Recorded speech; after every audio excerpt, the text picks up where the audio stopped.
Endless wars, forgotten legends in the scores, ruthless clicks, unending pain, in the realm of virtual rain. Virtual rain, in the realm of virtual rain. Warriors rise and rulers fall, streaming past the ancient walls, glory fleeting, shadows dense, through the veil of screens immense.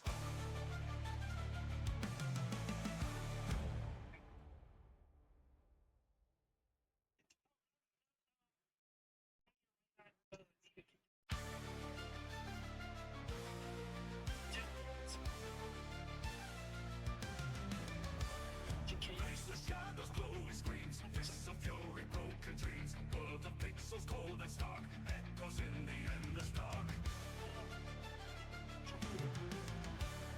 Glory seekers, scattered fights, streaming through the endless nights, triumphs darkened by the pain, in this digital domain. Across the streets where shadows roam, silent screams we far from home. Pixels bleed and stories fade, in the game where lines are played. Ghosted tears and shattered pride, in this place there's nowhere to hide, cursing at the ghostly crowd.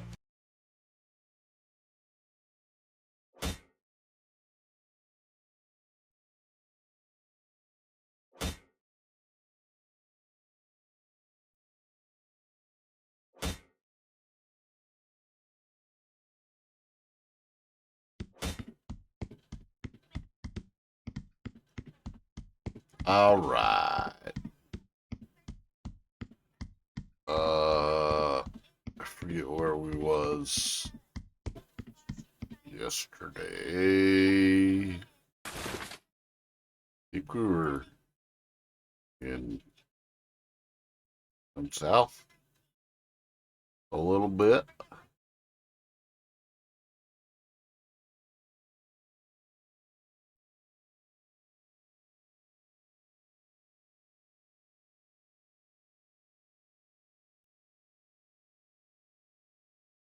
Okay, so if we go to Tundra Base, we can go over this way. Start working our way around.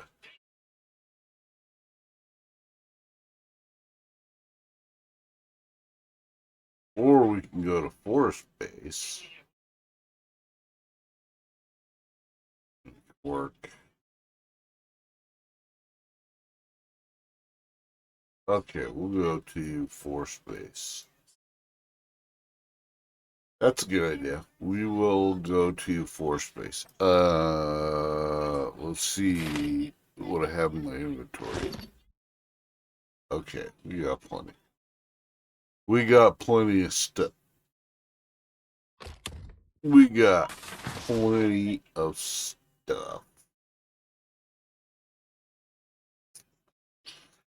Forest Base. Ah. What a choice. What a choice. Considering this is where we ended yesterday.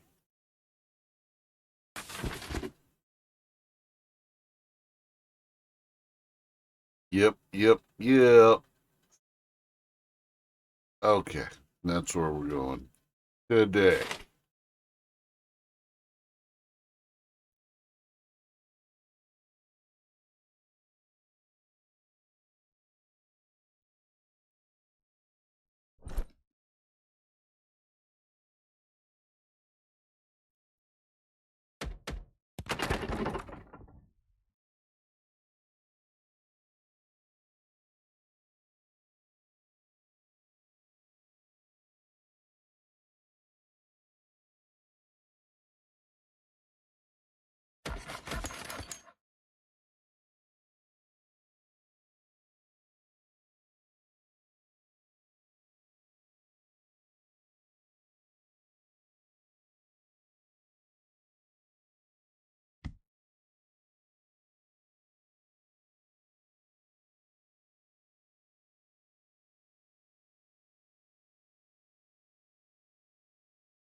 Hey,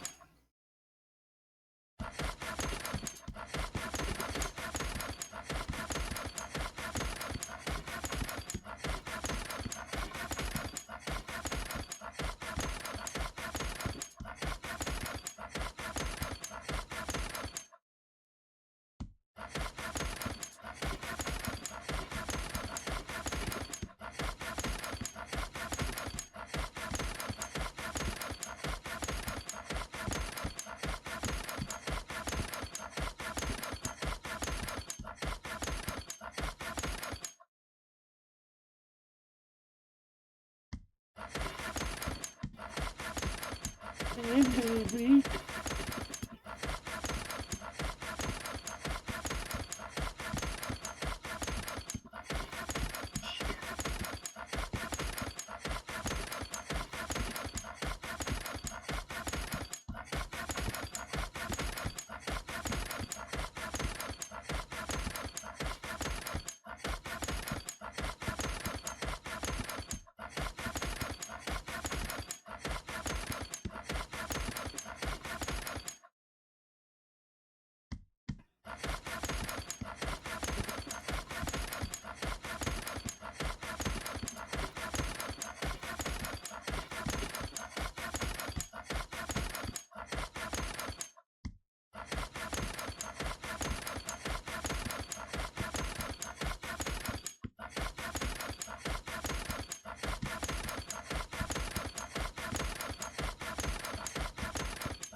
Let's get comfy and relax and let's begin. It was late, probably past 2 in the morning, and I've been driving for hours to the back end of nowhere. The snowstorm earlier in the day had left the road slick, and the temperature had dropped so low that the inside of my truck cab was barely warm even with the heat cranked up. My eyelids were heavy, and I knew I needed to stop before I nodded off at the wheel. I spotted a rest stop off the highway, one of those small, single-lot ones with just a couple of vending machines and no real facilities except for a couple of porta potties shoved against the edge of the lot. There was only one other vehicle there when I pulled in. It was an older pickup truck, idling with its lights on but looking like it had been parked for a while. The thing was covered in snow, and I could see steam rising from its hood, so I figured someone must be sitting inside with the heat running. It wasn't unusual. A lot of drivers would pull up to warm up or take a nap. The engine running made sense if they didn't want to freeze in their sleep. I parked a few spots over, turned off my engine, and sat there for a minute, rubbing my eyes and stretching. The cab was quiet except for the faint hiss of the cooling engine. Outside, the snow was still piled high, and the plow hadn't been through for hours, leaving a few inches of slush to navigate. I figured I'd step out, stretch my legs, and maybe grab something from the vending machine before trying to catch an hour of sleep. As soon as I opened the door, the cold hit me hard. The wind was sharp, and the air stung my face. I glanced over at the pickup as I stepped down. Its windows were fogged up, but I didn't see any movement inside. I waved, just in case the driver was awake and looking my way. No response. I walked across the lot, my boots crunching in the snow. The vending machines were on the far end of the rest stop, and the closer I got to the pickup, the more I realized something was off. The driver's seat was empty. There wasn't anyone in the truck at all. That didn't make sense. Why leave your truck running, especially out here? Gas wasn't cheap, and no one was around to steal the thing if you turned it off. I slowed down, glancing around the lot and the edges of the woods that lined the area. Everything was quiet except for the hum of the idling engine. The headlights threw long beams across the snow, cutting into the darkness beyond, but there was no sign of anyone nearby. I told myself it wasn't my business. Maybe the driver had stepped away for a minute or gone into the woods for some reason. People do weird things, and I didn't want to start jumping to conclusions. Still, the empty truck and the eerie quiet unsettled me. I made it to the vending machine and fumbled in my pocket for change. The wind whistled past, making me shiver. I was halfway through deciding between a bag of chips and a candy bar when I heard a noise behind me. It was faint at first, like snow crunching underfoot, but steady. Someone was moving. I turned around, expecting to see the truck's driver coming back. At first, I didn't see anything, just the faint outlines of... Okay, that's terrible. In fact, it's so bad, I can't listen to that.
Mm-hmm. Mm-hmm. Mm-hmm.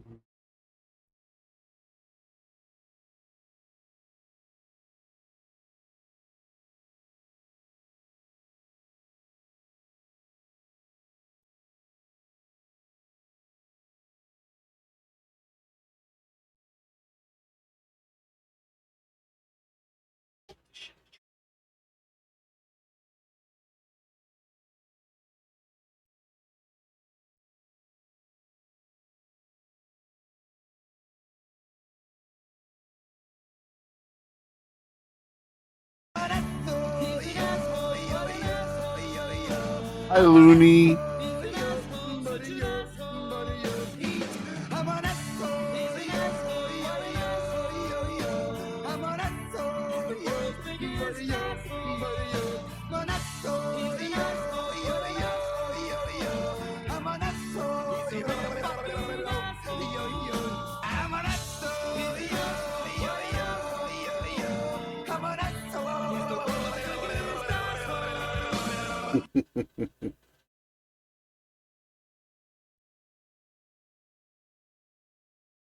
How you doing? Well, at least on here, there's more than just the one weird dance. The one weird, uh, like bar dance kind of fucking thing.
That's obvious, she said, unhooking the puppy's toy her dark gray puppy, which she said was a border collie moody mix. Lloyd had no idea what a moody was, and he didn't care. I don't want a dog, Beth. A dog is the last thing in the world I want. I can barely take care of myself. That's obvious, she said, unhooking the puppy's toy-sized leash. How much weight have you lost? I don't know. She paid him. Well, I think 15 pounds, which you can afford to give, but not much more. I'm going to make you a sausage scramble with toast. You got eggs? I don't want a sausage scramble, Lloyd said, eyeing the dog. It was sitting on the white shag carpet, and he wondered how long it would be before it left the calling card there. The carpet needed a good vacuum and probably a shampoo, but at least it had never been peed on. The dog was looking at him with its amber eyes, almost seeming to study him. Do you or do you not have eggs? Yes, but... And sausage? No, of course not. You've probably been living on frozen waffles and Campbell's soup. I'll get some at Publix. But first, I'll inventory your fridge and see what else you have. She was his older sister by 5 years, had mostly raised him after their mother died, and as a child, he had never been able to stand against her. Now they were old, and still could not stand against her, especially not with Marion gone. It seemed to Lloyd that there was a hole in him, his guts again. I might come back. I might not. 65 was a little old for a generation. The dog was. Against that, he would stand. What in the name of God had Becky been thinking? I'm not keeping it, he said, speaking to her back as she stalked on her stork legs into the kitchen. You bought it, you can take it back. I didn't buy it. The mother was a purebred border collie that got out and mated with the neighbor's dog. That was the movie. The mother's owner managed to give the other 3 pups away, but this one's the runt and nobody wanted her. The guy, the small patchwork farmer, was about to take her to the shelter when I came along and saw a sign tacked to the telephone pole, "Who wants a dog?" it said. And you thought of me. Still eyeing the puppy, who was eyeing it back, the cocked ear seemed to be the biggest part of us. Yes, I'm grieving, Beth. She was the only person whom he could state his situation so baldly, and it was a relief. I know. Bottles rattled in the open fridge. He could see her shadow on the wall as she bent and rearranged. She really is a store, he thought. A human store. And she'll probably live forever. A greedy person needs something to occupy his mind, something to take care of. That's what I thought of when I saw that sign. It's not a case of who wants a dog, it's a case of who needs a dog. That's you. Jesus Christ, this fridge is a mold farm. I'm so grossed out. Puppy got to her feet, took a tentative step towards Lloyd. Then changed her mind, assuming it had one, and sat down again. Keep her yourself. Absolutely not. Jim's allergic. Bethy, you have 2 cats. He's not allergic to them? Yes, and the cats are enough. If that's the way you feel, I'll just take the puppy to the shelter on Pompano Beach. They'll give them 3 weeks before they euthanize them. She's a good-looking little thing with that smoky fur. Someone may take her before her time is up. Lloyd rolled his eyes, even though she wasn't there to see him do it. He'd often done the same thing at the age of 8, and Beth told him that if he didn't clean up his room, she'd give him 5 on his bottom of the badminton racket. Some things never change. Yeah, well, pack your bags, he said. We're gonna go on one of Beth Young's all-expense-paid guilt trips. She shut the fridge and came back into the living room. The puppy glanced at her, and then resumed her inspection of Lloyd. I'm going to Publix, where I can expect to spend well over $100. I'll bring you the checkout tape, and you can reimburse me. And what am I supposed to do in the meantime? Well, why don't you get to know the defenseless puppy you're going to send to the gas chamber? She bent to pat the top of the puppy's head. Look at those hopeful eyes.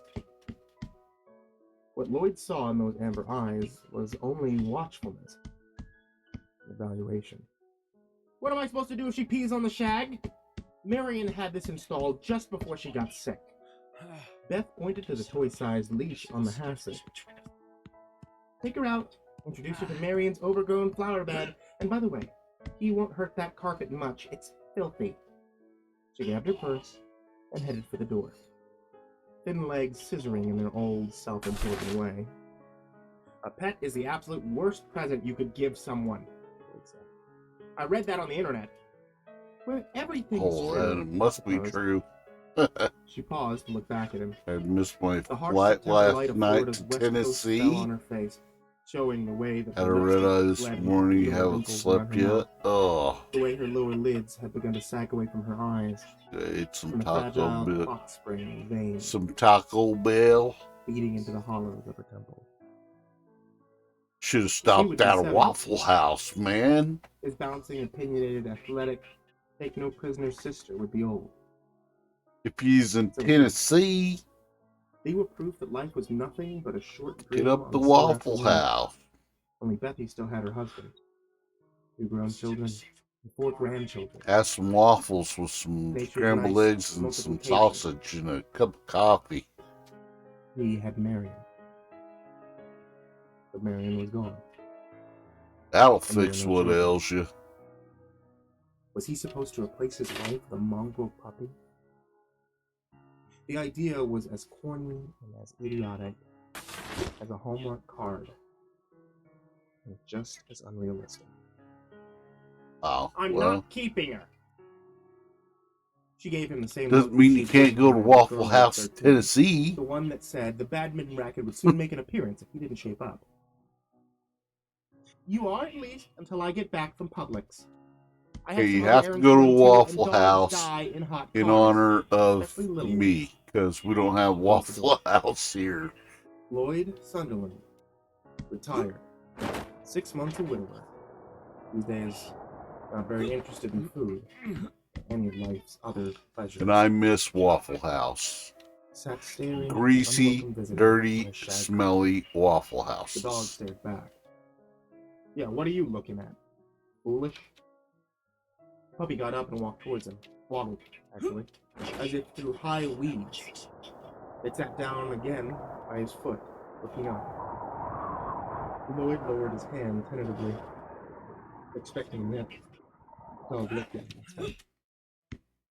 He got the toy leash and attached it to the puppy's small pink collar. Oh shit! Come on, step you off this rug while it's That was not what I had in mind. The puppy only sat and looked at him. Lloyd sighed and picked her up. She licked his hand again, carried her outside and put her down in the grass. It needed mowing. She almost disappeared. Beth was right about the flowers, too. They looked awful. Half of them as dead as Marion. This thought made him smile. Smiling at such a comparison made him feel like a bad person. The dog's waddle was even more pronounced in the grass. She went a dozen or so steps, lowered her hind end, and peed. And not bad. Still not keeping you. Already suspecting that when Beth went back to Boca, the dog wouldn't be with her. No, this unwanted visitor would be here with him. His house, a mile from the dog that connected Key to the mainland. It wouldn't work. He had never owned a dog in his life, but until he found someone who would take her, she might give him something to do besides watch TV, or sit in front of his computer playing solitaire, surfing sites that had seemed interesting when he first retired, and now bored him to death. When Beth returned almost 2 hours later, Lloyd was back in the easy chair, and the puppy was back on the carpet sleeping. His sister, whom he loved, but who had irritated him his whole life, irritated him further today by coming back with a lot more than he had expected.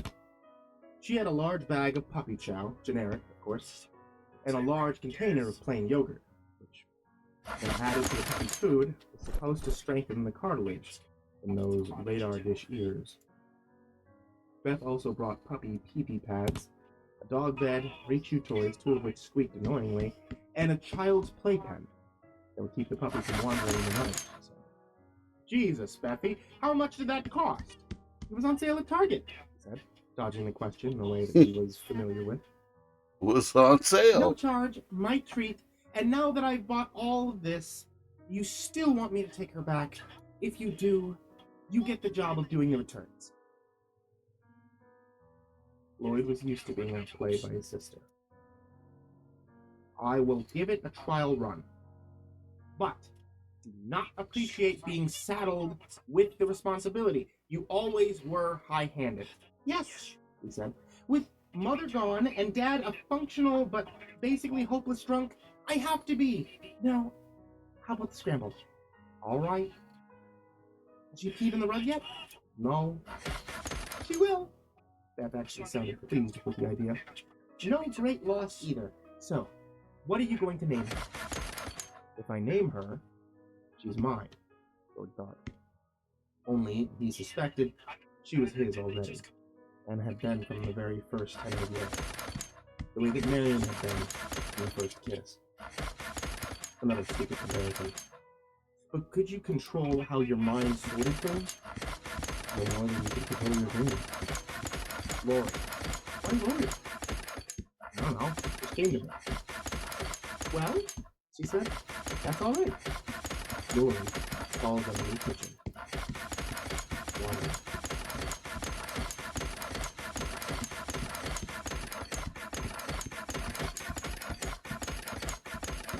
Lloyd papered the white shag carpet with puppy pads and set up the playpen in his bedroom, emptying his fingers in the faucet. Then went to his study, fired up his computer, and began reading an article titled, So You Have a New Puppy. Halfway through it, he'd become aware that Lori was sitting beside his shoe, looking up at him. He decided to feed her, and found a puddle of pee in the archway between the kitchen and the living room, not 6 inches from the nearest puppy pad. He picked Lori up and set her down next to the pee and said, Not here. Then he put her down on the pristine pad. Do it here. She looked at him, then did her puppy waddle back into the kitchen, where she laid down by the stove with her snout in one paw, watching him. Lloyd grabbed a handful of paper towels. He had an idea he was going to be using a lot of them in the next week or so. Once the puddle was cleaned up, a very small one, there was that, put a 1/4 cup of puppy chow, the recommended dosage according to So You Have a New Puppy, in a cereal bowl, and mixed it with yogurt. The puppy tucked in, willingly enough. While he was watching her eat, his phone rang. It was Beth, calling from a rest area somewhere in the wilds of Alligator Alley. You should take her to a vet. He said. I forgot to tell you that. I know, Bethy. He was in, so you have a new puppy. She went on as if he hadn't spoken, another trait that he knew well. She'll need vitamins, I think. Are And you I fucking heartworm kidding medicine me? for sure. Plus something for fleas and ticks. It's probably a pill that they eat with their food. Also, she'll need to be fixed, spayed, but probably not for a couple of months. Yes, if I keep her. Lori had finished eating and wandered away towards the living room. With a belly full, her waddle was more pronounced. Lloyd, she looked a little drunk. Remember to walk her. Right. Every 4 hours, according to So You Have a New Puppy, which was ridiculous. He had no intention of getting up at 2 in the morning to take his uninvited guest outside. Mind reading was another of his sister's specialty. You're probably thinking that getting up in the middle of the night is going to be a hassle. Yeah, that crossed my mind. She ignored this, as only Bethy could. But if you're telling the truth about having insomnia since Marion died, I don't really think it would be a hardship. Yeah, that's understanding and caring of you, Bethy. See how it goes. That's all I'm saying. Give the little girl a chance. She paused. Give yourself a chance while you're at it. I worry about you, Lloyd. I worked in an insurance company for almost 40 years, and I can tell you that men your age run a much greater risk of disease after a spouse dies. And death, of course. To this, he said nothing. Will you? Will I what? As if he didn't know. Give her a chance.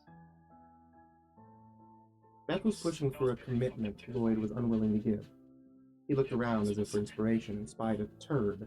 One single small sausage exactly where the puddle of pee had been 6 inches from the nearest puppy pad. Well, the little girl's here now, he said. It was the best he could give her. You drive safe. 65 the whole way. I get passed a lot. And some people honk at me, but any faster and I don't trust my reflexes. He said goodbye, grabbed some more paper towels, and picked up the sausage. Lori watched him with amber eyes. He took her back outside, where she did nothing. When he finished another puppy rearing article 20 minutes later, he found another puddle of pee in the archway, 6 inches from the nearest puppy pad. He bent over, hands on his knees, his back getting its usual warning clanks. You're on borrowed time, dog. She looked back at him, seeming to study him.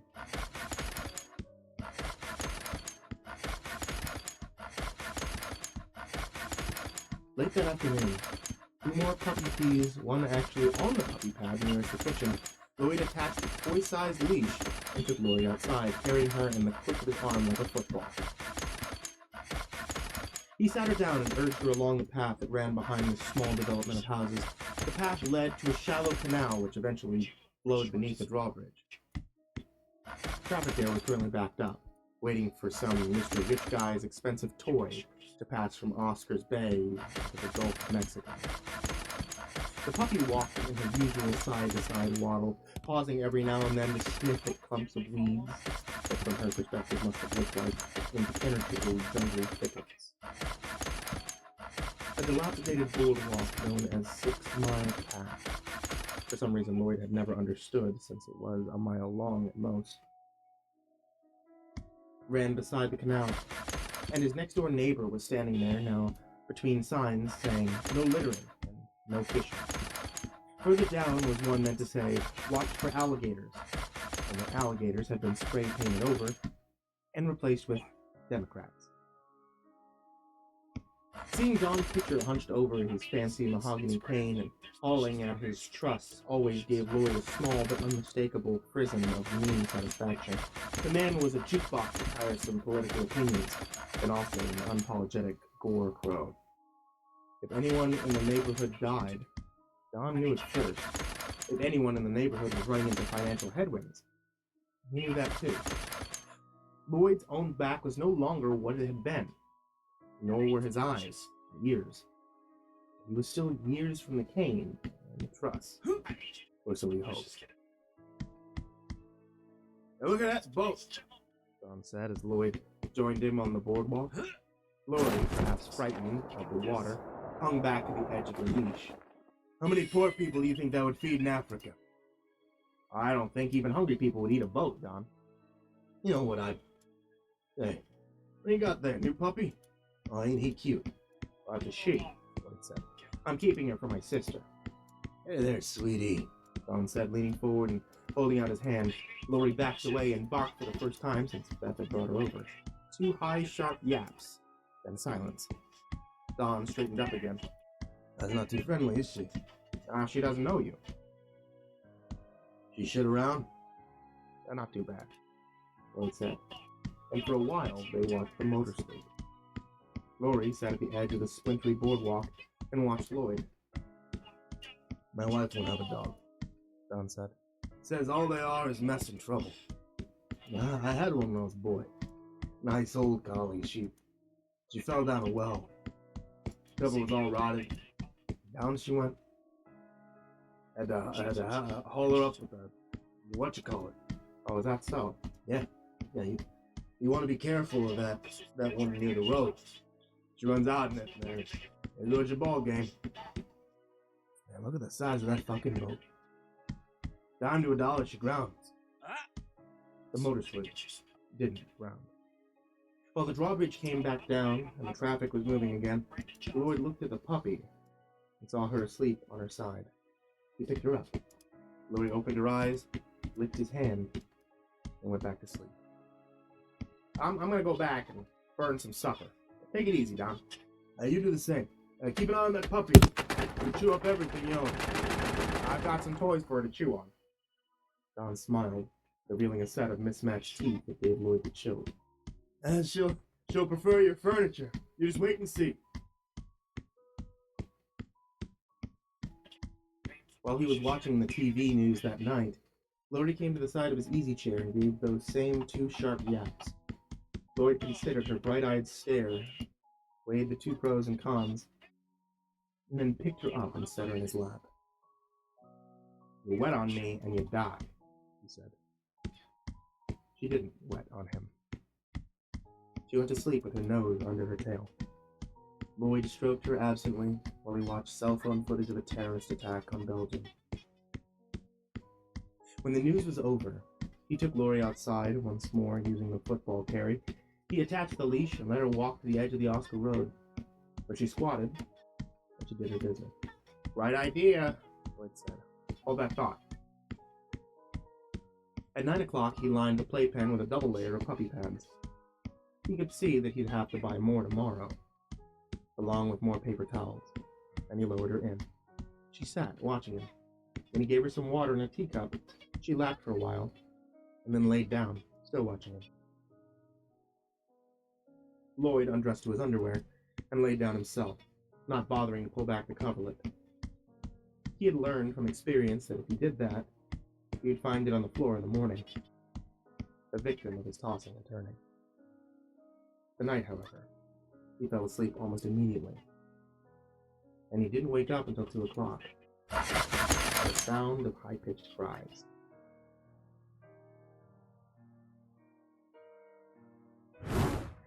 Lori lay with her snout stuck into the bars of the playpen like a lonely inmate in solitary confinement.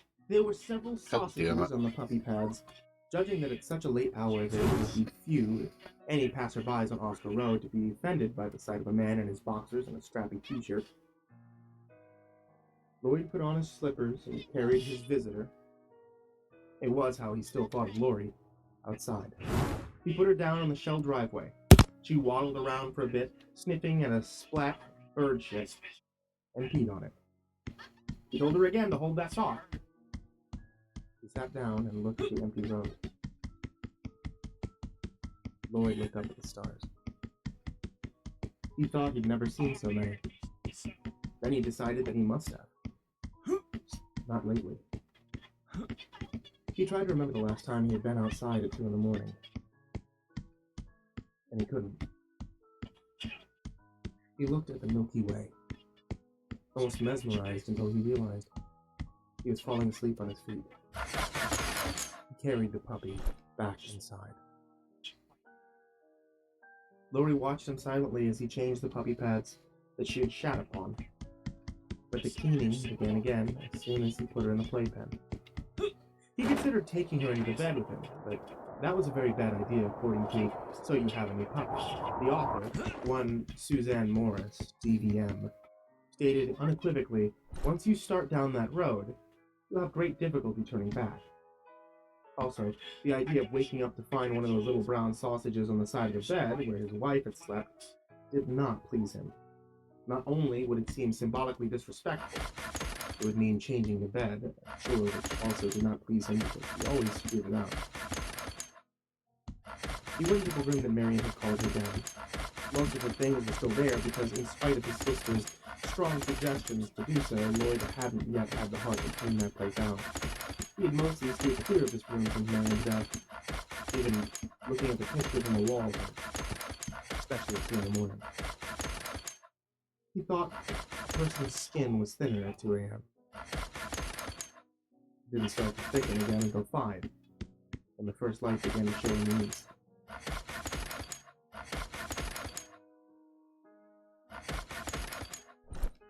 Marion had never upgraded to an iPod, but the portable CD player that she had taken to her twice-weekly exercise group was on the shelf above her small collection of albums. He opened the battery case and saw no corrosion on the triple edge. He thumbed through the CDs and paused at Hall & Oates. Then he went on to Joan Baez's Greatest Hits. He mounted the CD, and it spun satisfactory when he closed the lid. He took it into the bedroom. Lori stopped whining when she saw him. He pressed play, and Joan Baez began singing The Night They Drove Old Dixie Down. He placed the CD on one of the fresh puppy pads. Lori sniffed it, and then lay down beside it, her nose almost touching the diamond tape label reading, Property of Marion Sunderland. That will it do? Lloyd asked. Goddamn hope so. He went back to bed. He lay with his hand under the pillow, where it was cool. He listened to music. Then Baez sang, Forever Young. He grizzled a little. So predictable, he thought. Such a cliche. And then he fell asleep.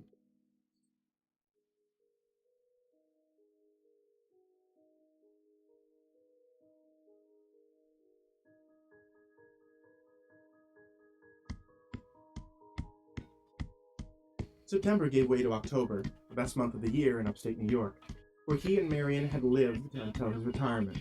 And in Lloyd's opinion, IMHO, as they said on Facebook, the best month down here in the west coast of Florida. The worst of the heat was gone. The days were still warm. The cold nights of January and February were still on the next calendar.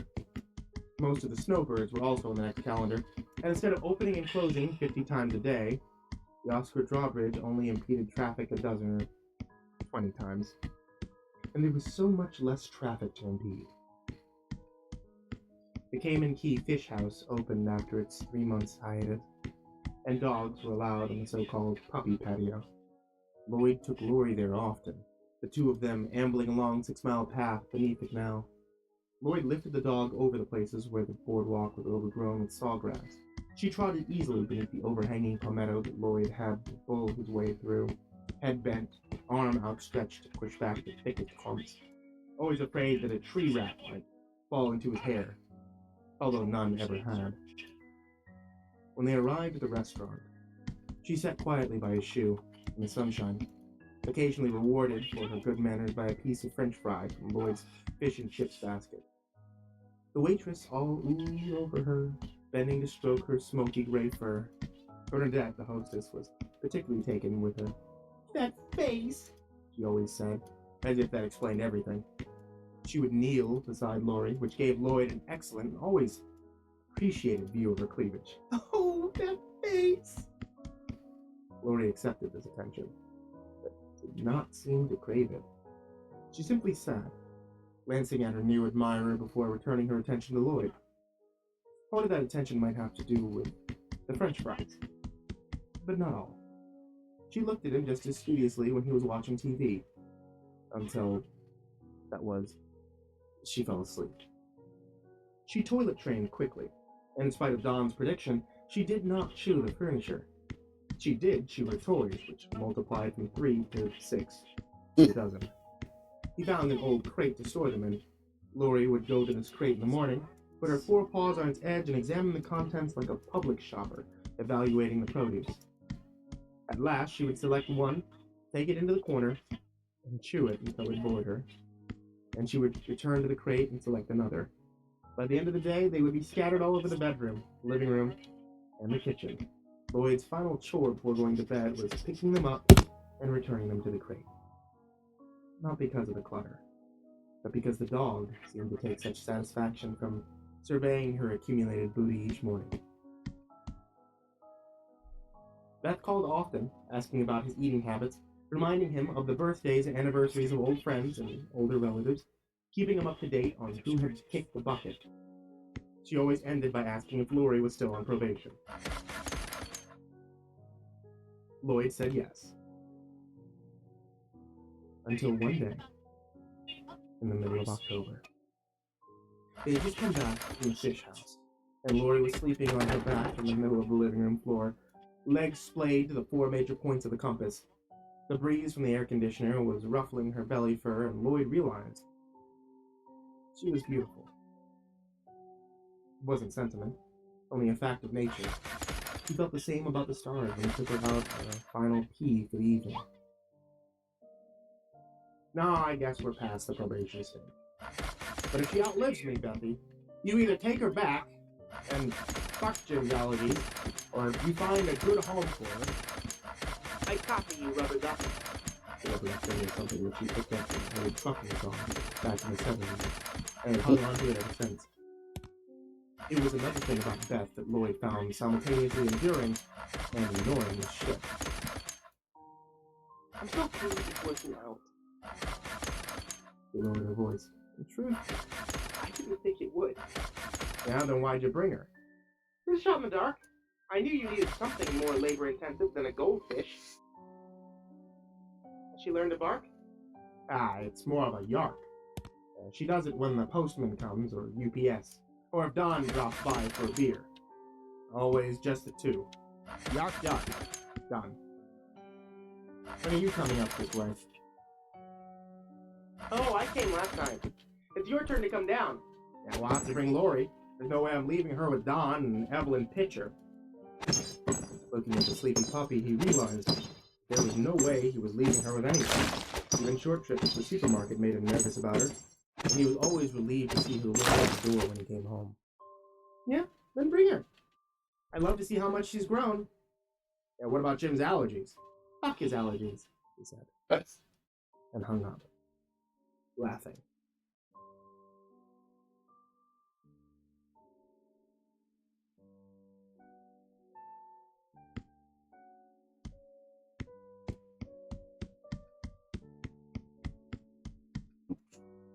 After mooning and exclaiming over Lori, who, other than one stop to relieve her bladder, had slept in the back seat all the way to Boca, Beth reverted to her usual big sister priority. Although she could nag him on many subjects, she was a virtuoso that way. Her main issue this time was Dr. Albright, and Lloyd's need to see him for an overdue checkup.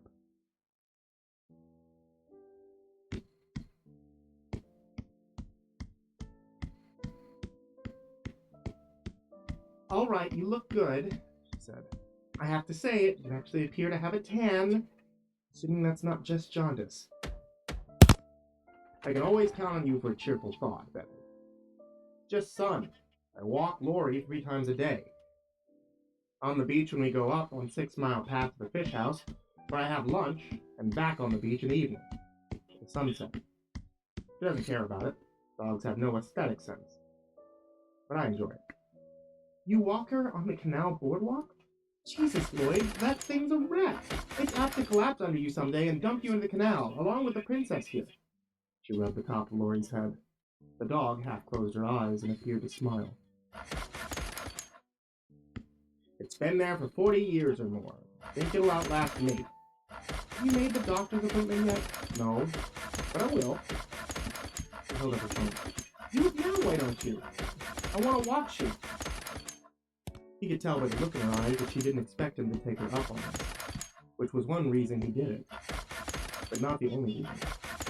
In previous years, he had dreaded going to the doctor, kept expecting that moment, no doubt conditioned by too many TV shows, when the doctor would look at him gravely and say, "I have some bad news." Now, however, he felt good. His legs were stiff when he got up in the morning, probably from so much walking, and his back was creakier than ever. But when he turned his attention inward, he found nothing worrisome. He knew that bad things could grow unfelt in an old man's body for quite some time, creeping along until it was time to dash.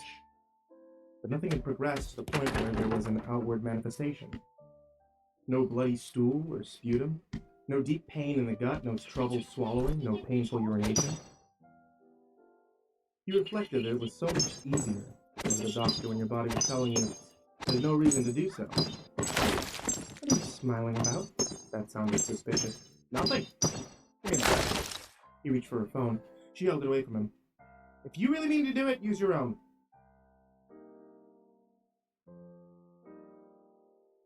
Two weeks after his checkup, Dr. Albright asked him to come in, go over the results. They were good. Yeah, well, your weight's pretty much where it should be. Your blood pressure's fine, ditto reflexes. Cholesterol numbers are better than last time, if you let us take some of your blood. I know it's been a while, Lloyd said. Probably too long. No, probably about it. Anyway, no need to put you on lipids as of now, which you should see as a victory. Since half my patients your age take them. I do a lot of walking, Lloyd said. My sister gave me a dog, a puppy. Puppies are a god's idea of a perfect workout program. How are you doing otherwise? You coping? Albright didn't need to be more specific.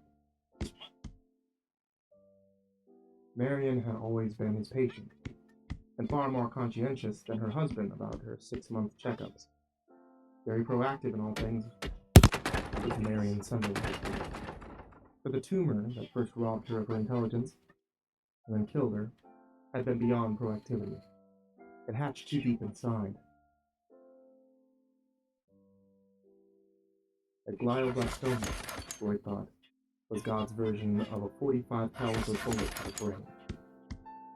Pretty well, Lloyd said. Sleeping again. I go to bed tired most nights. Not else. Was the dog? Yeah, mostly that. You should call your sister, thank you, Albright said. Lloyd thought that was a good idea. He called her that evening and did so. Beth told him that he was very, very welcome.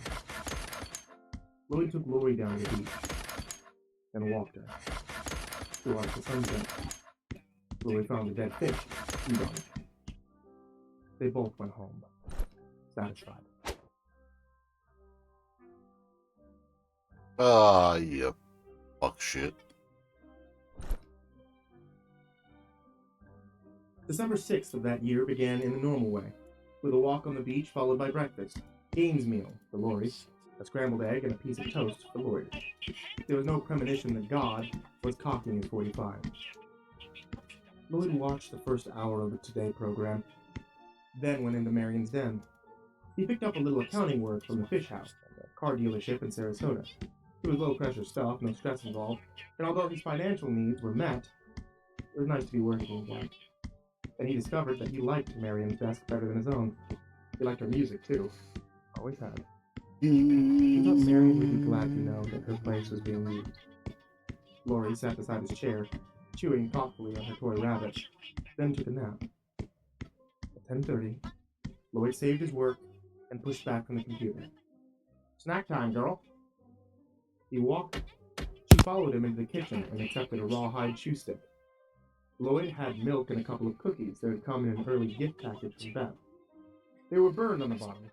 Burnt Christmas cookies were another of Beth's specialties. Edible. He read for a while. He was working his way through John Sanford's Pepsi Airport, and was eventually roused by a familiar jingle. It was Lori, at the front door. The leash was looped over the knob, and she was brushing the steel foot back and forth with a snap. Lloyd looked at his watch and saw it was 11:45. Oh, okay, right. He snapped on her leash, grabbed his left front pocket to make sure he had his wallet, and let Lori lead him out into the bright light of midday. As they walked down 6 Mile Pass, he saw that Don was pulling out his usual collection of portable plastic holiday decorations. An nativity scene, sacred. A large plastic Santa, profane, and a collection of lawn gnomes, powdered up to look like elves. At least, Lloyd thought that was the idea. Soon Don would risk his life by climbing a ladder and stringing lights that flashed on and off, making the picture bungalow look like the world's smallest riverboat facility. In previous years, Don's decorations had made Lloyd feel sad. But on this day, he laughed. He had to give the son of a bitch credit. He had arthritis, bad eyes, and a bad back. He wasn't giving up. For Don, it was Christmas bust. Evelyn came out on the pitcher's back step. She was wearing a misbuttoned pink wrapper, some kind of whitish-yellow cream smeared on her cheek, and her hair was every which way. Don had confided in Lloyd that his wife had begun to lose the plot with her. Today, he suddenly looked at her. Have you seen him? Lloyd looked up and gave a trademark greeting, yuck yuck. Oh, Don? No, John Wayne, of course Don. Who else? No, I haven't, Lloyd said. Well, if you do, tell him to stop farting around and finish the damn decorations. The lights are dangling and the wise men are still out in the garage. That man is loopy. If he is, that makes the two of you, Lloyd thought. Well, I'll pass along if I see him. Evelyn leaned over the rail, alarmingly far. That's a good-looking dog you got there. What's her name again? Lori, Lloyd told her, as he had many times before. Oh, a bitch, a bitch, a bitch! Evelyn cried in a kind of Shakespearean fervor and uttered a cackle. I'll be glad when goddamn Christmas is over. You can tell him that, too. She straightened up, relieved. Lloyd did not think he could have caught her if she had fallen, and went back inside. Lori got to her feet and trotted down the boardwalk, pointing her snout toward the smell of fried food wafting from the fish house. Lloyd turned with her, looking forward to a piece of broiled salmon on a bed of rice. The fried stuff had begun to disagree with him. The canal meandered. 6 Mile Path meandered with it, lazily turning this way and that, hugging the overgrown bank. Here and there, a board was missing. Lori paused to watch a pelican dive and come up with a fish wriggling in its satchel beak. Then they went on. She stopped at a spray of sawgrass poking up between two boards that had warped apart. Lloyd lifted her over it by the belly. It was getting too big for the football carry now. A little way further down, just ahead of the next curve, palmetto had grown over the boardwalk, forming a low arch. Lori was small enough to walk under, but she paused, sniffing at something. Lloyd caught up with her and bent down to see what she'd found. It was Don Pitcher's cane. And although it was made of stout mahogany, a crack ran halfway up its length from the rubber tip. Lloyd picked it up and examined 3 or 4 drops of blood dotting the wood. Well, this isn't good. I think we'd better go back. Lori bolted ahead. Jerking the leash out of his hand, she disappeared under the green arch. The handle of the leash clattered and spinning behind her. Then the barking began. Not just her usual double yark, but a volley of deeper sounds that he would have said she was incapable of making. Alarmed, Lloyd ducked under the palmetto, waving the cane this way and that to push bunches of it aside. The branches whipped back, scratching at his cheeks and forehead. On some of them were beads and smears of blood. There was more blood on the boards. On the other side, Lori stood with her front legs spread, her back bowed, and her muzzle touching the boards. She was barking at an alligator. It was dull green and smudged black, a full-grown adult, at least 10 feet long. It stared at Lloyd's barking dog with its lustreless eyes. It was splayed atop Don Pitcher's body, its blunt shovel nose resting on Don's sunburnt neck. Its short, scaly forepaws positively cupping Don's bony shoulders. It was the first alligator Lloyd had seen since a trip to Jungle Gardens in Sarasota with Marion, and that had to have been years ago. The top of Don's head was pretty much gone. Lloyd could see splintered bone through what remained of his neighbor's hair. An ooze of blood still wet lay drying on his neck. There were oatmeal-y strands in it. Lloyd realized he was looking at Don Pitcher's brain. that Don had been thinking with that very stuff perhaps only minutes ago seemed to render the whole world meaningless. The handle of Lori's leash had dropped over the side of the boardwalk and into the canal. She continued to bark. The alligator regarded her for the moment, not moving. It looked remarkably stupid. "Lori, shut up! Shut the fuck up!" She thought of Evelyn Pitcher standing in her back deck, like an actress on the apron of a stage, crying, "Oh, bitch, a bitch, a bitch." Lori stopped barking, but continued to growl deep down in her throat. She seemed to have grown twice her size because her cloudy dark fur was standing out not just on the scuff of her neck, but all over her body. Lloyd dropped to one knee, never taking his eyes off the gator, and plunged his left hand into the canal, feeling for the leash. He found the cord, yanked the handle up, clutching it, and got back to his feet, never taking his eyes from the green-black thing resting on Don's body. He tugged the leash. At first, it was like pulling on a post stuck on the ground. Lori was that braced, but then she turned towards him. And when she did, the gator raised its tail and brought it down. A flat thwack that sprayed up droplets of water and made the boardwalk tremble. Lori cringed and jumped onto Lloyd's sneakers. He bent and picked her up, never taking his eyes off the gator. Lori's body was thrumming as if an electrical current was passing through it. Her eyes were wide enough to show the whites all around. Lloyd had been too stunned by the sight of the alligator astride his dead neighbor's body to be afraid. And when feeling did return, it wasn't fear, but a kind of protective rage. He unclipped the leash from Lori's collar and dropped it. "Go home, you hear me? Go home! I'll be right behind you." He bent down, still not taking his eyes from the alligator, which never took its eyes from him. He had carried Lori like a football many times when she was smaller, but now he hiked her like one, through his legs and directly into the palmetto arch. There was no time to see where she was going. The alligator came for him. It moved with amazing and total unsuspected speed, kicking Don's body several feet behind it, with its stubby rear legs as it pushed off, its mouth open, exposed teeth like a dirty picket fence. On its leathery, pinkish-black tongue, Lloyd could see bits of Don's shirt.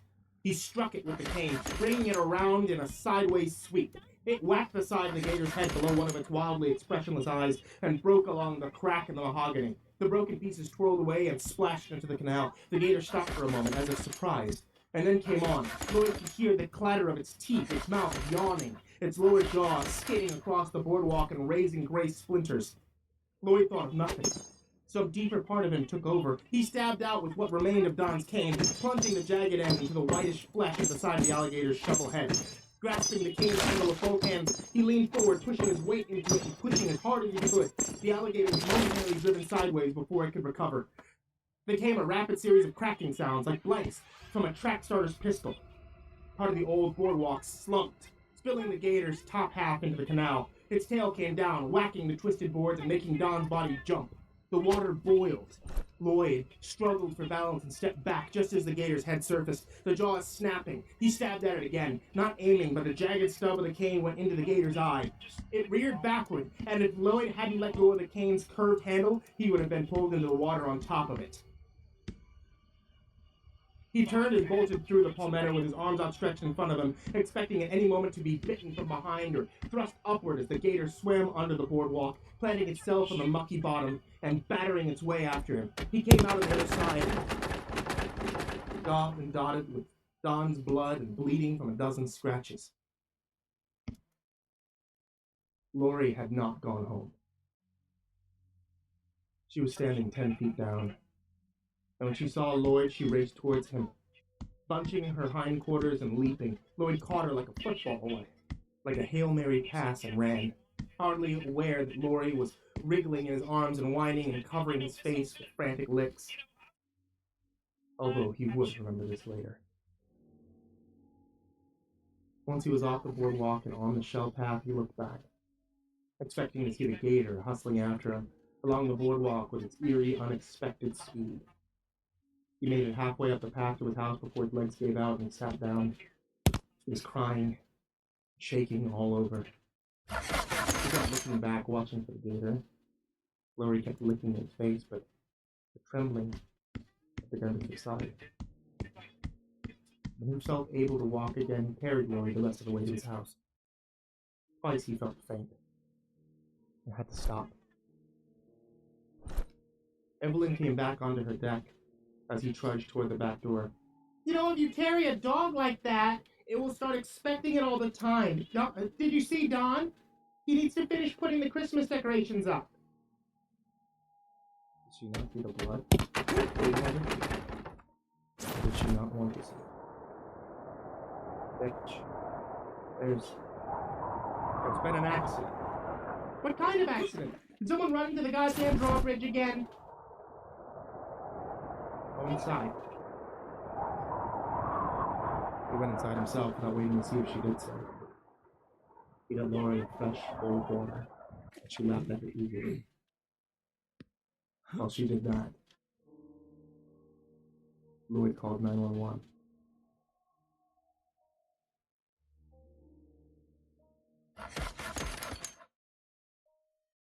The police must have gone to the pitcher's house immediately after retrieving Don's body, because Lloyd heard Evelyn screaming.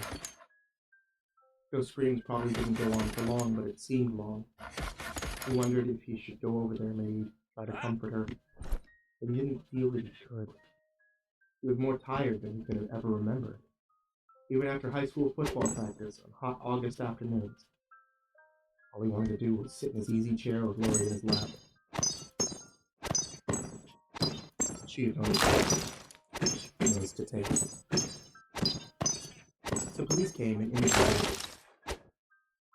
They told him he had been extremely lucky. You look aside, you did some damn good thinking, one of the cops said. Using Mr. Pitcher's cane like that. Still would have gotten me if the outside part of the boardwalk hadn't collapsed under his weight, Wade said. It probably would have gotten Lori as well, because Lori hadn't gone home. Lori had waited. That night he took it as everything. She slept on Marion's side. Lloyd himself slept Lily's. Each time he started to drift off, he thought of how the alligator had splayed on Don's body. With such idiot possessiveness. Its dead black eyes, how it had seemed to grin. The unexpected speed when it had come in him. And he stroked the dog sleeping beside him. Oh, fuck. Beth came from Boca the next day. She Launched it. but not until she had hugged him and kissed him repeatedly, making Lloyd think of how frenetically Lori had licked his face when he had emerged from the palmetto tangle. I love you, you stupid old bastard! Beth said. Thank God you're alive!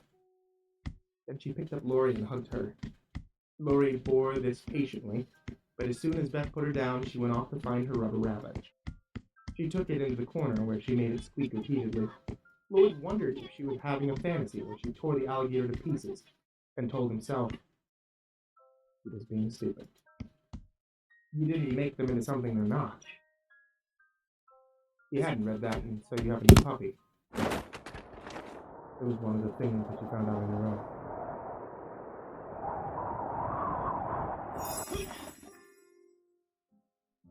The day after Beth's visit, a game warden from the Florida Fish and Wildlife came to see Lloyd. They sat in the kitchen, and the warden, whose name was Gibson, accepted a glass of iced tea. Lori enjoyed smelling his boots and pant cuffs for a while, then curled up on the table. Yeah, we got the gator, Gibson said. You're lucky to be alive, Mr. Sunderland. It was a damn big one. Yeah, I know that, Lloyd said. Has it been euthanized? No, there's some discussion about whether or not it should be done. When it attacked Mr. Pitcher, it was protecting a clutch of eggs. Nest. That's right. Lloyd called Lori. Lori came. He picked her up and began to stroke her. How long was that thing there? I walk that damn boardwalk down to the fish house with my dog every day. A normal incubation period's about 6 to 5 days. That thing was there all that time? Gibson nodded. Much of it, yeah. Deep in the weeds and sawgrass. Watching us go by. You and everybody else used the boardwalk. Mr. Pitcher must have done something quite by accident that roused her. Well, Gibson shrugged. Not maternal instincts, I don't think you could say that, but they're programmed to protect the nest. Yeah, he probably swung the cane in its direction, Lloyd said. He was always swinging that cane. Might even have hit her, or the nest. Gibson finished his iced tea and stood up. I thought you'd like to know. Thank you. Sure. A nice little dog you got there. Border Collie, or what else? Moody. Okay, yeah, I see that now. And she was with you that day. Ahead of me, actually.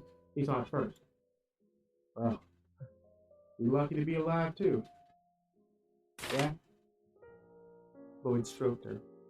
Lori looked up at him with her amber eyes. He wondered, as he almost always did, just what it was that she saw in the face looking down into hers. Like the stars he saw when he took her out at night.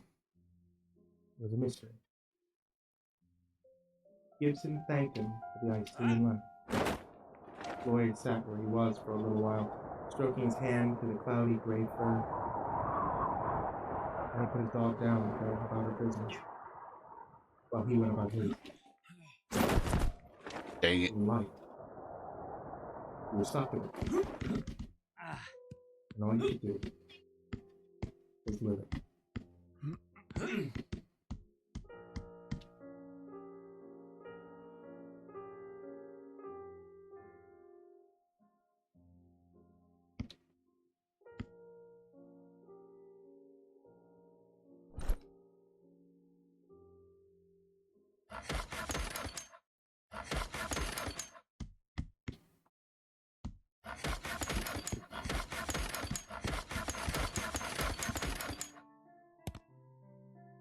Hey there, everyone who's listening on YouTube, or those of you who are listening on the podcast.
Mm-hmm.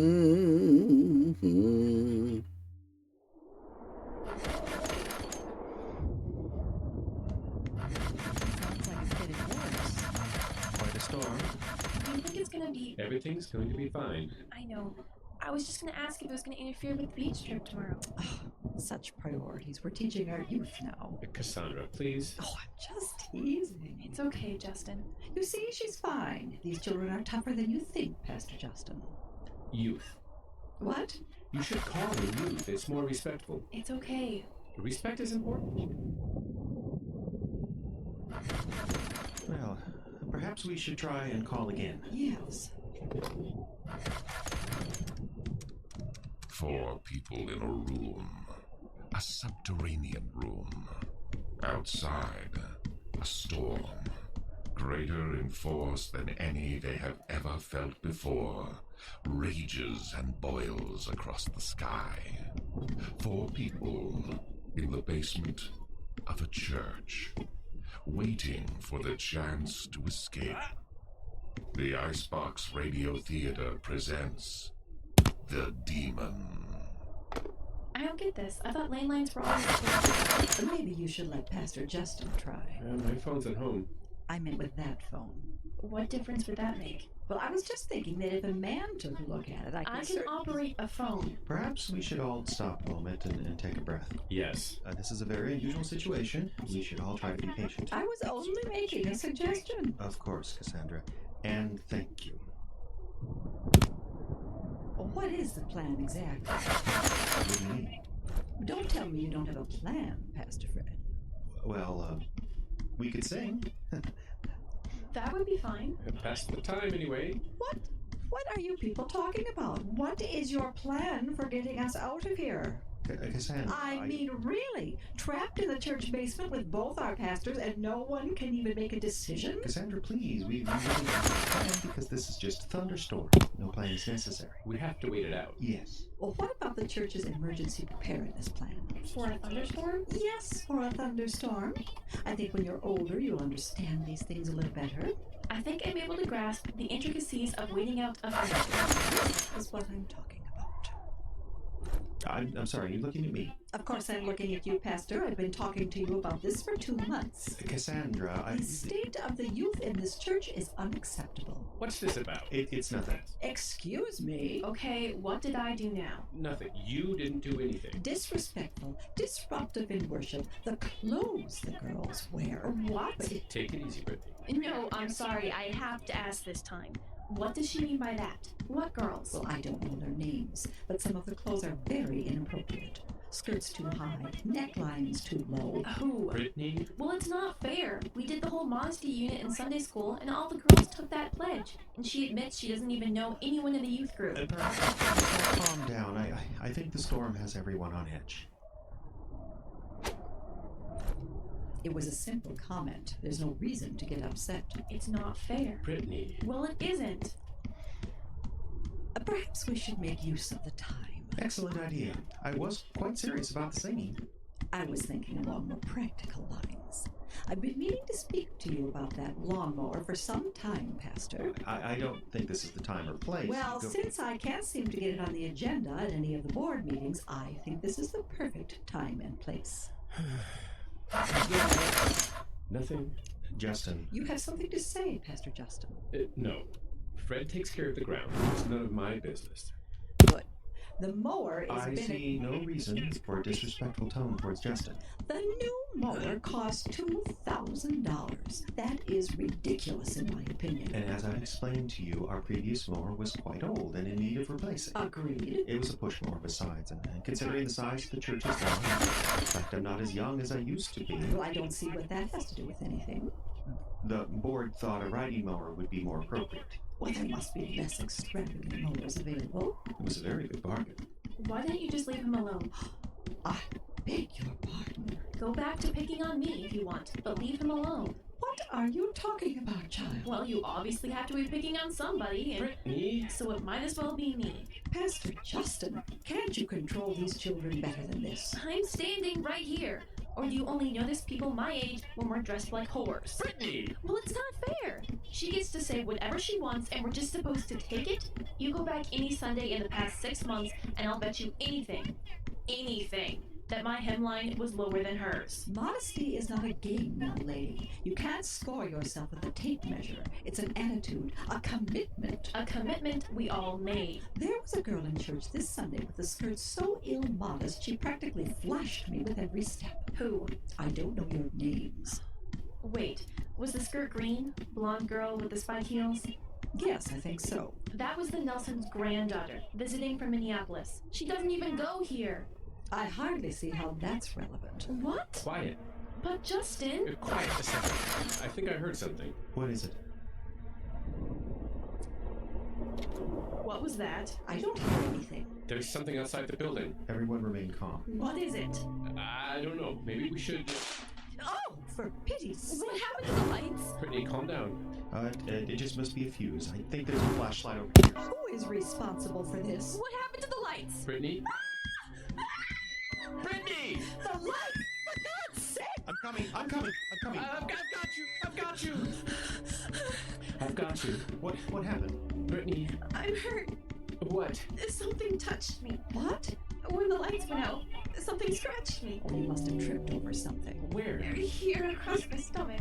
Bring that light, Fred. Yes. Gentlemen, I don't think it's appropriate for you to... Oh. Oh, dear God. What is that? Red lines, like... Like claws.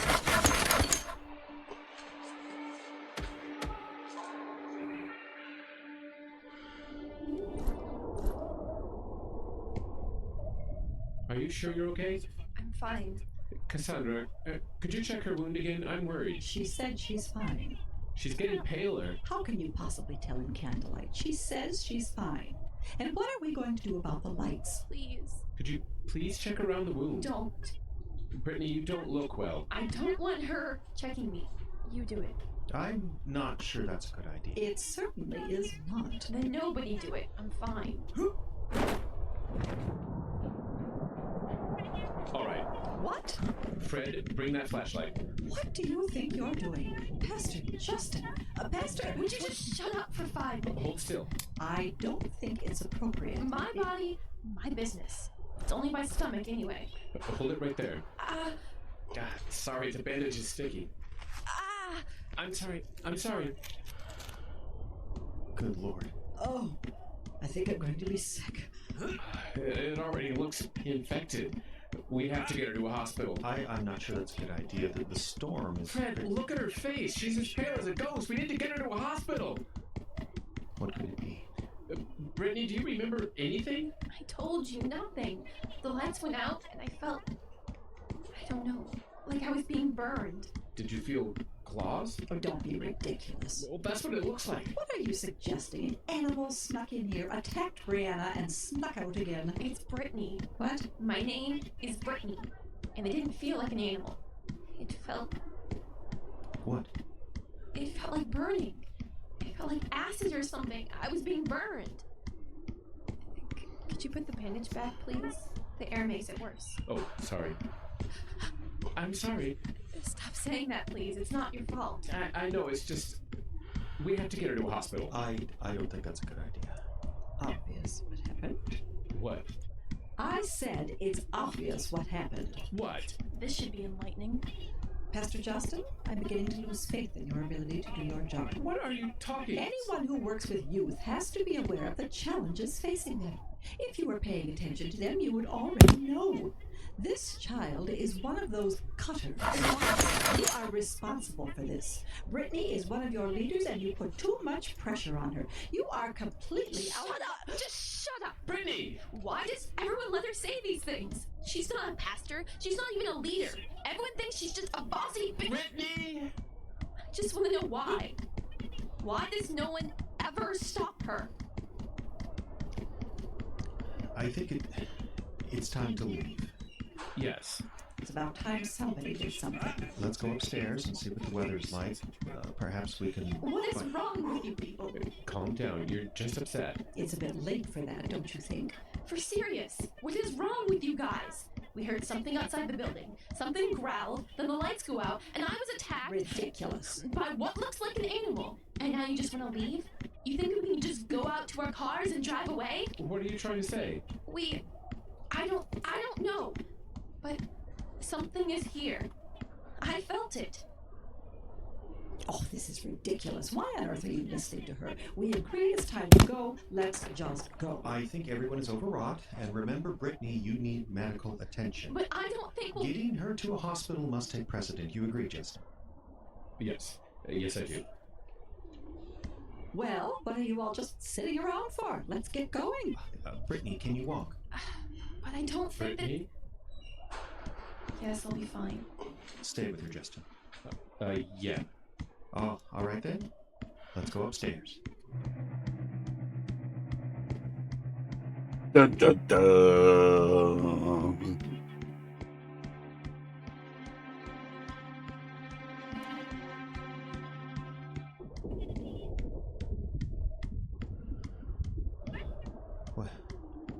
What is that?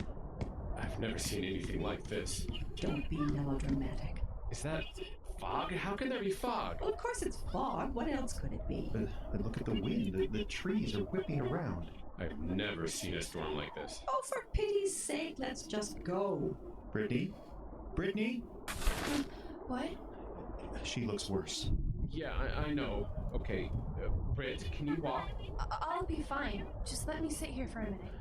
She does not look good. Okay, I'll go out and get my van and bring it around. And then you can get my car. What? You can't see an inch in front of your face out there. And I don't remember where I parked. When I get my car, I'm driving Brittany to the hospital. It'll only take a second. What the hell is wrong with you? Pastor Justin. I'm not...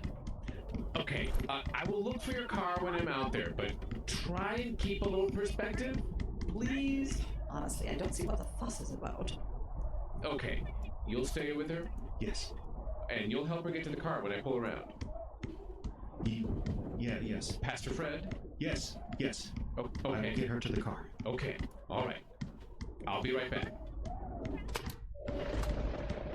Okay. What? Hello? Is someone there?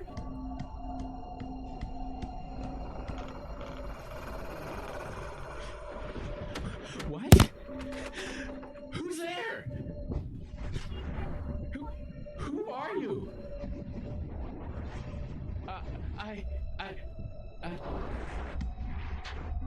What?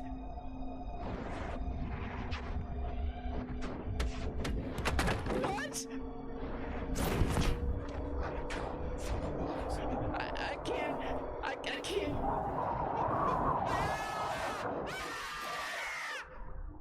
Justin? What? Justin. Are you alright? What happened? Well, you were having some kind of seizure. What's wrong with you? Oh, what happened? You just stepped outside the door and froze there. Then after a minute, Lindy, what happened? I'm telling you, you stepped outside the door and then you just... No, I mean to you, you look better. Well, that's what she's trying to tell you. The minute you stepped outside, she perked right up. I'm feeling better. When I went outside? When you had your episode. What happened outside? Is it safe to go? Did you see my car? It's not safe to go outside. What do you mean? Why? It's not safe to go outside. I think we're all gonna die in this church. Uh-oh. We're all gonna die. Anything? Nothing. Are you sure you're doing it right, dear? It's like I told you, there's no service in this basement. Well, try some more. We have to get through. Why? Who do you want to call? Well, the police, for starters. They're just going to tell us to stay put. We're safe in a basement. It's about the best place we could be during a thunderstorm. Try the far corner again, and see if you can get those men to do something. They've stopped listening to me. Lucky them. Pastor? What? What is it? Are you all right? I feel fine. Could you do something about her? She's ordering me around again. Could you just have a minute, please? I mean, as long as you're feeling all right, we have to... Oh, whatever. You see, they're getting tense. We have to tell them. No, we can't. We have to. I think you can see how impossible that is. No, I don't see. It's obvious. Don't insult my intelligence by pretending you don't understand.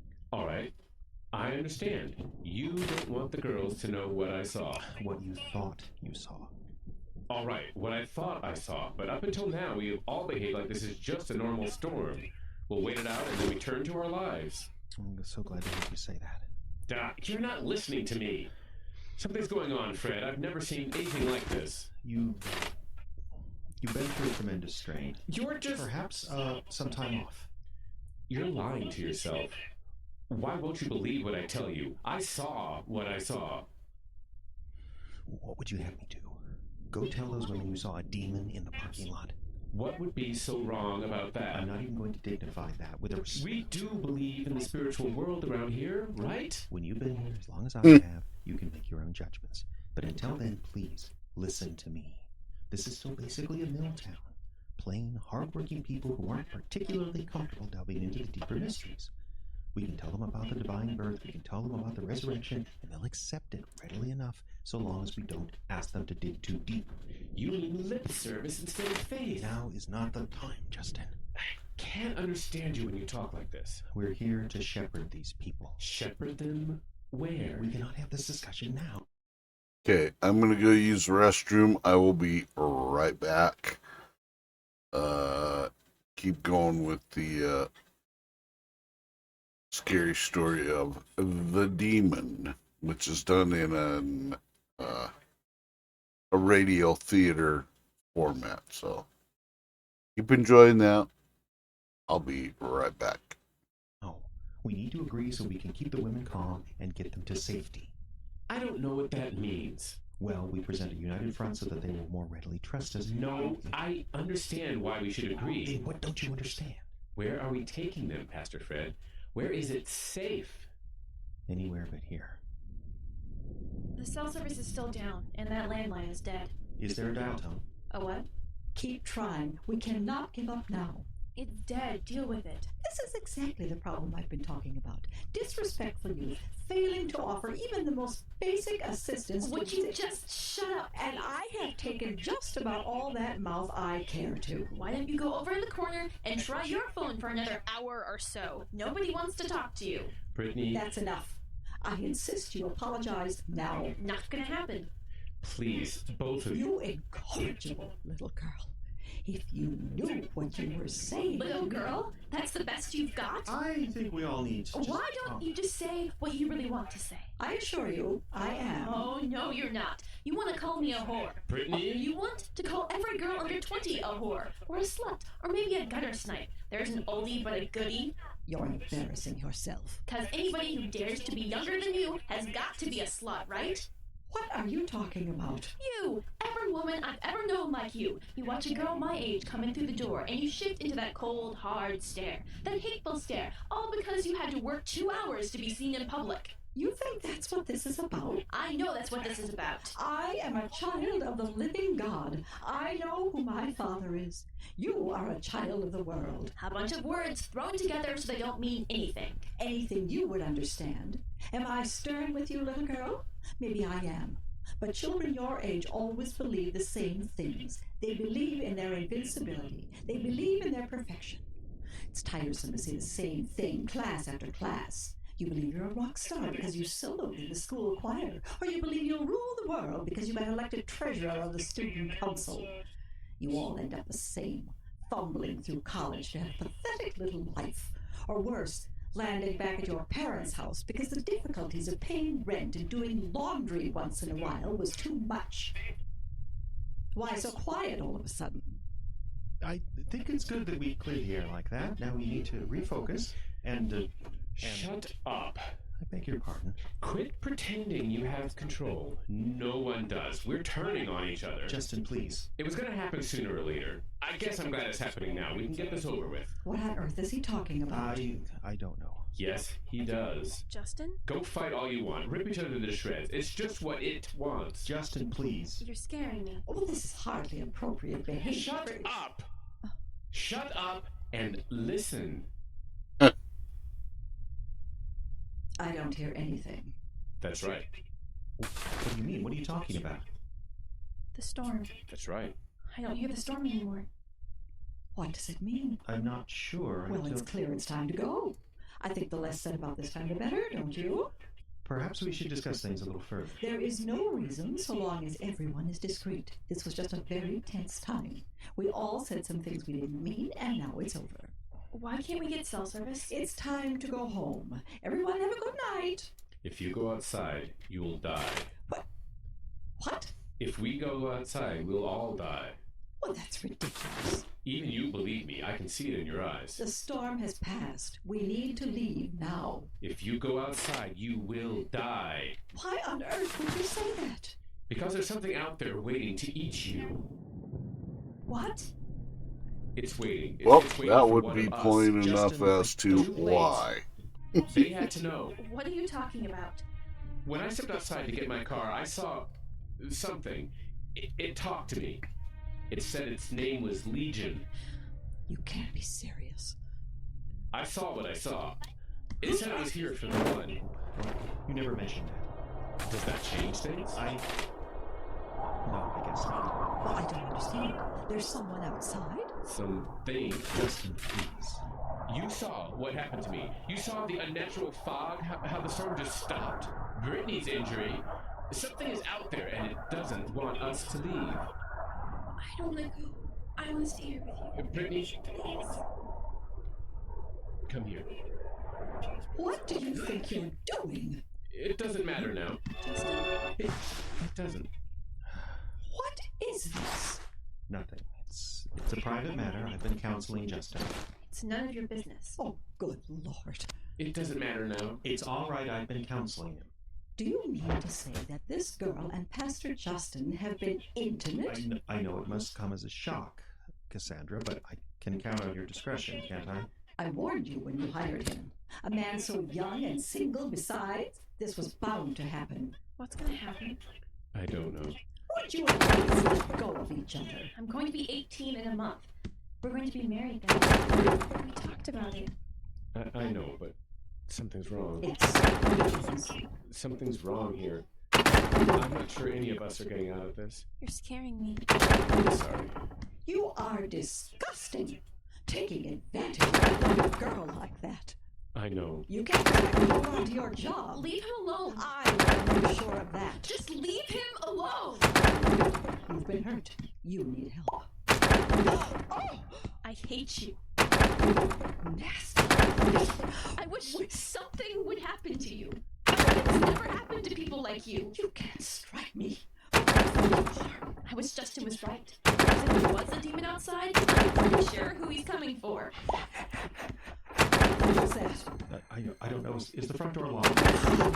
Brittany! Brittany! It hurts. Oh, it hurts. Brittany!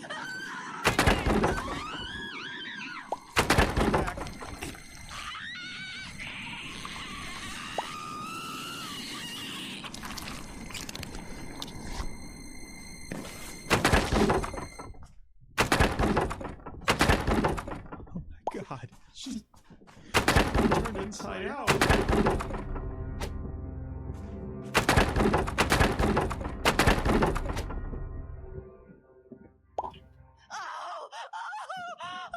Please, stop. Oh.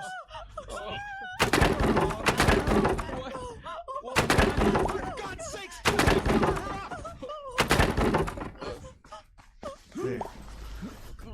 That's better.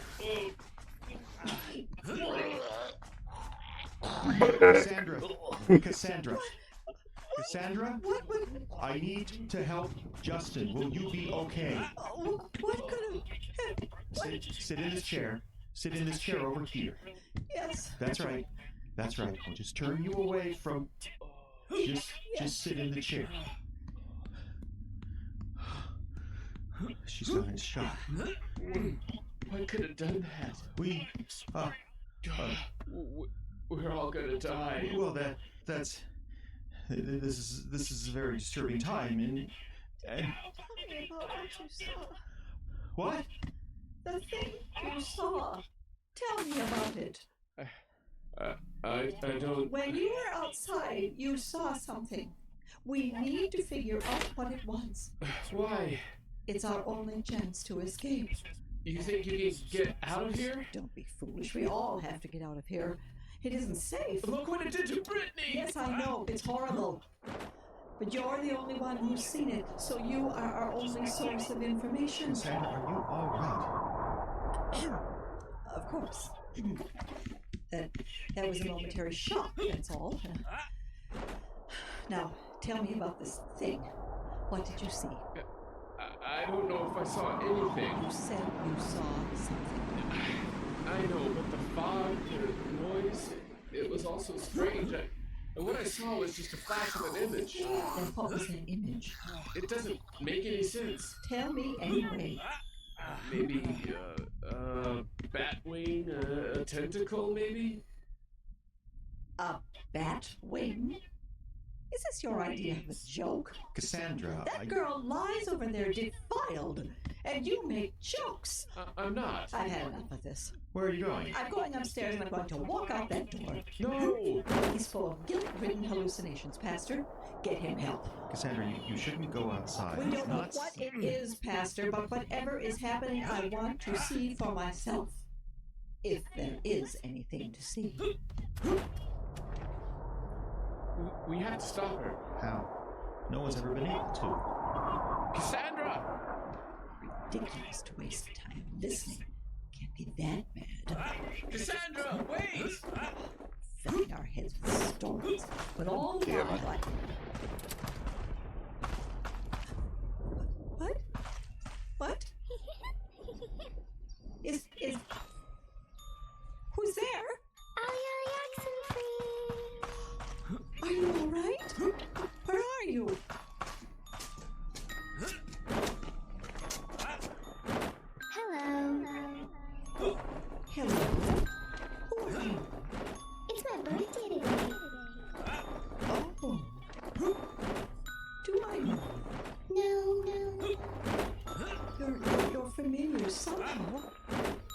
can know you. No. See what I found? Oh, that's a rusty old... What is that? Crowbar. It was over there in the grass. Are you sure I don't know you? I'm sure. The tip broke off here, see? That's probably why someone threw it away. Oh, It's still good for this, though. good for what?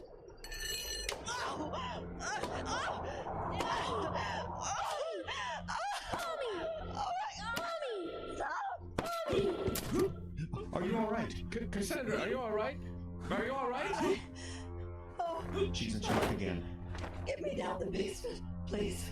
What did she say? Get me down the basement now.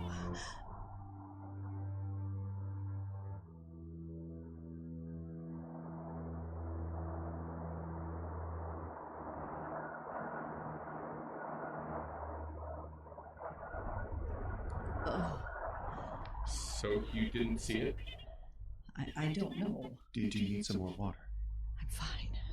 What are we going to do? Well, we only tried the one door. There is the back door by the kitchen. Do you really think it's going to be any different? I just, It could be. What? We don't really know anything. We don't really know what's going on. What do you mean? Well, just that we shouldn't jump to conclusions. There is a logical explanation. What? Well, there must be a logical explanation. yes, I can see that. We shouldn't get all upset by everything we see. Eyes can deceive. It's possible. This could be A mass hallucination. yes. A gas leak, perhaps. What are you talking about? We're trying to focus on what's going on so we can get out of here. I don't think we are getting out of here. Well, then you're welcome to stay. Pastor Fred and I are going to find a way out of this. We should try the back door. The gas could be back there as well. Yes. And the hallucinations are very strong, very real. I'll be ready. I think we should just talk. What is wrong with you two? You needn't shout. Seriously, though, what is wrong with you two? It's time to go. Fred, you are a pastor. What? Of course. Why are you bringing that? And you're at this church every day. You're always working here. How can you dismiss the fact that whatever this is, it's spiritual? Well, of course we're not dismissing that possibility. It's just we need to take action now. It's time to get away from here. What happened to Brittany wasn't spiritual. Then what was it? You're not thinking clearly. I am thinking more clearly than I ever have in my life. We need to get out of here. We need to act. All right, let's act. Let's pray. Justin, this might not be the time. What do you mean?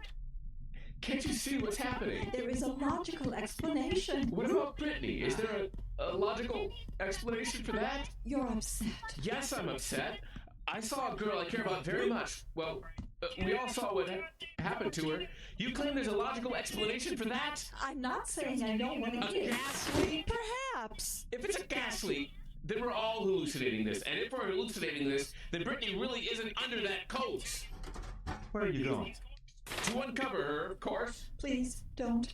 If it's all a gas leak, then we couldn't possibly have seen what we thought we saw. We thought we saw a girl turned inside out. Justin, please. Remember what we saw? Her organs pulsing on the outside, her heart still beating? Oh, I'm going to be sick. It couldn't possibly be that way, right? Right? What was that? It's the thing. It's back. That sounds different. Oh my God. That's coming from inside the building. What do we do? We have to hide. We have to get out of sight. Do you really think we can hide from that thing? The janitor's closet. There's a case in there for tools. We just cleaned it out. Is it big enough for three of us? I don't know. Forget it. I'm staying here. What? I don't know what this is, but I'm going to find out. You can't. Go. Hide. And when you get there, pray for me. Justin. Pray! Please!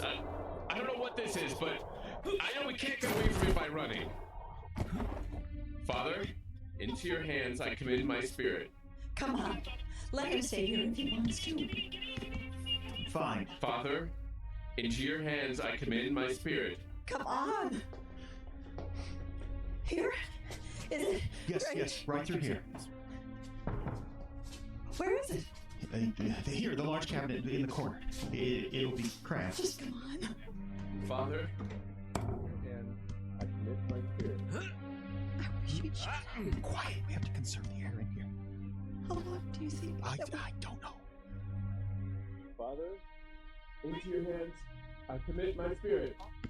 I wish you'd just be quiet. Please, shh. Father, into your hands. Quiet.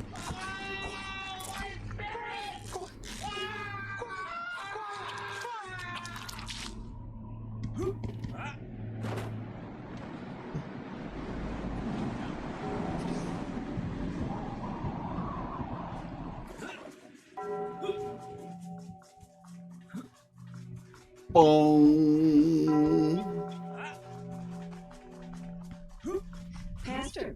Pastor, wake up. Fred, Oh, I'm sorry. it's getting too stuffy in here. I dozed off. The air. Yes, I know. We have to go out. Do you really think that's I haven't heard anything in 20 minutes, and we can't stay here. Maybe we should just... Please, come on. Well, if you think it's safe. Come out of the closet, Pastor. You're a terrible, terrible individual. Can you hear anything?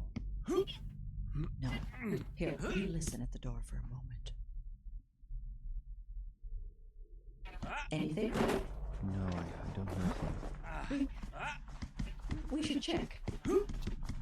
I don't We know. have to check. I know.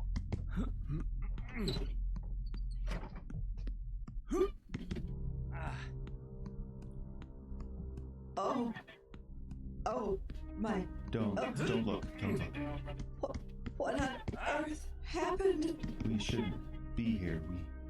We need to leave. Where's Justin? Look, the girl.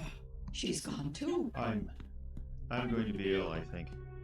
There's blood everywhere. Cassandra? It's as if you used a paintbrush. What can do this? Cassandra, I think I'm going to be... Pastor Fred. Pastor Fred!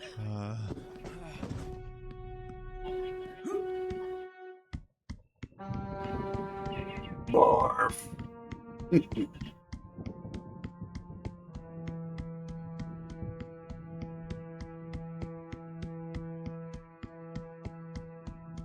Here, just keep walking. Keep walking, one step in front of the other. I don't know. Come on, don't try and talk just yet. Here, sit down. Thank you so much. We had to get out of that room. That much was obvious. It's red. Yes, Pastor, I know. The blood of the lamb. The sacrifice. Pastor? Occasionally, as I do counseling. Helps to have a little brandy on hand. Like some. No, that's not necessary. I had no idea you kept that in your office. Otherwise, I wouldn't... Wouldn't have, what, brought me here? Yes, I imagine you wouldn't. What next? Did you hear his last moments? How he went out praying? I wish I could do that. Pastor, we need to focus. We need to figure out what's going on, and then we can escape. So willingly, he just sacrificed himself. Into your hands I commit my spirit, Justin said. Yes. It's a horrible tragedy, but we have to focus now. We need to get out of here. Yes. Please, Pastor, put it down. No. You're right, of course. We need to focus. Yes. We need to come up with a plan. Yes, that's it. Tell me, what did you see when you were outside? I don't really think that's... You were outside a few moments. When you came in, you were very shaken. What? Did you see the demon? But I didn't see anything with bats, wings, and tentacles, if that's what you mean. Then what did you see? Cassandra? I'd rather not talk about it.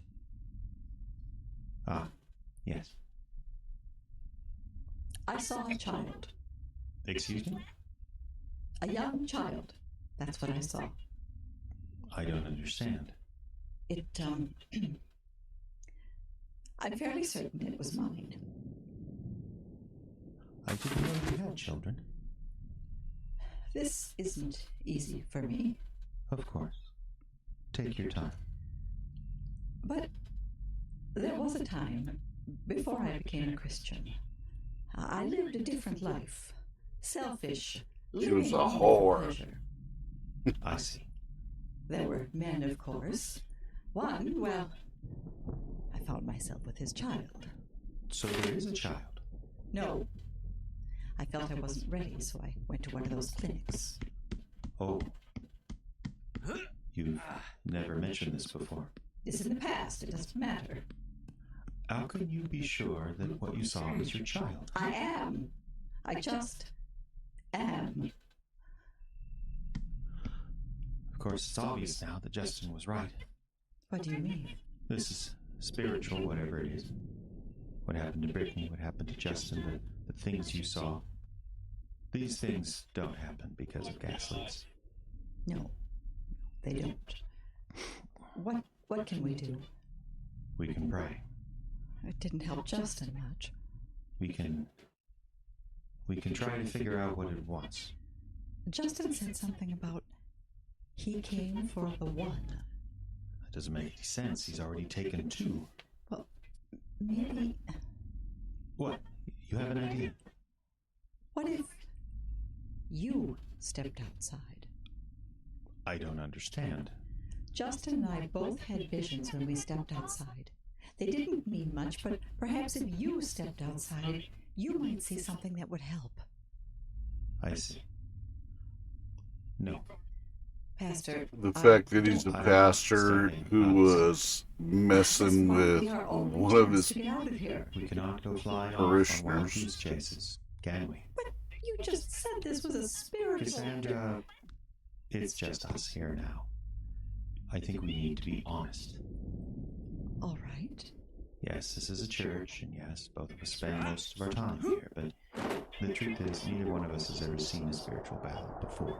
Well, what do you mean by What I saying mean by that is, we wouldn't know a spiritual battle if it came and bit us.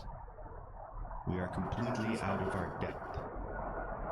The church provides valuable service, but neither one of us has ever seen God, not here. And now, apparently, something else has arrived. I don't have any idea what it is. What are you saying, Fred? Speak plainly. The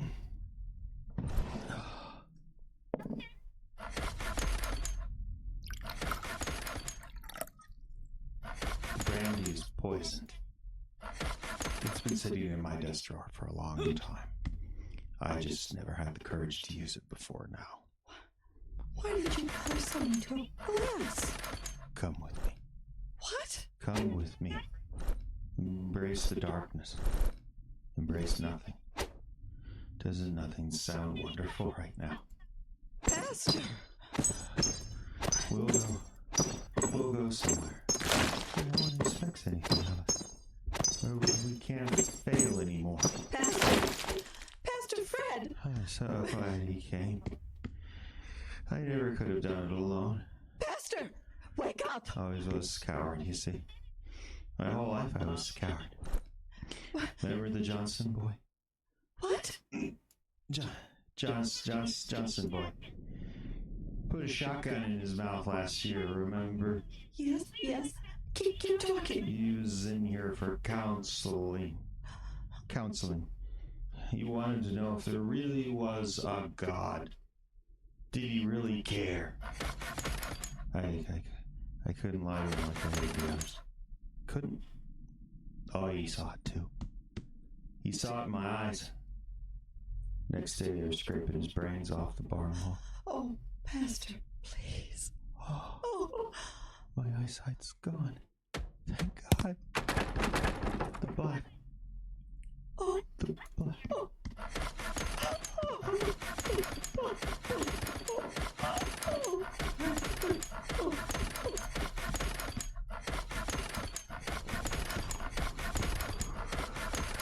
do you want? What do you want? This isn't right. This isn't right. This is just a dream. You think you can scare me in a dream? I know where I am. This place isn't real. I can't see outside. The phones don't work. There are unnatural storms, fog, wind all at once. You think you can do this to me, but you can't? I know I'm in a dream. Stop it! Just stop it! What do you want? Tell me what you want. I come for the one. There's only one of us left. I come for the one. Then why don't you come and get me? These walls can't stop you. They didn't stop you from killing Brittany, from killing Justin. Why would they stop you now? I wait at the door. What? I wait. It waits. Of course it waits.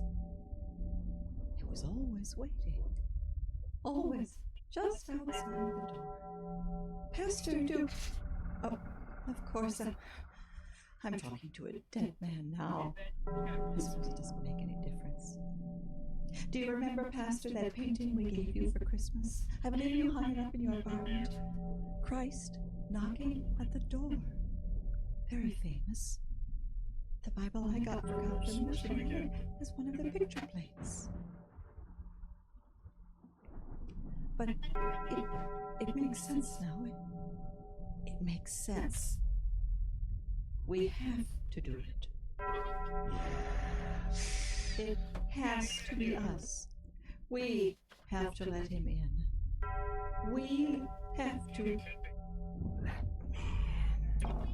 I wait at the door. I have a choice. Let me in. And if I don't,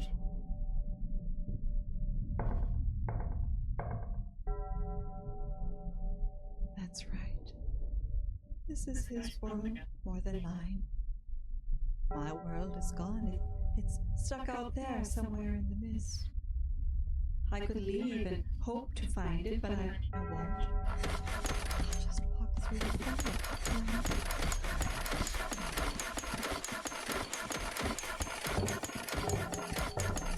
I have to choose, don't I? I have to open the door for it. Or I can choose to keep it shut, but I'm not going anywhere. I can't leave. I'm going to leave. Sit here and listen to it.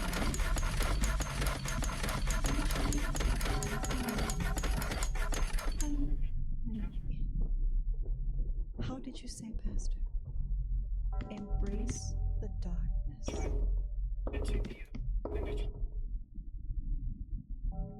I choose that.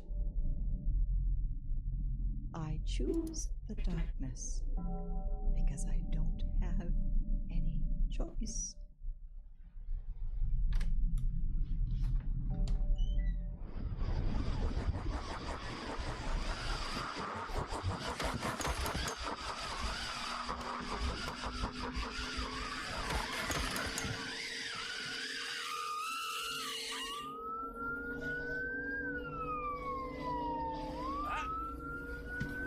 Emergency alert system. A funnel cloud of tornado intensity has been sighted in the city limits of Icebox, Minnesota. All citizens are urged to move immediately to an approved storm cellar or other safe location. Repeating, this is the emergency alert system. A funnel cloud of tornado intensity has been sighted in the city limits of Icebox, Minnesota. All citizens are urged to move immediately to an approved storm cellar.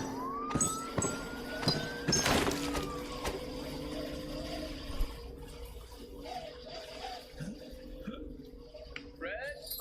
Pastor Fred? Fred, are you up here? I heard something. Where? Over.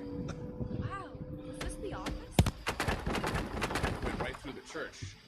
Look, the roof is gone. Help! I heard something. Here. Fred? He's here. Cass. Oh, Are you hurt? Cassandra. You alright, Casper? Cassandra is over there. What? Cassandra is over there. We were meeting in my office. Fred, this is your office. There's nothing left. The train cut right through the middle of the building. Why don't you come down to the center? She's over there? Hurry. We have to get back down to the basement. What? What? She is. Oh, don't look. Can we help her? Justin, can you help her? We need to get back down to the basement. What? Come on. Poor woman. Is she all right? Fred, you're hurt. We need to get you down. Is she all right? She's in a better place. What? I said she's in a better place. Yes. Fred, the funnel about to come back. Yes. Help me. You just leave it? You have to.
The demon.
hard worker, a hard worker.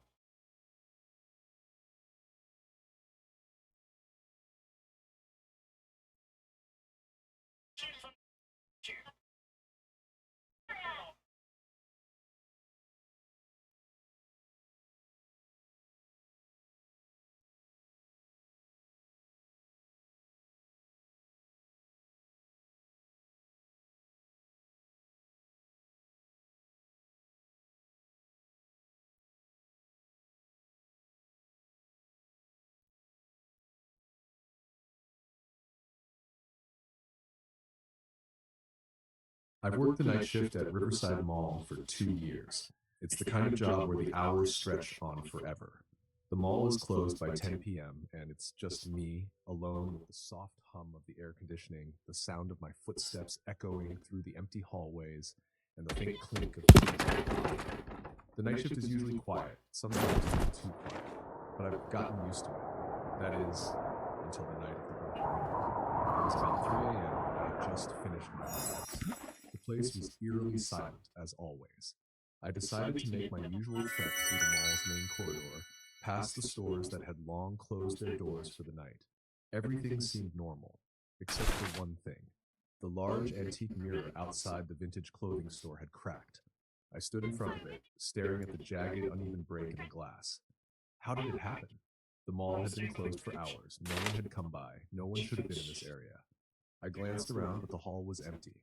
The store was locked. I took a few steps closer to the mirror, and that's when it happened. I saw it. In the reflection, standing just behind me was a figure. A tall woman, dressed in a long, flowing gown of some kind, her hair cascading down her back. I whipped around, heart pounding. No one was there. My pulse quickened. My breath caught in my throat. I looked back at the mirror. The figure was still there, still staring at me. But this time she wasn't looking directly at me. Her eyes were staring past me, wide and vacant, her face twisted in silent agony. Her mouth opened as though she was screaming, but no sound came out.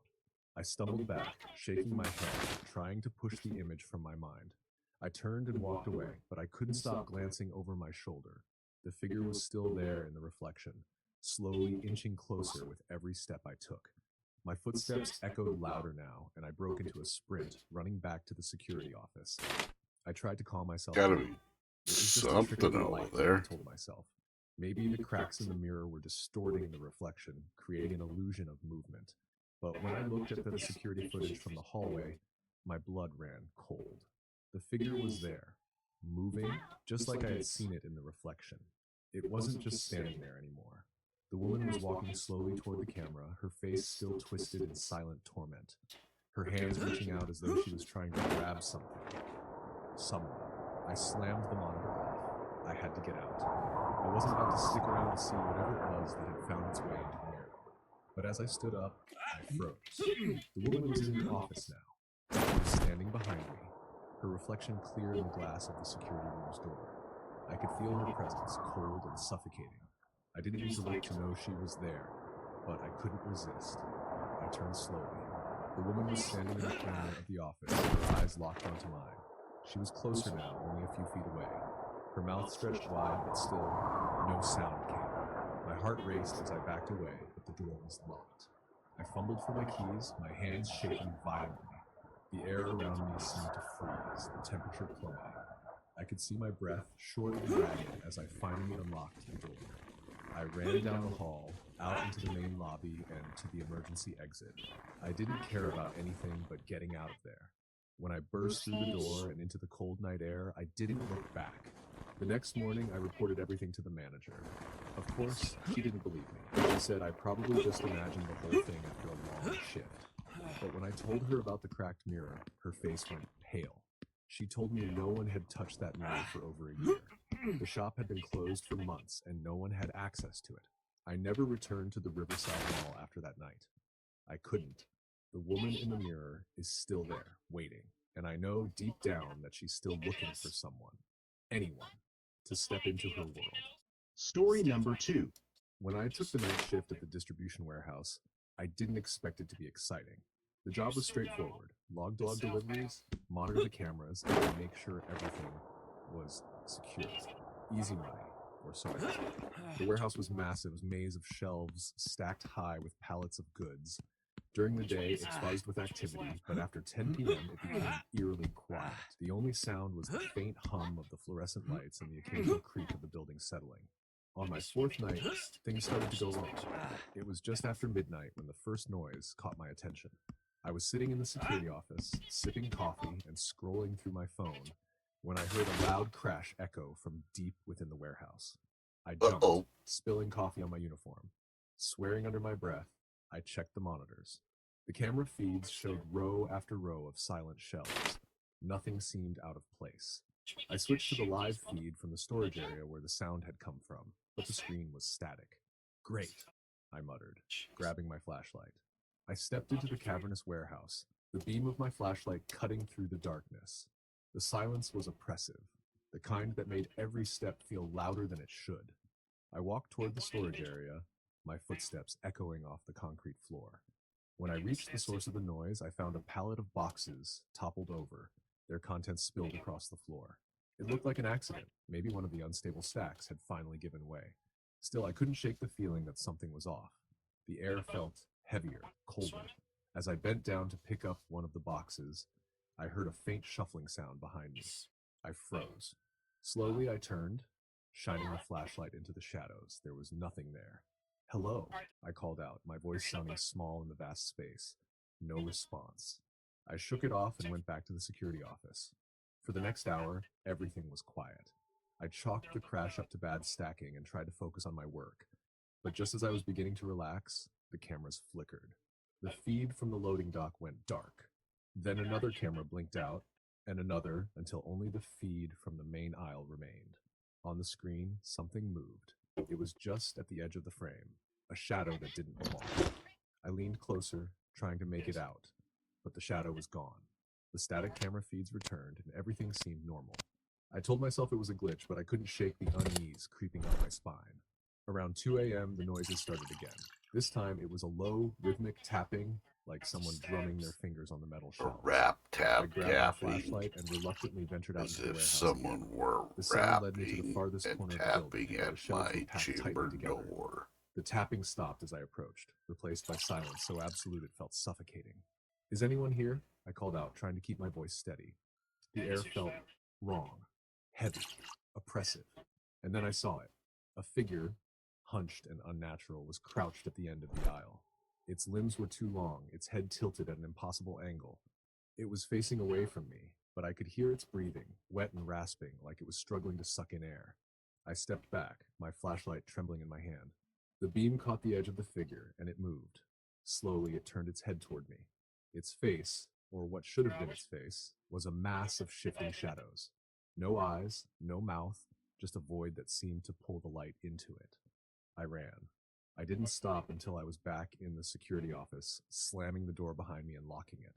My chest heaved as I tried to catch my breath, my mind racing to make sense of what I had just seen. The monitors flickered again, and this time the shadow was on every screen. It moved impossibly fast, darting from aisle to aisle, getting closer to the office with every frame. The tapping started again, louder now, coming from just outside the door. My heart pounded as I grabbed the office chair and wedged it under the door. The tapping turned to bang. The entire door shook, as if something massive was on the other side, trying to break it. I backed away, searching for another exit, but there was none. Then it stopped. For a moment, there was silence. I stared at the door, waiting for the next sound, the next movement. But instead, the lights flickered and went out, plunging the office into darkness. The only light now came from the monitors, their dim glow casting eerie shadows on the walls. The shadow was no longer on the screens. It was inside the room. I felt it before I saw it, a cold, suffocating presence that made my skin crawl. The darkness seemed to thicken around me, and then slowly it moved.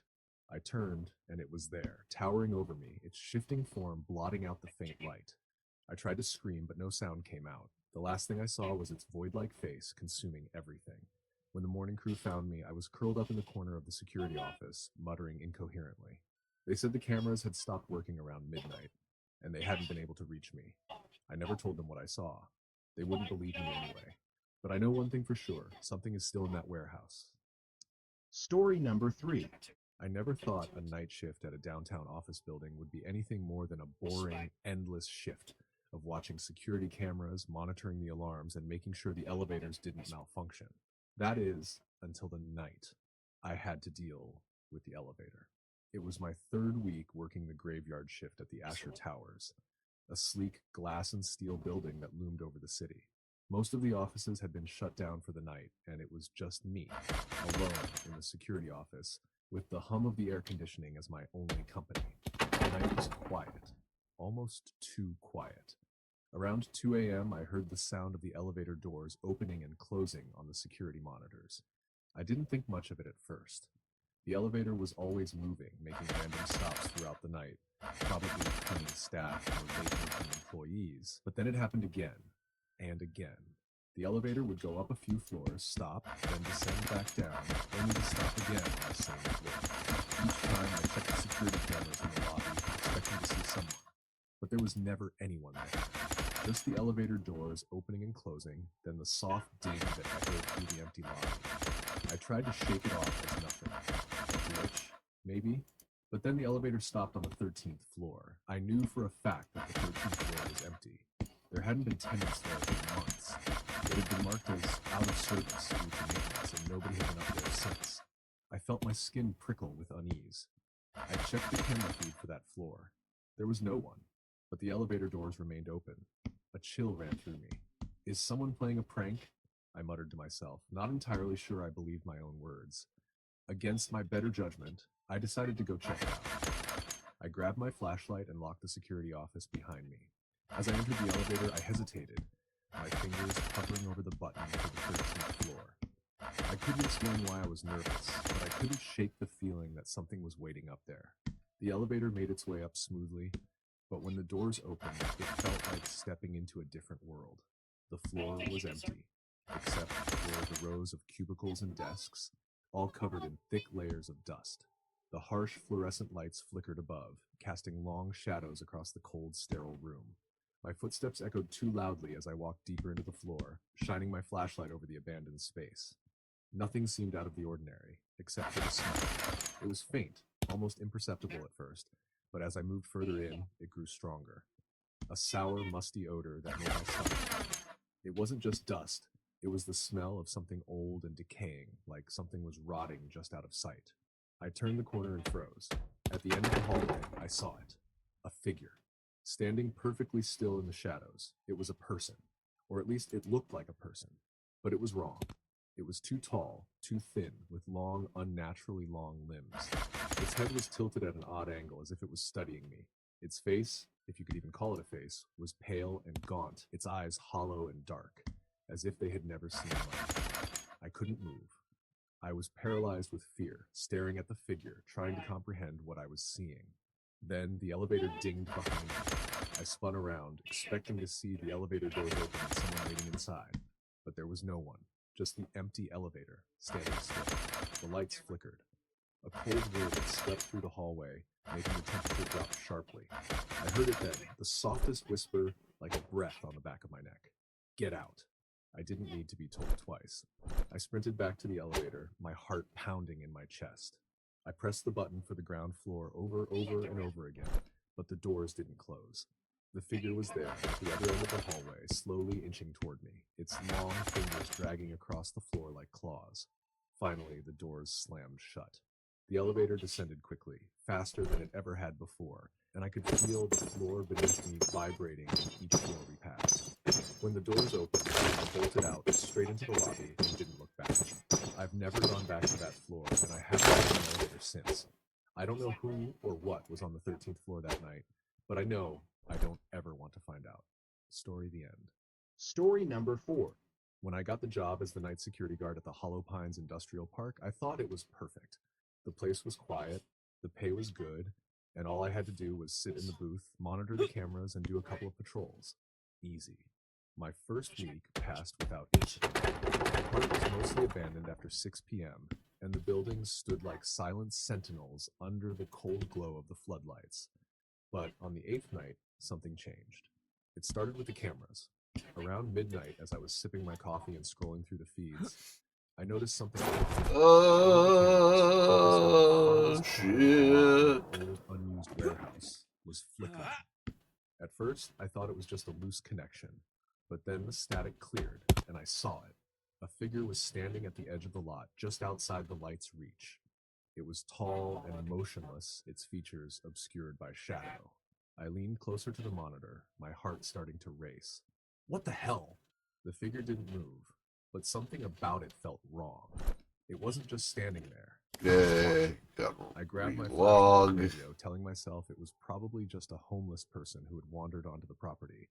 Still, I couldn't shake the unease as I stepped out of the booth and into the chilly night. The industrial park was eerily quiet, the only sound the crunch of gravel under my boots. I kept my flashlight trained on the distant corner as I approached, but when I got there, the figure was gone. Hello?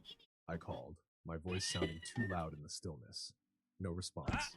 I shone the flashlight around, but there was no sign of anyone, just the empty lot and the looming silhouette of the warehouse. I was about to turn back when I heard it, a faint tapping sound coming from the warehouse. Hello? I called again, this time more firmly. You're trespassing. Come out where I can see you. The tapping continued, slow and rhythmic, echoing faintly from the building's rusted walls. I hesitated, my instincts screaming at me to leave, but I couldn't ignore it. It was my job, after all. The warehouse door was ajar, the padlock hanging broken. I pushed it open, wincing as the hinges creaked loudly. The air inside was damp and musty, thick with the smell of oil and decay. The tapping stopped. I swept the flashlight beam across the interior. The warehouse was mostly empty, save for a few rusted machines and stacks of old pallets. All right, this isn't funny, I said, stepping cautiously inside. The door slammed shut behind me. I spun around, my flashlight trembling in my grip. The sound echoed through the warehouse, followed by a soft, shuffling noise. It was coming from the far corner where the light didn't reach. Who's there? I demanded, my voice cracking. The shuffling grew louder, closer.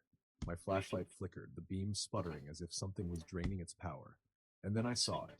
A face emerged from the darkness. Not a human face, but something distorted, with empty black eyes and a gaping mouth that stretched far too wide. Its pale, leathery skin glistened in the faint light, and it crawled on all fours, its limbs jerking unnaturally. I stumbled back, barely able to keep my balance. "Stay back!" I shouted, though I knew it was useless. The thing stopped, tilting its head like a curious animal. Then it spoke. Not in a voice, but in a whisper that filled my head. "You shouldn't have come." I bolted for the door, yanking it open and running as fast as I could. The shuffling sound followed me, growing louder, faster, as if it was right behind me. I didn't look back. I burst into the security booth and slammed the door shut, locking it and pressing my back against the wall. My chest heaved as I gasped for air. My eyes darted down. The camera outside the warehouse was back to static, but the one pointed at the booth showed the figure standing just outside, its head tilted as it stared directly into the camera. The power went out. I don't remember much after that.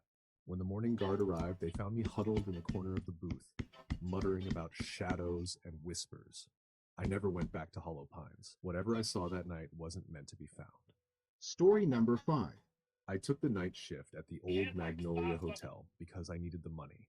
And honestly, how bad could it be? Most Whoa, nights, the guests 10 were stream quiet, the hall was streak. empty, and the only sounds Woo, were the look at occasional you ding of the go. elevator or the hum of the air conditioning. Easy money, or so I thought.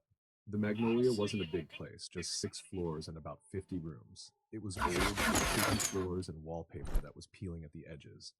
It had its charm, though, the kind of place that tourists stayed in for the authentic vintage experience. One night, around 2 a.m., the phone at the front desk rang. I jumped at the sound. It had been a quiet night, and I was half asleep. "Front desk, how can I help you?" I said, trying to sound professional. There was silence on the other end, then a faint crack. "Hello?" I repeated.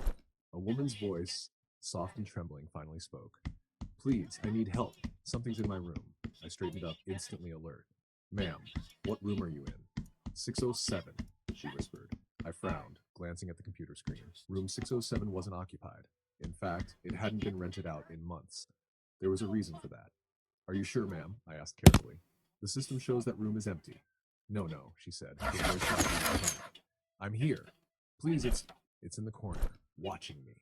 Please hurry." Her voice cut out abruptly, and the line went dead. I stared at the phone, my heart pounding. The stories I'd heard about Room 607 came flooding back. Guests who stayed there often complained of strange noises, footsteps in the hall when no one was there, whispers in the desk, cold, suffocating presence. The hotel eventually stopped renting it out. I should have ignored the call. I should have stayed at the desk. But something about her voice, the sheer terror in it, made me grab the master key and head for the elevator. The ride up was agonizingly slow. The air felt heavier the closer I got to the 6th floor, and when the doors finally slid open, the cold draft hit me like a slap. The hallway was dimly lit, the old sconces flickering slightly. I approached room 607, my footsteps echoing in the silence. The door was closed, but I could see faint lights seeping through the crack at the bottom. "Hello?" I called. "It's the front desk. Is everything okay?" No response. I knocked again, harder this time. "Ma'am, I'm coming in to check on you, okay?" I slid the key into the lock and pushed the door open. The room was empty. The bed was made, the furniture untouched. Everything was as it should be, except for the air. It was freezing, far colder than the rest of the hotel. My breath fogged in front of me as I stepped inside. "Hello?" I called again, my voice trembling. A faint sound came from the bathroom, a soft, wet dripping. The door was ajar, and I could see the faint glow of the vanity light. I hesitated, every instinct screaming at me to turn around and leave. But I couldn't shake the feeling that someone was in there. I pushed the door open, and the light flickered, casting eerie shadows on the tiled walls. The sink faucet was dripping, each drop echoing loudly in the small space. But the bathroom was empty. That's when I saw it in the mirror. Behind me, in the corner of the room, stood a figure. It was barely more than a shadow, tall and thin, with unnaturally long arms that seemed to stretch toward the floor. Its head tilted to one side, and though it had no discernible features, I could feel its gaze locked on me. I spun around, but the corner was empty. The bathroom light flickered violently, and the door slammed shut, trapping me inside. I pounded on the door, shouting, but the cold grew unbearable, and my breath came out in panicked gasps. Then I heard it, a low, guttural whisper right next to my ear. "Get out!" The door flew open, and I stumbled back into the room. The light in the bathroom went out, leaving me in near darkness. I bolted for the hallway, slamming the door to room 607 behind me. I was Back at the gonna front get desk, pissed there I for a tried to minute. convince myself it had been my imagination, that the stress and lack of sleep were playing tricks on me. But when I checked the phone logs, my blood ran cold. The call had come from room 67. I quit the next day. Let someone else deal with the Magnolia's secrets. But sometimes, late at night, I think about that voice on the phone. Was it the woman trapped in room 607? Or was it something else entirely? Something that wanted me to come up there? Either way, I'll never know, and I never want to find out. Story the end. Story number 6. I started working night shifts at the hospital because the pay was good, and I figured, how hard could it be? The place was mostly quiet at night, with only a skeleton crew and a few patients in the emergency ward. My job as a janitor was simple: clean, restock, and stay out of the way. It was an old hospital, built decades ago, with endless hallways and a maze-like layout. On my third night, I discovered just how easy it was to get lost in its forgotten corners. Around 1 a.m., I was mopping near the east wing when I saw a door I hadn't noticed before. It was at the end of a hallway where no lights were on. A faded sign above it read, Ward B7. The strange thing was, Ward B7 wasn't on my map of cleaning assignments. Curious, I pushed the door open. The air inside was stale, as if the room hadn't been touched in years.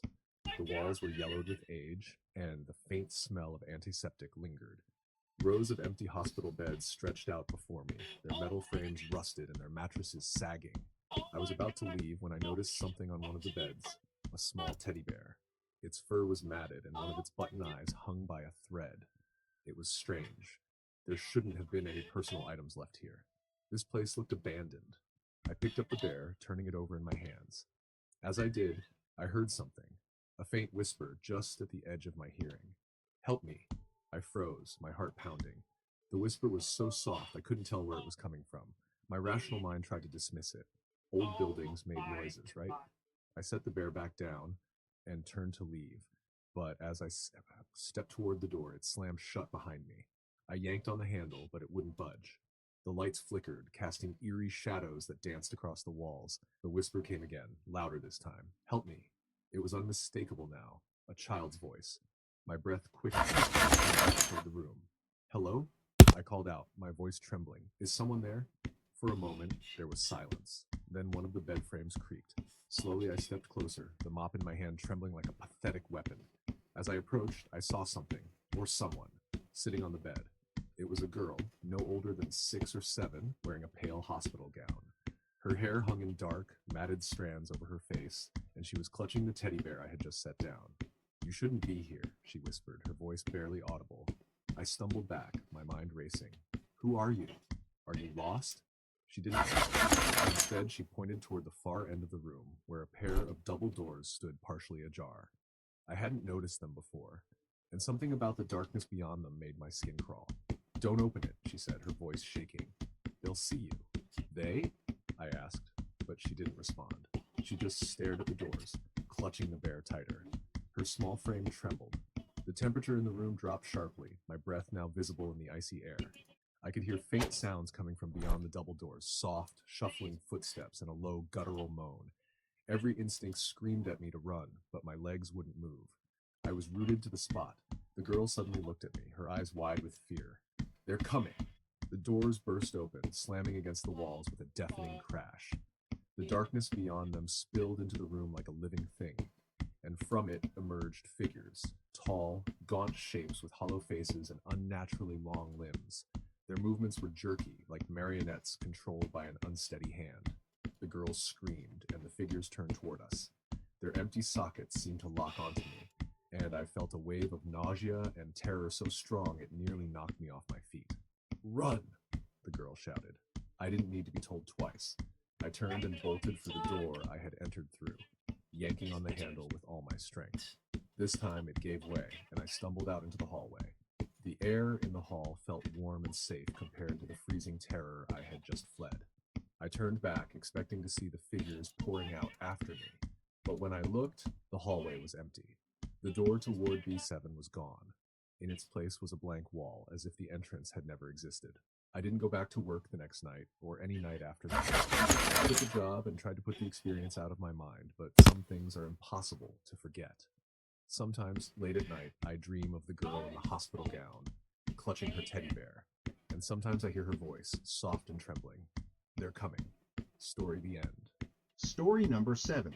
The gas station where I worked was in the middle of nowhere, surrounded by miles of dense forest. The highway that ran past it was mostly empty at night, save for the occasional trucker or lost traveler.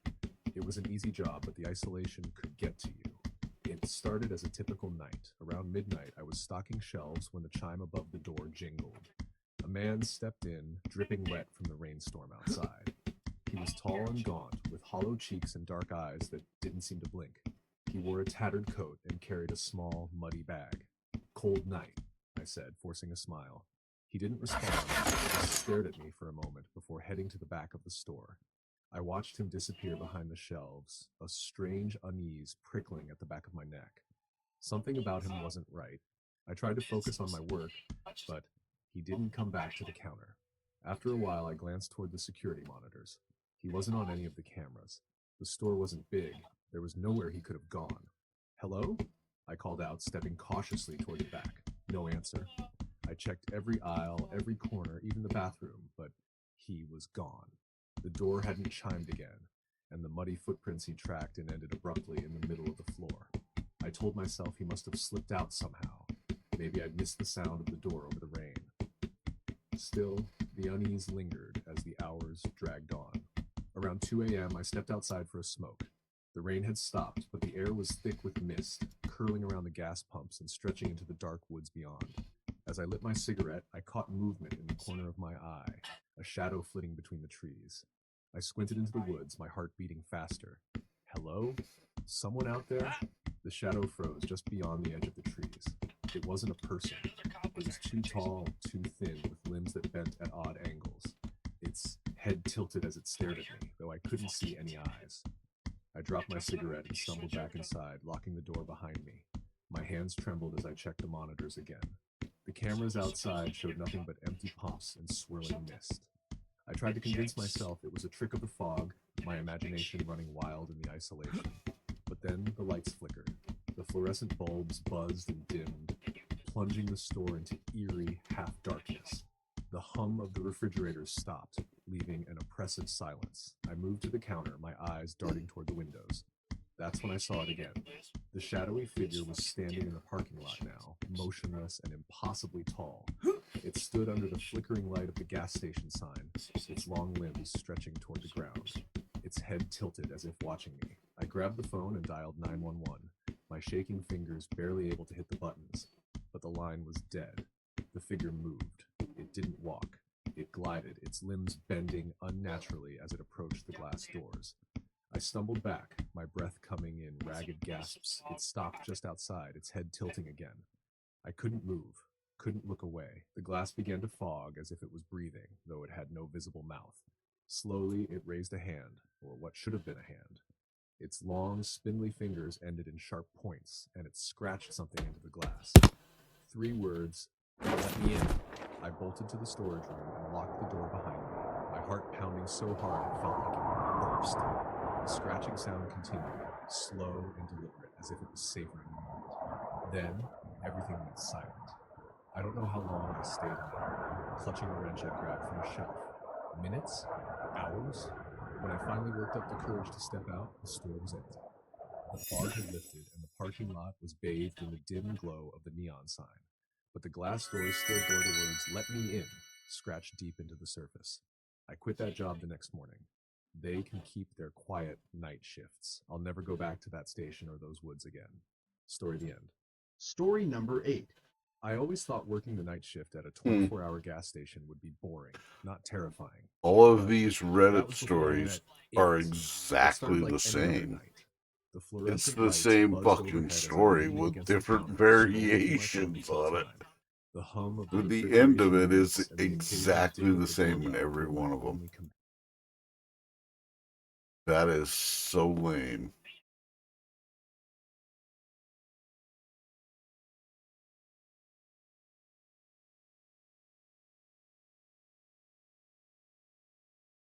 Oh, there's another radio drama. This will probably sound somewhat the same Just about there. I know, hop up on the dock and tie us on as the demon. doors on land. Get it?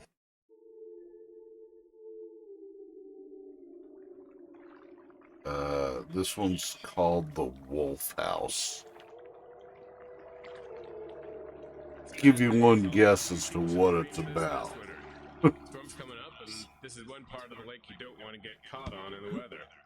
I assure you we will do everything we can. Still don't understand why you couldn't have your meeting indoors on land. If you complain too much. Just about there. Honeywell, hop up on the dock and tie us off, would you? Oh, you do it. It's what you're paid for. Well, then take the motor.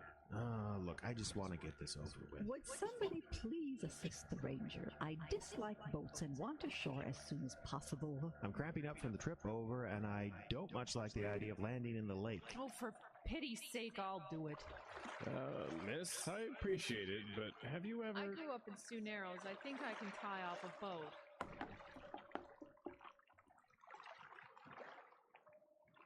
The line? Yeah, here you go. You could have told me she was a local. Made a fool of myself. You're married, remember? That's got nothing to do with it. Okay.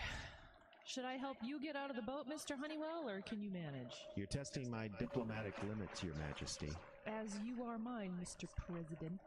Ottawa thinks they can send some little birdie in to settle this. I got another thing coming. Lady, gentlemen, please. We must remain focused on the task at hand. There is too much at stake for this difficult. Can I remind you that you're here purely as a courtesy? The Borderline Historical Society has no legal say in this case. Borderland Historical Society, and we most certainly do have a say. Otherwise, your superiors wouldn't have allowed me to come along. All I'm saying at the moment is please remain focused. Oh, I'm focused. I know exactly what you're here to do. And what's that in your plan? We're here to tear down a haunted house. Dun, dun, dun.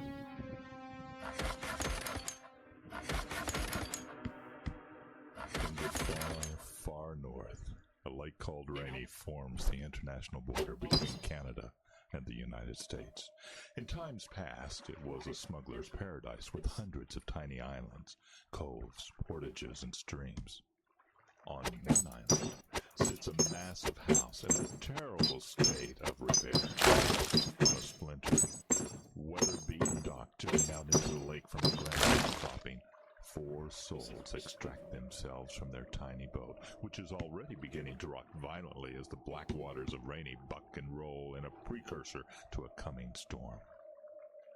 4 souls, 2 federal bureaucrats, a historian, and a park ranger, stand on the dock, reluctant to begin moving toward the house. How long do you think you'll be? Oh, no idea. We've been talking over these things for 50 years. The architecture's stunning. It's horrible. No. Can't see us getting back before dark. Can we take a strike then? Now if this storm comes up like I think it might, why the hell did you plan a meeting for 3 o'clock anyway? Ask him. What are you talking about? You. It took me 12 emails just to get him to respond, and another 5 before we could arrive on a date. Don't ask me why he wanted 3 o'clock on a Friday. You agreed to it, didn't you? What choice did I have? I want this thing settled. What? Did you hear that, Gib? Settled. There's a joke in there? Yes, Miss McDonald, there is. See that house? Well, it's kind of hard to miss considering it takes up the whole island. Well, good, because the other thing that's hard to miss is that this is the biggest boondoggle our 2 fine countries have ever dealt with. An abandoned monstrosity. See here. Monstrosity sitting on an island which just happens to straddle the U.S.-Canada line. I don't care if it was 1890, the thing never should have been built. 1893. And you know as well as I do, Mr. Honeywell, that border enforcement is rather lax in those days, and it should be preserved. Why, Talian's International Hotel. Here it comes. Talian's International Hotel sits on the boundaries between Fort Covington, New York, and Dundee, Quebec. The international line runs right through the dining room. I have been there and seen it myself. Now, if our 2 countries can establish an accord over that, I see no reason why we can't establish a similar accord for this. Talian's Hotel's been in business for 170 years. It's a damn tourist attraction. That thing up there hasn't been occupied for decades. It is falling down into the lake. Let's be clear, Ms. Martin. We're not here to preserve this house. We're here to decide who pays to get rid of it. I'm getting cold. It is. Come on, I'll unlock the door for You you. have to understand exactly how much money They're is gonna go on like that, aren't they? doing this. No idea. I haven't had to deal with this Markham much. This house, my grandma's in the Historical Society. She said no one else really cares about it. Local? More or less. Grew up partway in the cities, but I came back here as soon as I could. Soon Narrows, huh? Partway. Dad still lives there. Mostly I grew up in Toronto. Pretty good with a boat back there for a city girl. Well, there's no reason to be insulting. Look out! Are you alright? Yes? What was that? Looks like a piece of the roof broke loose. Thing must weigh 50 pounds. Well, I'm awake now anyway. God, that was close. Yeah, we should move it. Well, yes, me. I think you lot are doing this just in time. House is falling down on top of us. I'm not so sure. What do you mean? That's not a piece of the roof, it's a log. There's still some how did a log get up there? Well, some of these pines are taller than the house. Storm breaks a branch, branch lands on the roof, decays over the years, you know. Really big for a bridge. Well, you know. Let's get this up.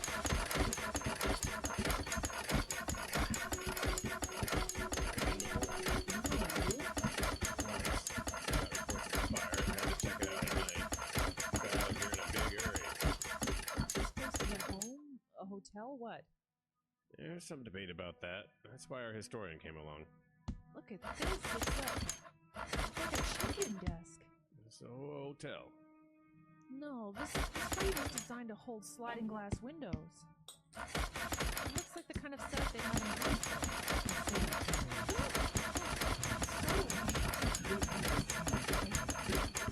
Yeah. God damn, look at all them meteors coming down. Holy shit. Falling logs. What? So it was a mental institution? They are everywhere. In the 1920s, the That word shit. sanitarium was used to describe many different kinds of establishments, most providing rest and relaxation for people who were all Oh, perfectly fuck. sane. I think we call it. Oh, looks like it's coming right for us. Well, then we should get this over with, shouldn't we? Ms. McDonald. Marie, please. Fine, Marie. Do you see anything of particular historic, environmental, or cultural value about this structure?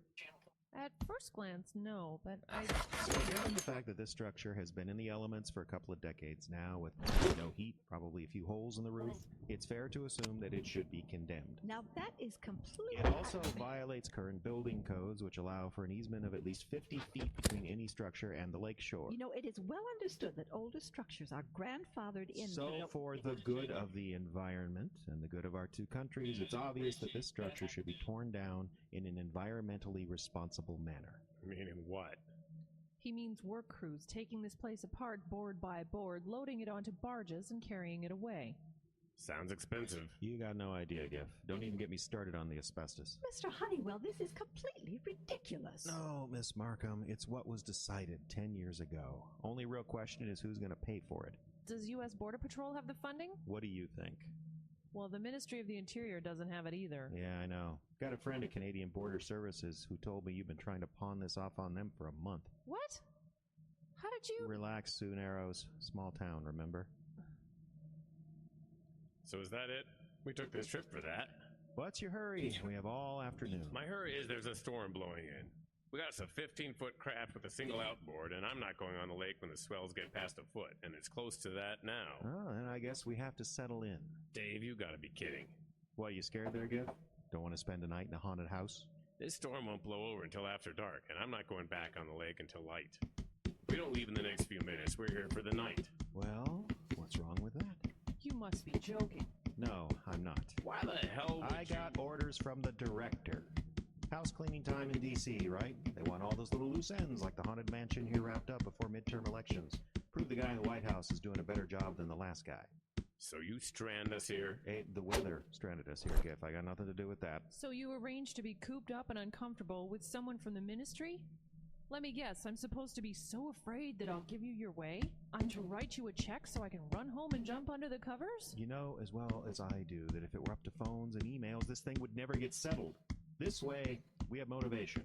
Dave, you're a son of a bitch. Thank you. And you're gonna come with me and help me drag the boat up on the dock so it doesn't end up in Hudson Bay tomorrow morning. Oh, it'll be fine. No, it won't. Come on, Dave, lend me a hand with this. It'll help your master plan. Fine. We'll be right back, ladies. We're just getting started. Did you know about this? Oh, of course not. I have to say, I am a little excited. Why? Oh, the chance to spend extended time in this house, investigate its history. Honeywell is right about one thing. We do intend to tear this place down. Oh, yes, I know. It's always darkest before the dawn. But what you did count on is giving me the time to build my case. I shall not sleep tonight. I'll find evidence that your every claim against this house is inconsequential. Accomplishing what? Saving it, of course. You just can't tear something down because it's inconvenient, not something so historic. You'll have to have reasons. And the first reason from Mr. Honeywell is that it should be condemned, meaning it's... If I can't move it, turn it apart. Just see about that. Where are you going? To start at the beginning, the foundation. Some accounts of the Historical Society tell of a basement cut right into solid granite. Can you imagine? Oh, I must investigate. I'm off to find the cellar. Do you think it's a good idea to split up like that? Miss McDonald, we've already split up.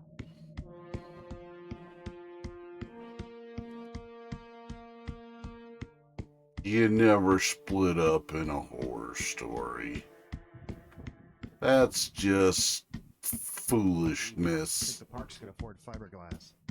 Yeah, like we have an aluminum boat. Anything lighter would be flying over the trees in this. Ah, hell, I've been out fishing and worse than this. Did you find something? Oh, not really. There were some admission records back there behind the desk. Bookstore.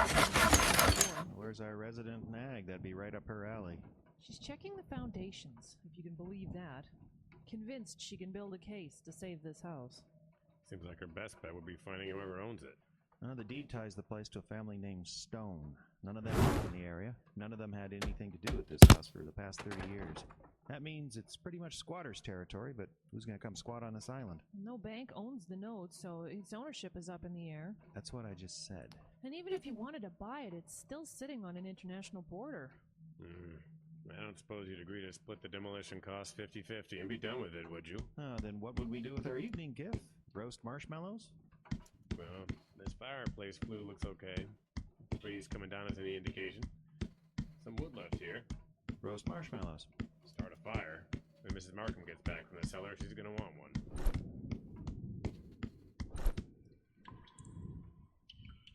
Amazing. Amazing. There's not even cement. The stone was cut to match the beams. Oh, just an old house settling. Now, don't you worry. It'll be fine. Nothing will happen to you. Not while I'm around to protect you. What? Oh, well, hinges have rusted right through. Oh, that's right. Collecting white crystals. Just the important thing is this foundation is solid.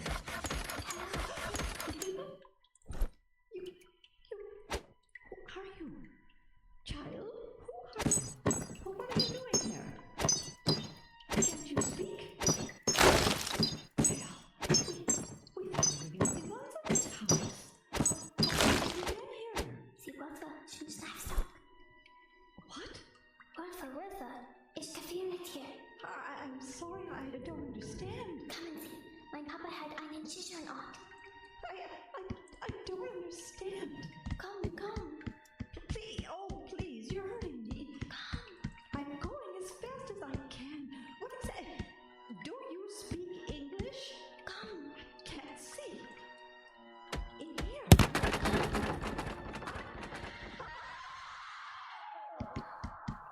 Well, she's fucked.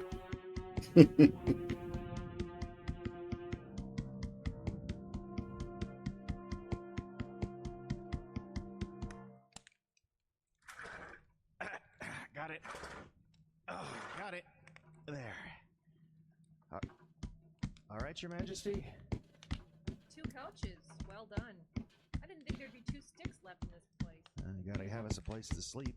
I took the liberty of bringing along some food. Wow, you planned ahead, I see. Of course. Cheese, crackers, a little beef jerky. I'm a vegan. Of course you are. Have the cheese. Oh, you really had this all set up, didn't you? Where's Gif? Well, the ranger's having a look around. And don't change the subject. You wanted the chance to talk, so let's talk. Okay. We're not going to stand for this manipulation. You know what happens in Ottawa when I even suggest that the Americans are trying to bully us? I got a pretty good idea, yeah. You practically kidnap me and strand me on this little island for the night so we can follow your apparently secret agenda. It's manipulative and underhanded. This is not going to fly, Honeywell. Dave, please. And stop and think about this for a second. This house is falling down. When it goes, it's probably going to end up in the lake. Plaster, steel, glass, probably a ton or 2 of asbestos. All that junk mixing with the fish and anything that drinks the water, people included. You're telling me you're vegetarian and you don't care a little bit about the environment? Vegan. And I've been thinking, maybe Ms. Markham is right. Oh, no. No, maybe she is. The house has sat here for 90 years, right? It hasn't fallen in yet. If the foundation is strong, maybe it never will. Where is she, anyway? Excellent question. Did you find the cellars? Yep, no sign of her. I was hoping I'd find her back here. No structure can last forever. No, but some can last a long time. This one has done okay. Folks. Just because someone lit a fire under you doesn't mean tearing this place down is the right thing to do. Oh, so you're on the nag side now. A minute, please. No, I'm just suggesting that there's more to investigate here. And the Historical Society is more than happy to do it. We should take advantage of that. Old Dan Howardchuck was all for tearing this place down. Yeah, Dan Howardchuck does not work at the ministry anymore. Yeah, but he did for 40 years, and you all pretty much gone to hell since he left. Guys! I think we have a problem. What is it? I think Mrs. Markham's wandered off. What do you mean wandered off? She said she was going down to the cellars. She's not there. Well, you looked all over down there? Yes, while calling her name the whole time. If she's down there, she's not answering. So she wandered someplace else. Marie said she was in heaven getting to spend time in this place. She's probably upstairs. Okay, let's go find her. Just got the fire started. Dave, for God's sake. It's nearly 5. Say we sit down, break out. Bet she comes and finds us before you know it. Have you been upstairs? Just went to the top of the landing and called her name. Well, I'll start at the top and work down. You start in the cellars and work up. I'll hold down the fort here. Seriously? Hey, Giff, you said yourself. She's gonna want a fire when she gets back. Can't let it go out, can we? The United States government to serve and protect. You're thinking of Adam 12. We should probably have communication. How's yourself? Drifting between one bar and none. Mine too. Well, keep it on just in case. Left mine at the office. Annoyances, those things. Thanks, Dave. You're always a big help.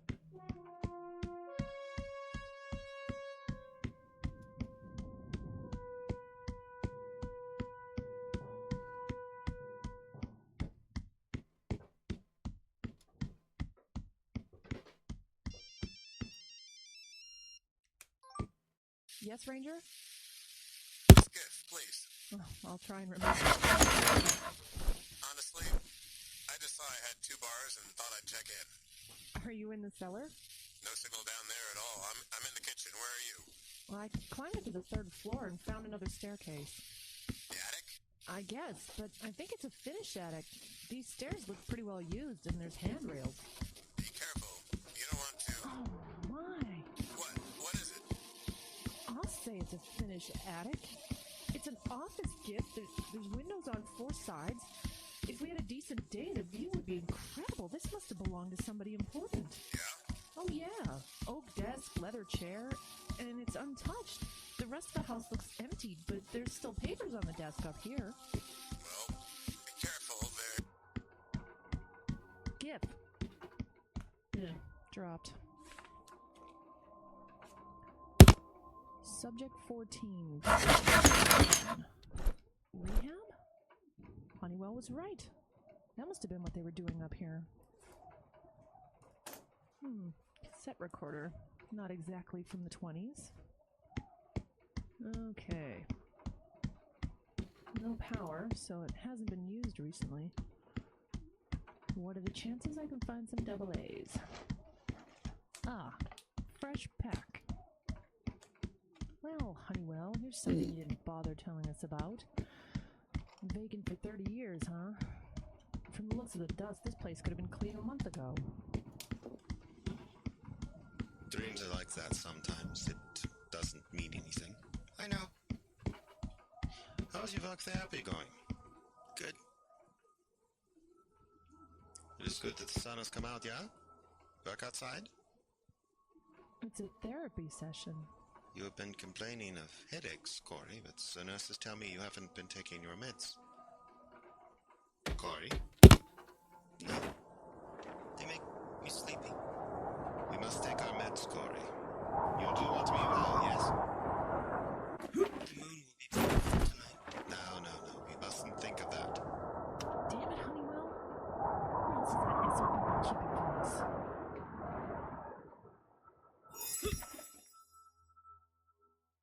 Ta-da! Another perfect landing. Different every couple of years. There we are. House search is finished. Well, come on. Giff? What the hell's her dog? Marie? I can't remember the nag's name. Okay, so there's going to be one over there somewhere. Giff, are you there?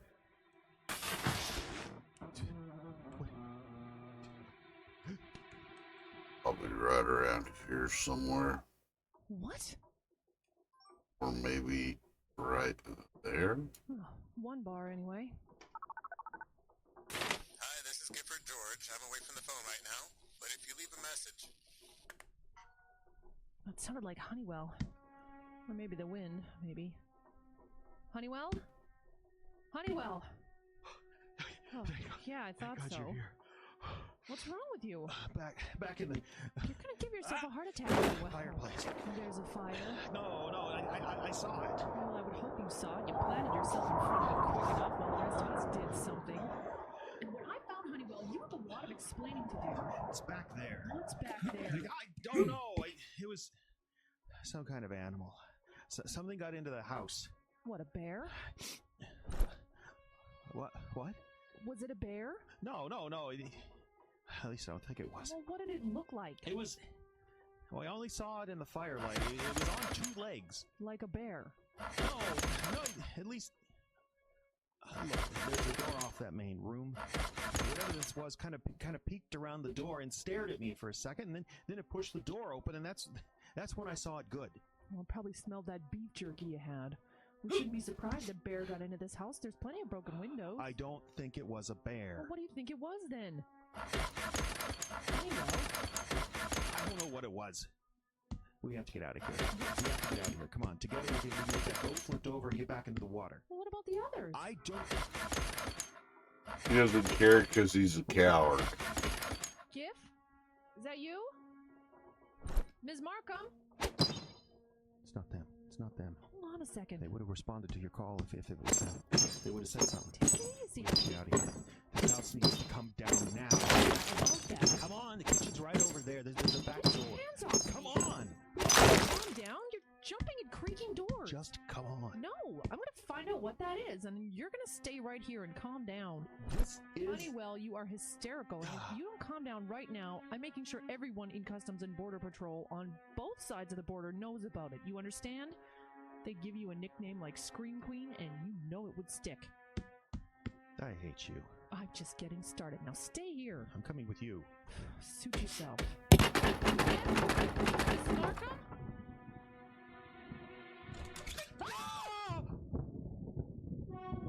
Jump scare.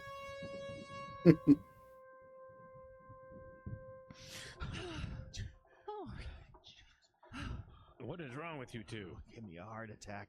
Why are you sneaking up on us? What do you mean? Well, Honeywell saw the boogeyman and he was afraid you were him. What? You did plenty of screaming yourself, lady. Sure, I'm on edge. I've been hanging out with you for the past 5 months. Oh, there's a bear in the house. You got yourself Oh, that's easily the worst idea I've ever heard. Hey, you know that is not gonna happen. Now, what did you see exactly? I don't know what I saw. Be ashamed of yourself, getting all worked up about a bear. I don't think it was a bear, damn it. Okay, what do you think it was? I just... Got your sidearm? Good. Let's go back to the fire. Yes, you have some explaining to do.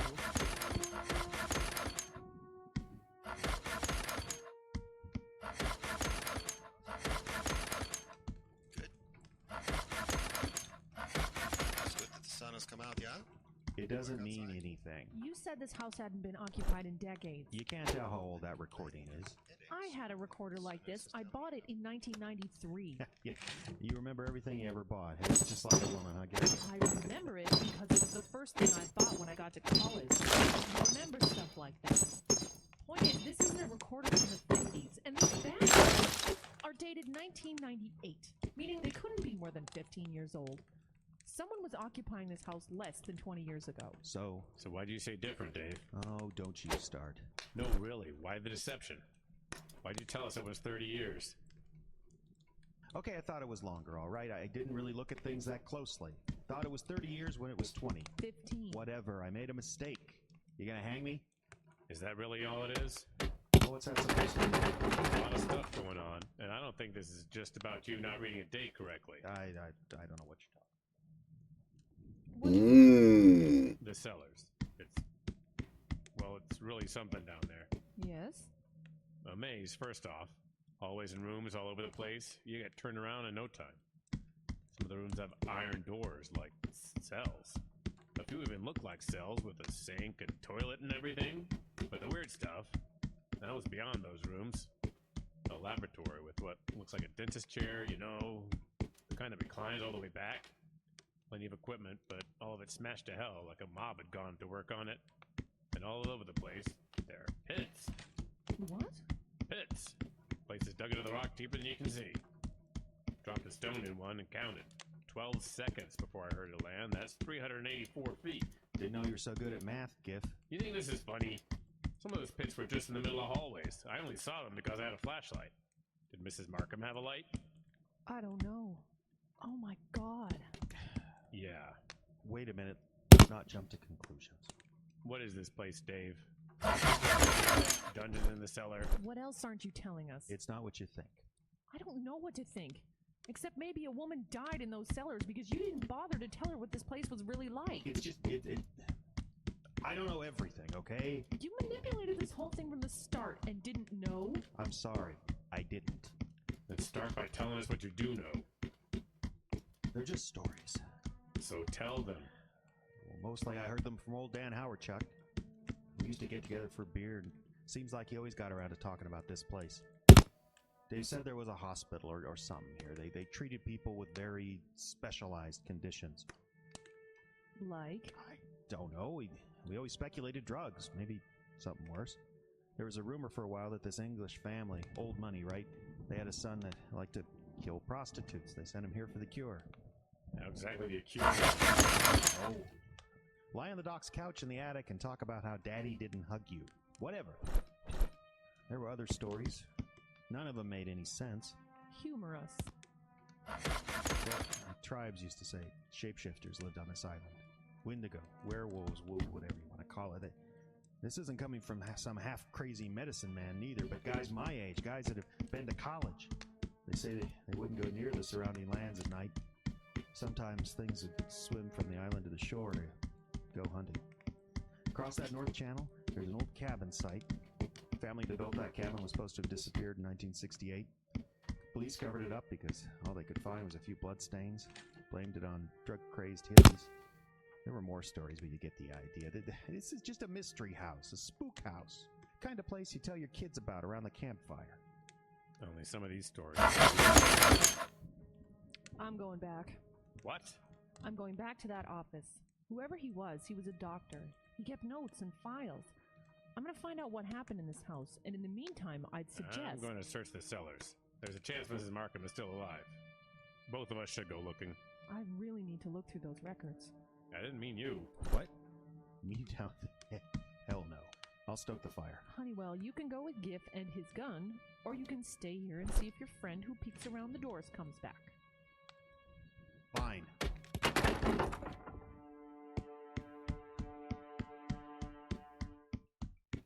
Quiet a second. I didn't say anything. Did you hear something? I don't know. I guess not. You guess not. Great, this is going wonderfully. You want to head back upstairs? Be my guest. It's not that. What exactly are we looking for? The Markham woman. She should be in here. Mrs. Markham! Mrs. Markham! I wish I could remember her first name. 15 cc's of standard solution number 33, as always. The agitation factor continues to be a concern. All the subjects volunteered, of course. I believe this agitation originating in the subconscious. I do not blame them. Anderson, Corey, a very bright young man. I thought perhaps too bright at first. I theorize this self-aware individual may have difficulty participating fully. Participating in what? What's the program? Just say it. Do you hear that? Hear what? What's wrong? Listen. What is that? One of those pits. See it? Flashlight? Yeah. That one's only about 10 feet deep, but it's cut all the way out to the lake. Well, how do you know this is happening? Maybe it just occurred naturally. Those edges, they're square. Why would you need to access the lake? Well, it's a well. That's all fresh water. Careful around the edge. We should mark this with something so we can remember. Idea, Dave. Let me just whip a rope for her out of pants and line her up. We're gonna fall into this thing if we're not careful. I'm not worried about this pit. We can hear this one coming. Yeah, sure.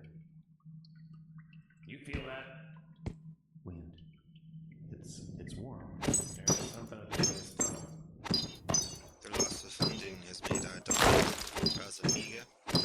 We're making do with oatmeal for breakfast and going to an evening meal once a week. Come on, enough with the Further budget cuts are necessary. discussion. I believe all other research should be suspended to concentrate completely on the unfortunate lycanthropia which has become a side effect.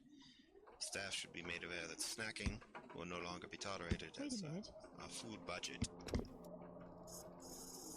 Be making do with oatmeal for breakfast and going without.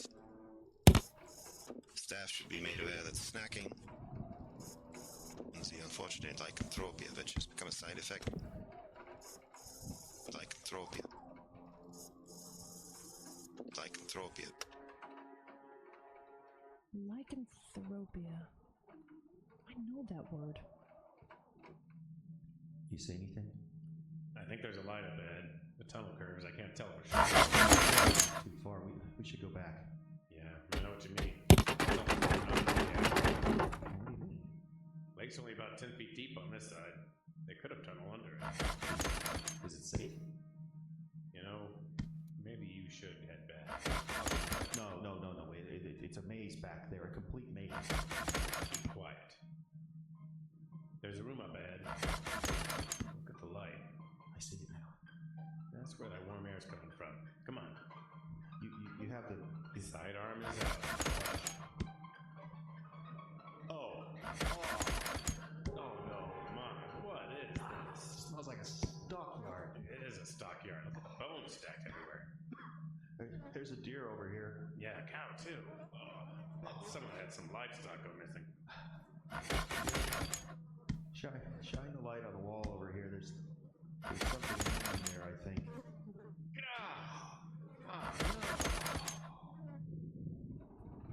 Here. Clinical lycanthropy is defined as a rare psychiatric syndrome that involves a delusion that the affected person can or has transformed into an animal, or that he or she is an animal. It seems connected to the mythical condition of lycanthropy, a supernatural affliction in which people are said to have physically shapeshift into werewolves. Fantastic stuff, yeah? Who are you? And maybe I'll ask you the same questions. You're trespassing in my office. Dr. Stone? Who are you? You're Dr. Stone? I would say I'm a shadow of that man. You've been knocking around this house for hours. Where have you been? Is that important? You have been meddling with my records?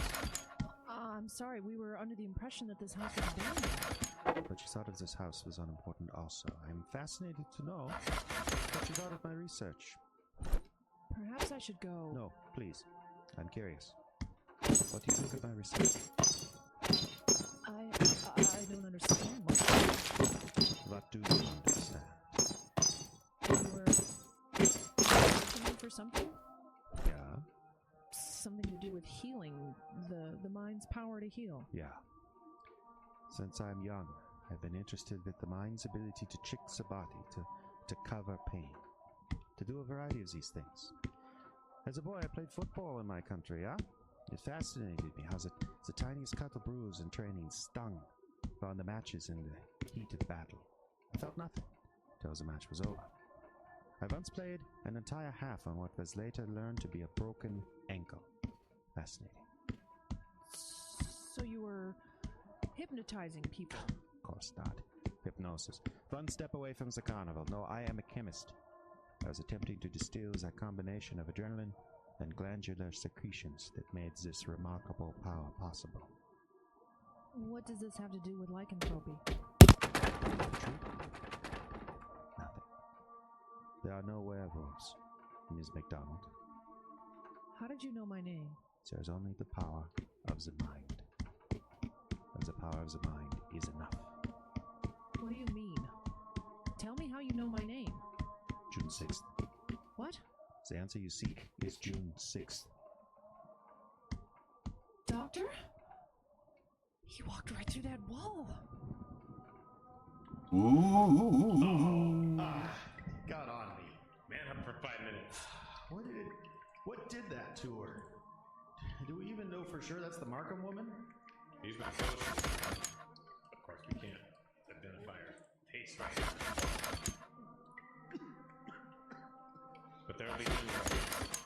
What did this to her? An animal, obviously. Maybe that bear you saw? Oh, and a bear can tie knots like this?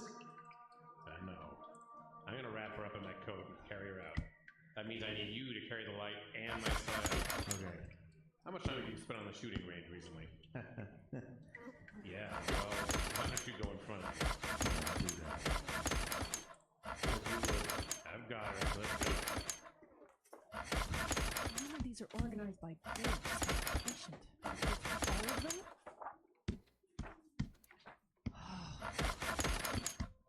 Wait. Anderson, Corey. Very bright young man. I thought perhaps you were right at first. I see our eyes so where our individual may have difficulty participating fully. Anderson, Corey. Adam Anderson, Corey. Came in October. Progress reports, notes from sessions. Session on June 6th. No. That's impossible. Have you got her okay? I'll be fine. I think it's a left up here. Are you sure? None of this is looking familiar. The ground's still sloping up. When we get into the foundation proper, it'll level out. You'll tell me when we come up to a pit, right? That's your job. You've got the light. Right. Sorry. Maybe I should carry her for a little while. You haven't spent any time on a firing range. What are the chances you've been in a gym anytime recently? Right. No thanks. I don't want to have to carry both of you out. You gotta understand, things just get so busy. Did you hear that? Hear what? That's coming from the room we were in. What are you doing? Give me the gun. No. Serious. Give me my sidearm now. What are you gonna do? I'm gonna go back and see what made that noise. What the hell is wrong with you? We should get out of here now. What about her? Leave her. She's past helping. I'm not leaving her behind so that maniac can finish with her. Whoever that is has to be stopped and brought in. What are you talking about? You want to arrest an animal? The knots, remember? That's not an animal. You didn't see what I saw. You saw something in flickering light and half shadow. And beyond this stage, your imagination's kind of running away with you here. This was a hospital. One of the inmates never left, that's all. You think a man did that to her? Could have done worse. It's right there. Let me handle this. We stole its dinner. Shut up. It's coming for us now. Be quiet. Hey, we hear you there. You need to come out here with your hands up. I don't want to hurt you, but I have a gun.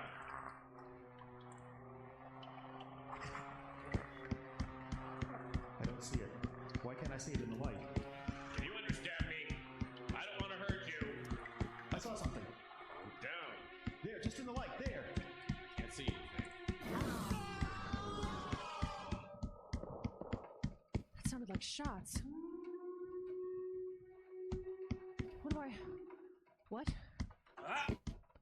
No cell, nothing. What do I do? What do you think you can do at this point? What are you? What do you say I am? There's no time for dying down in the cellars. I would not be the first to die there. There are dozens by the time we were done. I don't have time. But you'll make time. You'll read every last file, trying to understand. That you're a maniac? Maniac? I'm a sincere and honest physician searching for a better way for mankind.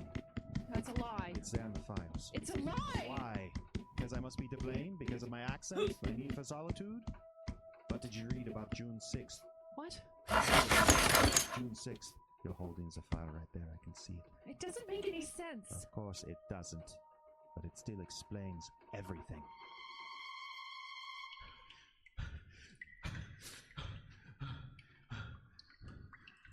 George? You there? Son of a bitch bit me. Is he there? Is he still there? Yeah. Put in a new clip. Would you please? My arm won't work. Is this the way? Is this the way out? I think so. Come on, move. What is it? What the hell is that? I don't know. It could be to keep her down here long enough. Crazy don't change your face, Gif. Crazy doesn't do that to you. The jaw, those eyes. I know. The claws were like... I know. Like a bear's. We'll get out of here. We'll bring back help. We'll flush them out with smoke if we have to. Hold it. That's the pit. That's the one with the water. Do you still have the light? I stuffed it in my pocket. Here, get it. Do you think you wounded him? I don't know. I threw a lot around in this direction, but I never saw him real well. Here's the light. Get out!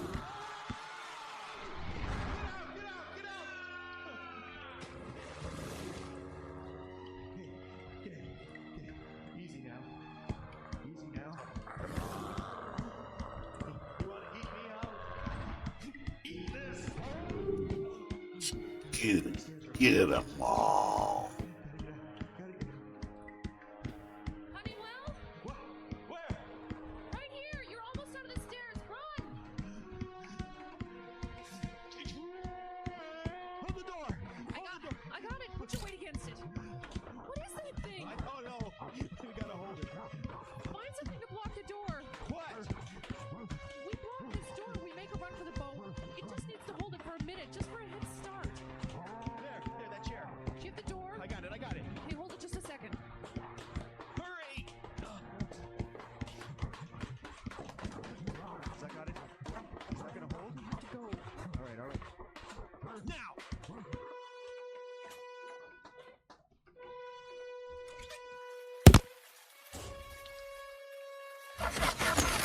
Do you hear him? Forget it, come on, where's the boat? We dragged it out on the dock.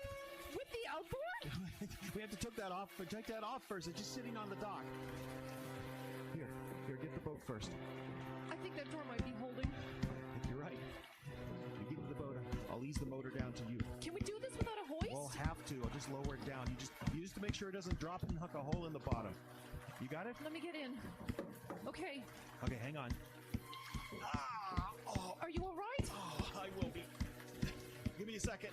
I can't see after the house. I don't know if he's coming. Oh, this is a bear to lift on your own. Well, maybe we should just get in the boat and push off. Just get away from the house. No, I got it. My back's been bothering. It's no big deal. I just need a second.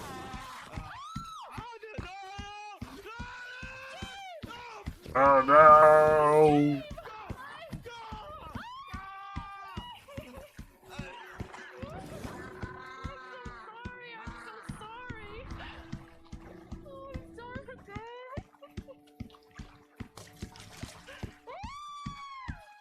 Help me! Giff? My arms. Help me in the boat. What happened? Where have you been? I fell in one of those pits. I took my chances with the channel they'd cut in the rock. Took me out to the lake. Oh, dear God, what's that at his feet?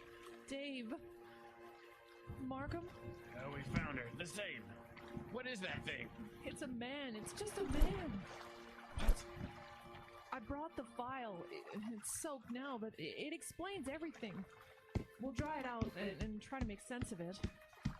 What did you mean it's just a man? His name is Corey Anderson. He was Dr. Stone's star subject. And what? Using his mind. First it was healing himself, but he took it further. Madness. He thought he was a werewolf. Thought? Yes. When normal people suffer from lycanthropy, they're just normal people acting like cats and dogs, but Corey was special. He'd had all this help learning to create things with his mind. To begin with, he could just change himself, and then on June 6th, 2 years ago, Dr. Stone watched as he actually created a totally separate being. It was lonely, so he made himself an imaginary friend. So he's crazy. You don't understand. This imaginary friend was one that Dr. Stone could talk to and touch. Anderson made it out of thin air. He was punished for that. He was sent to the cellars. Touch? You mean the friend was real? Or everyone was hypnotized to think he was real. I don't know. Honestly, Giff, I don't know how much what we saw in that house was real at all. And how much was coming out of Corey's head. We have to get back. We have to get someone to this island that can help that poor man. Well, let's catch him first. Wait, where is he? Isn't he on the dock?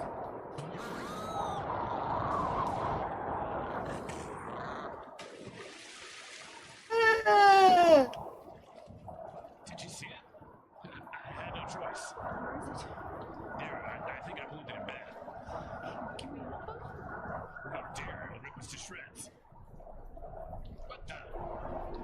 It's the house. Giff, look at the house. What's going on? It's rising up for the island.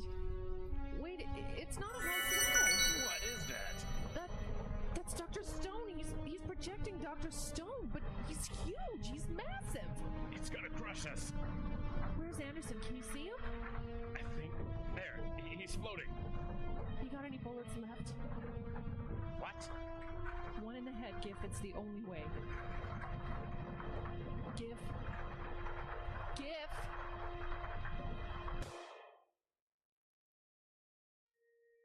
We made it to shore in about 3 hours. We got back to Giff's truck. I tended his wounds as best I could. Giff was hurt bad, but he wanted to stay. He wanted to be close. When the sun finally rose and the rain stopped, we could see the house on the island clearly for the first time. It was just a skeleton. The roof was collapsed, one wall was fallen down, everything exposed to the elements.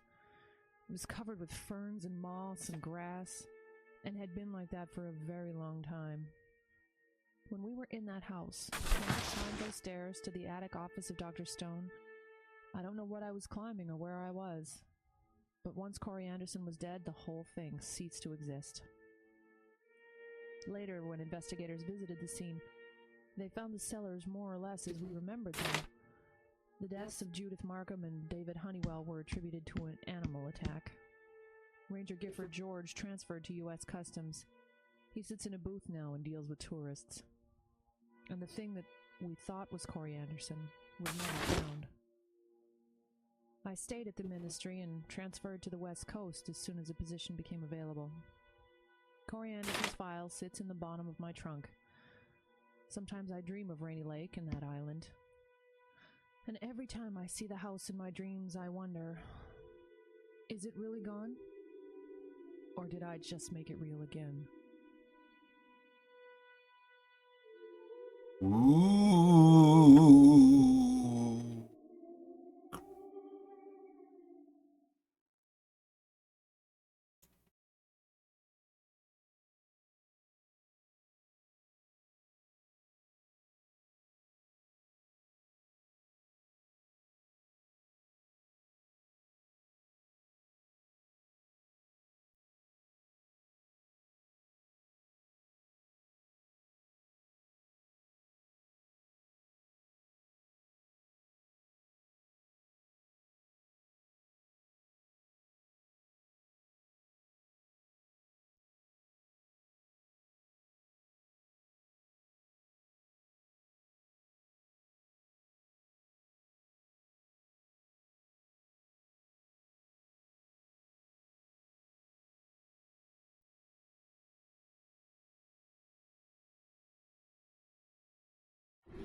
Wind whispers through the trees. Bats whisper through the eaves. Your mind's whispers are full of fear, and I whisper in your ear. I am called the Whispering Man, and you're listening to Ghost Story. Mostly, who live near each other in a northwestern city. I knew one of the guys pretty well. His name was Justin.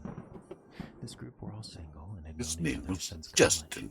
3 of the group were girls, and they shared an apartment together.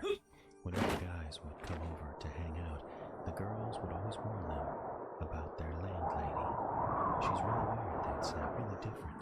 When pressed, the girls could not quite put their finger on what was so different about this landlady, but they were very serious when they told the guys to steer clear. The problem wasn't that their landlady was nasty or unfair. It was that she kept trying to become part of their group, even though they were all in their early 20s and she was well past 60. She liked to insert herself in any activity the group was doing. If they were having a game night or watching a movie together, she would create some excuse to knock on their door and start asking questions. How was the apartment? Do you have the rent for next month, whether it was due or not? Annoying little things like that. And on top of it all, she was very flirty with the guys. This made them extremely uncomfortable. It didn't hurt her feelings, but after all, she was well past 60. One night, the landlady came down to the girls' apartment and wouldn't leave. She was talking, dominating the conversation, and then she said, right out of the blue, "Well, you know, I'm a witch." The kids all laughed because they thought it was a joke, but the landlady said, "No, really, I'm a real witch. I cast spells, I belong to a coven, and everything." The guys in the group thought, well, this is different. Even if they didn't entirely believe the old lady, they resolved to have an open mind. But one of the girls, a girl named Linda, laughed, and it was a harsh laugh. You could tell right away that the landlady was offended. Oh, that's why I couldn't see it. It's deep in the water. Linda immediately recognized her mistake. She realized she hurt her landlady's feelings, and it would be better for everyone if she just apologized. So she did. She assured the landlady in her most soothing voice, "Oh, I believe in witches. I believe you are one. I believe you," she said. You could tell by the way the landlady was looking at Linda that she wasn't buying it. She was pretty pissed off, and they knew for sure things were bad when the landlady just got up and left without saying a word. She might have mumbled something about the rent being due next week at the doorway, but that was all. Justin, the guy I knew fairly well, was kind of dating this Linda at the time, and as I say, this group all hung out together. Everyone had dated everyone else at some point. None of it was very serious, but Linda and Justin were on and off serious and had dinner plans the following week. Then, Linda suddenly took violently ill. She grew worse and began missing work. This went on for 2 or 3 weeks until finally she landed in the hospital. The diagnosis was severe anemia. She was in the hospital for almost a month, and for most of that time she was very coy with Justin about what was wrong.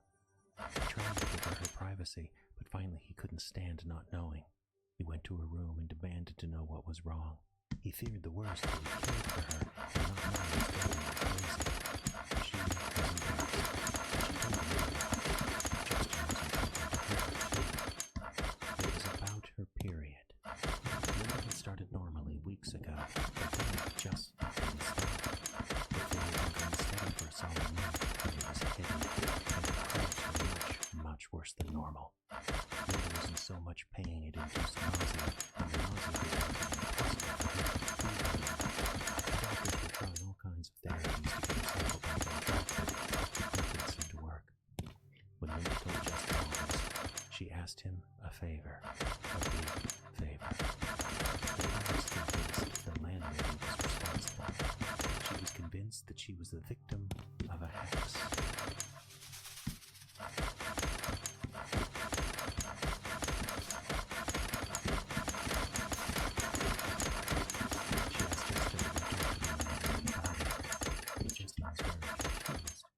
Linda was always the most level-headed member of their group. Now she believed in hexes? It didn't make sense. But it was obvious to him that she needed him to do this. She needed an explanation as much as he did, even a crazy one. So he agreed. He would talk to the landlady. Justin went to the girls' building and knocked on the door marked manager. The landlady opened it and beamed at the sight of him. She was instantly flirtatious and fluttery, asking Justin how he was and if he'd been working out, that kind of thing.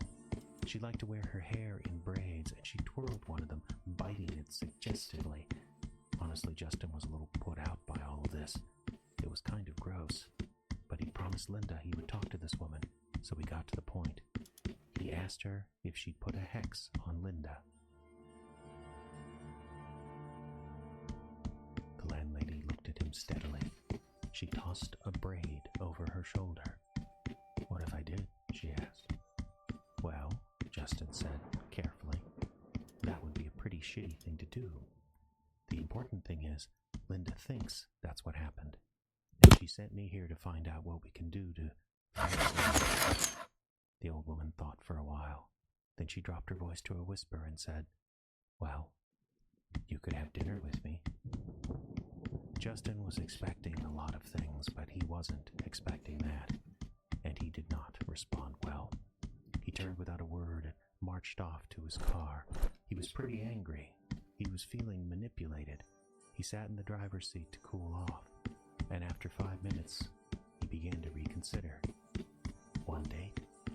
How bad could it be, he thought. After all, it was all for Linda. He was still sitting in his car, mulling things over, when he got a text from one of the other girls in the group. Linda had taken a turn for the worse.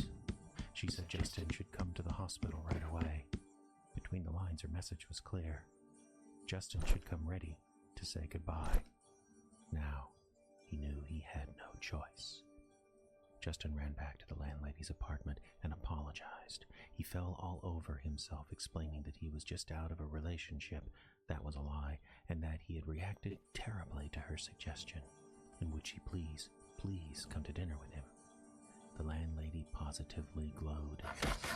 She scolded him for marching off like he did, but you could tell she had no intention of saying no. And as they made plans for a date the next night, Justin said, "And you'll take care of Linda, right?" All the landlady would say was, "Let's see how our date goes." The next day, Justin received word that Linda's condition appeared to have stabilized. He went to see her, and she was sitting up in bed, looking a little less pale. She asked about the landlady, and he told her everything. The date, her manner, everything. Justin's face fell, and Linda could tell what he was thinking, that he was going to have to do something thoroughly unpleasant to help her. She perked up then and said, "Here, I have something for you." She went to a drawer in her nightstand and came out with a simple pendant, just a dark stone on a silver chain. She put it around his neck and smiled. "For luck," she said. The next evening, Justin did his best to put on a show for the old lady. He wore a tie, he held the door for her, and he took her to a restaurant he couldn't really afford.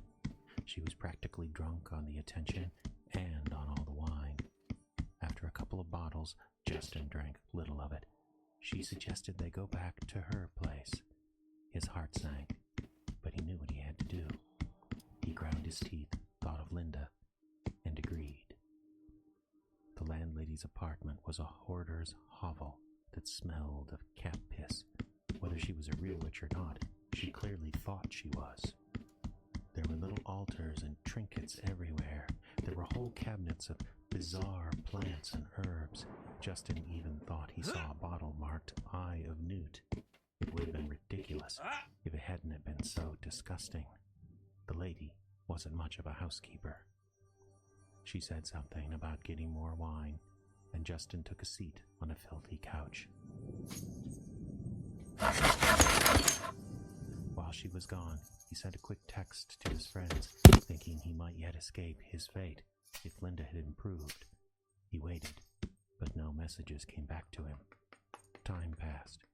Too much time for fetching a bottle of wine and a couple of glasses. Finally, Justin got up and checked the kitchen, only to find it empty except for two cats that looked at him disapprovingly.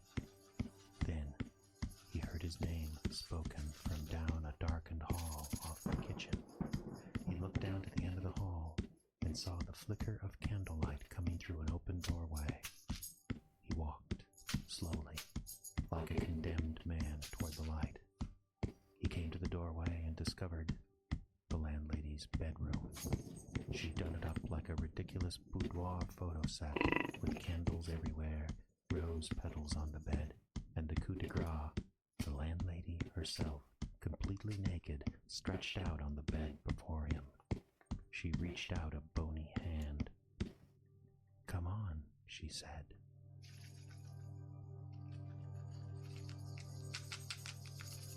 What could he do? Justin climbed in next to her. Everything about her disgusted him. Her flesh was loose and clammy, and her hands were freezing. She Gross. smelled of cats and sickly sweet perfume. He wasn't sure how he was going to do this, but somehow he managed an erection and mounted her, closing his eyes and trying to think of Linda. But lying on this old bat was like lying on top of a cold slab of beef, and to make it worse, she began to breathe excitedly with a phlegmy rasp in her throat. She even coughed once, sending a thin shower of spray all over Justin's face. Ew. She didn't apologize or even seemed to notice. He just gritted his teeth and kept going. Her raspy breathing grew more intense. Justin kept his eyes closed. Then he heard something different in her breathing. He looked at her. Her eyes were bulging and her lips were turning purple. Oh God, Justin thought, she's having a heart attack. The old woman arched her back. Rather than passion, there was a look of her face. And Justin said, "Are you okay?"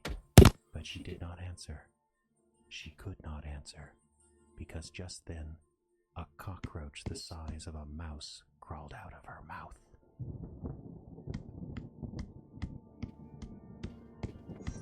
Ew. Backed up across the room. He knocked over some candles, cursed, and hurriedly batted out the flames before the whole room caught fire. And when he looked back at the bed, he saw the old woman convulsing and shaking. More roaches were pouring out of her mouth, out of her nose, ears, everywhere. And then, as if that wasn't enough, a giant bullfrog struggled to free itself from the old woman's mouth. And as it crawled out onto her flabby breasts, she convulsed one last time and was still. Justin ran. He threw on his clothes, left the apartment, and got to his car. He was shaking, confused, terrified. He started the engine and just drove, going nowhere. Then he got a message from Linda, finally responding to his earlier text. She was feeling much better, and she urged him to come up to the hospital. He drove there extra fast and ran up to Linda's room. The group was all there, but he asked them to give him and Linda some privacy. They could tell something had happened, so they abided. Linda looked at him with a wise, mysterious smile. She patted the bed next to him. "What's on your mind?" she asked. Justin sat and told her everything.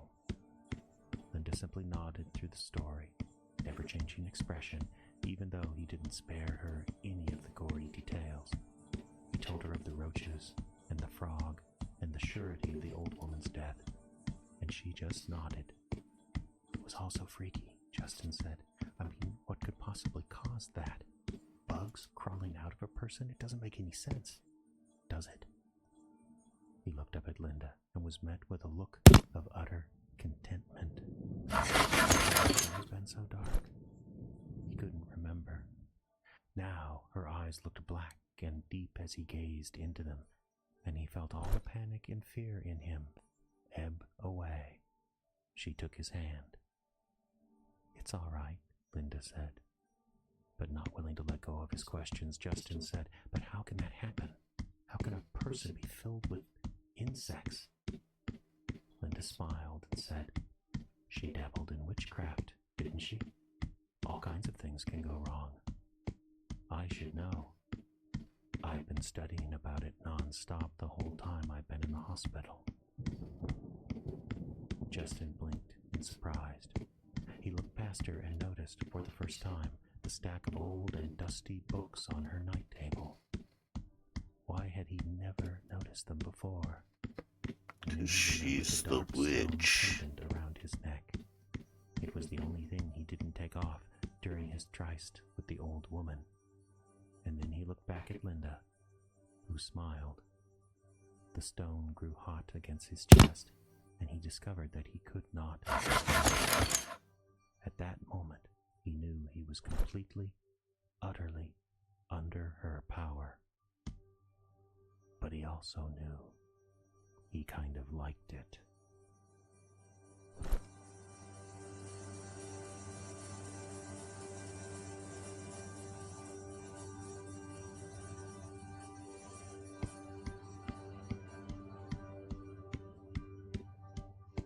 Dun, dun, dun.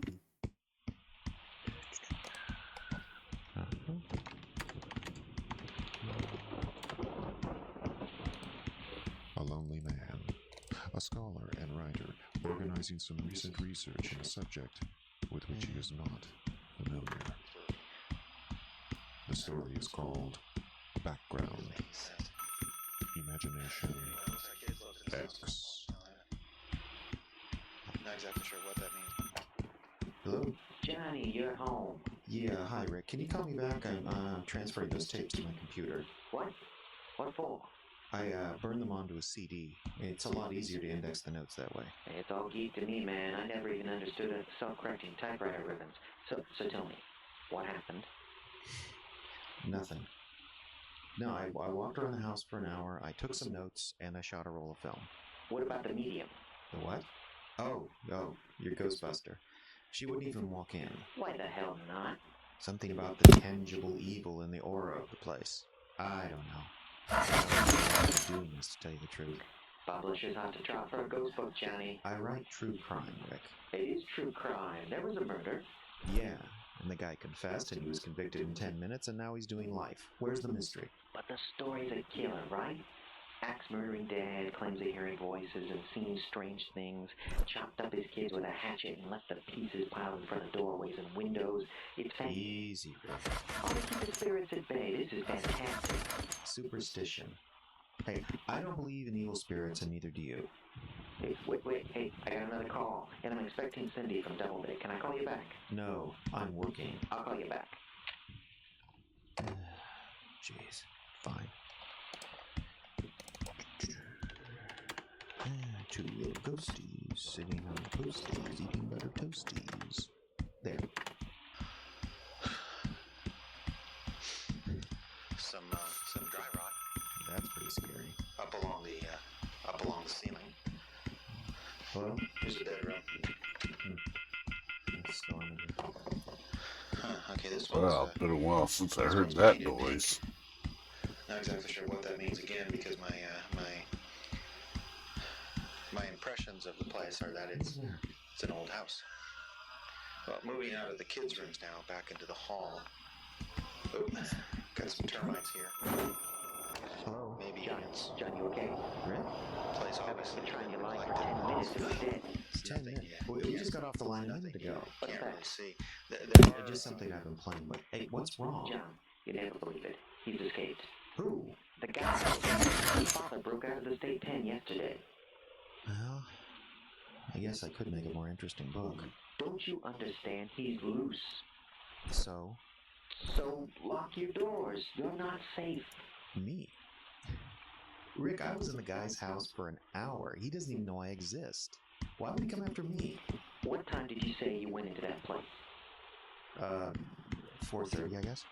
John, he broke out of prison at 4:35. That's a coincidence. Is this one of your stupid jokes? My mother's grave. John, this guy believed spirits in the house were telling him to do things. It wasn't just his kids. He cut off his own fingers. He held his hand in boiling oil until it shriveled. God, Rick. And he walked to the police station and confessed all because whatever thing is in that house told him to. There are forces working in this guy that you and I can't understand. Now just shut up, listen to me, and lock your doors. Rick, I don't know what you're trying to do, but I'm going to go back to work now. Never mind about that. Just lock your doors. Rick, it's not funny, okay?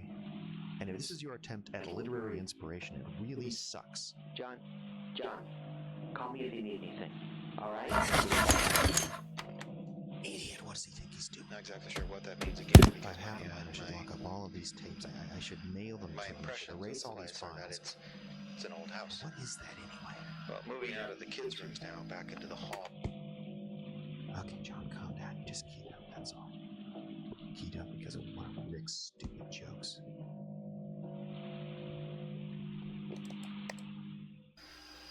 Not exactly sure what that means again because my impressions of the place are that it's an old house. Well, moving out of the kids' rooms now, back into the hall. All right, did you hear anything when you were at the house? I wasn't paying attention, was I? Well, there's something on the tape now. Oh, this is stupid. It was just a piece of recycled tape, that's all. So if it's just a piece of recycled tape, you should be able to figure out what it is, right? Right. Damn you. Okay. Let's see. Gotta get rid of all the rest of that junk. My impressions of the place are that it's an old house. My impressions of the place are that it's an old house.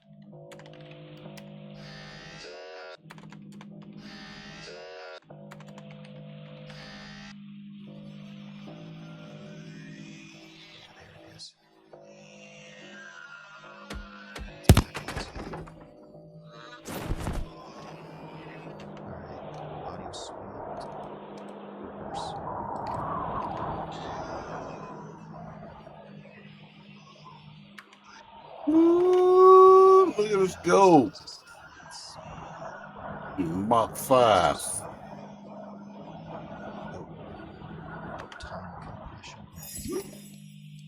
Oh yeah. Crush that landing with my face. Not enough. One more time. Okay, Mr. Ghost. Let's hear what you have to say.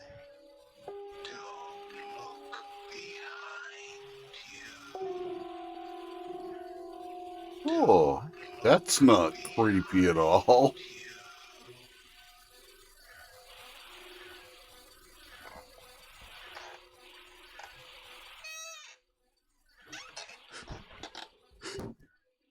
I'm sorry, mister.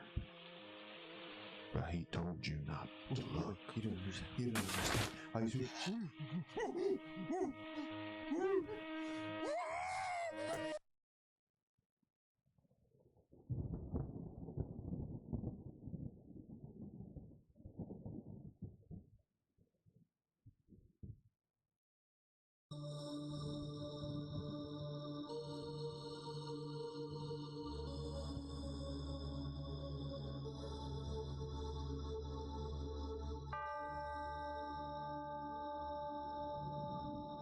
I don't like this. It's too creepy. Don't be such a baby. I'm not. It's just, well, my mom says these things are evil. Don't be stupid. It's just a toy. Then how does it know all those things? What's it saying? It's weird. Read it out loud. It's something about blood. Maybe we should put a drop of blood on the board. What? Oh, come on. Just to see what happens. No way. You're crazy. They always freak out about the blood. You're right. We need to find a way to trick them.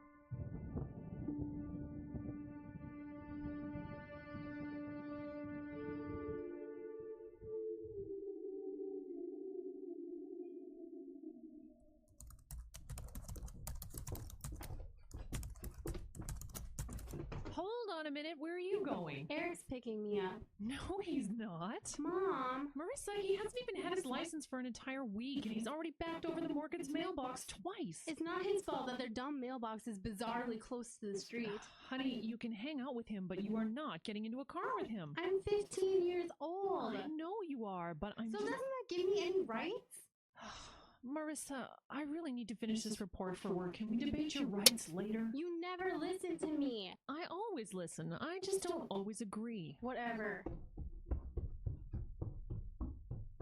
Whatever. My mom sucks. So what else is new? It's like she refuses to accept the fact that I'm a mature adult, like it threatens her or something. Yeah, I'm sure your mom is so threatened by you. What's that supposed to mean? So what's Eric doing today? What? I mean, what were you two going to do? He said he'd give me a ride to the mall.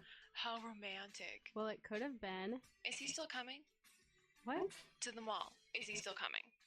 I don't know. Probably not. Why do you ask? Marissa, we're getting ready to leave. Do you want us to swing by and get you or not? Yes. And you actually have the money for a dress?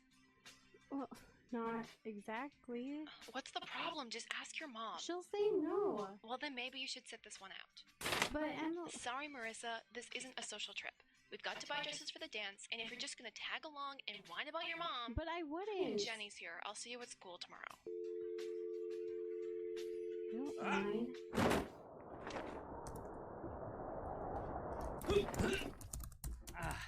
Hey, Mom. What's the matter, Marissa? You know the dance that's coming up? Mm-hmm. Well, Emily and Jenny and those guys are going dress shopping today. Do you need a ride? It's not that. Well, what is it then? I need money to buy a dress. Marissa. I knew you'd say no.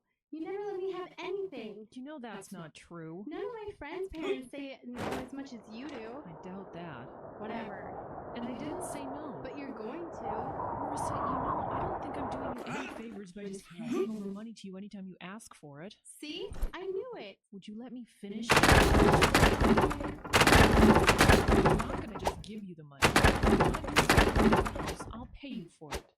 How much? Well, it depends on what you do. What do I have to do? It's a mess. I got started, but it's a big jump. There's a lot of stuff up there.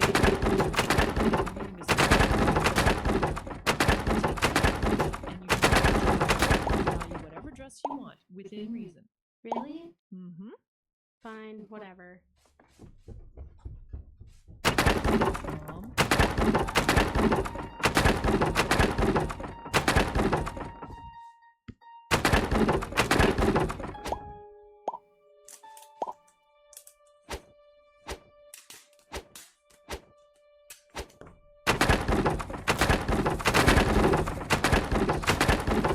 Who needs 34 ashtrays? There's so much useless junk up here. No wonder those people left it behind. What's under here? Ow! What the? Spirit board secrets of the universe revealed. It's a Ouija board? That's funny. It looks so old. I wonder if it works.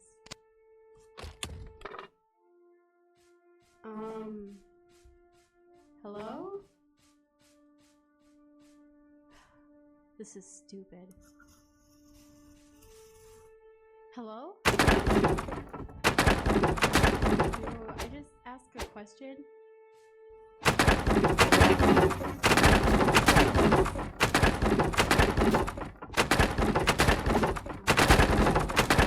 Will Eric and I get married?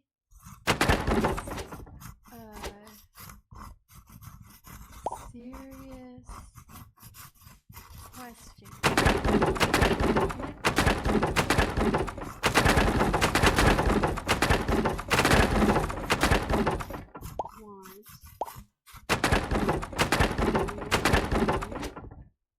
Okay.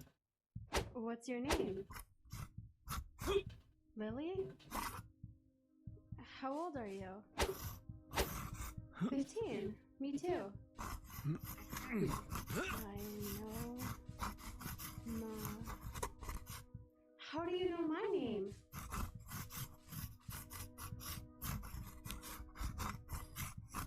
I know lots of things. Please, this is probably just my subconscious or whatever. No. Okay then, prove it. Prove you're real. Light? What's that supposed to? I'm fine.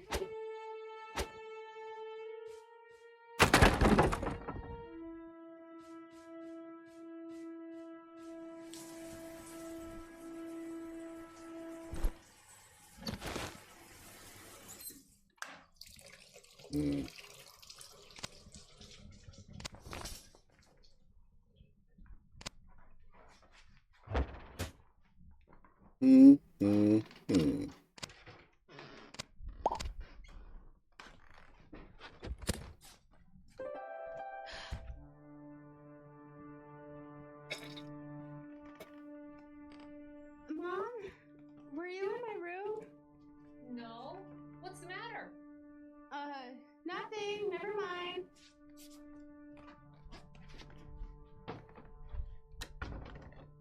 How did it get here? What do you want? Your soul. Talk about what?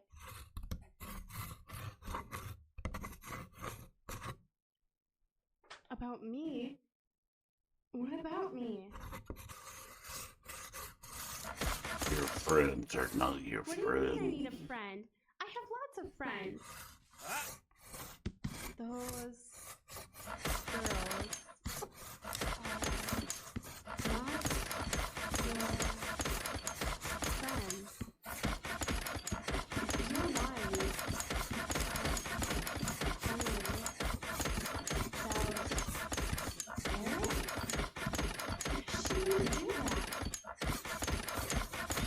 Friends don't let friends play with Ouija boards. It makes them go cuckoo. Jenny?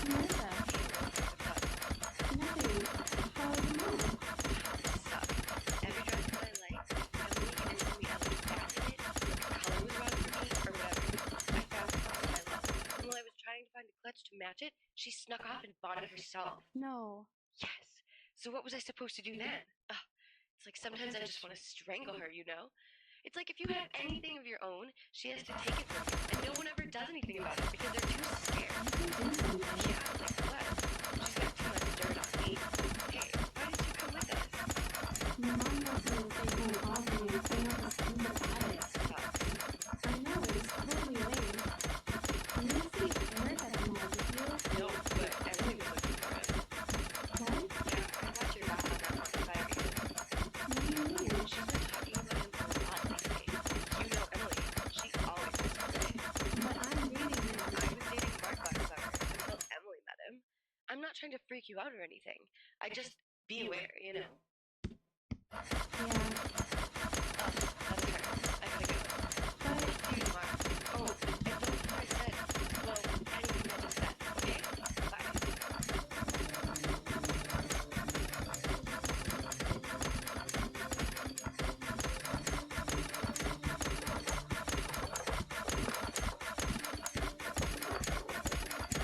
Fine, you're right. What should I do?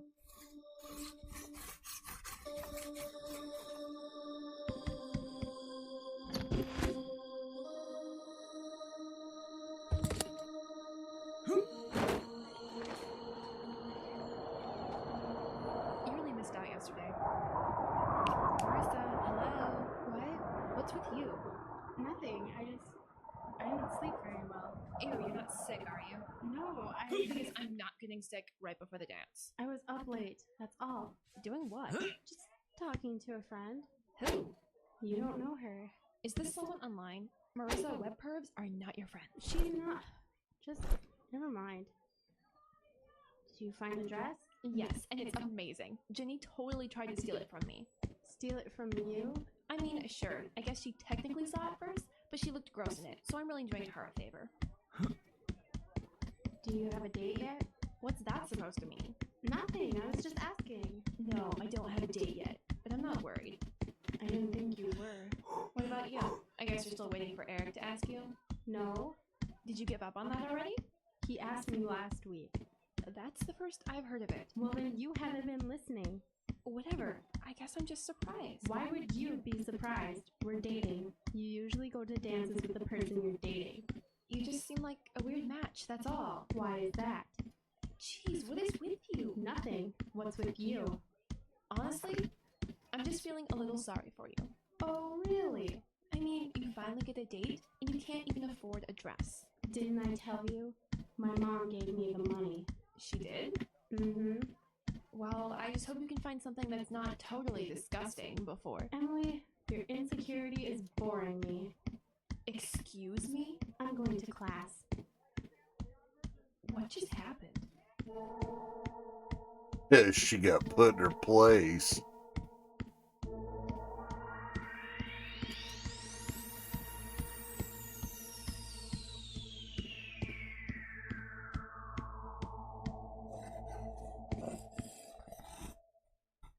Emily was so mad at lunch. Mother.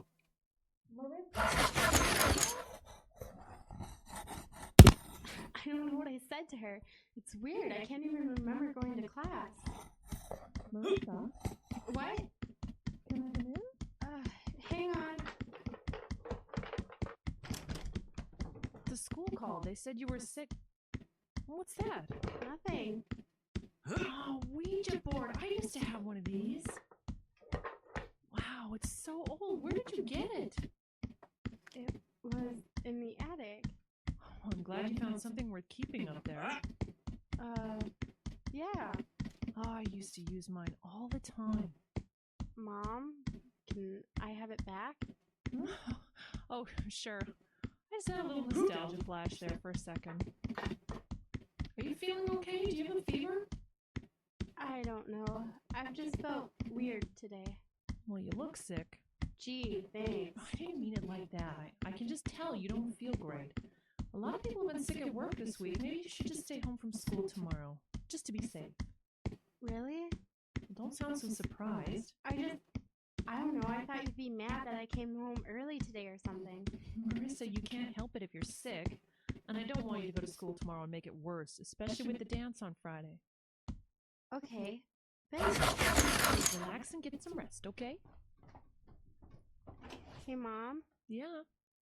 Did anything weird ever happen with your Ouija board, I mean? Weird how? I don't know. I've just heard some people say they're, like, evil or something. It's just a slumber party game. Some people try to make everything seem evil, sweetie. I guess you're right. Yell if you need anything, okay? Okay. Lily? At least I don't have to go to school tomorrow. But if I miss more than that, Emily will try to move in on Eric. You're just a fat kid. Sorry about that, fatty. Dumb, he's just a fat kid. Aren't you, fatty? You're just a big old fat kid. Here's some chocolate, fatso. Talking about the evil stuff.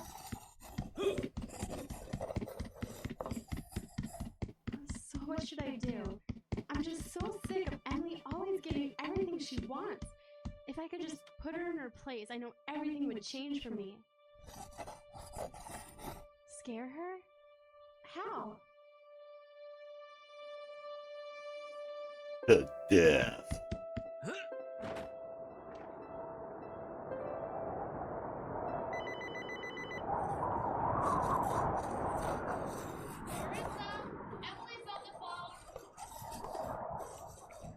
Yeah? So are you dying or what? Huh? You missed 3 days of school. So I guess this means you're missing. Oh shit. It does? And poor Eric. I bet he just. What are you laughing at? I'm sorry, what? Are you even listening to me?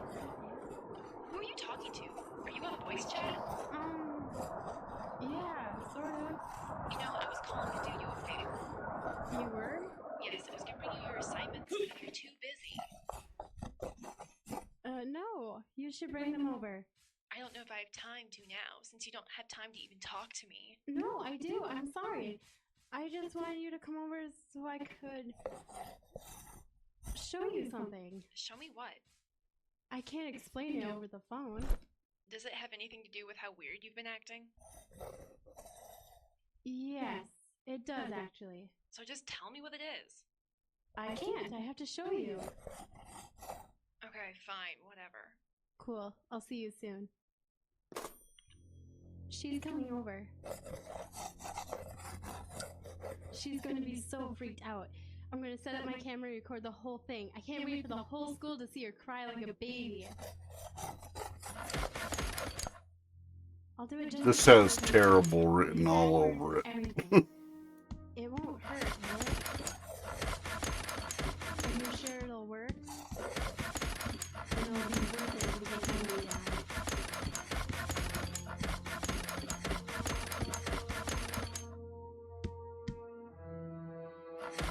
Oh, you mother.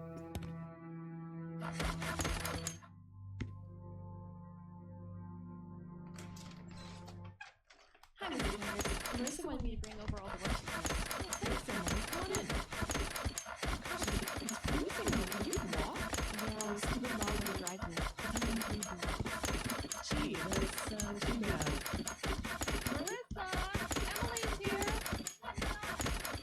She's not like contagious or anything, is she? No, I think she's recovered. Good.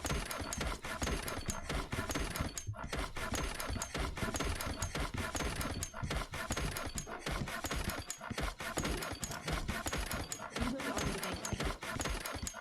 What is this? What's what? All these candles? What's going on? I said I had to show you something. Close the door. What are we? You're not afraid, are you? Good, sit down. Where? There, on the floor. I don't even get a chair? Whatever. A Ouija board? This is what you got me over here for? What are you, 10? Have you ever used one? Like 100 times. Have you ever seen anything? Like what? Some weird woman who wears glasses around trying to convince everyone that she's destined to be some magic special. Does the spirit say so? Yeah, I've seen that. I'm talking about someone real. Melissa, this is one. Fine, if you're too scared. I'm not scared. I just don't want to waste my time. Unlike you, I actually have a life. Are you sure? What's that supposed to mean? The spirits have told me a lot of things. About what? About you and Eric? About you. What? They seem oh please, it's true. They know a lot about you. They told me about what happened last summer, about how you broke up Jeremy Mark, how you lied to him to get him to dump her. I did not. I can't help it that you got bored with her and chased after me. And I dumped you after 2 years anyway. But they mostly talk about your future. You're making this up. Am I? So then, what did they say about me? I can't tell you. I have to show you. So show me then. We have to hold it. You're kidding. Just do it. Fine. Spirits, if you hear us, make your presence known. This is so stupid. Give us a sign that you are among us.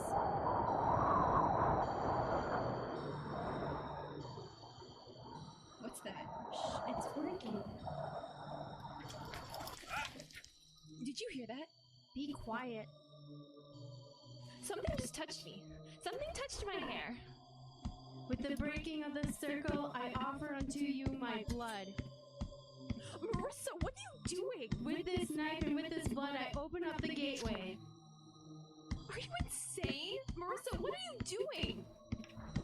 Take your sacrifice and fill this vessel so that your life may begin anew. It won't open. Why won't this open? Let me out of here. That was priceless. I didn't think she'd run out so soon. I thought we'd at least get to... Was that Emily? Emily, oh my god, Emily! Hit by a car. Mom, something happened to Her Emily. boyfriend ran her over. I can't... What's going on? Had to be. Help me, I can't see! Marissa, what happened? Honey, calm down. Are you okay? What happened to Emily? Mom, I can't see anything! It's okay. I've got you. Mom, I can't breathe! Mom, help me!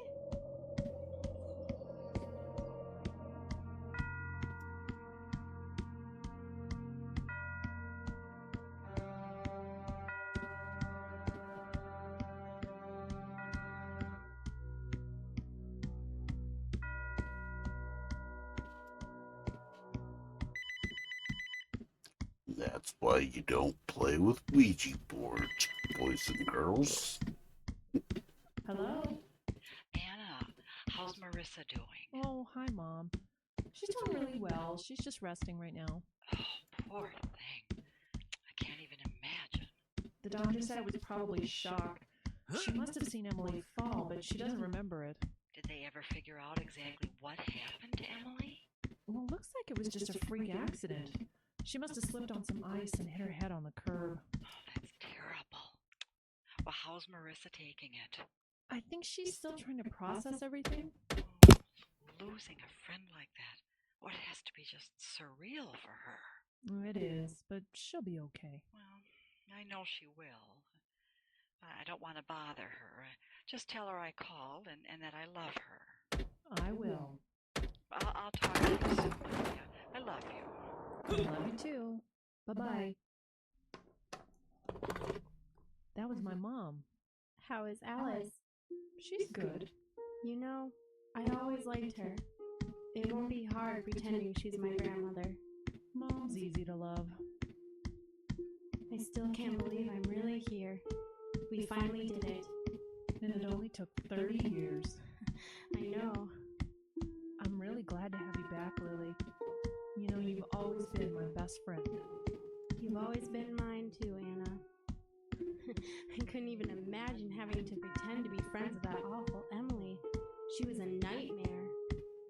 Well, you don't have to worry about her anymore. But I am sorry about Marissa. Lily, we made a deal. I know, but still. She really should have been nicer to you. Yes, she should have.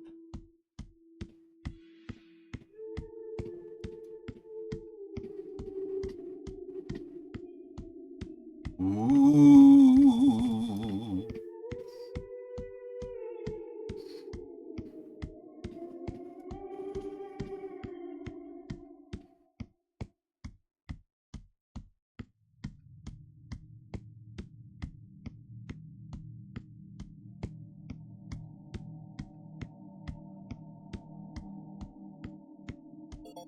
Yes?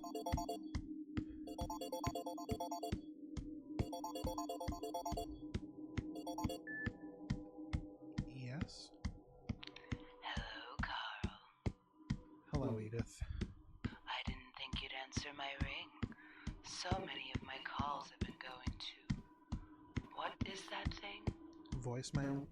Yes, voicemail. I'm such a silly goose. Every time I hear your voice on that thing, I think it's you and I start chatting away. Yeah. Thank you for answering. I know you're very busy. What do you want, Edith? Can't a friend just call a friend on the telephone? We're not friends. It hurts when you say things like that. Edith, I don't know what you want me to say. I don't want a thing from you. Yeah, but, you know. I'd like us to meet. I thought I made myself clear on that. Your intention is clear. Your reason... I don't need to tell you my reasons. My reasons would just hurt your feelings. You could never hurt me. Edith, I'm afraid I'm going to have to ask you. I'm going to have to ask you not to call here again. It's not you, it's me. I just got out of a relationship and I'm not looking to start another one right now. You sound like one of those books about extracting yourself from a clingy suitor. I'm serious. I don't think I can help you. You're the only one that can.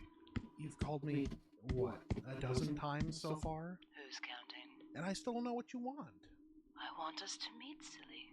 I need for us to meet. Yeah, but why me? You called me out of the blue. Coming on to you? What on earth do you mean? Okay, fine. I don't know what your intent was, but you say I can help you, and I don't even know you. I don't know what you want or who you are. All the more reason for us to meet. Come to my house. Sit with me for tea. We can talk about it. Talk about what? You needn't raise your voice. I'm sorry. I forgive you. Now, when would you like to come over for tea? I'm not, Edith. I'm not. I'm sorry to be so blunt, but I never want to speak to you again. Well, I have to say, for someone who doesn't want to talk to me, you certainly keep on talking. Goodbye, Edith. Wait, let me explain.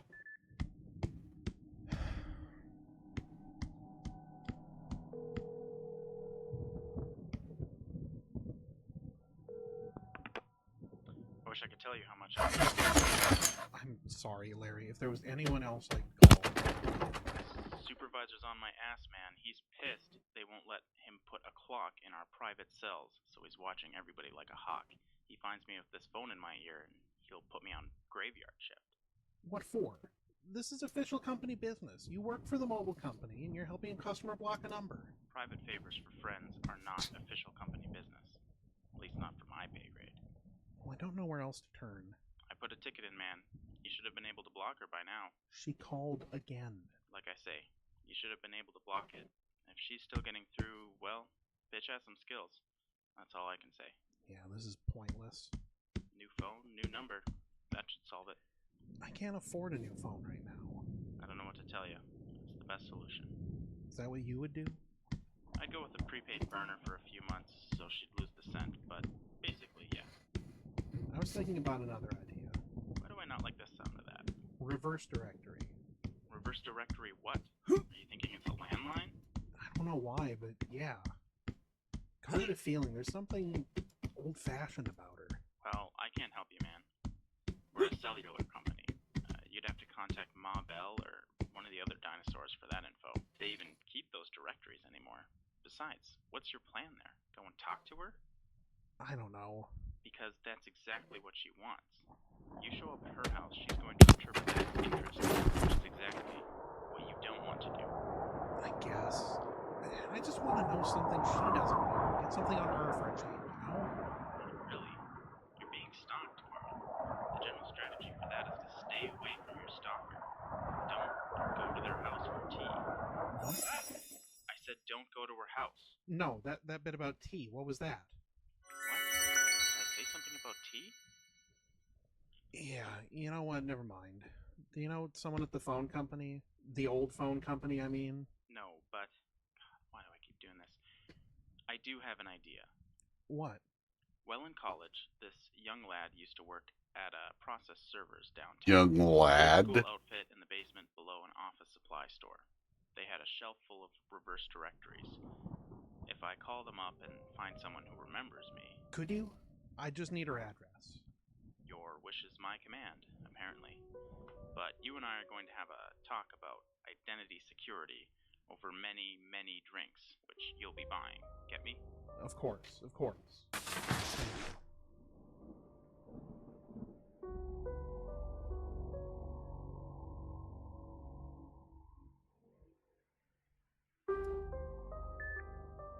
Larry? Just don't shoot the messenger, okay? I promise, I won't. What do you got? First, how do you feel about hiring a private investigator? What? Process Servers out of business, and some private eye bought all their reference books. Naturally, she was happy to help, for a fee. How much? Oh, you'll be getting a bill. What?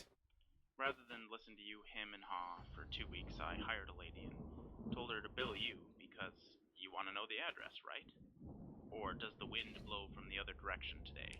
Well, it's not that. Carl. Fine. Good boy. 124 Sycamore. What? I know. Sounds like Leave It to Beaver. But there is a 100 block of Sycamore Street. It's a nice little subdivision 90 years ago. Yeah, but isn't that all industrial now? Mostly. But I street viewed it. This broken-ass house between a machine shop and an Amazon warehouse. The place is there. You'll just need a security escort and a tetanus shot to go visit it. Thanks, Larry. I appreciate it. 2 words of advice. Yeah? Don't go.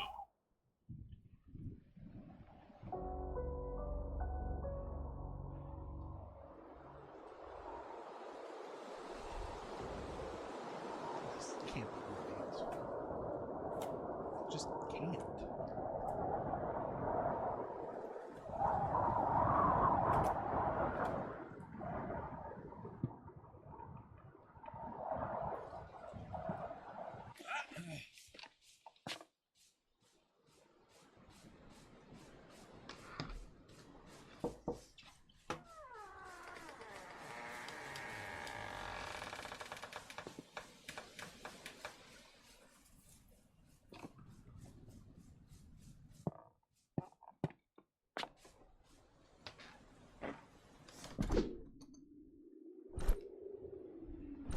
It doesn't make any sense.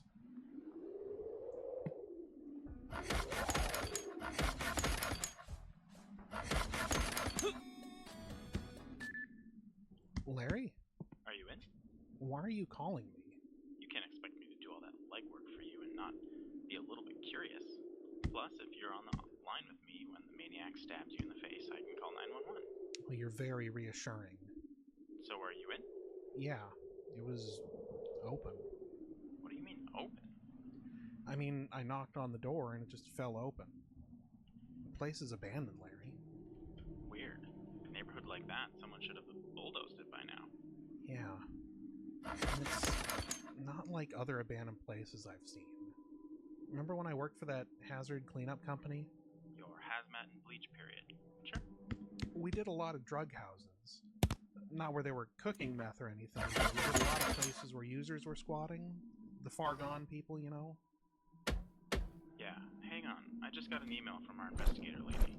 There would always be dirty mattresses on the floor, lots of tags and spray paint on the walls. It smelled like piss, always. 100% of the time.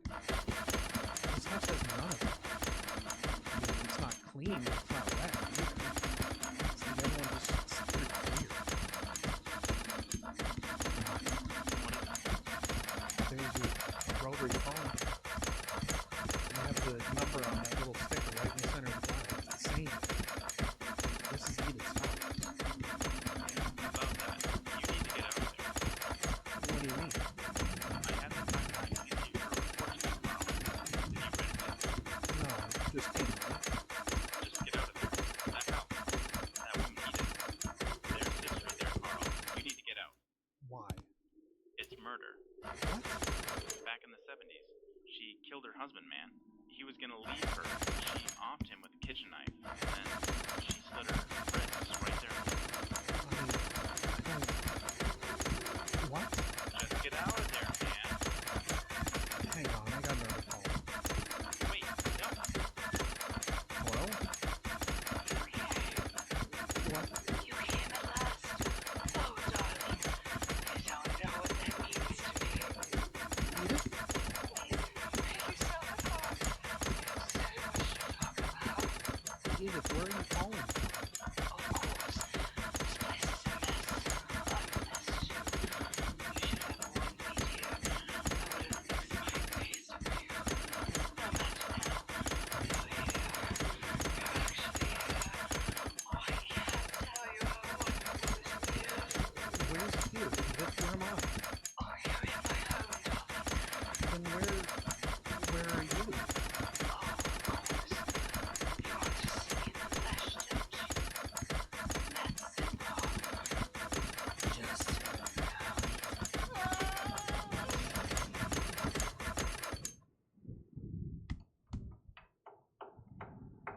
Well, he got.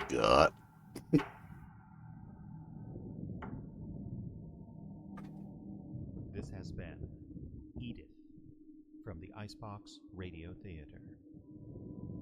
For more information, visit iceboxradio.org.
Quite a storm.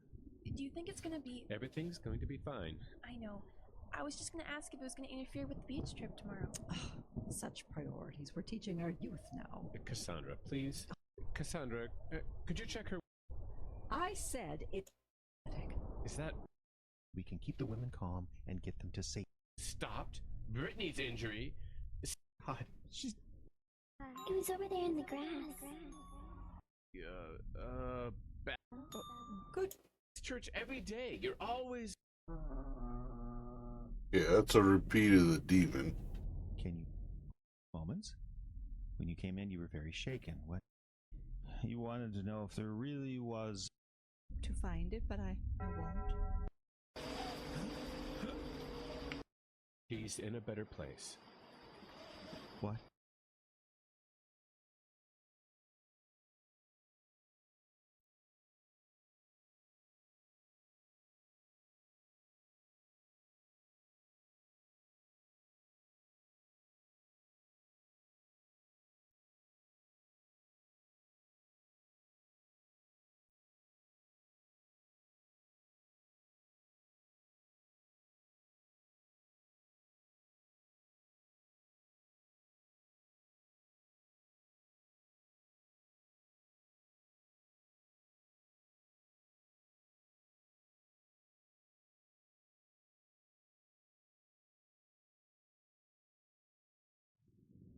In 2013, the Icebox Radio Theater began rehearsals for a new play entitled The Stone in the Middle of the Road. Studios at Bacchus Community Center, International Fall. Original recordings of this production are now the entire rehearsal. A copy of the recordings were made by Parkbase. The tiny door. I'll be right back, chap. I'm gonna go use the restroom. Are you sure you have to go? I don't see any other way. Will you wait for me? I don't know. Come on, Debbie. I don't know, okay? Hey, Ugh, did you have to invite him? be nice. Hey, man, how's it going? I didn't think I'd ever find you guys. What a shame that would have been. I tried running the creek, but I don't think anyone's been there in years. Okay, can we hold up just a second? Thanks. Autumn? Yeah, Jeff? Sorry, I was thinking, can you be a little more mad at him? Mad at Ben? Yeah, I can manage that. Okay, not I want to murder you, but more your myth that this slow guy is ruining your alone time with Cody. Wait, I'm slow? Your character is, sure. Brilliant casting. Hey. Yeah, well, your character's a murderer, so there. So, matter. Yes, if you could. Now, okay, let's go back to page 7, line 14. What was that? Something explode? Jeff, I can't hear myself in the headphones. Yeah, Is everything okay? No, it's fine. Look, this happened next week. Okay, you guys are all good until 9, right? Yeah. Yeah. Okay, all right, so why don't we take 5, and then we'll get back to this in just a little bit. I'm really sorry, you guys. No, that's totally okay. I did, Yeah. It's not your fault, Jeff.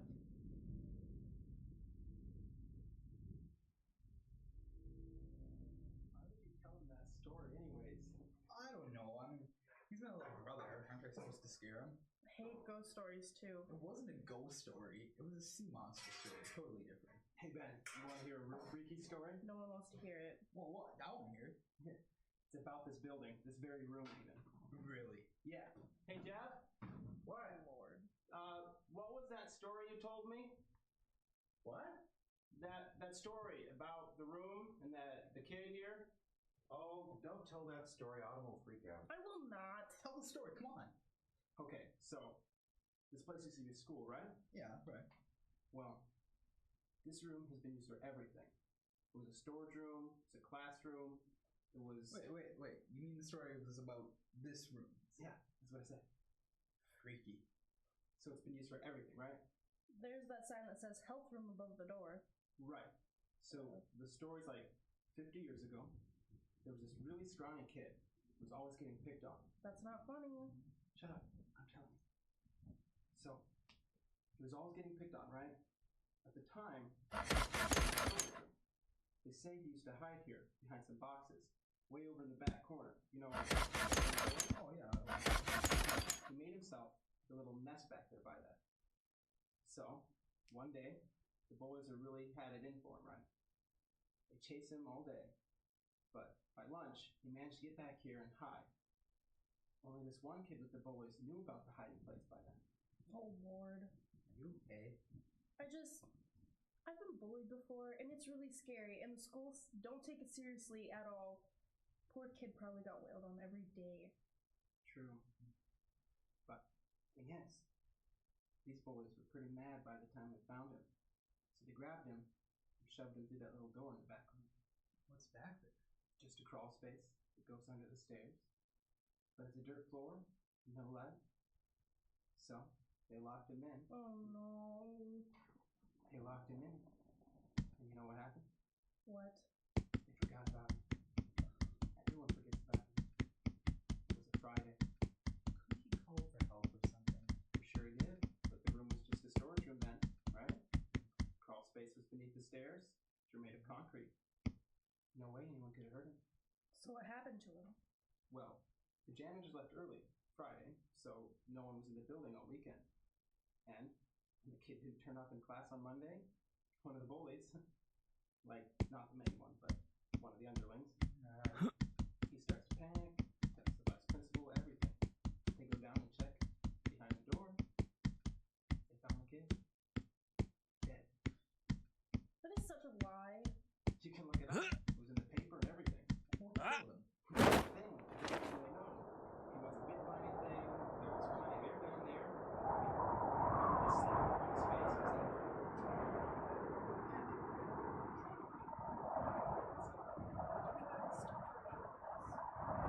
same on his face was like...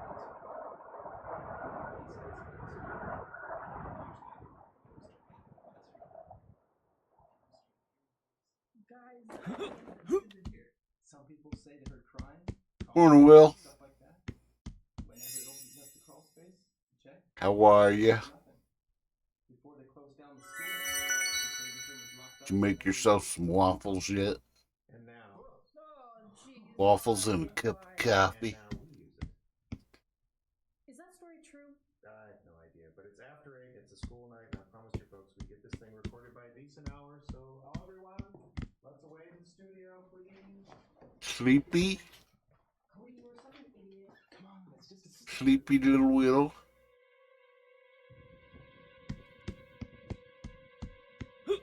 Ah.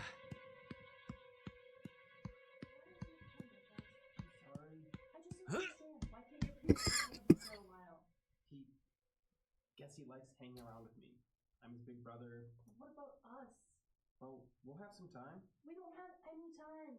Please, can you be patient? I don't think For me, please. All right. Okay, how did that work for everybody? Good. Yeah, pretty good. Do you want us to go again? Actually, okay, it's getting really late. I'm sorry again about the delay and the technical problem. No, don't worry about it. I don't crash until 1 or 2 anyway. Okay, good. Well, let's see if we can get it done before then. General note, Autumn, I need you to tone it down just a little bit. Yeah? I mean, okay, you love this guy, you're upset with him, but you still love him. Okay. I could strangle him after that story, though. Are you still freaking out over that? I told you guys I don't like ghost stories. Okay, guys, acting. You're mad at the actor, not the character he's playing. I just don't know if I'm a good enough actor to pull that off. Ooh. Stop. Okay, she's actually getting freaked out. Can you just stop, please? Ben, we kind of need to get through this. Oh, I'm sorry. Okay, well, I need to set up the telephone mic. Where did I put that? You guys just stay on mic and chill for a second, please. Thanks. Okay. They're coming to get you, Barbara. Stop it. Knock it off, Ben. I'm sorry. No, you're not. You're right, I'm not. What? The door. The little door at the back of the room. Look at it. Was that open before? No. I think it was. It wasn't. After Cody's stupid story, I definitely looked at it when we came back into the studio. It wasn't open. Okay, one telephone mic set up and ready to go. Was that door open before? What door? Oh, the little one? No, I'm asking you seriously. The little door over there, was it open before? No, come on, give it a rest, Cozy. We're not even supposed to go back there. Which one of you opened it? Come on. I didn't. I saw it open out of the corner of my eye. I saw it open by myself. Okay, it's an old building, right? Maybe there's future pressure or something. And These guys did it.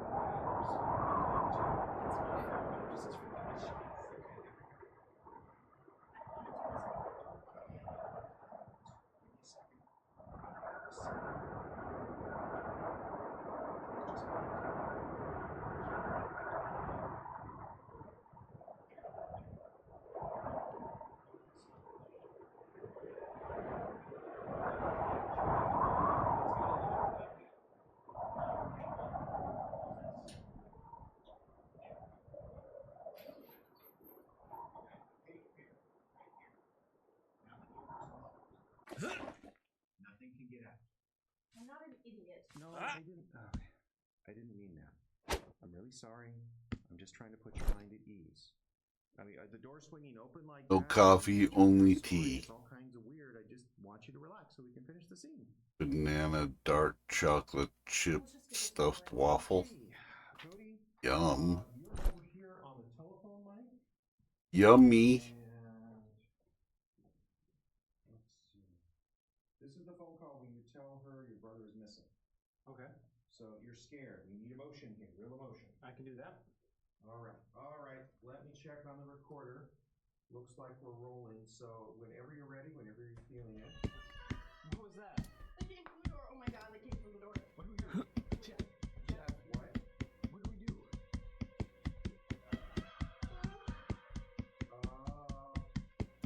Okay, everyone out to the hall. Now, we're good.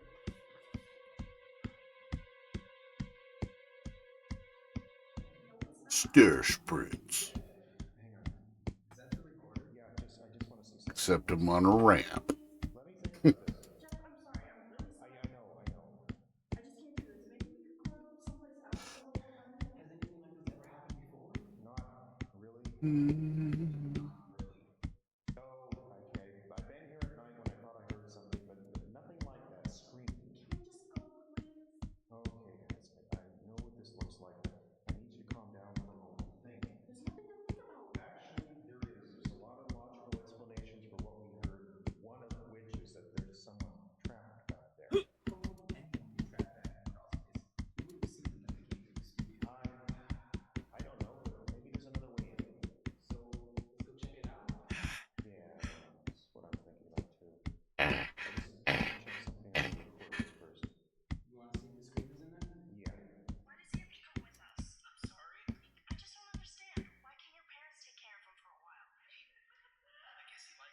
Yeah.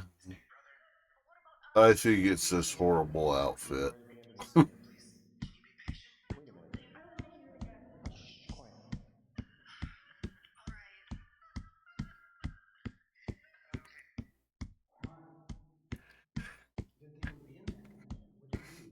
on a second, I want to rewind this.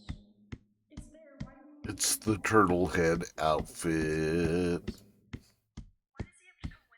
Probably because one poor character can't walk around in it.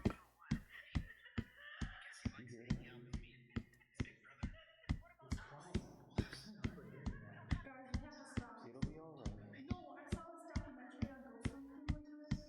They always record everything when they go into a haunted house because some things turn off on recordings that they don't hear live. Yeah, I've heard that too. So, how come we could hear it when it screamed? I don't know. Sometimes you can hear them, sometimes you can't. They think it might be because of the intensity of stuff. Like how much pain the ghost is feeling. Ghosts don't feel pain. You don't know that. Jeff, what do we do? Okay, Autumn, can you get a ride? Yeah, I think you better call in. We're done for the night. thank you. But would you two guys be willing to stick around a little bit longer? Hang his butt over the edge and drop a deuce. I want to try Yeah, probably. I want someone to be in there with me.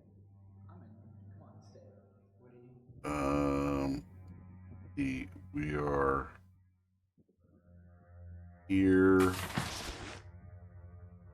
and we need to go. Yeah, I've been recording everything on my phone. Cool. Why cool? I want to copy this. What are you gonna do now? I think I'm gonna crawl in. No way.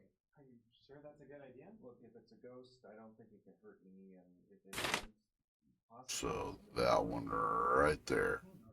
Possum or something else making noise. Oh, crap, I haven't thought of it. Okay. That's what you guys are here for. Pull me out if the raccoon gnaws my face off. I bet Autumn's. If I didn't check, I'd lay awake all night wondering if there was some kid trapped in here. This way, at least I'll be able to sleep. Yeah. Turn on. Not funny. What do you Just, I know, stay close, please. Stay close, please. Sure.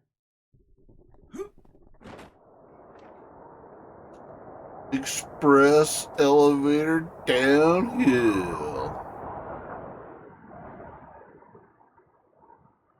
Woo-wee. Let's go. Turbo launched. Grab my leg and pull. Okay? What? Just to prevent any mess up, because we had our wing out. Had the wingsuit out. Flashlight back there. Could you hand it to me, please? Yeah. Okay,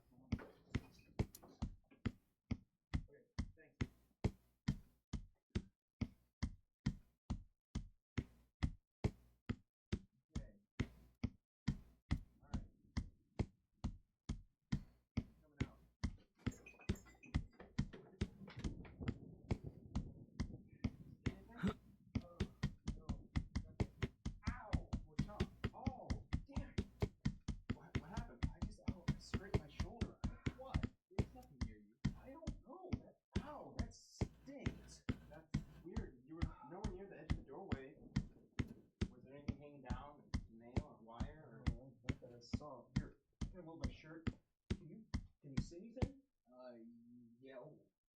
What's wrong? Is it bad? Jeff, what did you rub up against? I don't know. It didn't look like there was anything there. What's wrong? Jeff, it looks like a scratch. Like from fingernails or something. What's that? Ah!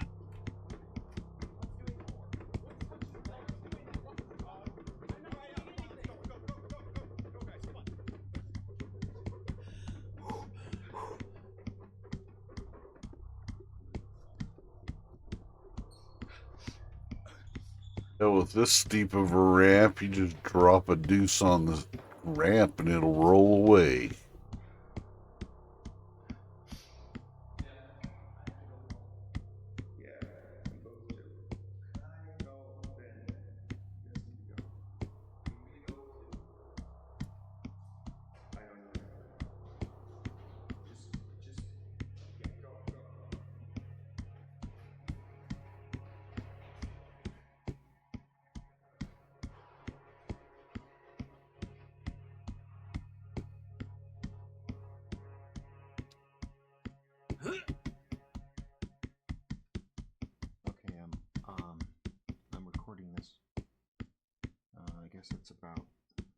10:35 p.m. June 11th. I'm in the Icebox Radio studio. The kids have all gone. They're scared to death, to be honest, except I think Ben kind of wanted to stay. Guess he wanted to be a ghost hunter like on one of those cable shows. Honestly, I don't know what's happening, and I don't know. Oh, fucking useless fucking turd. I can't really explain everything that's happened tonight. I don't believe in ghosts, of course, but I don't really have an explanation for everything that we've seen. And I'm going to try and just take care of one last thing. Make sure I'm exhausted by all possibilities for what might have happened. The kids aren't going to keep quiet about this, and I'm sure everyone's going to hear pretty soon. And frankly, I don't think we have another place to record nearby, and I want to see if I can do what I can to stay here. I'm in the studio. I'm back near the tiny door. I'm going to open it.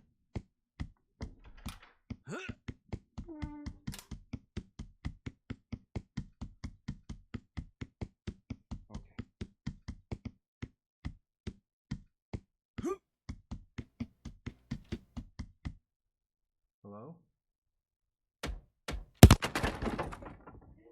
Is anyone there?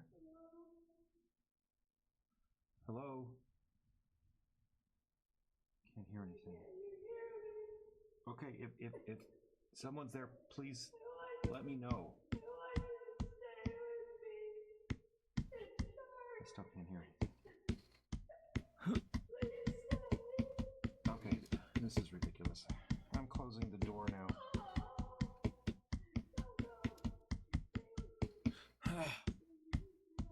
Well, wait. Alright, well, here's something.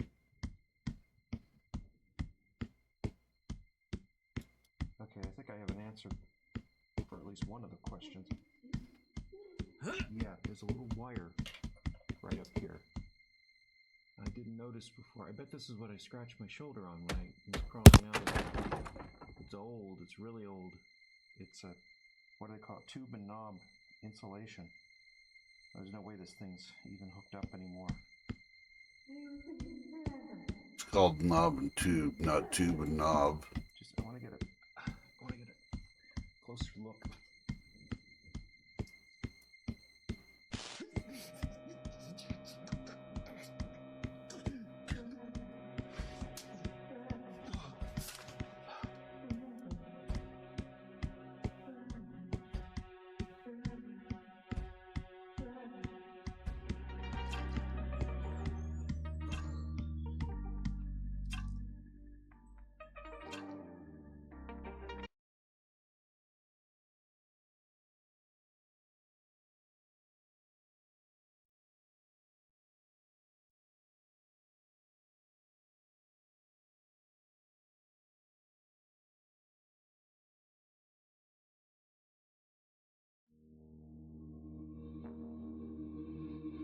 My friend Jeff and I were really looking forward to the remake of the film It.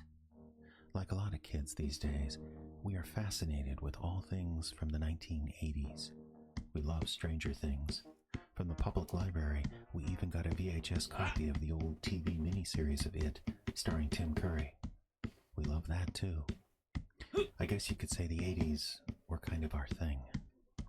Jeff and I were really looking forward to this premiere, but we weren't ready for what happened. Jeff and I live in a small town in the upper Midwest, way up there, way up north. The big premiere came, and Jeff and I went to our local multiplex. We saw most of the people from school there, but we can't really call those people friends because, well, Jeff and I were both sort of loners. We tended to be off by ourselves. We got to the theater early and got pretty good seats. The place was full of teenagers and college students, so it was a pretty rowdy crowd. Everyone cheered when the lights went down like you do. So Jeff and I, we figured we were in for a good time. The vibe in the theater was perfect for a horror movie. We sat through the trailers, mostly for other horror films. Jeff and I spent the time making notes, deciding which of them we wanted to see and which to give a pass. Both of us agreed that Saw was totally played out, but we would like to see another Freddy or Jason movie, so long as it didn't look too cheesy. Just before the movie started, we heard some girls giggling and laughing off to the side.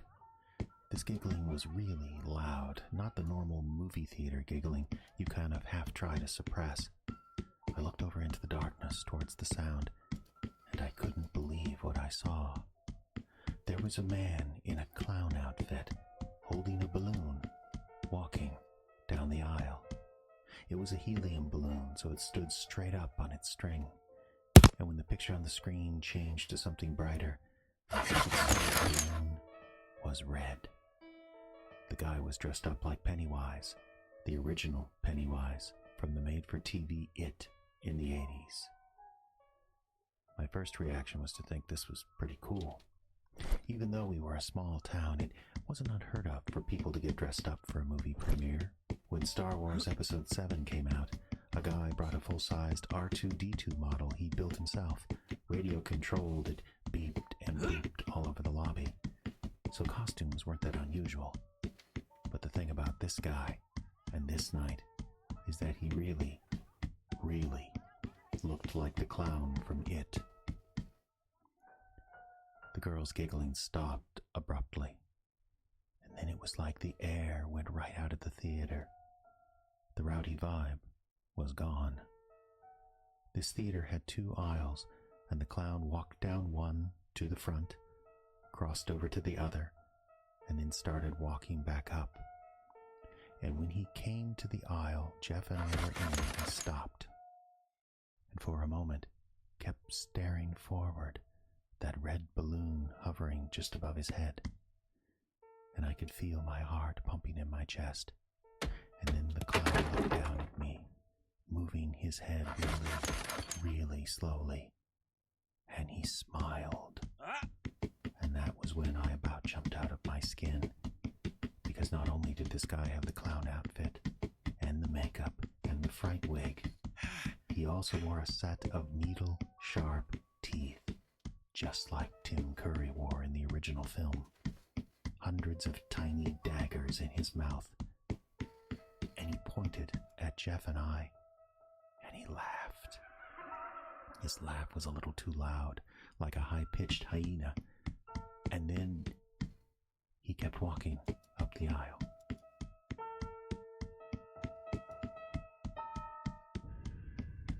Now I should explain something about Jeff and I.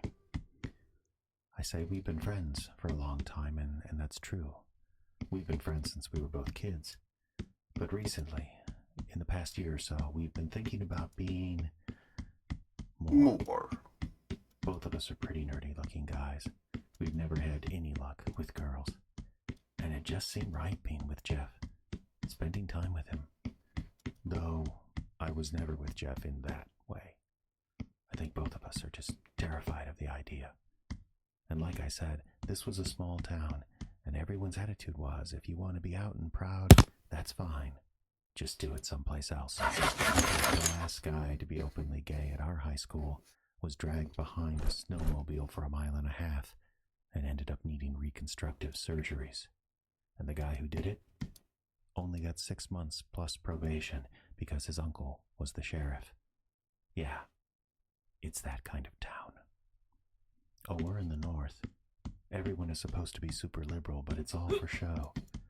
They'll say all the right things, but at the end of the day, you don't know what these people will do. And that was the thing about this clown. I wasn't ready to be out. Probably wasn't ready to even admit it to myself yet, but something about him, about the way he looked at us, and the way he laughed, made me think he knew. I looked over at Jeff, and he looked just as scared as I felt. In a weird way, that made me happy. If we felt scared together, then he laughed nervously. a little better. What a freak, he said, nodding at the clown. Eventually, the movie started. The tension in the theater was incredible, and the movie fed into that.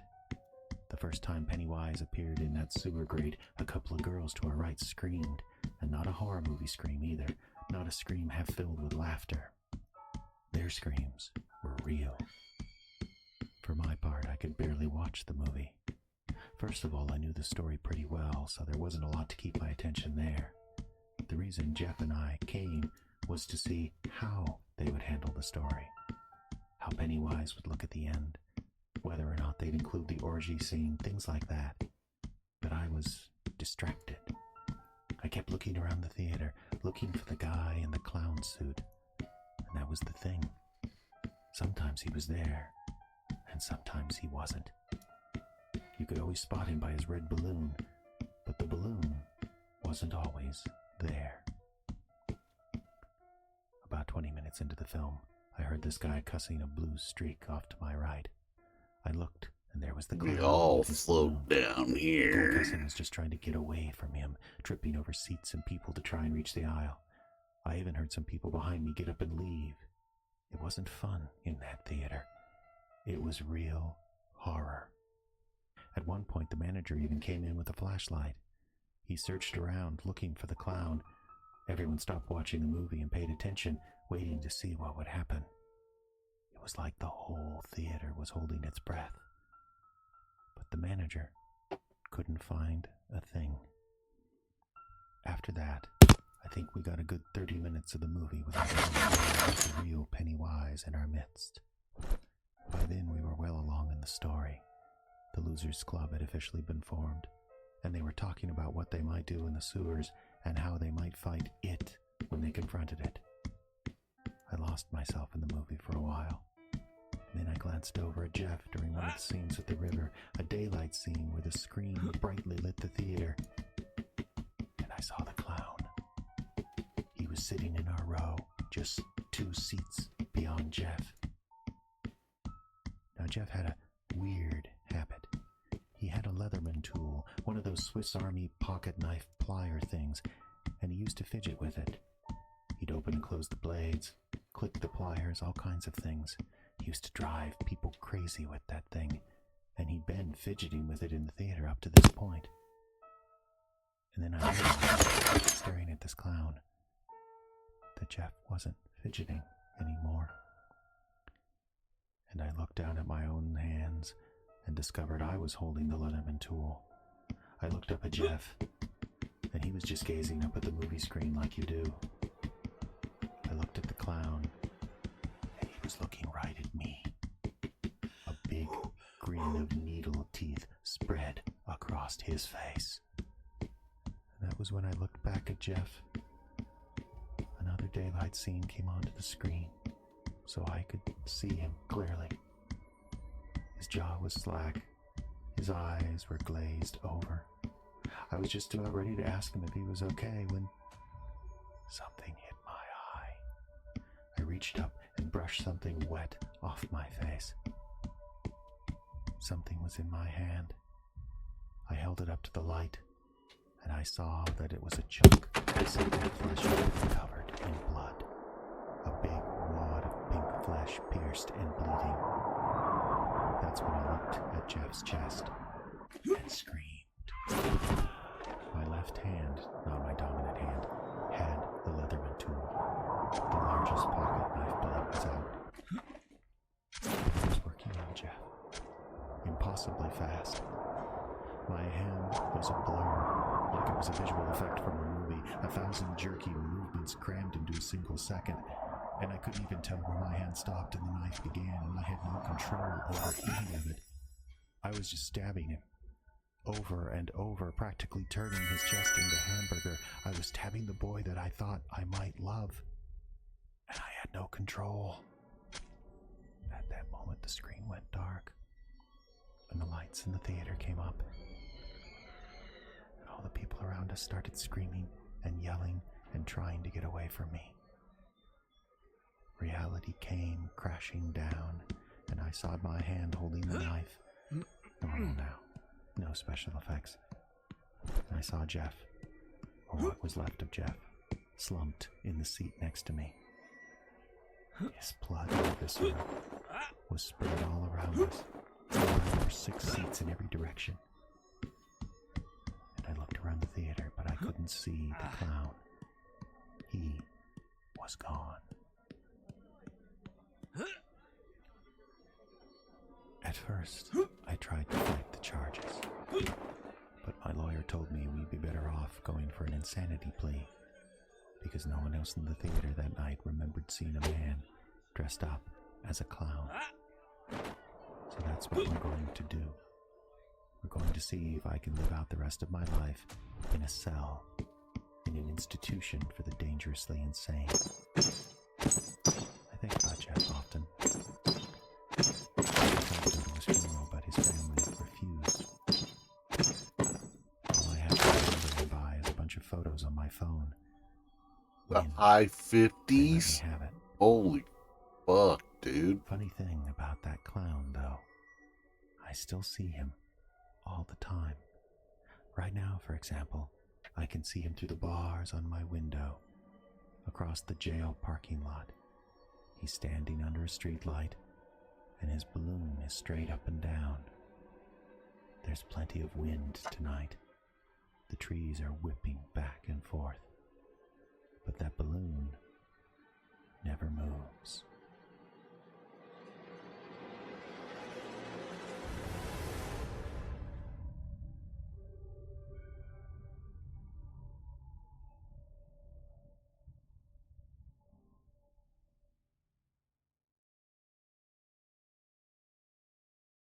Dun, dun, dun.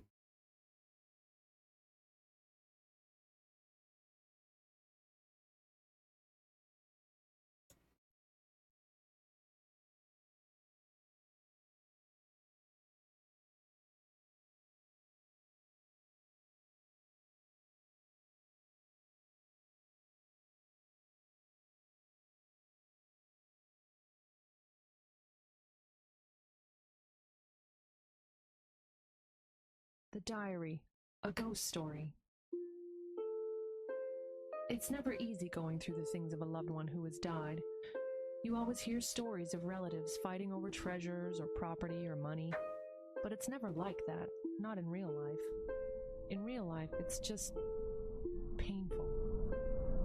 I'm driving north from Princeton, Minnesota to go through the things of my aunt who has died. Mavis, her name was.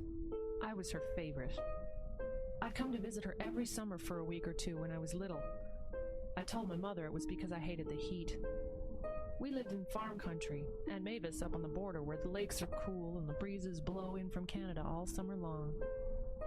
I told my mother that, and it's true to a point. But the real reason I wanted to visit Aunt Mavis every summer was that she was a card. Just a sip. That's all.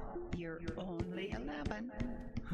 That was Mavis giving me my first taste of wine. That's enough, young lady. You'll be a lush if you're not careful. First taste of wine, first taste of whiskey, movies my mother wouldn't let me see, advice on boys. Don't show too much interest at first. Just glance over, meet his eyes for a moment, and then, if he's very cute, smile. Then turn back and ignore him. There wasn't a question she couldn't answer, it seemed. Even when I was older. University's too big.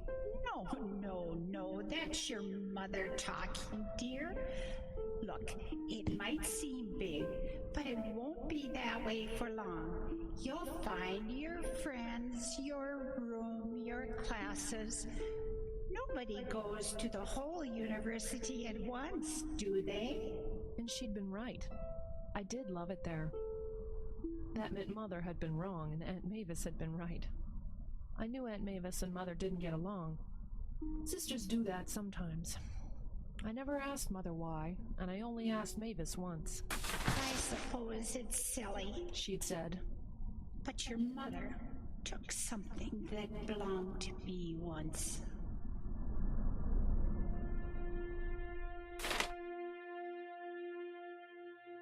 Was his name Doug?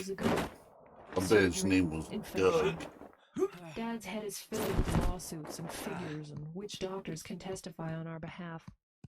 I don't have any patience for it. So when Aunt Mavis passed...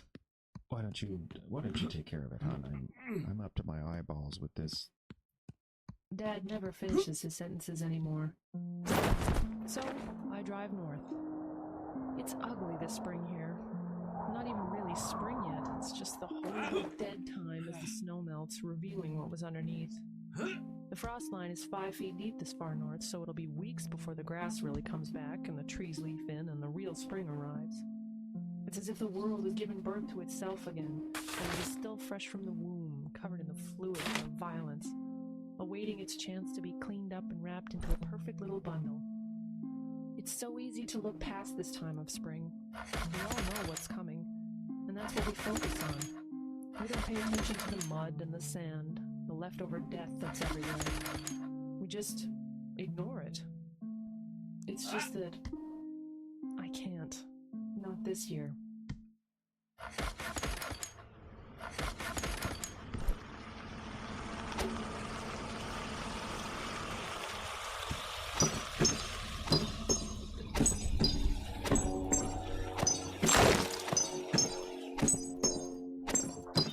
I arrive at Aunt Mavis's house. It's the house she and my mother grew up in. It's big for the neighborhood. Probably too big. It was never very easy to heat.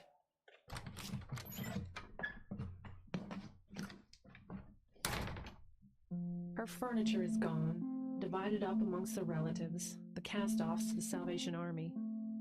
The only exceptions are a small kitchen table with 2 chairs and the guest room, my room, which was left intact and unchanged. This is for me. I will stay in this house as I go through her things. Next to my room is Aunt Mavis's. It still smells of the lilac lotion she always used, and I'm surprised to see 2 of her old cotton dresses hanging in the closet.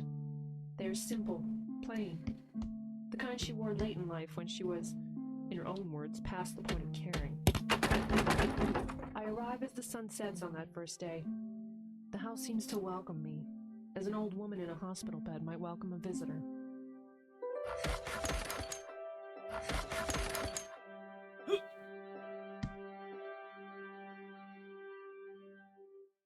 Aunt Mavis's papers had been left for me in cardboard boxes.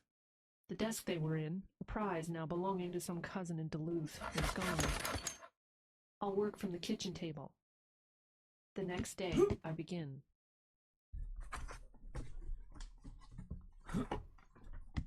It only took me 5 minutes to find it. A black book, locking strap on the side. The godletters on the front spelling diary had almost been worn off. I glanced at it briefly and then set it aside. I had a lot of work to do. I didn't think of the diary again until I'd worked through the morning. I was in her room and the smell of lilac perfume brought me back to it. The key was nowhere to be found. I cut the strap with kitchen shears. It gave easily like paper. It never occurred to me that there might be something wrong in this, reading my dead aunt's diary. It had no value. It held no interest for anyone but me. I suppose the only options would have been to read it or destroy it. I can't say I thought about the decision carefully.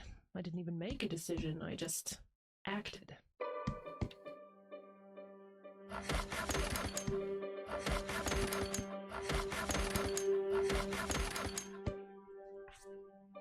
I outread the light that first day. Have you ever done that? Gotten so engrossed in something that you're reading that you lose track of time? You squint harder and harder at the page until you realize you're squinting because the light is fading, is gone. I couldn't stop reading. April 2nd, wash day. That was Aunt Mavis when she was 13. The diary started around then. Mom made me work twice as long as Carol. Carol, that was my mother. Mother made a big deal about our fighting, like we shouldn't fight so much. Nuts, I thought, but I couldn't say it out loud. Nuts! I wonder if that was cussing in her day. Carol gets away with everything just because she's prettier, and she knows how to work Mother like an old plow horse. I wish I could deceive like Carol, but everything that comes into my head shows up on my face.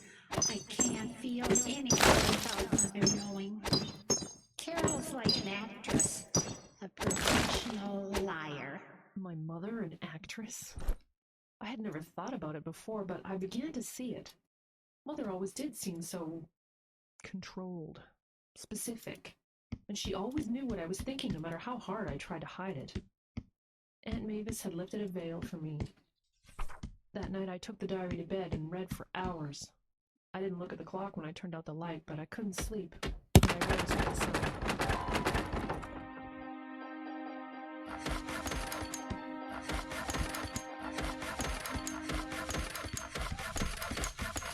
The next day I made progress.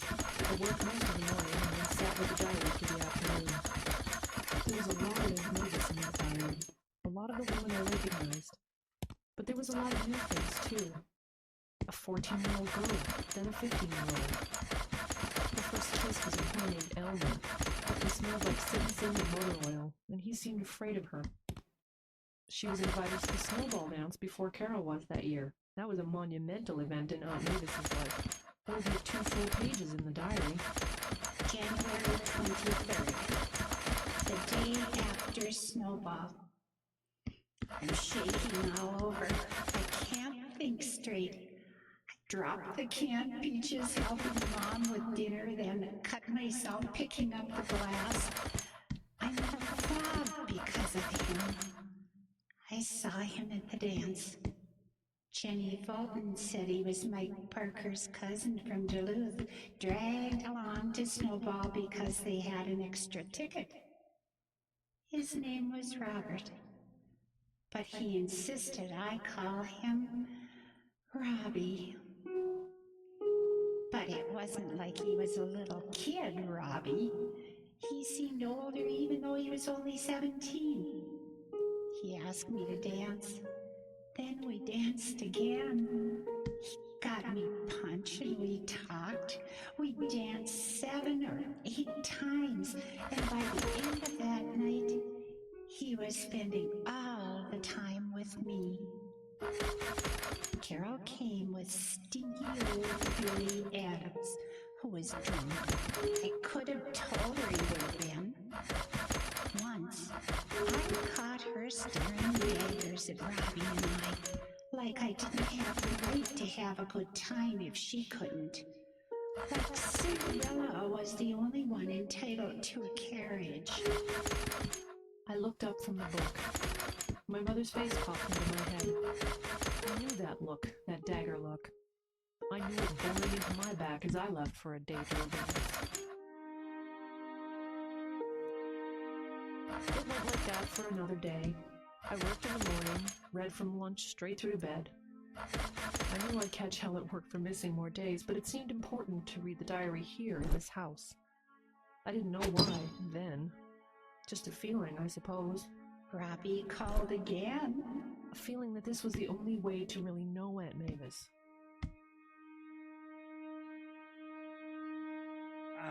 In the dresser in my room, I had started making a little pile, a cache of things I wanted for myself. There was a brooch. Not expensive, not even really pretty. Just a few red imitation rubies on what looked like a silver plate. But it was small and elegant, and exactly the kind of thing Aunt Mavis loved. The brooch was her in my mind, so I wanted it. The evening of the 3rd day, I went to put my watch on the table where I kept my little cache, and the brooch was gone. I didn't think anything of it. Perhaps I'd absent-mindedly slipped it into my bag already and would find it when I got home.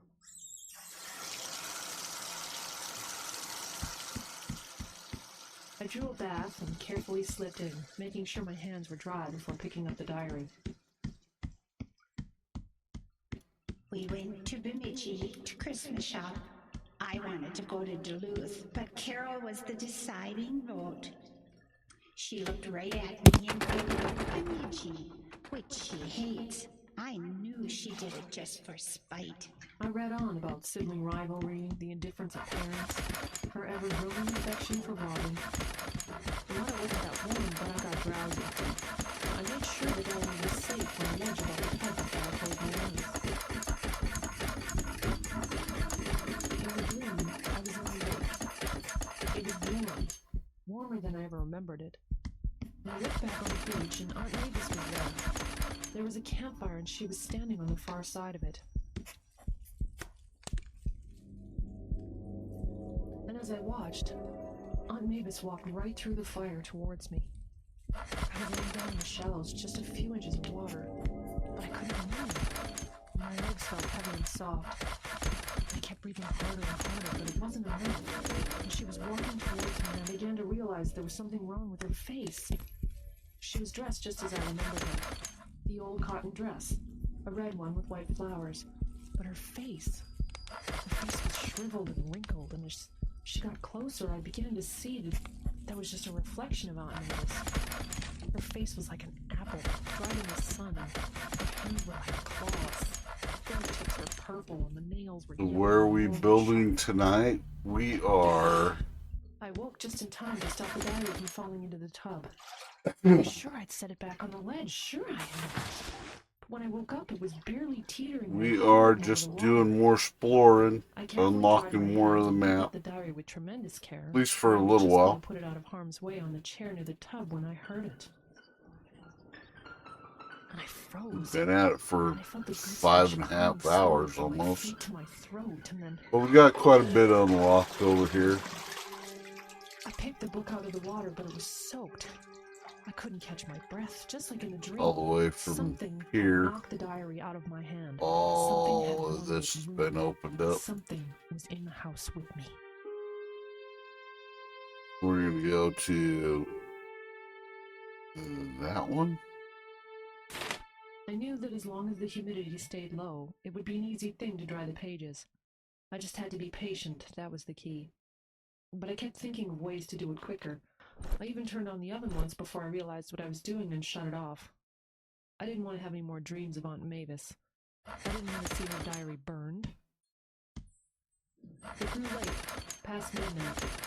I must have dropped off on the couch, but rather than dreams, I fell into a great blackness, like I was dreaming without pictures. Instead, I dreamed in sounds. I heard things. Fire burning bright. I heard her voice. Fire burning bright. And I realized that in this dream, it was as if I were manifesting. Mavis was in the room with me. I could hear her, and of course smell her lilac perfume. Flames of purity.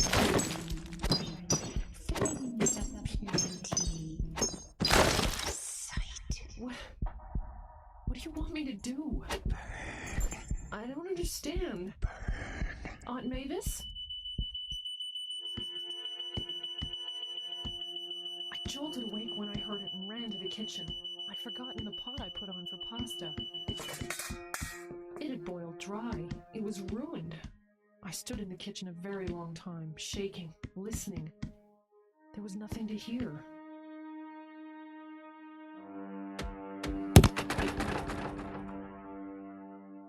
The diary dried out eventually, but I didn't go near it for another day. I busied myself out of doors with the garage and the garden shed, even though the seasons had turned back to winter for a day, sending my gloveless hands into fits of frigid shaking. But I had a hard time being in the house.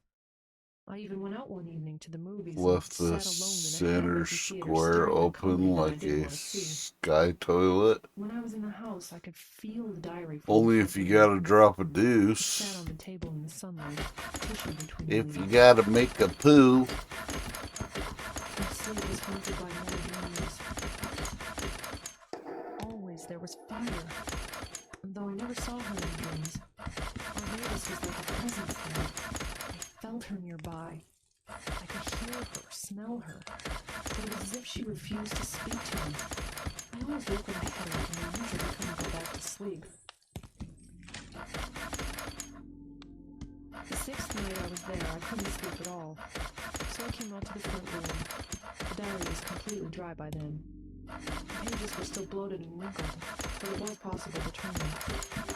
I touched it, and I opened it to a place near the back, not far from where I'd been reading when it fell into the pen. Robbie Tipple, 17-year-old Aunt Mavis. We talked for almost an hour, and Carol and I had a huge fight. She claimed she was expecting a cow, and she claimed she needed to make a cow. Then, I don't know yet. All I know is that she doesn't like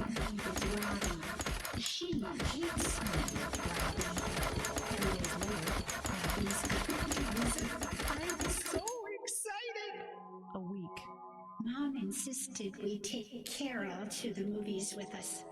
I was furious, but I couldn't show it in front of Robbie. Disaster. I hate her. I'll get her back for this. Another week. It's me he loves. I know it.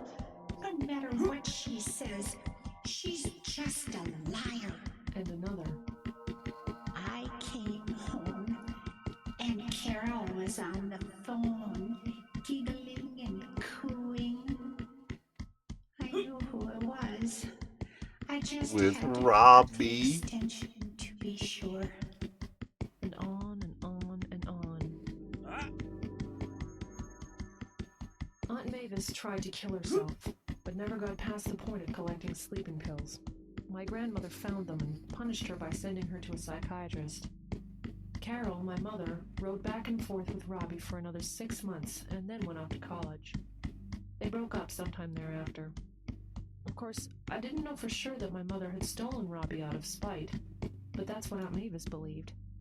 There was another year's worth of entries in the diary, each one more bitter and angry than the last, until finally, a full year after my mother had left for college, the news came that she had met my father and was going to be married. On the day it happened, Aunt Mavis wrote this.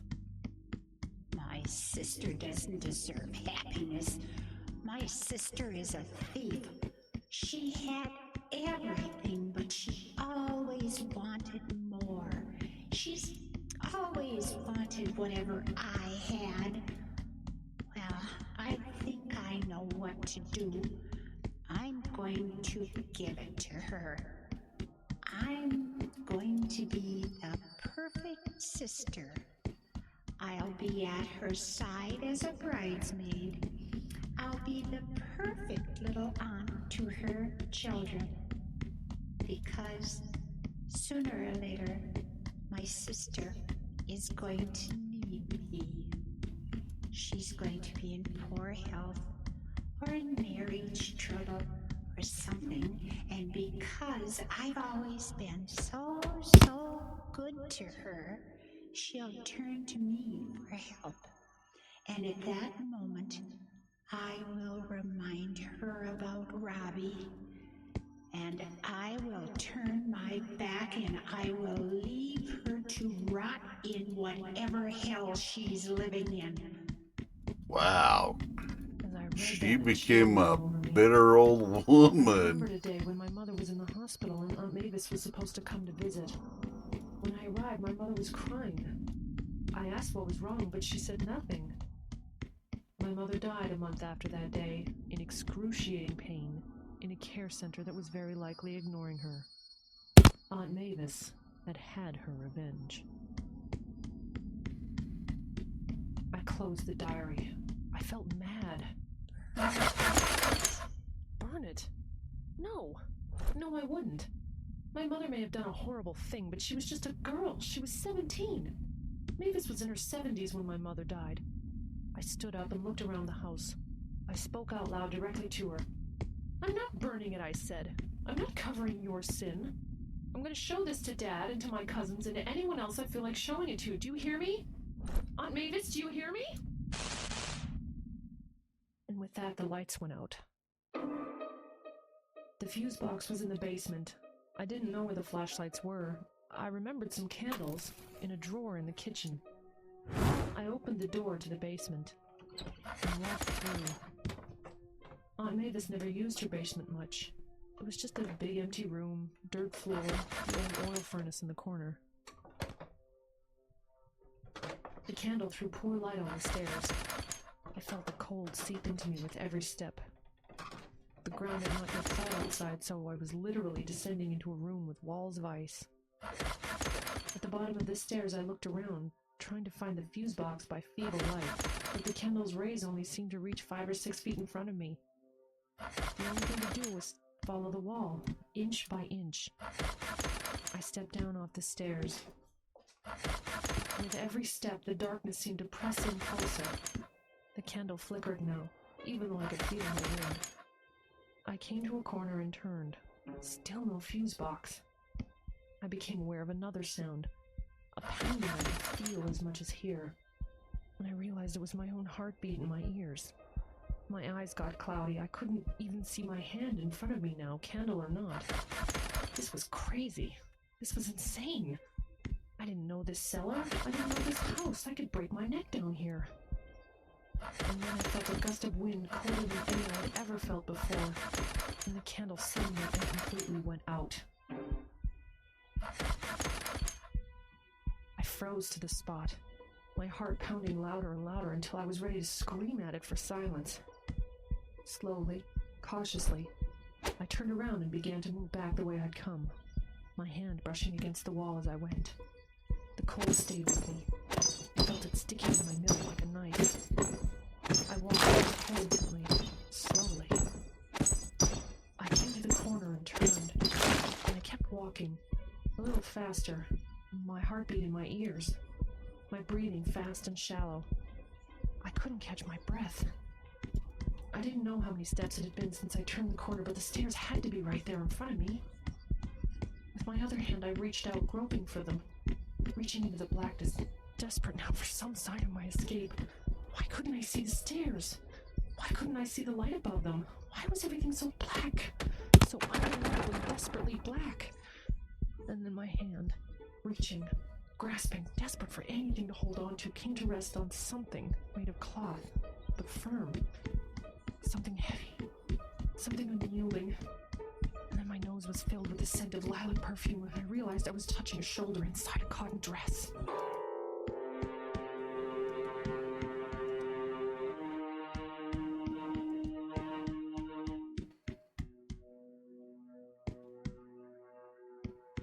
I don't remember leaving the cellar.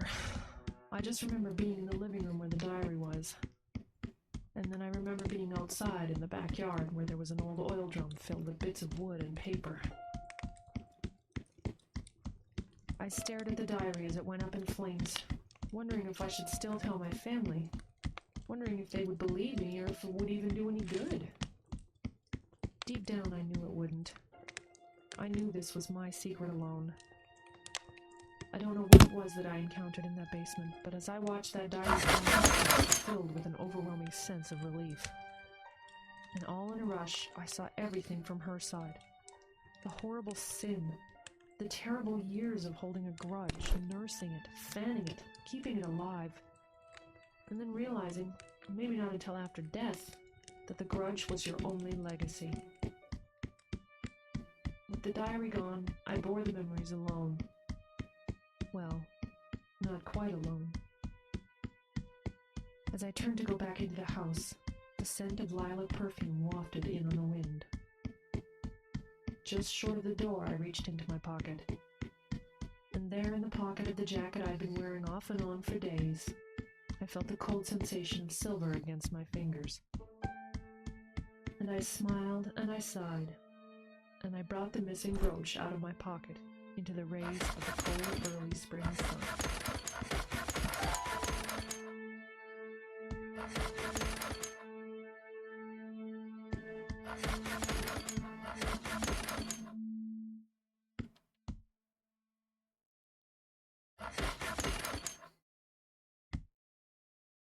Oh.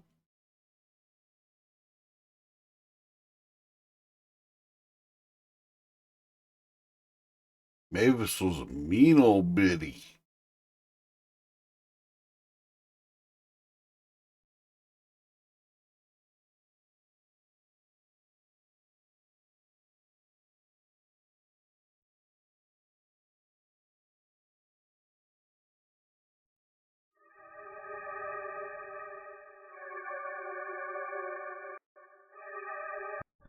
Tough to tell his age. His face was deeply worn, and he had a fading handsomeness, peering hauntingly out from below a mane of thick white hair. His eyes were bright with intelligence and alive with wisdom. They missed nothing, and the sadness buried in their depths, and he seemed too much. I liked Ovid from the start. He was Métis, had an Ojibwe mother, French-Canadian father, and hailed from some small northern reserve without a name I could never pronounce.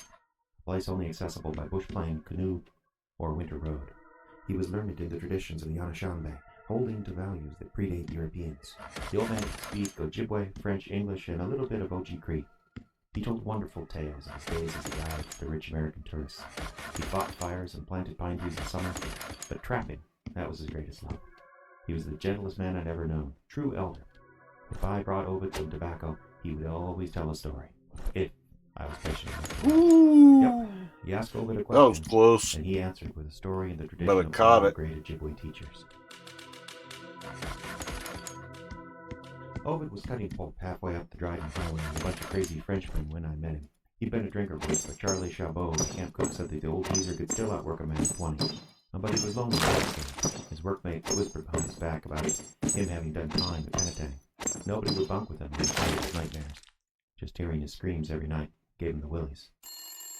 15 years ago, I was making a living of sorts fixing propane equipment when the phone rang. Border Propane Services, Jake here.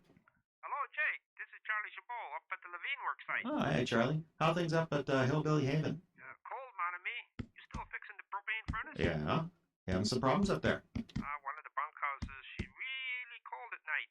Some heat, but not enough. I see. Hey, you got a pick on that furnace or a couple $100? Pig.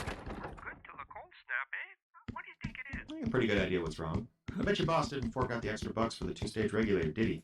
That's old man Levine we're talking about here. When can you get up there? I can come up, say after 5? We're 10 miles past Pritchard Creek now. So the camp's about 2 hours up the highway now. You guys keep moving further north on me. Well, have coffee on for 7. This is going to cost your boss big time.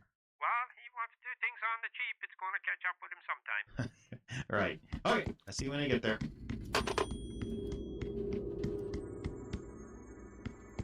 Now, the 502 is a nasty little highway. I hate driving it. Steep grades, tricky switchbacks, and narrow shoulders. It was snowing hard that night.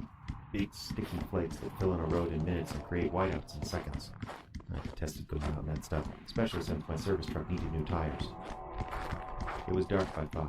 January, no moon dark. I gathered my resolve and headed up to my cozy office.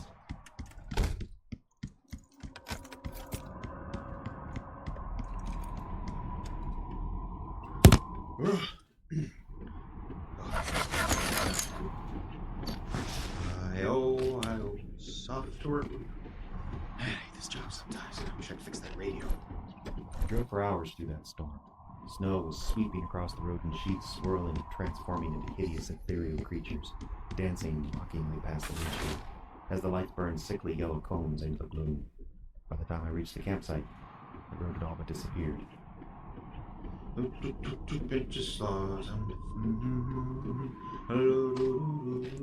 Deep and crisp and even. Man, this weather's gonna be fun to drive home through. Can't tell where the road stops and the ditches start. Everything's white. Well, better find Charlie. I grabbed my stuff and tramped out through the drifts to find the cook. I see you make it after all, Jake. That's the trainer down there. Thanks for coming. Yeah, sure. I tell your boss it's time and a half tonight, and mileage. Took my life in my hands coming out in this blizzard. That served him right. I told him that regulator she was too small.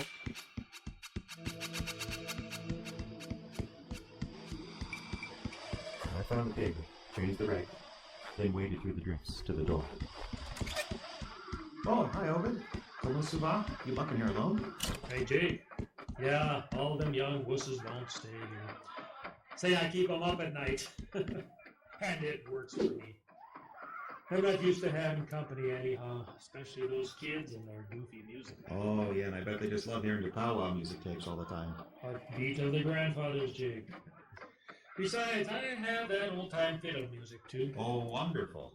Oh, hey, I bought you a pouch of pipe tobacco. So don't try rolling your own with that stuff. Kill you if you try and smoke it like that. You wish, Jake.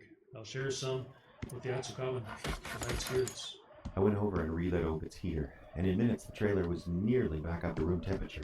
I'm making some tea for us. Great! I could use a cup before heading home. You're having supper with me. I should be heading back. You know, the sooner the better. The roads are filling in pretty fast. Ovid turned, looked at the door, cocking his head to one side, listening, then shook his head. Can't let you go out there tonight, Jake. Yeah, but I gotta get home. I mean, the wife, she worries. Call her. You can't go out there. Not tonight. Something in his voice made me realize he'd given more of an order than an invite. Why not, Ovid? This isn't exactly the first snowstorm I've been caught out in, you know. Call your woman, Jake. You're not going back out there tonight. Here's your tea. Thanks. Well, maybe. Ooh, hot. Tea's good. Merci beaucoup.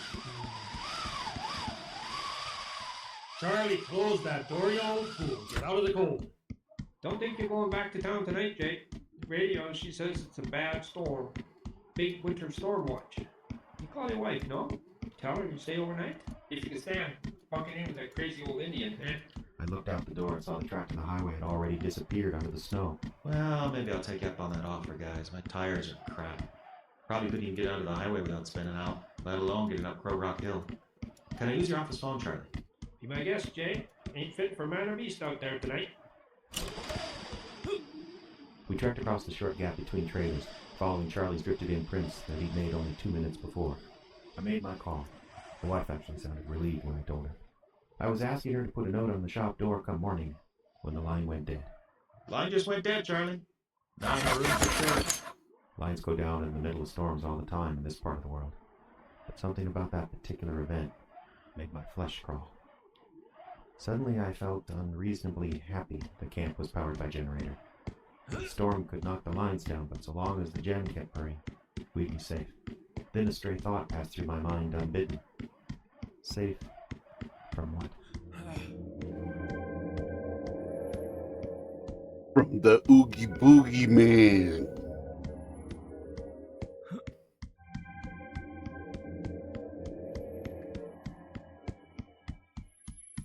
Thanks for the use of the phone, Charlie. I'm off to always to bunk down. Good night. Bonsoir, Jake. I stepped out. The wind hit me like I'd smacked into a wall. The warmth seemed to drain from my body in a heartbeat, and I felt disoriented in a single step. It was only about a dozen feet Ooh, from the look at door, that sucker yet I was disappear. filled with dread I hadn't experienced since I was a child awakening from the night terrors. My mind recoiled with the phantasmal swirling mass of snow buried by that wind. Get a grip, Jack. You're just tight. Then, out of the gloom came this shadow. Oh, bless his heart. For some strange reason, came out into the cold to shepherd me back to his trailer like some ancient St. Bernard, rescuing someone lost on the outs. I couldn't understand what was happening. My mind felt like it had been turned inside out. I weathered lots of storms before a real bad storm. The blizzard of '64 took 4 days just to clear the streets. Tonight, everything just felt wrong. Unnaturally wrong. We covered those few short feet of open ground in 20 seconds flat, but it felt like hours. Despite my insulated coveralls and military-style snowbacks, I was instantly chilled to the bone. My feet were like blocks of ice. When we entered the trailer, it was as if something had sucked the light out of the room. A thick gloom stepped over us. What are you doing out there, Ovid? Putting down the tobacco. How come? Ovid was silent for a bit. Then he said, Let's just say for good luck. As soon as he put down the tobacco, the room seemed to brighten a little. Then we discovered our mugs of tea had gone stone cold in the few moments I had gone to the phone. Ice crystals were forming on the surface, as a matter of fact. What the? Oh, this is nuts. What's going on? You don't want to know, Jake. You wouldn't understand. Hey, I'm not some kid, Ovid. Come on, get it. It was then that Ovid began to tell me his story. You know I did time, eh? At Penatang? Yeah, I heard. Why? You know about Penatang? Of course, it's a pen for psychos, the criminally insane. Oh, but you're no nutcase, Ovid. Are you? Judge thought so. You tell me. I swallowed hard. This strange, gentle old man didn't have a bad bone in his body. I'd have bet my life on it. That's when it dawned on me that maybe I just had.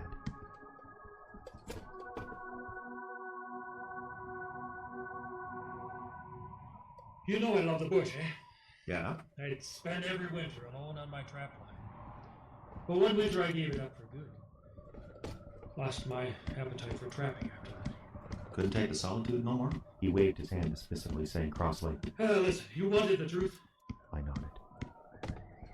When I was about 25, my cousin, my brother-in-law, and me decided to combine our trap lines together. A co-op line. We had 5 trap lines. Between the 3 of us, we were going to make a killing. I discovered later that he had brother-in-law and brought a couple bottles of booze with him. Had a rule, no booze on the line. Everything's wrong. Stupid fool thought he knew better. Some people never learn. Everything went real good most of the winter. I had the cabin near full with Brian Beaver. I had seen so many high-grade mink and marten pelts in years. They're flying high. And Ralph, my brother-in-law, cracked open that booze to celebrate our success. I think that offended the spirits.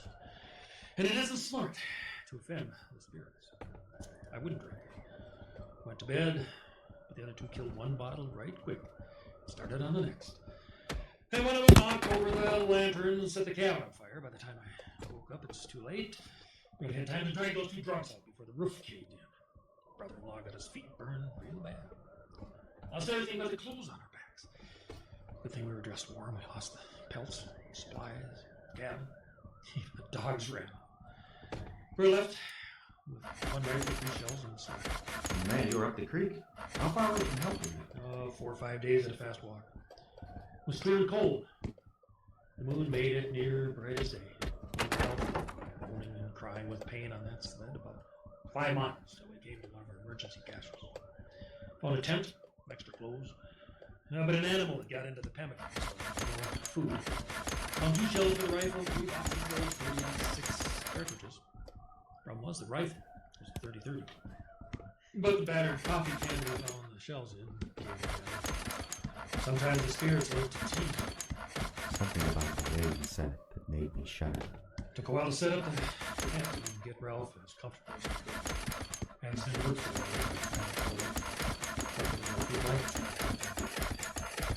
By dawn, we got the fire going and took stock.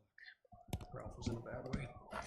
But if we could shoot a rabbit, partridge, and a deer, maybe we could shoot a deer. So Laura sneaked over the camp and began hauling Ralph out. We would have been the rest of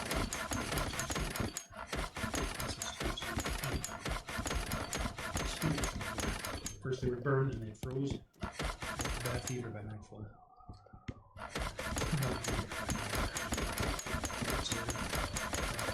To the grandfathers. I'm sorry. Long time. The wind suddenly shook the trail like a dog shakes a dead rat, and the light again trickled away. I was pulled on a small, beautifully carved pipe, and silently filled it to the back of the fire. He smoked a long time, turning his hand to each of 4 carpets woods, lifting it to the sky and the earth, then handed it to me. The bowl was pipestone, carved in the traditional Ojibwe style, the stem hand shaped wood of some kind. I took a polite puff or two, then handed it back. I didn't know you were a pipe carrier. You think something's wrong with the generator? Then let's keep it down. What? You don't know, Jake. Forgive me.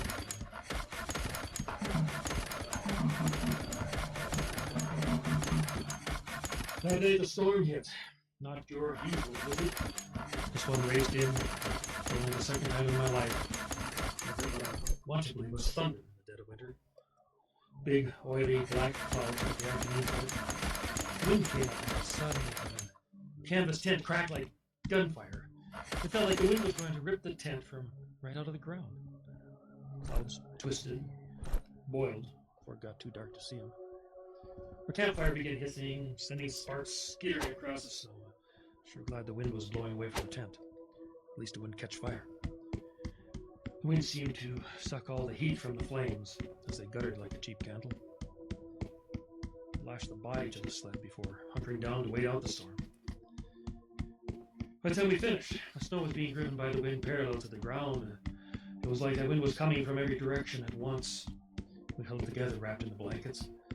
We were in a world without warmth, and without natural light. For the first time in my life, I wondered if I was going to survive this. We're starving. 3 days. No food. The wind whipped the tent this way and that. The canvas shuddered and billowed. The guy ropes groaned pitifully as they took the strain. Kept expecting the ropes to snap and the wind to send that bit of shelter swirling off into the night. Tent rattled like a living thing. Storm went on and on. Snow piled up on the windward side of the tent, bulging the canvas in against our backs. Must have been 3 a.m. on the 6th day when the storm broke. The wind died in less than a minute. It was like something had switched it off. Silence seemed to shout out at us. It wasn't so much quiet as a complete absence of sound, as if the world were cowering in fear of being noticed. All I could hear was my own breathing. And our hunger was like a living thing. Fumbled a few ties open on the tent flaps and slipped my head out. The sky was crazy with stars. Moon hung low on the horizon, creating long, dark shadows on the newly fallen snow. I remember thinking that, for the first time in weeks, the wolves weren't calling to each other. It was a deathly silence. Then the temperature began to plummet. Must have hit -40 within the space of 20 minutes. A tree snapped with the frost. The silence sounded like rifle shots. Each time a tree cracked, we jumped. I glanced around the fired lungs, since buried. My eyes were slowly drawn to the shapeless lump that was the remains of my brother-in-law. The stud was blown over. In the few seconds I needed to survey the damage to the camp, I felt the condensation from my breath cover my beard with hoarfrost. Pulled my head back inside the tent fast. We dozed fitfully, too miserable with cold and hunger to sleep. Cursed the spirits that had destroyed our cabin. It may have been a mistake. We'd eaten the spare candles just to have something in our guts to slow the gnawing hunger.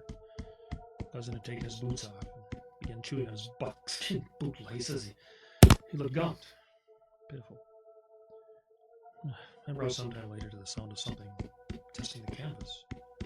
My first thought was food. My next thought was wolves. But in a few seconds, it was an egg and the wolf. Oh, it was way bigger.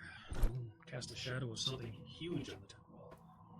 Hoping maybe get lucky, shoot into a deer or moose. I slowly brought the rifle to bear on the middle of that shadow and fired one precious bullet. A perfect little hole appeared in the tent wall.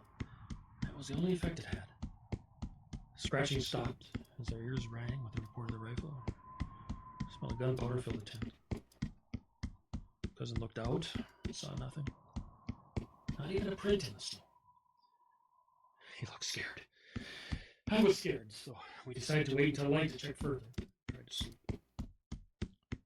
I came back again, gently exploring the canvas. My cousin, his voice full of panic, began yelling at it to leave us alone. Go away. Ovid rose quietly and prepared more tea, then pulled some bannock from the oven, setting both on the table that separated us.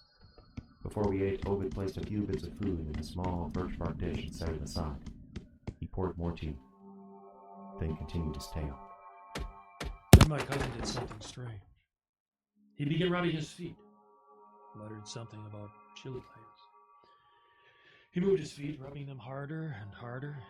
Started to whimper, my feet, oh, they're burning. Over and over again he cried, sound slowly rising to a wail of panic. He had an awful look on his face. He yelped and hollered and began stamping his feet on the floor of the tent. He then let out a ghastly moan, ripped open the tent flap, and plunged outside without his boots before I could grab hold of him. I'll never forget the look of abject horror on his face. I scarcely recognized him. He twirled and danced just out of reach, screaming, "Hot! Hot! Hot!" It would have been comical, except such a sense of dread had come over me. Ovid carefully placed the mug of tea to his lips, took a quiet sip, then continued. He began running over the snowdrifts, light as a feather, howling like a banshee. In seconds he had disappeared into the thick bush. The nameless dread I felt told me not to try to follow him, and I believe listening to my inner voice saved my life. I crawled back into the tent and cried for despair, hunger, for helplessness. Several times I heard something dreadful scrabbling out in the snow that night. I couldn't look out of the tent for fear of what I might see. As dawn finally broke, the dread slowly lifted, leaving the dregs of terror deep in my soul. I was too weak as a baby by now. I was determined to follow my cousin's trail for a ways. He'd been worse off than me. Couldn't have gotten far. Maybe he fell and needed help, but followed his shallow footprints, sinking past my knees in the snow with every step. His prints were normal at first, but soon they became strange. Farther apart with each stride, until they were 6 feet apart and more. Something beside the prints were another set, hideously big ones matching his stride, step for step. My blood ran cold. Weird, unearthly prints. Horrible witness of what had passed by in the night. The prints traveled together for a bit, and then my cousin's prints vanished. Strange prints were all that remained for another dozen monster strides before they too just disappeared. Couldn't make any sense out of what had happened. The last few footprints were over 45 feet apart.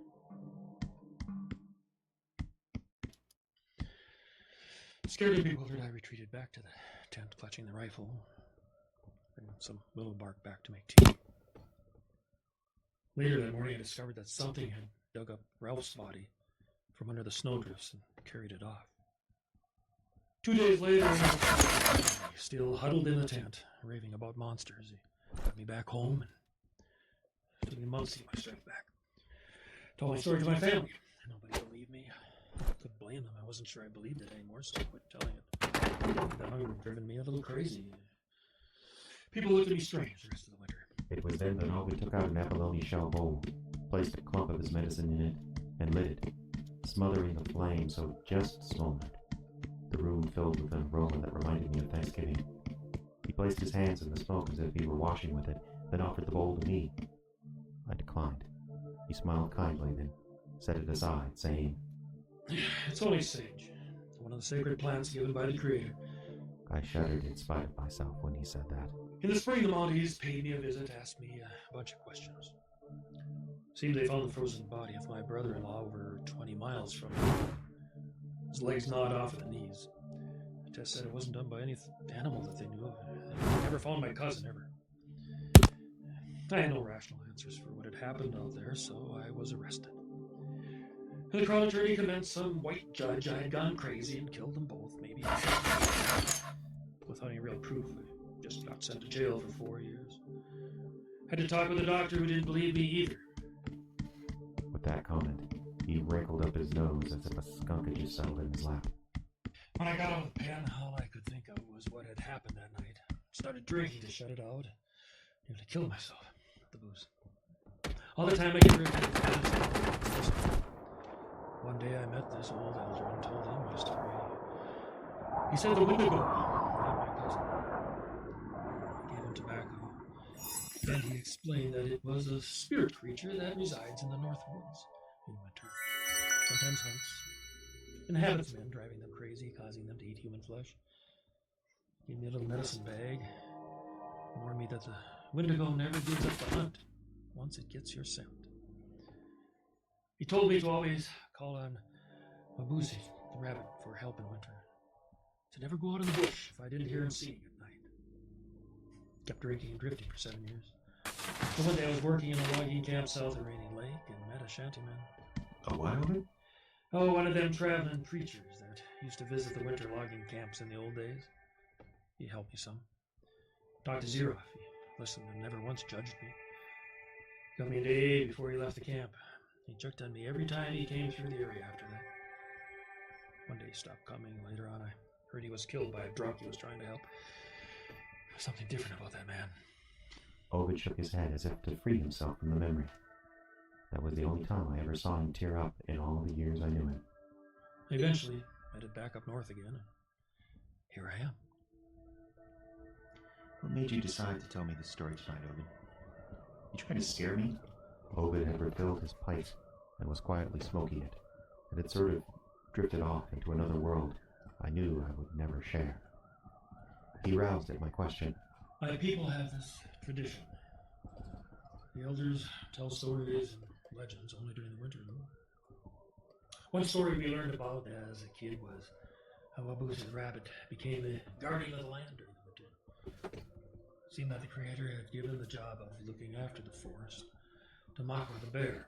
But you know, Makwa, he sleeps in the winter. So the animals got together to decide who would be the caretaker of Mother Earth. Well, Makwa sleeps. Winter became pretty miserable. Nobody really wanted the job. Fox and the wolf both refused, since they were too busy hunting, and everyone else was too busy trying not to become their supper. Old man Sturgeon couldn't do it, trapped under the ice. The eagle doesn't work nights. So finally, crafty Wabash the Fox used flattery to convince Waboose the Rabbit to take the job. So on winter nights, you can hear him singing with his high-pitched whistle. His song telling everyone all is well. Now, Waboose isn't the sharpest knife in the drawer, but he has a keen sense of self-preservation. So when Wendigo walks the forest, wily Mr. Waboose isn't sticking his neck out for a job he really didn't want, and he refuses to sing. Then Ovid smiled a ghastly smile and said, Last night, before this storm hit, Waboose stopped singing.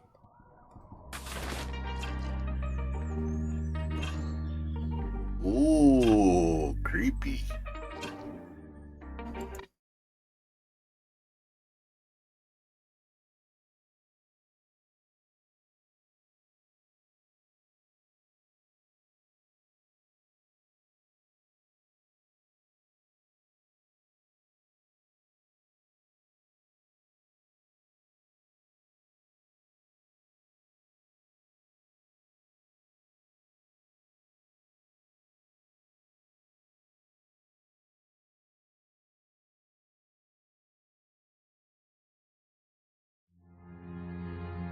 Gotta watch out when the fox stops to howl.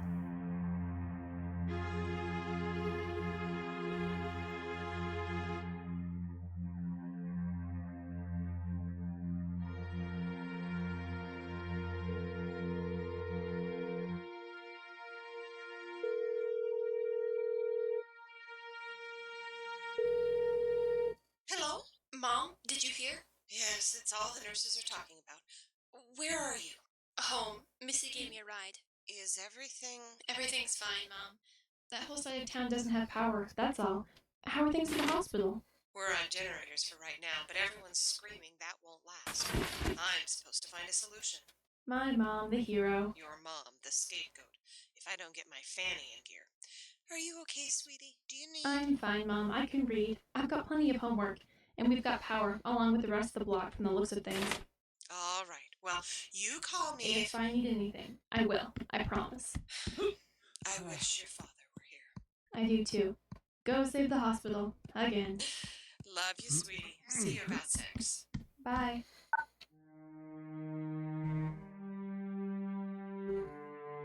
Snow day. Melting snow day. I guess it's better than nothing. Oh, Wash. Why do you always bring attention when I'm busy? Uh-huh. What do we got here? 9:03? Tell you what, give me until 10, and after that, it's you, me, a pile of blankets, and a Serenity Marathon. What do you say? Yeah, I thought so. Missy Link, do what do I owe? You know, nobody gets that nickname but you. That's what makes it so funny. Ha! You bored yet? How can I be bored? There's 3 tests next week. Our English presentation is practically here. We have that Tim packet that... When are you going to learn? These things are never as bad as you think they're going to be. All you do is talk about how much homework you have. But you're so far ahead of everybody else, I think you've technically graduated already. I like to keep up. You do keep up. And you worry about it all the same time anyways. That's how I keep up. Did you really call to break my study habits? I called because of crushing boredom. The yard apes rule the lower floors, and I'm confined to my room unless I want to involuntarily join their Nerf gun war. Actually, that kind of sounds like fun. Please. I was hoping you had a car. You gave me a ride home, remember? Mike took ours to go snowboarding at Giant Ridge with his stoner friends. I'm trapped. Sorry, no conveyance. You can come over if you like. Carrie, it's like a mile. It's like 6 blocks, and it's 50 degrees out. Your only worry is being washed away. Come over. We'll make popcorn and watch Serenity. I knew there had to be a catch. Don't criticize my religion. You're not gonna wear the hooker costume this time, are you? She's not a hooker. She's a companion, and no costumes. Strictly a cat and slippers thing. Any guys there? Missy, my mom's at work. I repeat, any guys there? No. Let's call some up. Yeah, I'm not so big on that. It doesn't need to be Trevor Holmquist, you know. I know. I mean, Trevor Holmquist?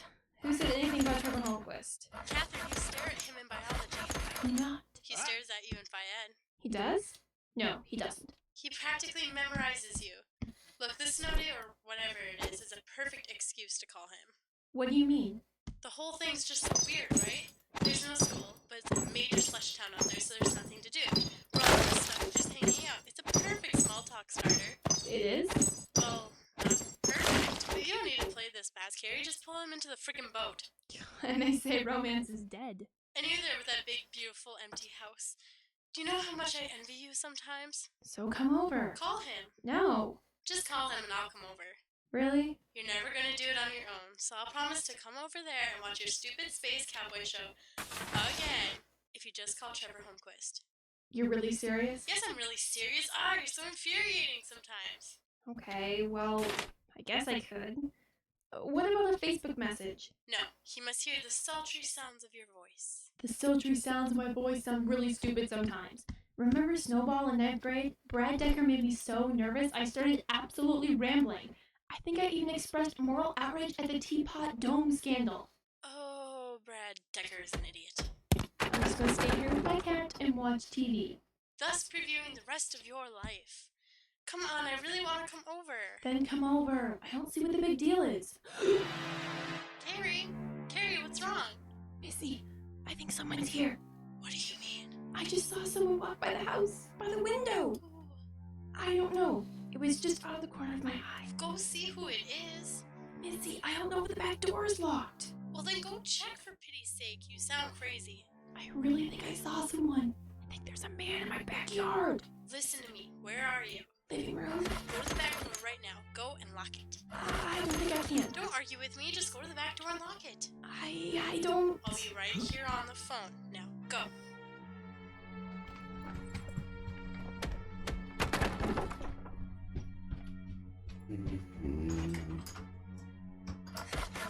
Okay, I did. Is there anyone in the backyard? No, I can't really see anything. Carrie? Carrie, are you there? What is it? What's happening? I'm here. What happened? Doug Gardner just signed his death warrant. Doug, what do you think you're doing? Is he still there? Of course he's still here. Where's he gonna go? That's our little leech. Hey, what are you doing? Go home, Doug. No, really. I'm sorry. What are you doing? Talking to Missy on the phone and ignoring you. Goodbye. Hey, I was thinking. Is that you trespassing? I was thinking the same thing. Yeah, this is talking about. They're opening the store for grocery. You could go down for some hot chocolate. Did he really just say that? He really did. A hot date with the Cocoa King. How can you resist? So, listen. Doug, the grocery store is in the part of town without power. Oh, yeah? Yes, it's very unlikely they'll make hot chocolate without the benefit of being able to heat water. Oh. So why don't you head home before I call the cops? Can I come in? No. No, it's important. I saw a guy in the video. There is a guy in the yard. He's 6'9", weighs about 50 pounds, and loses sleep at night over whether he likes Kirk or Picard more. Good one. So, Doug, turn around and leave my property now, or I will call the cops. Really?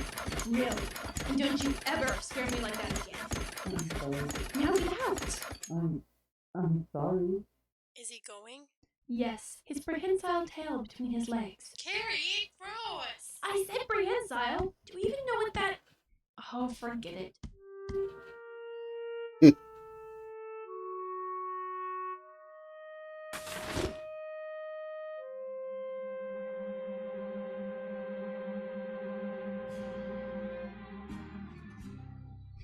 That was good, Wash. What do you say to Heart of Gold next?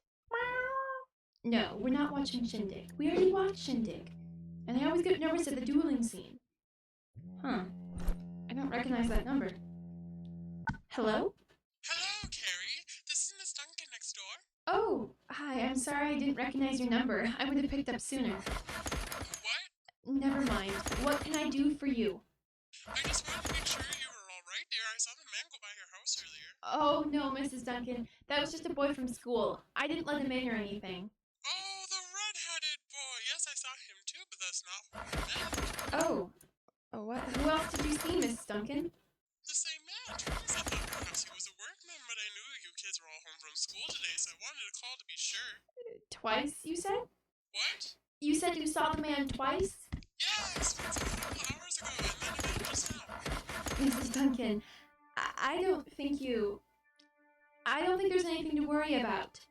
It's not the meter reader. I know that. The meter reader comes later in the month. Thank you, Mrs. Duncan, but everything's okay over here. Are you sure, dear? I can come over if you'd like. I have to go, ma'am. Well, if you think that's right, we can. No, ma'am, I'm really sorry. I have to go. Well, that's all right. Thank you.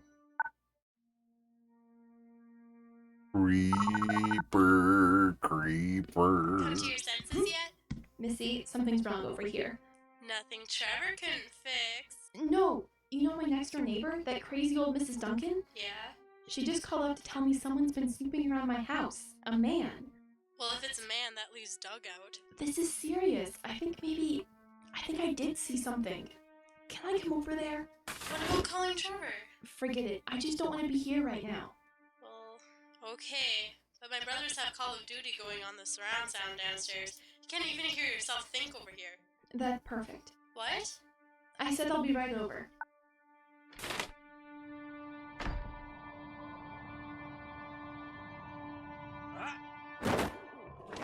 Thank you so much. No problem. Just keep the door closed and the animals shouldn't bother us. Except I'm pretty sure Jared has a crush on you. That's sweet. Which one is he? They're twins, Carrie. Mom can't even tell them apart some days. I said there isn't much of a point. Hey, are you alright? This whole thing at home just has me freaked out. I can see that. You could call the cops, you know. I mean, your neighbors saw him too, so it's not like they wouldn't believe you. Oh, I know. Even if I was crazy, they'd come over anyway. Most of the guys in the force worked with my dad. Well, there you go. They're like your dads now. I'm sorry. No, it's okay. Thing is, I bet most of the guys in the force would feel the same way. When my dad went to Afghanistan, they all wanted to help out. When we got word from the Corps, they all came to the house. Have you heard anything recently? No, he's still listed MIA. This elderly hippie came to my house last month to tell us about the MIA movement. It made me so mad. What do you mean? All those Vietnam guys, they're talking about bringing back bodies. Not even a body sometimes, just a tooth or a dog tag. It's not the same for us. Some days I actually see my dad walk into the living room. Hear him and everything. Desert camos with the Marine Corps hat. He smiles at me. Carrie, are you sure this is healthy? Well, apparently not, because I'm seeing things now. It's being cooped up like this. It's not good for you. We should all move to Florida. Ugh, have some imagination. What about the British Virgins? Excuse me? The British Virgin Islands, you've heard? Perfect, pristine, sandy beaches, friendly people. Have you been there? No, I read about it. It's like my special place. Stuff gets too intense, I close my eyes and go there. Yeah, I have the same thing, only mine's the Abercrombie store. You're funny. Who is it? It's my mom. I left a message telling her I was coming over here. Jeez, Carrie, cut the email. Hi, Mom. I'm at Missy's. What? Who is this? Who is this? How did you get my mom's phone? Who is this? What's up? It was some guy. You shouldn't be afraid of guys, Carrie. You're white as a sheet. Shut up. Hey! I'm sorry, hello? Janet Rogers, please. This is her daughter. It's an emergency. You don't have to get all bent like that. I'm really, really sorry, Missy, but there was a guy on my mom's phone. I don't know him. Carrie? Oh, Mom, are you alright? Are you alright? What's going on, honey? They said it was an emergency. Mom, where's your phone? It's right here? You have it? Yes. Honey, what's wrong? Mom, I just got a call from your number. It was some guy. That's impossible. I've had my phone with me all morning. You have? Yes. I slipped it into my pocket when I went in here. Honey, are you alright? I'm a little freaked out. Why don't you get out of the house for a while? Go to the library. I'm at Missy's. Alright, that's just as well. Why don't you stay there and I'll meet with you for dinner, alright? Alright. Call me if you need anything, sweetheart. I'm sorry, I think I have to go. How are things going down there? Utter chaos. But call me anyway, understand? Mom? Yes, sweetheart? Never mind. I love you. I love you too, sweetie. I'll see you around 6, hopefully. Bye now. Bye-bye. Bye-bye? Seriously? Missy, please, can't you tell I'm a little freaked out? You're always a little freaked out. How do you do that? How do you make a call on someone else's number? I'm sure there's a way. You just need a big enough nerd to know how. I'm sure Doug the Leash probably knows. Yeah, you're right. That little snot. What? Don't you see? He got upset with me for kicking him out, so he's pulling some kind of geek prank. That jerk. Yeah, that's what it is. That's gotta be what it is. What? I don't know. I guess I'm not going to be good company. I should just go. Don't worry about it. Besides, if Doug is pulling stunts like that, he could get worse. He could, I don't know, burn down your house with his death ray. Could you imagine a boy like Doug with a death ray? Yes, I could. And it's not pretty.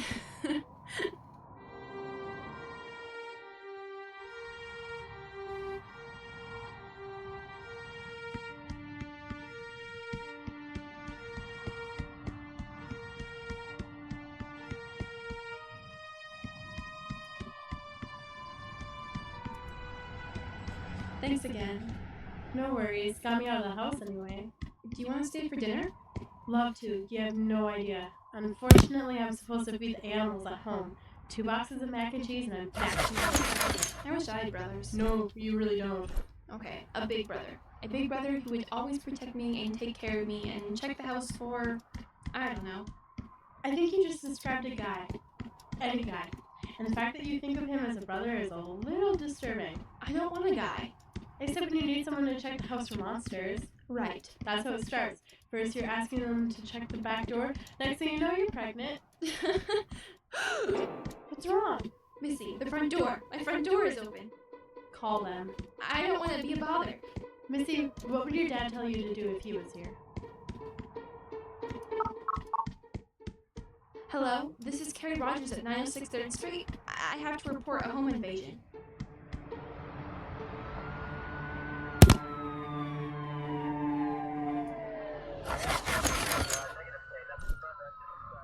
And you found it just like that? Yes, the front door was open. Now, this boy you mentioned. Doug. Doug, did he threaten you in any way? Oh, Or? nothing like that. He's really pretty harmless, just annoying. Well, let's hope he stays that way. We've been all through the house. There's no sign of anything being disturbed. Is anything missing? Not that I can tell. Then, well, I guess there's only one thing I can think of. I know. Are you sure you closed the door when you left? I told you, I went out the back. The front door hasn't even been opened today. Still, if no other possibility exists, I know. What should I do? I think you should go see your mom for a while. When the two of you come home together, check everything thoroughly and let me know, okay? There's a chance the door just flew open. I will. You know, I say a prayer for your dad every day. Thank you. You wait. He'll be home before you know it. Thank you. Take care now, girls. Thanks. Thank you. He's cute. Missy, he's married with 6 kids. Domestic types are attractive sometimes. Okay, so are we walking all the way to the hospital or what? No, I just said that to placate him. Mama's up to her eyeballs with this power thing. I'm not going to bug her there. You mean you're staying home? Yeah, I'll be fine. You know, I don't even know if the door was locked or not. We always use the back, so we kind of forget the front door's even here sometimes. Well, I can stay with you a little while. I wonder where Wash got to. Oh no, do you think he got out? I don't know, it's your cat. Oh no. Wash! Here, kitty kitty! You aren't going to walk around the neighborhood doing that, are you? Help me find him. He's an indoor cat with no front claws. He's probably terrified out there. Oh, jeez. Wash! Wash!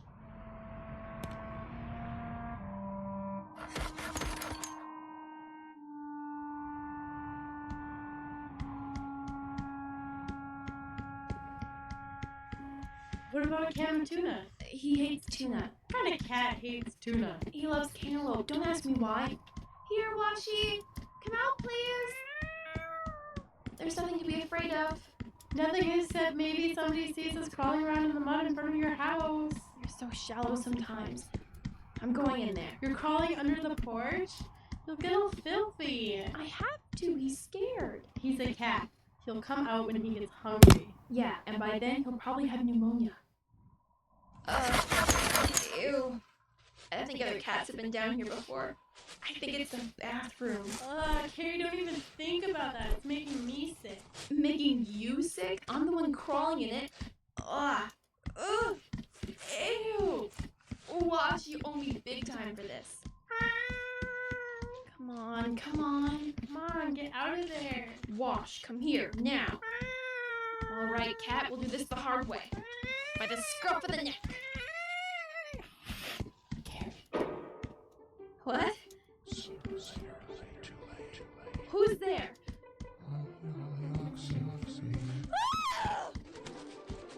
What is it? Carrie, what happened? Oh god. God, please. Carrie, what's wrong? Where's Wash? He ran into the house. Carrie, what is wrong? I heard a voice. Under the house. A voice? Missy, I heard my father's voice.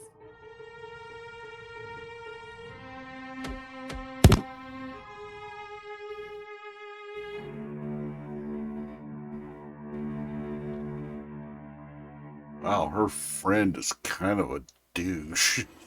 Thank you again for staying. You sure you just want sweatpants? You've got those really cute skinny jeans. Comfort, please. I don't think I can handle anything else.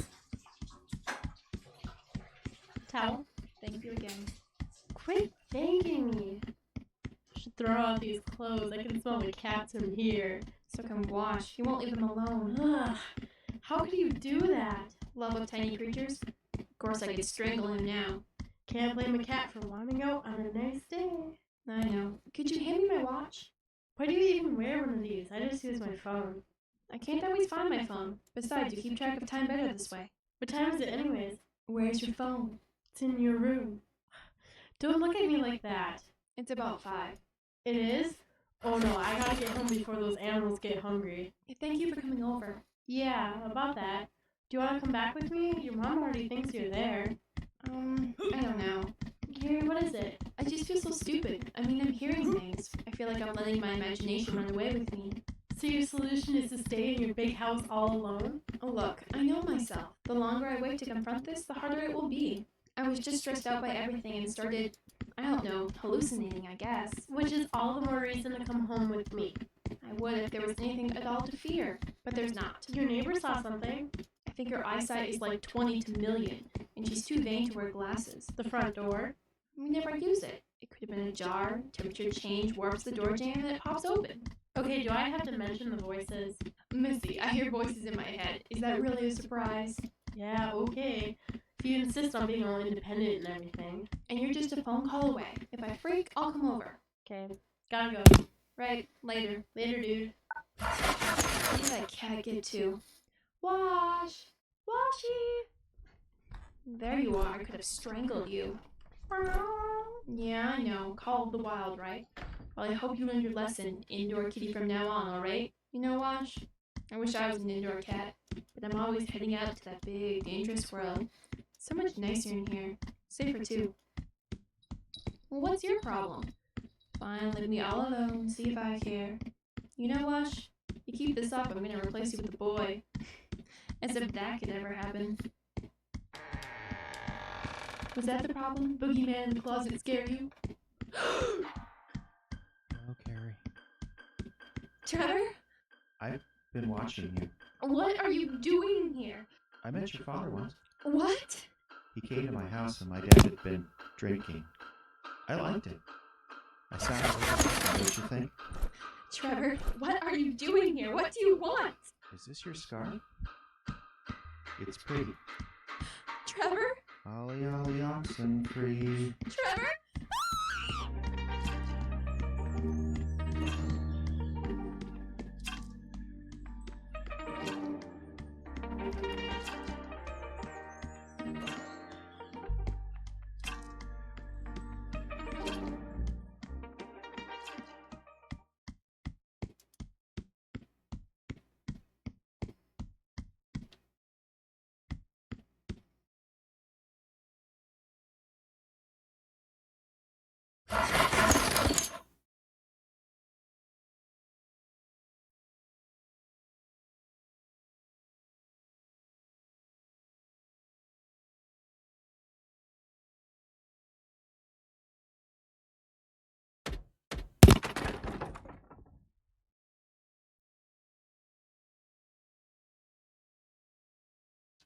and she got mutilated.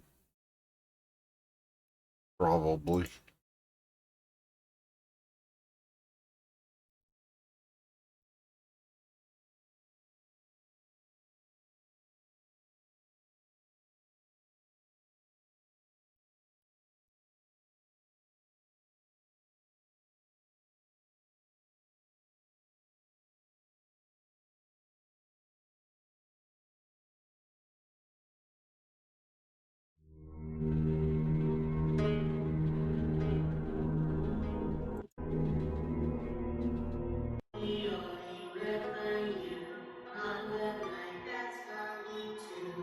Keep your secret all your life, and it will not always lie.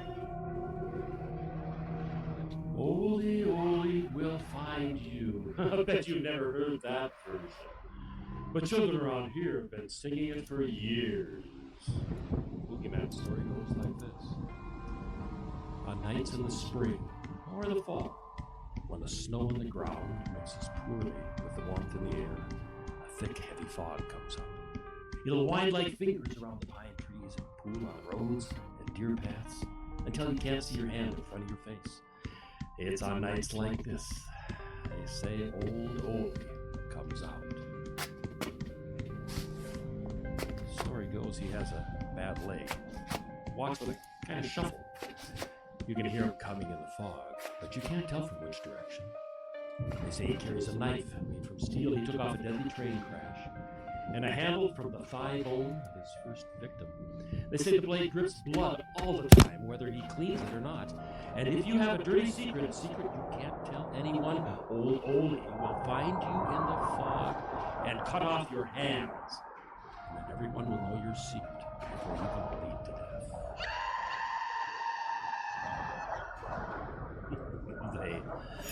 They, of course, were kids. 10 and 12-year-olds trying to scare each other around the campfire. They did it for generations. It's just been these last few years that things seem to have changed. Parents don't tell their kids stories like that anymore. And kids don't tell them among themselves for a good scare. They got the internet for that. Yeah, which, in a way, it's the same thing. Tell them the story about old Oldie. And they're likely to go look it up and then tell you more about it than you ever do. Smart Alex is all they are. Take this couple of kids, Brett and Jamie. Now they were older, you understand. High school age, driving already. But ever since the two of them sat next to each other in 4th grade, they've been inseparable. And the local boogeyman, the character we called Old Oldie, was their obsession. Are you sure this is the place? Not so loud. Yes. They did all kinds of research, read up on 2 unsolved murders in our town, identified a few suspects, and called my office every time of day. I don't think they so much believed in the legend as they believed the legend had to be tied to something. They needed to have some tie between the imaginary world they knew as kids and the adult world they were starting to slide into. You can blame them for wanting a little excitement while they were young. He's not going to hear us all the way out here in the car. Just keep your voice down. Oh, what happened to them that night was a real shame. I don't believe it. Don't believe what? What's there to believe? Don't be dumb. You don't think this is the house? You think it is? Look, the man has lived here for 20 years. No one ever sees him in town. They say he used to work for the railroad. Brett, don't start. What? You and I have been kicking the story around for years. We never found an account of a passenger train crashing through the trestle. Doesn't mean it didn't happen. Remember the guy I emailed last summer? The guy who owns a website dedicated to train accidents? Yeah. He says he never heard of anything like that happening. So? So the guy's an expert. The expert. It didn't happen. The railroad would have covered it up. Whatever. Besides, it doesn't have to have happened like that. I don't think Old Oldie really exists. Really? Really exists like in the story. I mean, just because he doesn't have a mystical evil knife made out of a wrecked steel and human thigh doesn't mean there isn't some truth to it. I mean, it could just be a normal knife. It's just a kid story. You didn't used to think that way. I used to be a kid. Kid stories aren't kid stories when you're a kid. They're just stories. Well, do you want to talk about what everyone else talks about? Which teachers are drunks, and who, if anyone, in our class is having sex? No. I mean, if you want to go and be normal like Jenny Peterson. Jenny Peterson? Ugh. Then what's your problem? Old Oli is our thing. It's been our thing since 4th grade. Ever since we did that assignment together. I did all the work. Yeah, until we had to do the presentation in front of the class. You barfed your brains out, and I did all the talking. I was sick. Yes, you were, several times. Point is, Old Oli is our thing. We are the experts on the legend. We can figure out who he really is, and we're the only ones who can. Fine. Tell me about this guy. You won't believe it. His name is Oli Peterson. Brett. I know. But it's different this time. Brett, we've been over this. You can't just find people named Oli and call it detective work. It's not just his name. Look through the trees. Uh-huh. What am I looking at? Do you see that cabin? I see a cabin, or at least a black shape that could be like a cabin.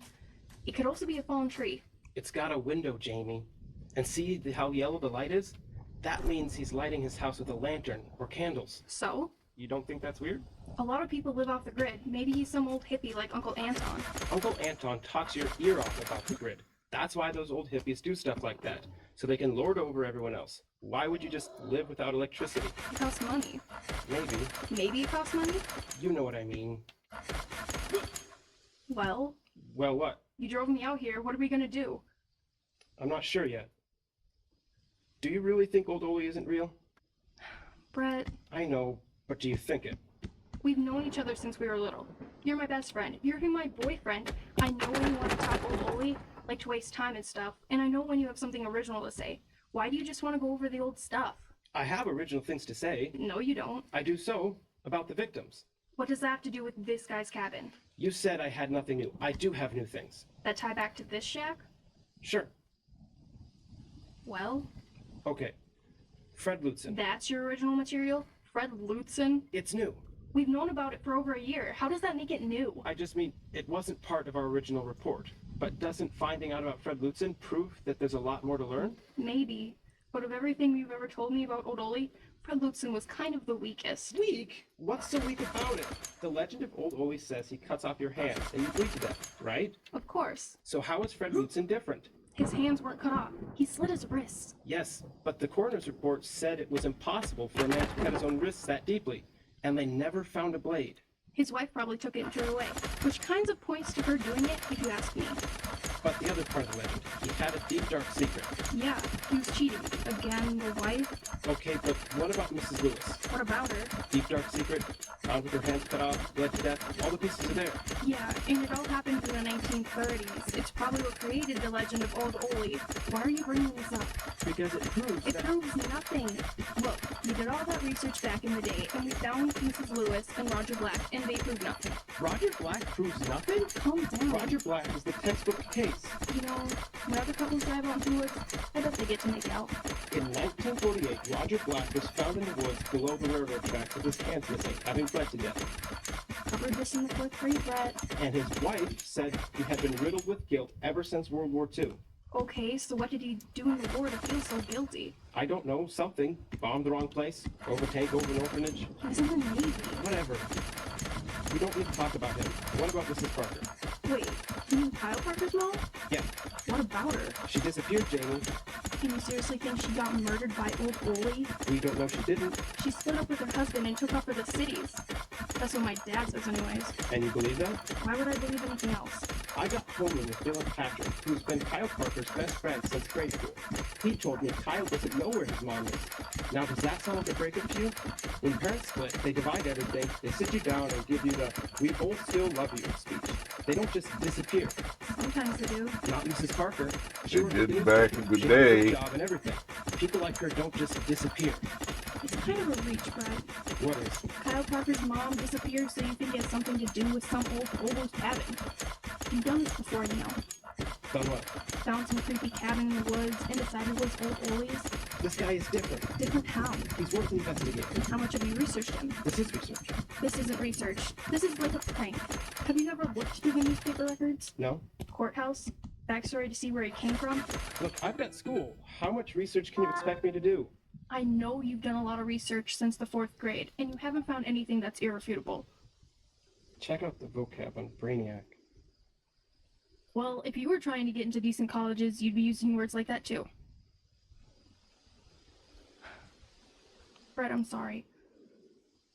I'm going to college. I know. I mean, it's nothing fancy. It's just community college. It's not too late to apply to Morton. You could bring your grades up. Morton's your school, Jamie. You've wanted to go there since you were 14. I know. It's a cool school. It's 4 hours away. Look, why don't we go check out the cabin? But you want to now? Well, we're here. Why don't we? Yeah, why don't we?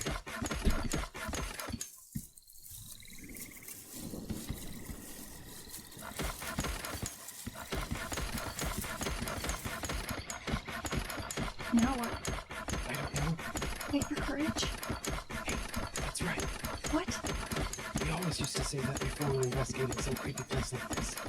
Yeah, but it was never like this. It was always some old neighbor's house or girl I didn't like. What? Julia Olsen wasn't old? Shut up. She wasn't, but she deserved to be. She was another wicked witch of the West. Okay, let's do the thing. I'll look around the block. Also, are you recording? Yes, go ahead. Old Ollie site investigation for February 23rd, 2013. We are at the cabin of...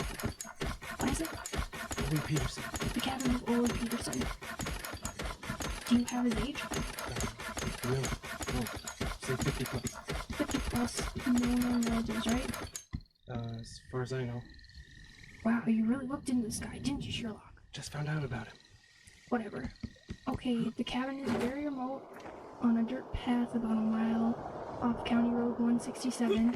It doesn't appear to have electricity. It's got a front porch, screen door, and the front door both closed. Window shows light from a lantern inside. My associate will now attempt to look in the window. I will? Yeah, you will. Okay. Shh, quiet. I'm trying. Can you get to the window? Just a second. Okay, I can peek over. Wow. Okay, table, one chair, mattress in the corner. Do you see anyone? I don't know. What do you think? We could break in? Jamie. Well, you dragged me out here. We might as well get something good out of it. Hey, Jamie. What are you doing? Relax, it was unlocked. It's not illegal if the door's unlocked. It totally is, and you know it. Unlawful entry. Well, I haven't entered either. So far it's just unlawful door opening. First you didn't want to come out here. Now you're breaking into the guy's house. I'm not breaking anything. What's with you all of a sudden? I don't know. I get a little jolt out of this part. What? What was that?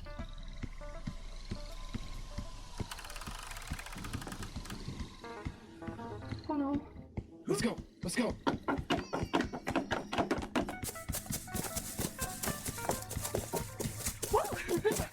Wow. That was amazing. Jamie. Do you think he heard us? That was so cool. You should get out of here, though, before he comes out. Jamie, I think I heard something. What? What are you talking about? Back at the house, I heard something. Like a kid. What? No, I heard a creak, but No, just before we ran away. I swore I heard someone call out for help. What do you mean? There's someone in the cabin. Well, There's a little kid or something in that cabin. Okay, Go get so the what? cops. I think I heard her call for help. It's a little girl now? What difference does it make? You're making this up. I am not. I heard something. Well, what do you want me to do about it? I don't know. I mean, my phone's right here. Do you want me to call 911? I'm not. I don't know. Did you hear a call for help or not? If so, we should call. I can't be sure. We should go back and check. What? What if someone's in trouble? What if there's a little kid in there? Then we should call 911. If we call 911, they'll call the chief. And you know how he feels about us. Oh, yeah. That's right. So what do you want to do? We need to go back. You stay in the car. I'll call your phone and talk to you the whole time. Why don't I just come with you? Just in case. In case of what? In case something happens. You'll be out of the way. You can make the call to 911. I don't want to be out of the way. A minute ago, you didn't think anything was going on. Well, that was before you started scaring me so bad. Fine. Come on. But quietly. Oh, these two are morons.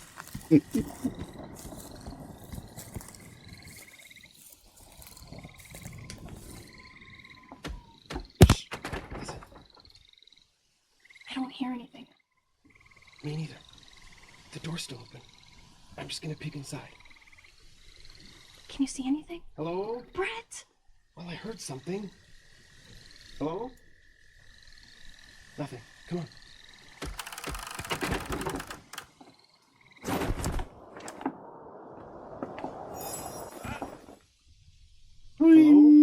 I don't think there's anyone in here. Where could they hide? I don't know. Hey, my phone's still recording. Do you want me to? We're inside the cabin. Okay. It's a one-room shack lit by, what do they call those lamps? My grandma used to call them hurricane lanterns. Right, like an old oil lamp. An old card table with a single chair, an ice chest. Do you want to look in that? No. Do you? Not really. Everything's pretty neat, but dirty. There's a lot of dust. Don't forget to mention the smell. Oh yeah, I'm not sure this guy always goes out to the outhouse. With that in mind, can we go? Wait a second. I want to look around some more. There's no way someone could be hiding in here, Brett. It's a one-room shack. Well, there is one way. What are you doing? There's a crawl space under this floor. If there was a loose board or something, he might be using it for storage. What would someone store under their house? What indeed? Come on, Brett, let's just go. Let me just check one thing. Did you hear something? Wait a minute. There's a knot hole in the floor here. So? So, it could be like a handle. Aha! Brett, I think I hear something outside. Look at this. It's a trap door. You can totally crawl in here. Brett! Someone's coming! Oh no, the door. He's on the porch already. In here. What? We have to hide down in the crawl space. Let's go. Do you even know what's down there? No, come on. Come on, shut the door. I got it.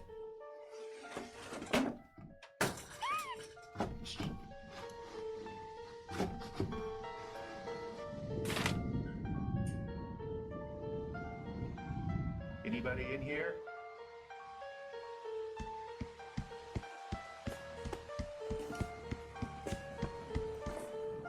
Known but a couple of nosy brats. He's gone. Let's go out. No. We have to get out of here. He's probably just outside the door. So, if we break real fast, we can push past him. Once we do, he'll never catch us. But we have to get past him first. Brett, this guy is not... He doesn't have supernatural powers. He's just an old man. We just need to wait a little while longer. Why do I come on these stupid things? You never complained before. We're too old for this. We're in a crawl space below some poor old man's cabin. He never did anything to us. We're criminals, Brett. If we were 12, they might understand, but now we'll probably get sent to juvie. We're not going to juvie. We're just going to wait until we're sure he's gone. Then we get out of here. How long? I don't know. Maybe there's another way out of here. Vent or something. Hang on, I got a flashlight thing on my phone. Oh yeah, me too. I forgot, I'm still recording. Great, we'll want to have a record of... Oh my god, what is that? Shine the light. It looks like a leg. I'm getting out of here. Jamie, wait! There's a body down here! Give me the light back, I want to see. Gross! Just get out of here! They might be hurt or something. How does this stupid door get open? Jamie! I don't... Jamie! Jamie, are you there? Jamie?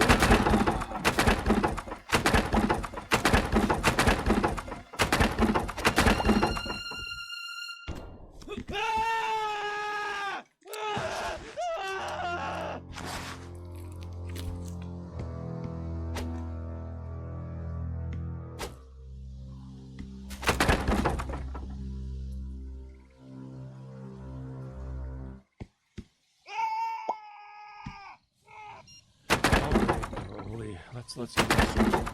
You found us here down in your crawl space.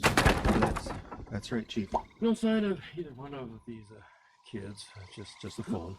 Yep. Looks like he had some kind of tape recorder on that thing. It was rolling the whole time. Yeah, most of these gizmos have something like that. Well, what do you suppose happened to them, Oldie? These two kids. I don't know. What do you say happened to him? No, why would you ask me that, Oldie? Well, Chief. Yes? Chief, I can't go on doing this. What do you mean, Oldie? Well, You let me move up to this cabin, and you let me live here rent-free. Yes, I do. And I appreciate it. I don't think I don't appreciate it. But? Chief, what you do with your own business. You know me, I won't say a word to nobody. Say the word, I'll just disappear. Oh, now why would you want to do that, Ole? Because these here kids, they got too close. If they could do it, someone else could too. Too close? To what? I don't mind doing the dirty work for you, Chief. I know you looked the other way plenty of times for me. That's right, I did. But I can't very well go on... Go on what? Piling up bodies in that crawl space. You're just gonna have to back off killing folks, Chief.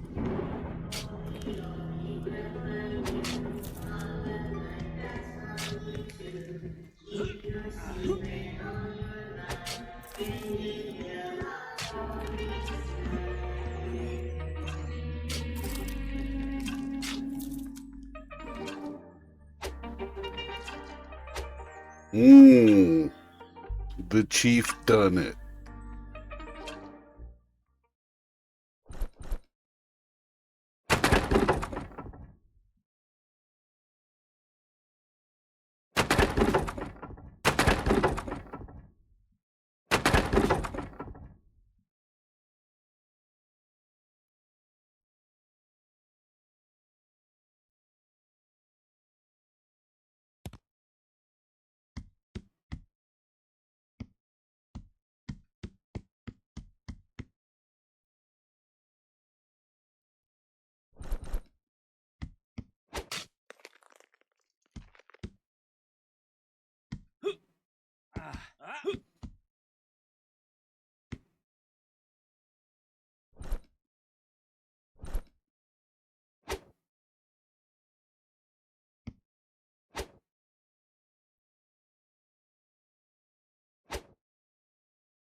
Old Ole.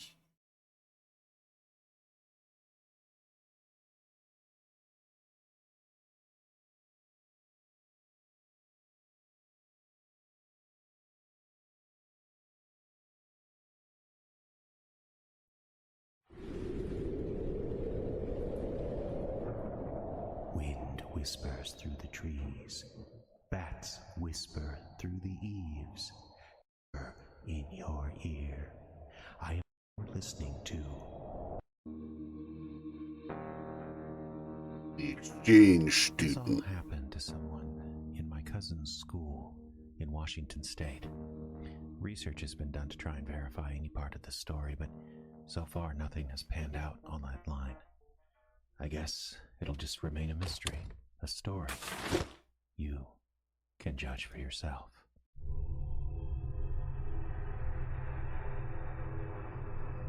Mountain base.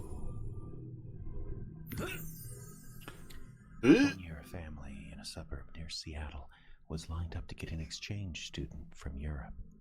They were expecting a boy, age 15, same age as their son, to come from Norway, but at the last minute, they received word from the exchange agency that they were going to host a girl, also about 15.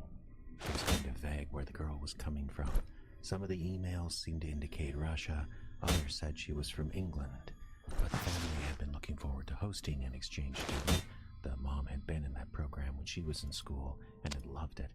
And so they decided to go ahead and host the girl, despite all this confusion. The day of the girl's arrival came, and they all went to the airport to meet her. When she got off the plane, everyone was stunned. The girl was drop-dead gorgeous. Raven black hair, dark eyes, a gymnast's body, easily the most beautiful creature any of them had ever seen. Everyone, even the neighbors and friends who came to her welcome party, was taken with her. She said very, very little. Her English wasn't very good yet, but she could hold an entire room with her gaze, and she seemed to have a way of getting what she wanted from other people, especially men. Right away, the mom in this family knew this arrangement would not work. Her son was already drooling over the girl, and they were facing an entire year with the kids sleeping just 2 doors apart. They decided to contact the exchange student agency and bow out of the arrangement. "Could you please find another host family for this girl?" the mom said. "She's lovely. She appears to be very, very nice. She's very quiet and very clean. But hosting her is just not going to work in our situation." The agency pushed back. The school year was starting, and they said they wanted all their students settled. They said they had had difficulty placing this girl already, and insinuated another family had already rejected her. Things went back and forth like that for quite a while, and then the mother's persistence paid off. Another family had become available. Not a moment too soon, as things had gotten kind of weird. As it turned out, there was no problem keeping their son and the exchange student apart. In fact, after his initial infatuation wore off, the son grew disturbed by the girl, avoiding her at school and spending more and more time alone in his room. When the dad asked him about this, he broke down, and he said he could hear her all the time, like her voice was in his head. And because of this, he wasn't sleeping. Uh-oh. They were a week into the school year, and the son was already way behind. On top of that, the girl was causing problems at school. 2 boys had already gotten into a fight over her, even though neither one of them knew her, and several of the more popular girls had gone to the office to complain about her, saying she was disruptive in class, and purposely caused the fight just to watch the boys hurt each other. Then, one of those girls was found in a heap on the floor of the girls' locker room, blood pouring from 4 massive red gashes across her face. She would require hundreds of stitches and multiple surgeries, but she refused to tell anyone what had happened. And everyone who questioned her, from the school staff to the police, agreed she was terrified of something but wouldn't say what. Finally, the day came for the girl to leave and go to her new host family. It was not a tearful goodbye. The mom and dad wished her well. The son stayed in his room. The girl didn't say anything. She simply got into the car with her new family. They had 2 kids, both under 10, and drove away. For a while then, everything was fine. The son settled down at school, and other than the girl with the shredded face, everyone seemed to forget about this beautiful, mysterious exchange student. Then, the son disappeared on a hiking trip with some friends up in the Mount Rainier National Park. Search parties looked for him for 2 weeks, but there was no trace. The boy he had shared a tent with said he never heard him get up in the night, but when he awoke the next morning, all the son's gear was missing, and footprints led from the tent down the mountain. When they got below the snow line, they simply disappeared. Not even tracking dogs could find his trail. The rescuers gave up, and the police gave up, but his mother never did. She insisted her son was alive. 6 weeks later, the mom was up in the middle of the night just sitting in the kitchen. This was normal for her by then, and as she waited for tea water to boil, she saw a car pull into their driveway with the lights out. A boy got out of the passenger side, and even though he was only a shadow, She knew immediately it was her son. The mom ran out to greet him and got just a momentary glance at the driver of the car. A street light had flashed across the driver's side for just an instant, and in that instant the mom saw the driver was the girl, the exchange student. The car drove away very fast, without lights. The boy was okay. Pale, but okay. But he wouldn't talk about what She had was a happened to him, at least not right vampire. away. Not to his parents, nor the police, nor anybody. He slept for 2 days, and when they took him into the doctor, he was diagnosed with anemia. By and by, he got better. He even started talking to his parents about what had happened to him. And yes, he admitted he had gone to see the girl. Despite dreading her when they were under the same roof, the son now claimed to be in love with her. He had left the hiking trip to go see her, and now he wanted to move 2 towns over and into her room at her host family's house. He even claimed the host family was okay with this. His mother and father, however, wouldn't hear of it, of course. But they did agree to let the son see the girl the following weekend. The week leading up to the visit was tense. The son took a sick day on that Friday so he could get ready for the visit. He worked in his room all day and wouldn't let anyone see what he was doing. The mom was nervous. She could hear hammers and saws from her son's room. Nothing about the situation made sense to her. The girl was supposed to arrive Friday evening. The appointed time came and went. The son stayed in his room, listening to music. The mom, concerned for the girl's safety, called her host family and got a recording. Their numbers had been disconnected, cell and landline both. The dad was working late that night, so the mom decided to go upstairs and talk things over with her son. But when she got to the top of the stairs, the mom heard noises from inside her son's room. There were whimpering sounds and what sounded like the ripping of cloth. The mom burst through the door and onto a scene that froze her mind in unthinkable horror. The girl was already there. A man and a woman, the mom later realized, probably the girl's new host parents, were nailed to crosses that the son must have erected in his room that day. They were alive, but their blood was dripping down their naked bodies, being collected on the floor by 2 large metal pans. When the mom burst in, her son was on all fours, naked, lapping up the blood from one pan. The girl stood over him. She too was completely naked and had covered herself in red gore. She looked at the mom and gave out a shriek that wasn't human. It was like an eagle's call mixed with a woman's scream.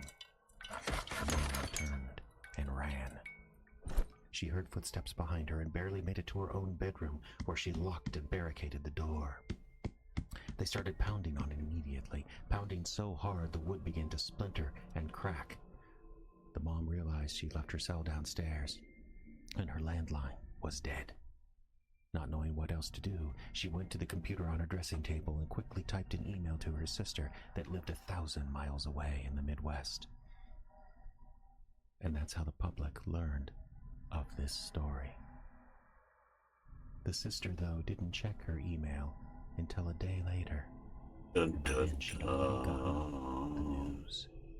The mom was dead. Her house burned to the ground. There were 2 unidentifiable bodies in the ashes, and the son had disappeared once again. The exchange students' host family, all 4 of them, were never found. The only lead the police ever had was a picture from a security camera in British Columbia that came in 2 days later. It showed the girl and the son in a convenience store north of Vancouver. When questioned, the store clerk said they were a very weird couple who asked where the local hospital was. They said they wanted to give blood.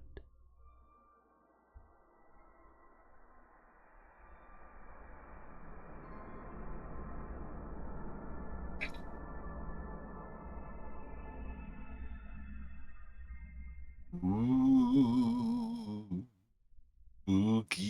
Empire Story. Not very long, though.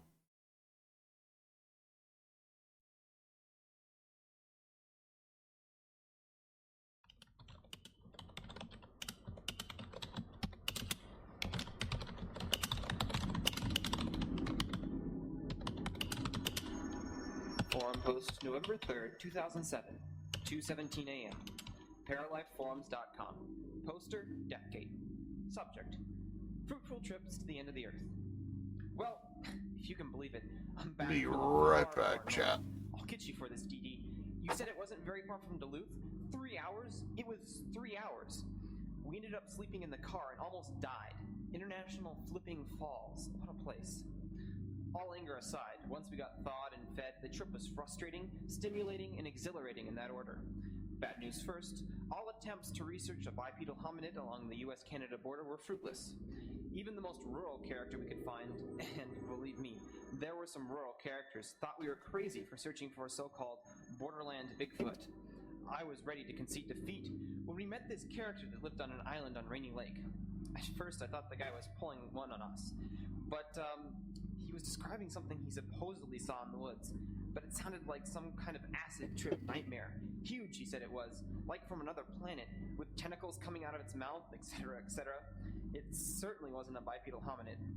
The creature was said to live on a small island near the Canadian shore of the lake. No one was allowed to go there. The government claimed it was part of an ongoing border dispute. Sounds mundane, doesn't it? But then I did a little asking around on Saturday before driving back. You know what? There is an island, and the locals won't go there. They say the Ojibwe wouldn't either, claiming the mother of all pain and torture had made it her home. Cool, huh? I'm already planning another trip north. Forum post, November 5th, 2007, 6:15 p.m. Poster Spook Girl, regarding fruitful trip to the ends of the earth. Hey, Deathgate, never responded to one of yours before, but that last one caught my eye. I live up on Rainy Lake. Not a local, LOL, but I hang out with a lot of them. There's this island everyone's supposed to stay away from. Locals get antsy even talking about it. I live right on the lake and I can see the island from my bedroom window. Thing is, I was up late the other night and happened to look out. There was light in the sky above the island. Almost like a fire, but more yellow and blue. Very weird. I'd never noticed it before, but I'll be looking for it now. Let me know when's your next expedition. 4 smiley emoticons. Forum post, November 5, 2007, 9:30 p.m. Poster, Rob. Regarding fruitful trip to the ends of the earth. Yo, Deathgate. Wish you would have told me about that little trip into the woods. I would have loved that action. I'm a local like that spook girl chick, but I don't know who she is. Thing is, I hate to burst your bubble about the island, but there really isn't much to it. It's an old border dispute, so everyone's supposed to stay away until the courts sort it out. And because of that, kids like to hang out there. What your friend saw was probably just a kegger in progress. But if you ever go Bigfoot hunting again up here, count me in. Rob. Forum post, November 13th, 2007, 1:19 a.m. OMG, Rob, who are you anyway? Keggers? The night I saw the lights, it was 20 below. You think the kids in this town are that desperate? There's always someone's parents out of town or someone's parents who don't care. There are a million easier ways to get blitzed than freezing your butt off. Do you even live here, Rob? This is a very small town and I know practically everyone. Forum post, January 2nd, 2008, 11:15 p.m. Regarding Border Island news. Sorry I let this thread stagnate for a month, but oh, what a month. I got lucky. Incredibly lucky. The reason I was originally looking for a borderland Bigfoot is that my grandfather spent a lot of time on Rainy Lake. He was friends with an Ernest Oberholzer. Minnesotans might remember him from history class.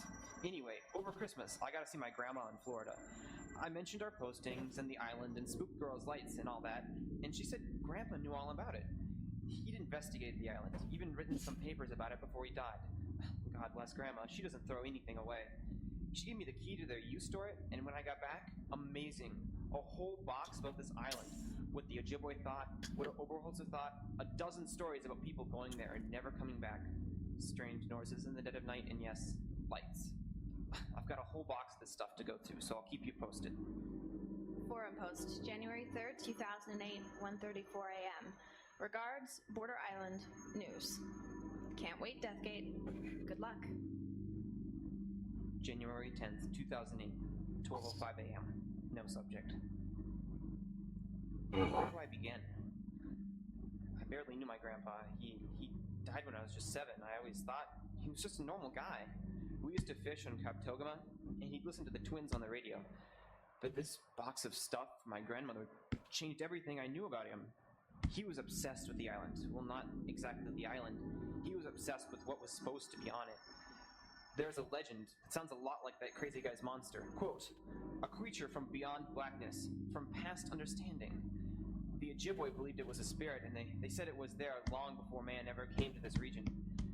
Grandpa kept a journal of his research, and towards the end of it, he just started to ramble. He said he thought maybe the creature was older than anything, that it predated the Ojibwe, even predated the glaciers that rolled across the region and formed all the lakes. Maybe it was a glacier that freed it from its prison, he wrote. I don't know why he wrote that, and why would a spirit have a prison? How could it? I saved the best for last, though.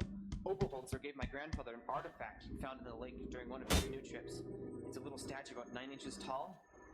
We got pretty much every kind of rock in Minnesota, but I've never seen this stuff before. Okay. Maybe it's whalebone. Maybe it's something else. Petrified. I'm attaching a link to a picture, and before you look, prepare yourself. We're gonna call it a day on this game. It will spend an hour or two on the little demo game for a bit. Forum post, January 12th, 7:15 p.m. So I'm going to switch screens real quick, and we will be right back. Supposed to be serious.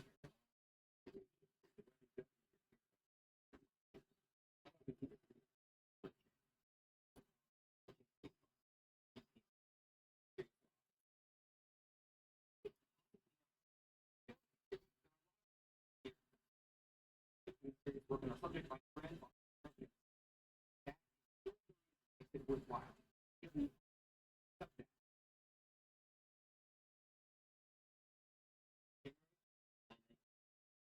To Spook Girl from Deathgate. I'm writing you off thread because it looks like things are getting a little heavy. I need your help. Our posts over the last few weeks make me think you're getting what I'm talking about. Critical. Your view of the island makes you invaluable. Could you keep a watch for me, maybe even a log? Don't be afraid. Nothing will happen to you, but if my grandfather's notes are correct, something is going to happen on that island in the next 2 nights. Please write back, even if only to say no. Deathgate. Reply, January 12th, 10:05 p.m. Okay, so what were we doing? Prepare the cafe. Let's go check on that. And a new home for Sammy. My dad made me take it down. He's a ranger in the national park here. Which one was Sammy? Is Sammy the weird Lucky me, he doesn't know a computer from a dragon dude? I don't believe I just said that. You live in small towns your whole life, and this is the result. Brick and some wood. Reply, January 15th, 2:34 a.m. Deathgate, lights above the island tonight. I have attached a picture. The camera was just my cell phone, but it gives you an idea. I'll do what I can to help, but my dad is being a real jerk. I want to help, though. Forum post, We January should 19th, probably 6:30 check on our Deathgate, I've been thinking. I was out of line, seriously. I've been by that island a lot recently, and I begin to see your fascination. I did a little research on my own, and I think there's something coming up pretty quick. An old Indian I know says there's always something freaky happening. Oh, for fuck's sakes. Okay, I don't like that. You can look it up. Hey, do you want to come up that weekend? The ice is solid, and I have a snowmobile that handles 2. If Spook Girl wants to come, we can borrow a friend's, and we can all go out together. I even got a spare bedroom if you want to crash here that night. Let me know. Rob. Private email, January 21st, 2008, 1:16 a.m. To Deathgate from Spook Girl. Gate, hold on to something. I have some really bad news. I'm sorry I haven't written, but my dad's been cracking down. He's checking me at night, making sure I'm in bed by 11, as if. And he's been asking more and more about my blogging. Most of the questions are about Paralife. I put him off for a while, but he kept at it. I'm rambling. Sorry. This whole thing has me really freaked out. I think he's outside my door right now. It's very important to tell you. Grand opening of my freshly remodeled house. January 21st, 2008, 3:45 a.m. DG. Okay, so Found an email and I took away the power cord from my computer. Like I don't have on three beach stairs. with mean old Anyway, I don't crabs, want to write long because the warden but may I still can be out. finally unpack Normal all my people need to stuff too. sleep. But here's the thing. I borrowed my dad's laptop to check my email last weekend and started surfing around. I'm nosy. Anyway, I found a bookmark for the Paralife blog on my dad's computer, and he was still logged in from his last session. Deathgate Rob is my father. He's pulling something, but I don't know what. Maybe he thinks you're a pedophile and he's protecting me. He would think that. You'd written before about the event on the 20th. Wow, it looks exactly the same as it did before. It's a trap. I know it. He knows all the cops in town, and they'll probably make up some charge and throw you in jail. Maybe it's time we just forgot the whole thing. Spooky. Spook Girl. I knew Rob was full of it with his January 25th BS, but I just didn't know why. Thanks to you, I do now. No offense, but I don't think this has as much to do with protecting a daughter as it does his job. You said he was a park ranger, right? Well, grandmother's notes indicate that rangers have been guarding the island since the 70s when the national park was established. One of the reasons he gave up on researching it was that the rangers were making it tough on anyone found within 50 yards of the shore. Okay. It sounds like things are a little too hot right now. Why don't we take it easy? Go underground on your dad, play the game, lull him to sleep, and maybe we'll connect on an expedition in the spring.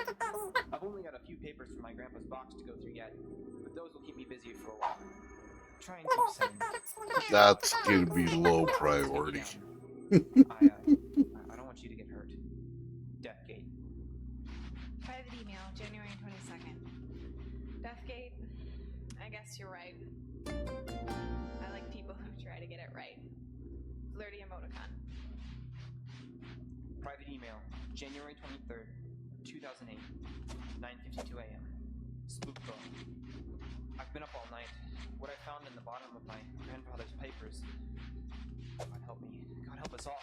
They had always told me Grandpa had a heart attack fishing on the lake one day, and they couldn't get him to the hospital in time.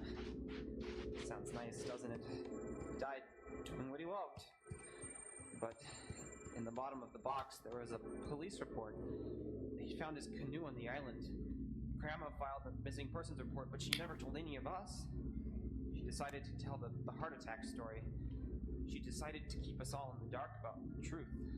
Repair the cafe. Okay, so we need wood planks. Oh, it's all been put in there. Can I talk to you? Do you have a cell phone or? Let's go see the cafe. Could I call you at a friend's house? My head's swimming right now. I need someone to talk to. Private email, January 23rd. Deathgate, I'll call you. I'm so sorry. But I have an idea that could help both of us. Can you get up here on the 25th? If you can, I think I know a way we can get out onto the island. I have a friend with a snowmobile, and I've driven it before, and I think I know a story we can tell my dad's alter ego, Rob, that will get him out of the way. We can be out to the island, look around, and be gone before Rob ever figures out what's happened. And Deathgate, there's activity out there. I've seen the lights recently. Maybe your dad wasn't lying about the 25th. I'll phone you with all the details. For now, get On some the sleep. Biomatter Distribution Center. 2008, Too late for an expedition? Hey, Rob, is it too late to go check out the Rainy Lake Island on the 25th? Turns out I'm going to be at my uncle's place near Little Fork around there, and I was thinking we could meet and go check it out. There's a restaurant called the Y, not far from his place. I can be there anytime after 7 if you can come get me. I'll definitely take you up on the snowmobile ride and a place to crash. It should be wicked cool at night. Forum post, January 24th, 2008, 8:50 p.m. Deathgate. Biomatter Ingestion Facility. Very well. I'll see you there at 7:15. And so you recognize Another couch. Service uniform. That's my day job. Email, 11 p.m. Spook Girl. He fell for it. I map quested your house, and I think I can find it. If you have the snowmobile, we can go to the island together. I know my grandfather went out there for a reason, and it's all I can think about, and I look forward to meeting you face to face. Email 11:04 p.m. Deathgate, everything's set. My dad's acting weird, more stressed out than normal. He just told my mom he has to work on the 25th. I think that's a good sign. I have to be careful not to give it all away. What do you think we'll find out there? I can't wait. See you on the 25th, 7 o'clock. Email 11:07 p.m. 7 o'clock it is then.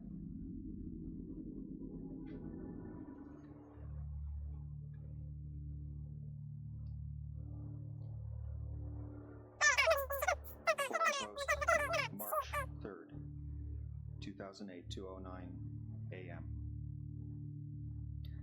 It's all my fault. Mine. I want everyone who reads this to know that from the beginning. Should have been more diligent, should have taken away this damned computer. Should have kept her safe. But the rest of you have to understand you're playing with fire. Ghosts, Bigfoot, posting little fuzzy videos, exchanging your government cover-up fantasies. It's all a game to you bastards, isn't it? I think it was a game to my daughter, too. You knew her as Spook Girl.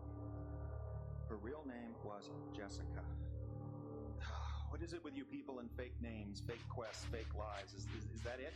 You like being online because everything's fake and you can be anything you want? Well, some of these things aren't fake. What happened to Jessica wasn't fake. I buried her today. That is, I buried what we found of her. Looks great. Corner rode in bear attack, and that's that now.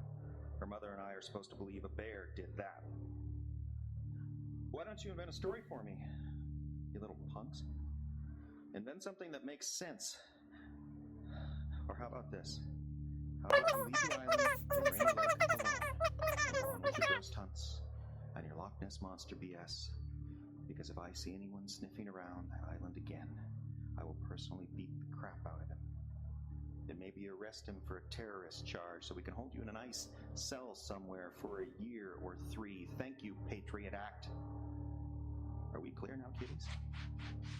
My daughter died because of you people and the ideas you put into her head. Okay, 10 wood planks and 5 bricks. Alright. Leave me alone. We can manage that pretty For easy. God's sake, just leave it alone. Maybe it's better.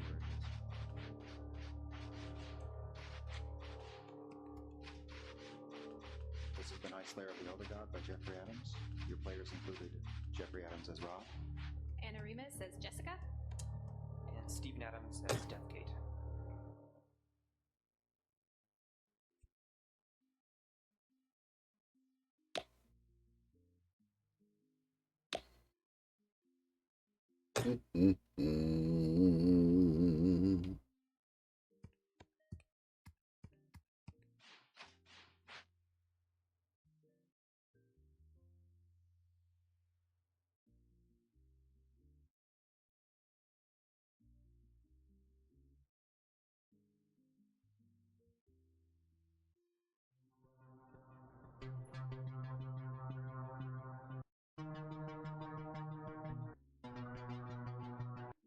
You're probably right. And he just didn't seem like that nice a guy anyway. You're probably right. But Glory, you're going to have to go with someone else if you want to get Lad's attention. I know. I mean, he ignores you, doesn't he? Doesn't he deserve this? He can be so sweet sometimes, though. Yeah, sometimes. Like, almost never. Glory, you're a thief. You need to be stronger. I know. You can't just go around begging him to stop. He's always going to be chasing HBs around. Let me You just have to spin learn to here. accept that and jump him. I know. Oh, it's my mom. Hang on. Sierra, time to eat. Channel 306. I'll be there in a minute. Hello, Glory. Hi, Mrs. Anderson. Were you going to join us tonight? No, my mom should be calling any minute. Well, you're always welcome. Is that the Mediterranean you're playing? Fiji. I felt cold. So all your demo save will carry over into the main game so you can just keep playing. Oh, I'm so sick of snooze and buy or wish list us on Steam if you've liked the game so far. Your support means the world to us. What's wrong with you? We have the protein synthesizer store. And then continue to enjoy what Critter Cove demo has to offer. I have to go. Okay. Switch screens. I was gonna say, motherfuckers better not kick me off just yet. Okay. And don't obsess about him. It's not healthy. Yes, mother. Glasgow. Think about it. And communication. What? Oh no. Come on, I just had this checked. 100 like.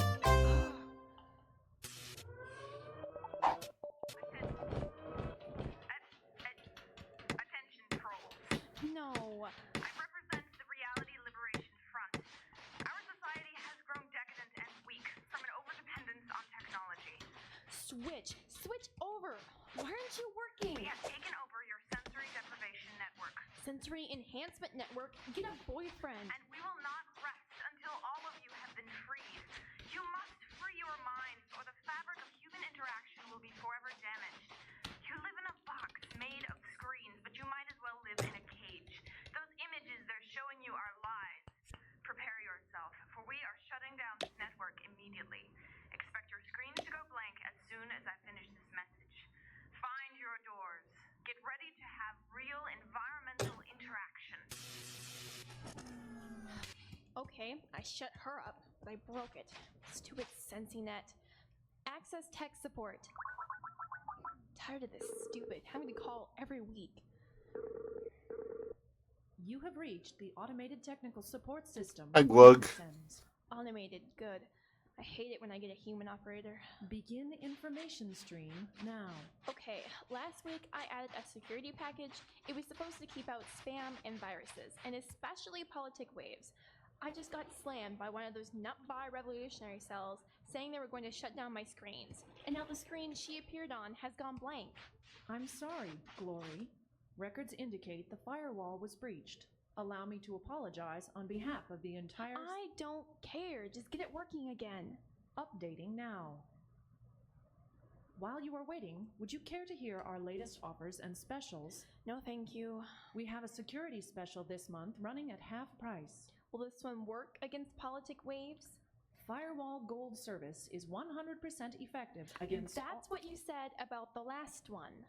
I understand, Glory, but I would like to send you information about Firewall Gold. As you have seen from the recent breach of your security, vandals and other antisocial influences are growing more resourceful every year. It is vitally necessary that you keep your system's security up to date. I said I would talk to you today. Perhaps if you just... No. I apologize for any inconvenience.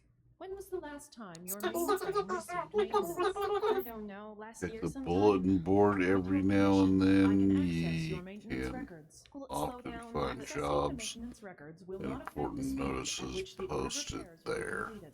Go ahead. Nice. Record sweep complete. Record sweep. Last scheduled maintenance was 36 months, 4 days ago. Wow. It also indicates the screens have not powered down in that time. Have you been operating your interface for that entire time? I'm not sure.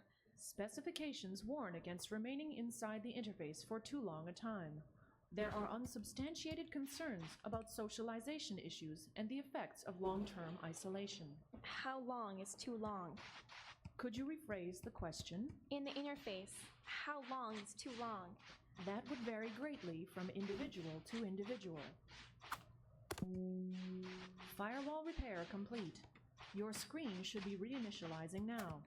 Would you like to return to Fiji? No, Glasgow, please.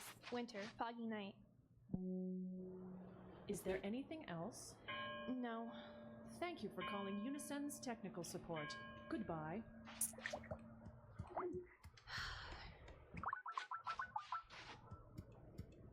You got Lad. Leave a message.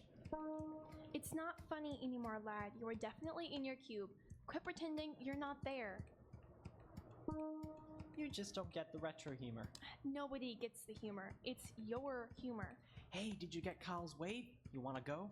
I don't know. What time is it? 6. I don't think we need to stay long. Lad, how old are you? What? How old are you? 16. What's up? You look paler than normal. I just had tech support in to check something, and I found out I haven't had my screens off in 3 years. No kidding. Wonder how long my record is. Do you know what that means? You don't like jogging? Lad, I remember when I got hooked up with this screen room. It was my 14th birthday. I remember it like it was yesterday. So I was... Never mind. No, really, what? I thought I was 16. That's what I tell people. They ask me how old I am. I say I'm 16. Okay. So what? I'm 17 and 3 months. Okay. Don't get upset. I didn't know how old I was. I'd forgotten. Okay, so you've been plugged in a little too long. So, you know, visit someplace nice. Whenever we link in, it's always Glasgow in the winter. That fog and the rain. Go to Greece. I just got back from Fiji. Go someplace nice. Someplace distracting, you mean? What is with you today? Nothing. I got one of those Polaroid photos. Oh, Glory. Don't give me that. It was really Scary? I don't know how old I am. And this weird lady is on my screen telling me my ability to interact with other human beings is being destroyed. We're both humans. We're interacting. Are we? I mean, we've got the screens and the touch sensors, but if it breaks, do we have anything? It's not gonna break. It did today. Yeah, and they had it fixed in what? 5 minutes? Glory, you just had a freak out, that's all. Okay, I don't know how old I actually am. So what? It's not like when we were 4 and we had birthday parties. Do you remember your mother holding you? Yeah, she gave me a hug last night. No, really holding you. No servos, no sensor pads, really holding you. It feels the same, Glory. Does it? You know what scares me the most? It's wondering what would happen if they really did shut down. Sendek? Yeah. You ever think about it? All the time. You know, I heard about this guy. He went blank for 5 minutes, and he tore his eyes out. That's stupid. No, it's true. And I had a friend who said his cousin went blank for a whole day. He did things to his fingers and toes to stay sane. Stop it. And I heard about this girl who... Lad, stop it! Easy. Can't you see what this is doing? I'm not telling ghost stories here. I'm really scared. Okay, relax. Here, come over here. What for? Come on. No. What's wrong? It's not real. It's always been real enough before. I feel the difference this time. Well, what do you want me to do? Hop on my bike and ride over there? What's so wrong about that? Well, for one thing, I don't know where there is. I don't know what complex you're in, how far it is from mine. Then where are you? What? Tell me what complex you're in. I'll come to you. Glory? Just tell me. I'll come. Don't you want me to? Why can't we stay like this? I need to talk to another person. You know, I don't even know where my parents really are. I could be in Bern. They could be in Chicago or Bombay. Just page them and they'll appear on my screens. But they won't be here. Where I am. If I broke out of this place, where would I be? Outside, in a building, under the ocean? I don't remember anymore, lad, and neither do you. No, that's stupid. I'm in a complex. What does that mean? Do you even remember what it looks like outside? Sure. What then? It's boring. There's nothing out there and... Okay, so I don't remember, do you? No, that's what I'm saying. I don't even remember what the world...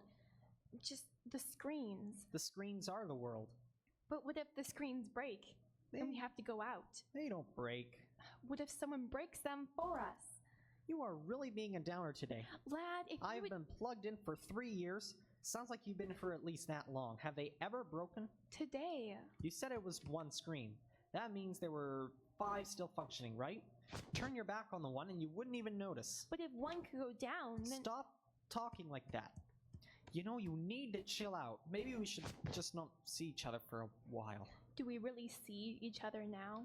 Okay, I'm mad. I'm not thinking real well. I'm just gonna click off. Please, don't call me for an hour or 2. Lad, please, Glory, I just need some time. Wow. To be alone. And don't start. So I had a good weekend? Yeah. Alone, always. Pretty good. Talk to myself. There's never Got to see my really brother. anyone He to talk came to. down from Pacific Northwest, where he's What? moved up to, and No. Oh no. got to see him a little bit. There's no lights in here. I can't find the wall. There. Here. There's Even though he's here more to see someone else, but at least I got to see a little bit of him. There's no doors. Do they want something? Tell me what it is. I'll do it. Just turn on the light. I can't find the door. I don't even know if there is a door. I have to have it open. Is it open? Open the door. Open the door, please. Please. Turn them on again. Please. Turn them on. I'm sorry. I'll never do it again. I didn't know.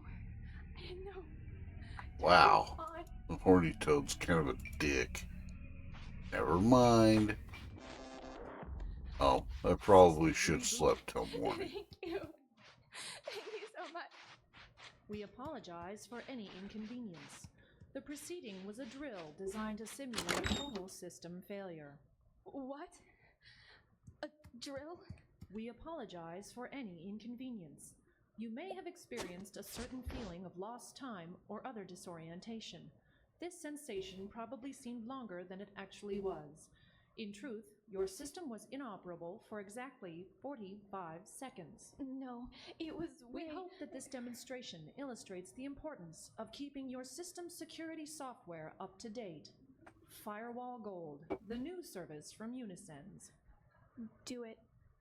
Activating account now. Would you be interested? Just activate it. I don't care what you charge. Firewall Gold Basic now activated.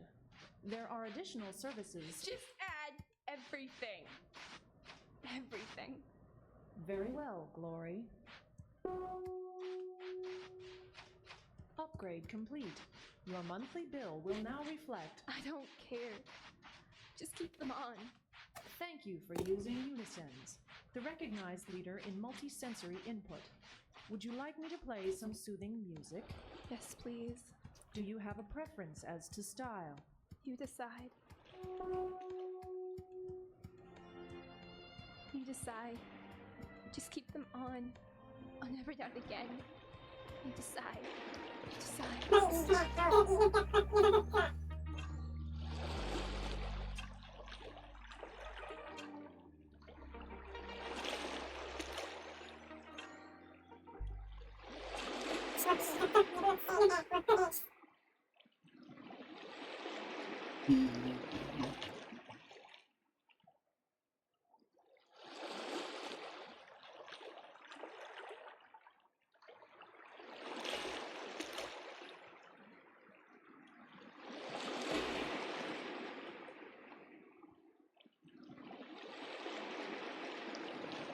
Serial killer. Oh wait, this is Aurora Borealis.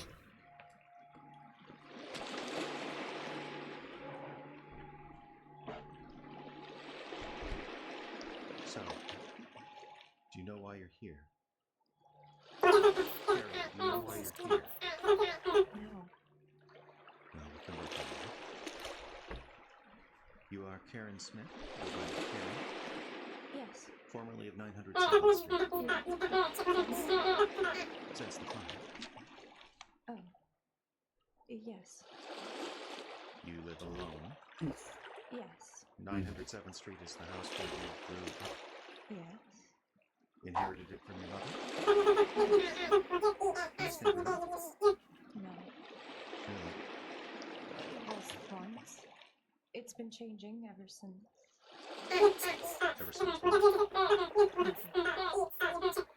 There was a point when the town went into decline.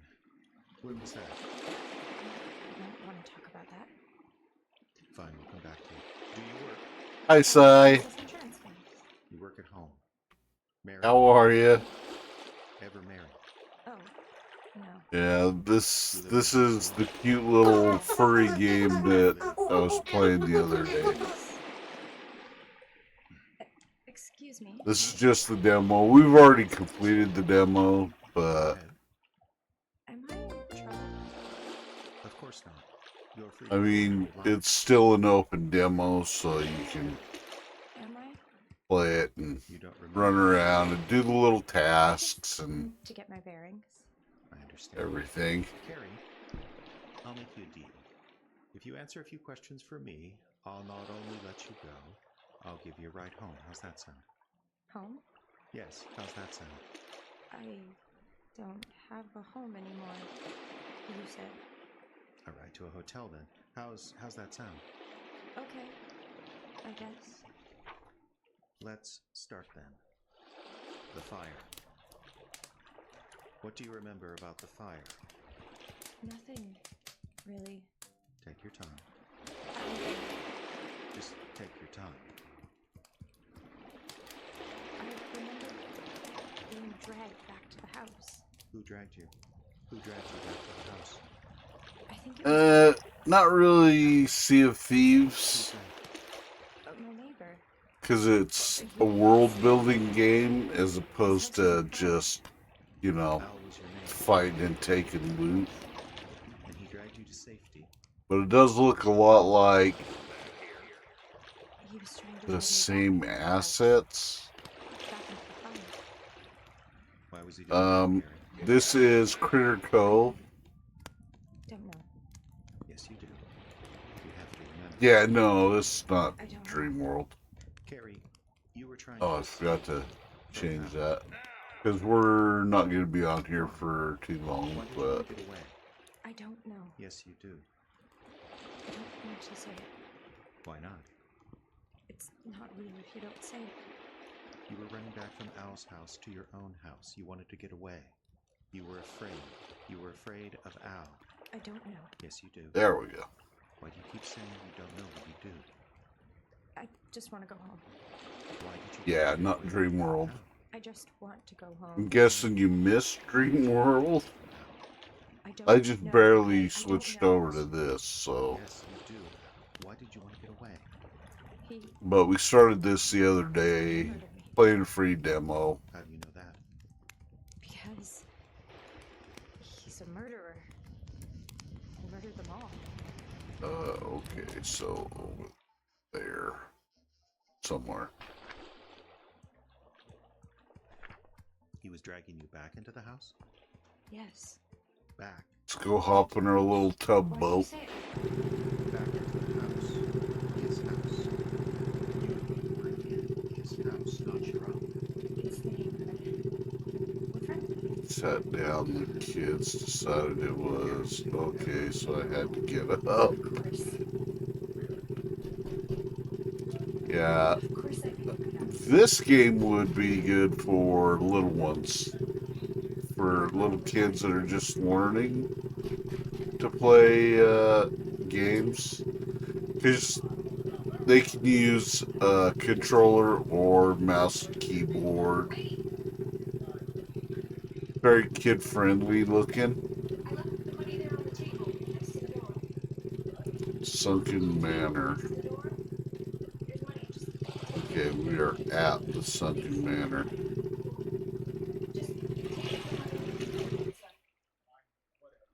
So, I guess this is where we dive to find But I had a coupon.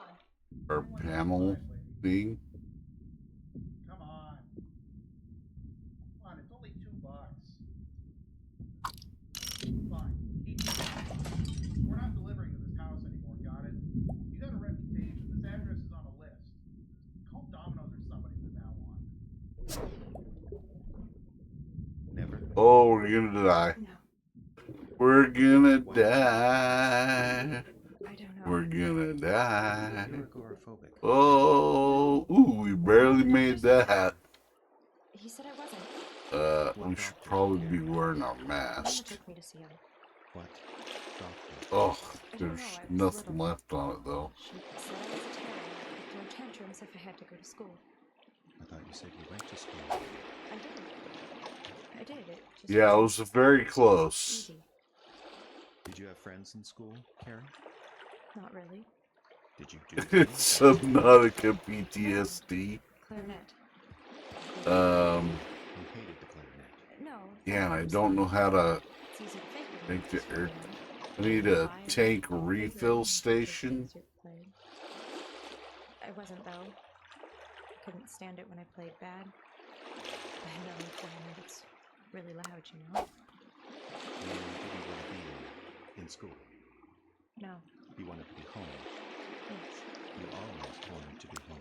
Yes. The neighborhood. Yes? Hmm. The neighborhood used to be nice. Yeah, we need a tank refill station. We need to fix that. Why did you go to school? Why did you go to the neighbor's house?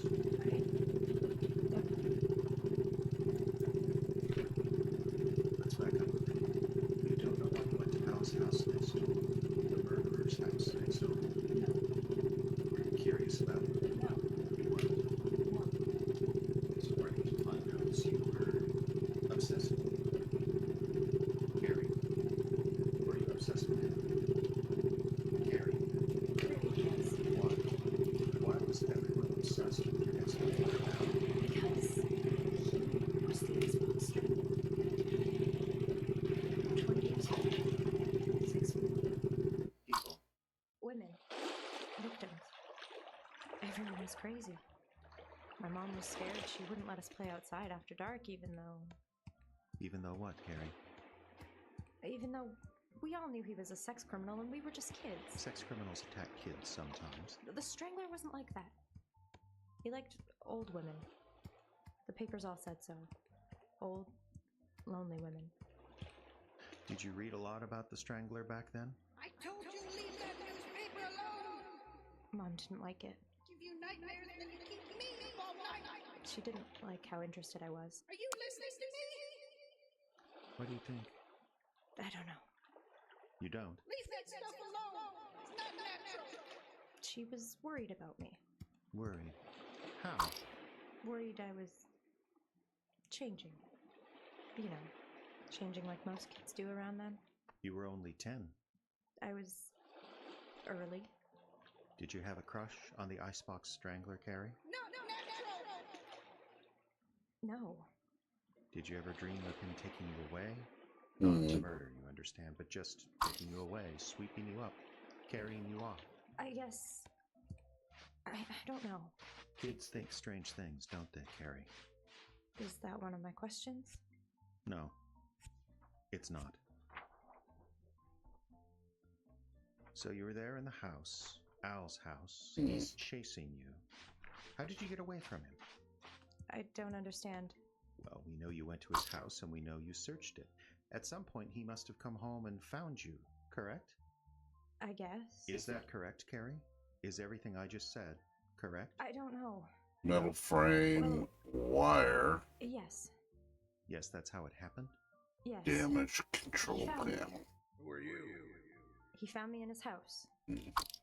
What did he do? What the hell do you think you're doing? He grabbed at me. What are you doing? I couldn't get away at first. Why couldn't you get away? I was in the basement.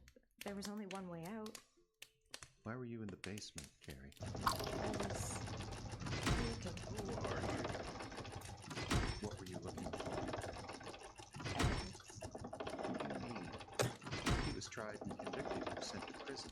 He had confessed for a lighter sentence. There was no mystery. He killed those women. What were you looking for?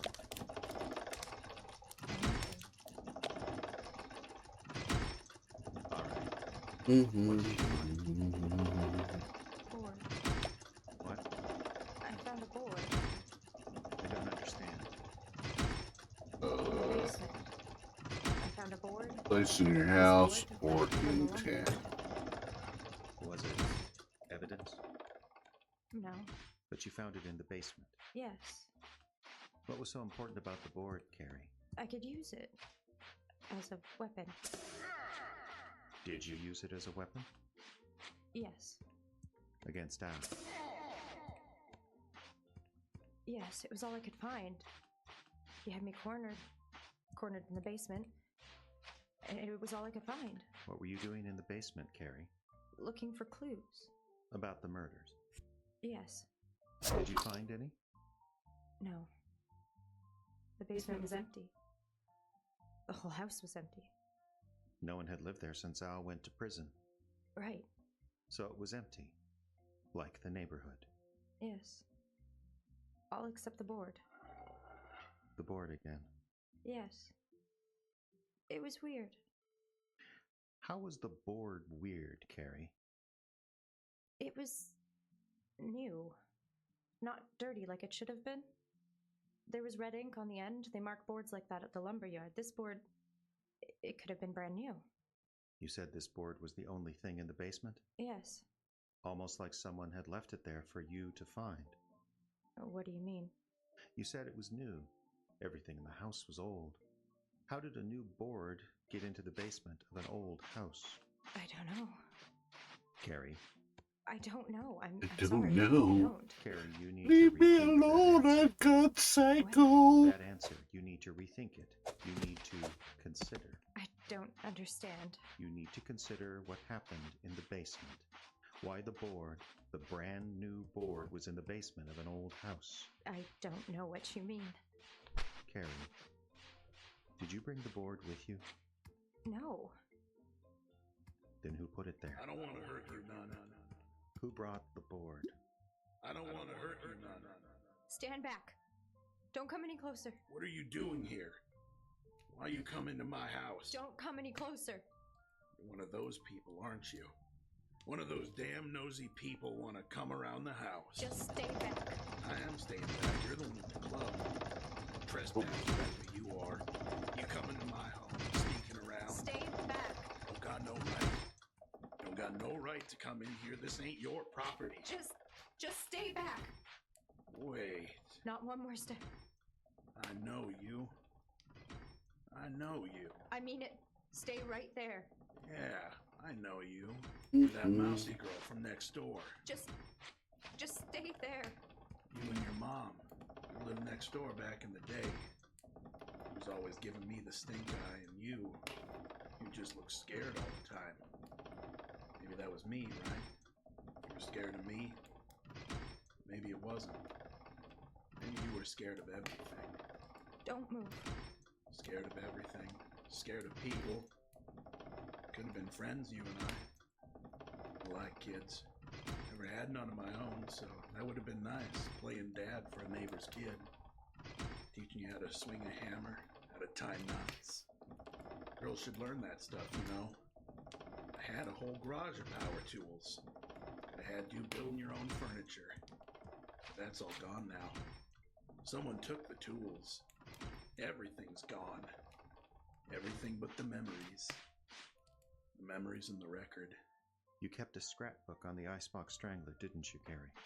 I don't confess to nothing. Secret scrapbook because you knew your mother wouldn't approve.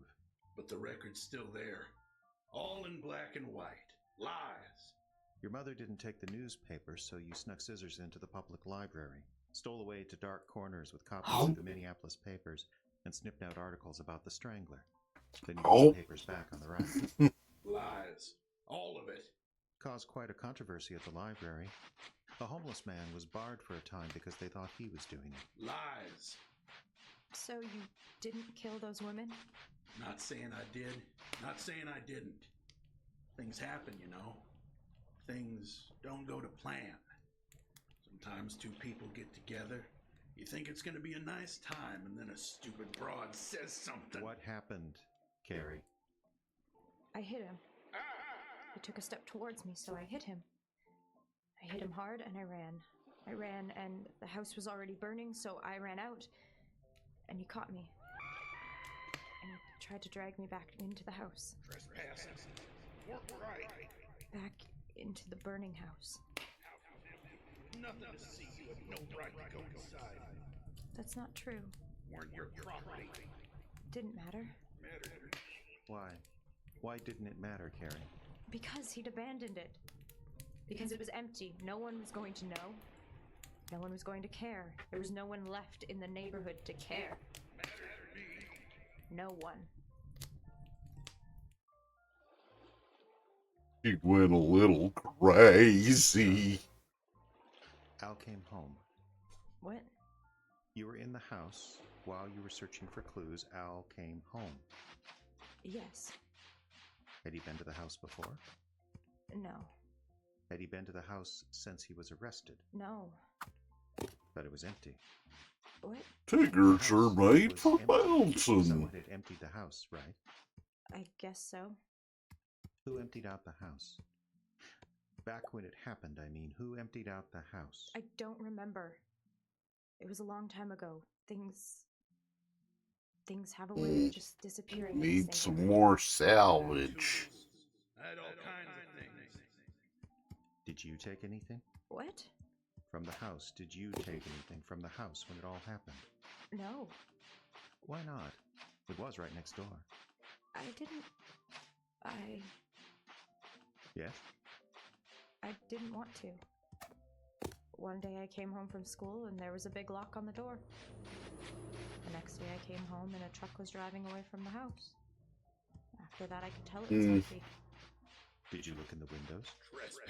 We'll go do some salvage on the other islands, because they got more shit over there that I'm sure I've missed. Maybe we can get that board out of the house over there.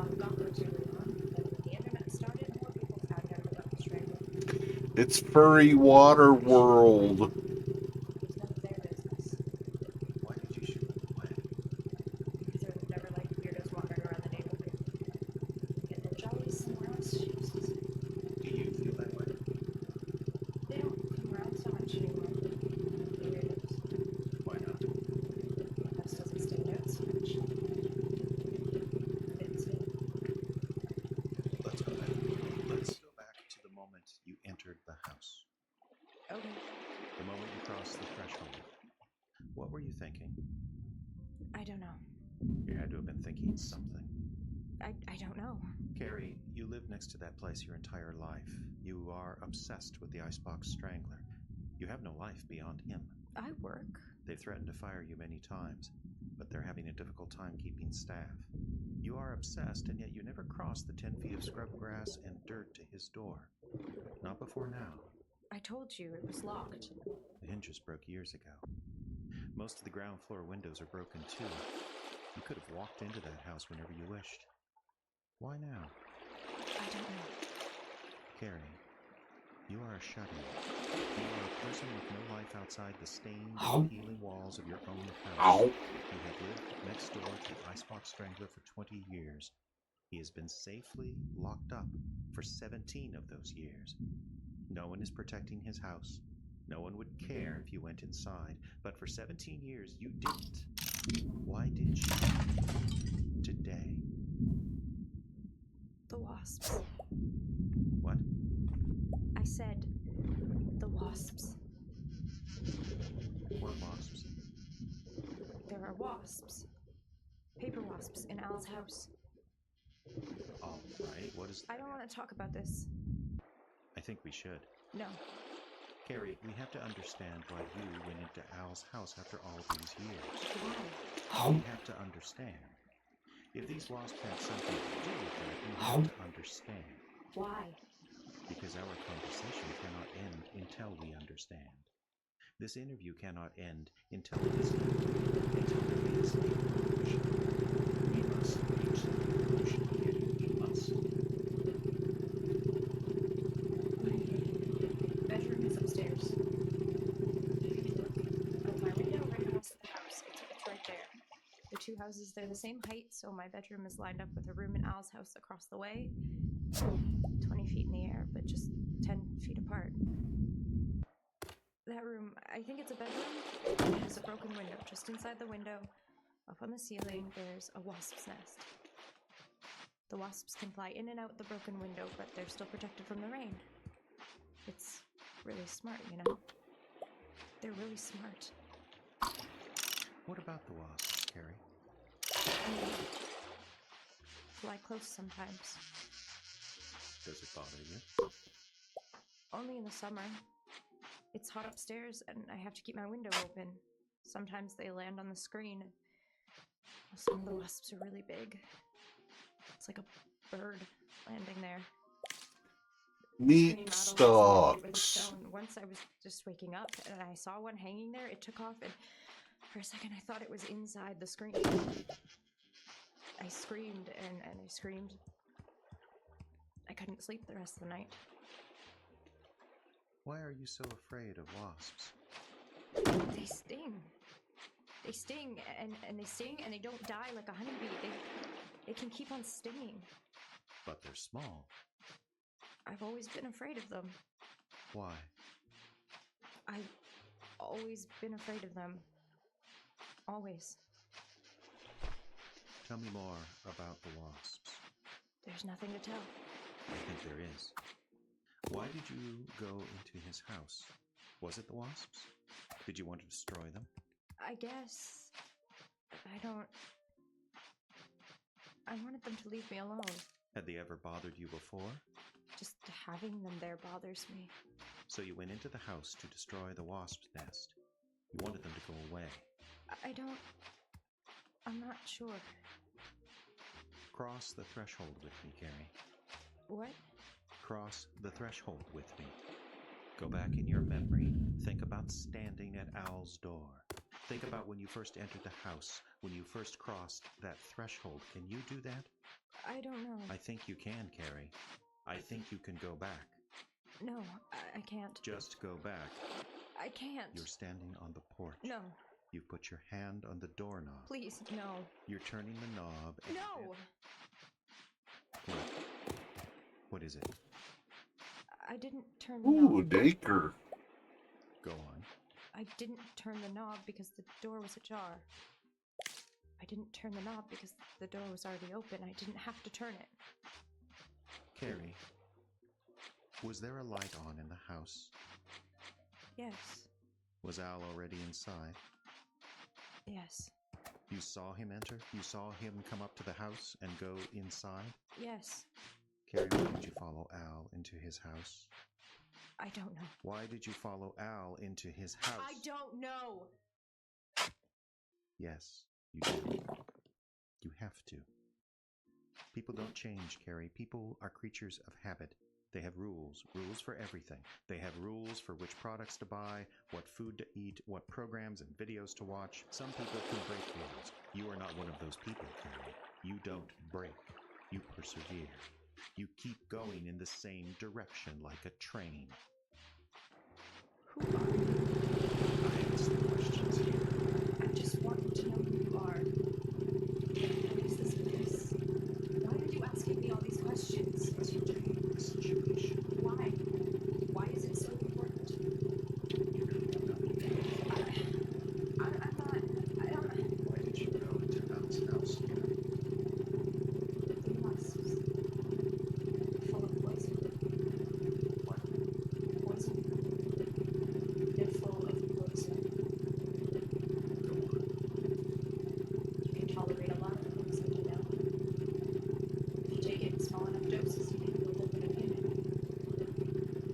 That's interesting. Do you do that naturally, Carrie? No. I feel every sting. Why don't you start from the beginning and tell me what happened? What? Nothing happened. Nothing has happened for years. Al, It was the ice monster who killed it all. he killed 6 women. He killed more than that. And he didn't pay. So you wanted him to pay. He has to pay. You can't kill and not pay the price. What's the price, Carrie? Death by fire. Eternally burn. You set fire to the house. Yes. You went to the basement with armfuls of wood. Yes. You started the fire.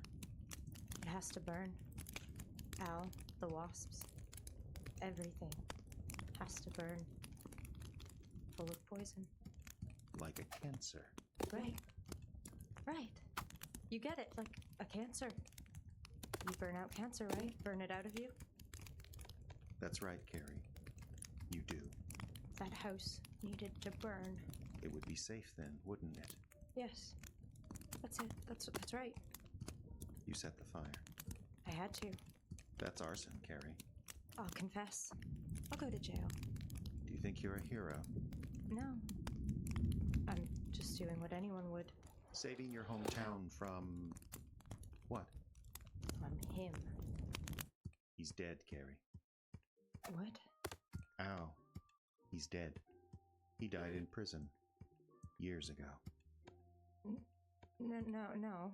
He was an old man when he committed his crimes. Prison life is hard. Do you think he could have survived? I saw him. No, you didn't. You couldn't have. I know I saw him. Carrie, you set a fire that burned down Al's house and yours and damaged another abandoned place next door. No. The fire department was short-staffed, so they had to focus on your house. It was the only one listed as occupied. No, that's not right. But you weren't home, were you? You were next door in the basement of Al's house. Looking for clues. Right. Looking for the wood you brought was dry. Ooh, apocalypse vest. The smoke had nowhere to go.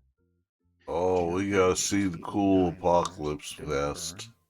It's the smoke that gets them. I didn't know that.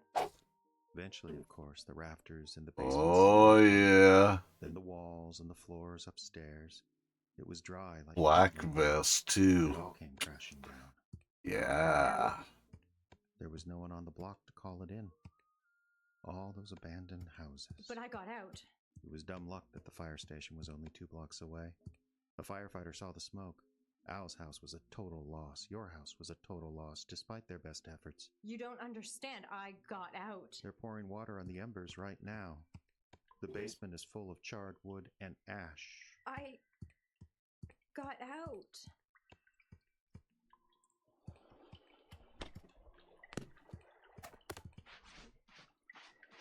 Well, I believe I promised you. I think I'd like to continue here.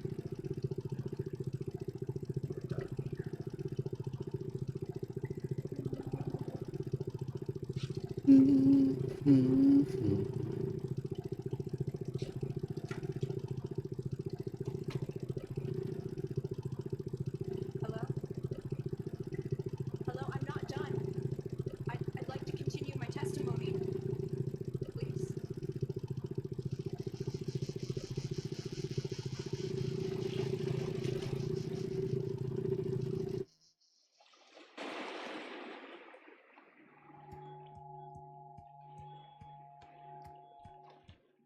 You have been listening to Vacant, part of the Icebox Radio Theater series Frozen Frights, Aurora Borealis.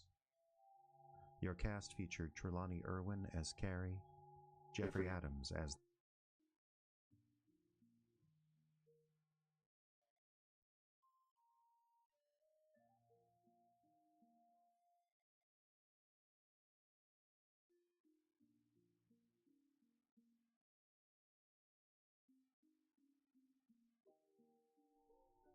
Yes. What? Yes, you may have a cup of coffee. How did you... How did you know I wanted a cup of coffee? It's not important. What is important is that we have a little chat about the last 48 hours. Where am I? Your cooperation will be rewarded. Where am I? Someplace safe. You want to be safe, don't you, Jeff? How do you know my name? Well, we know a lot about you. Probably more than you know about yourself.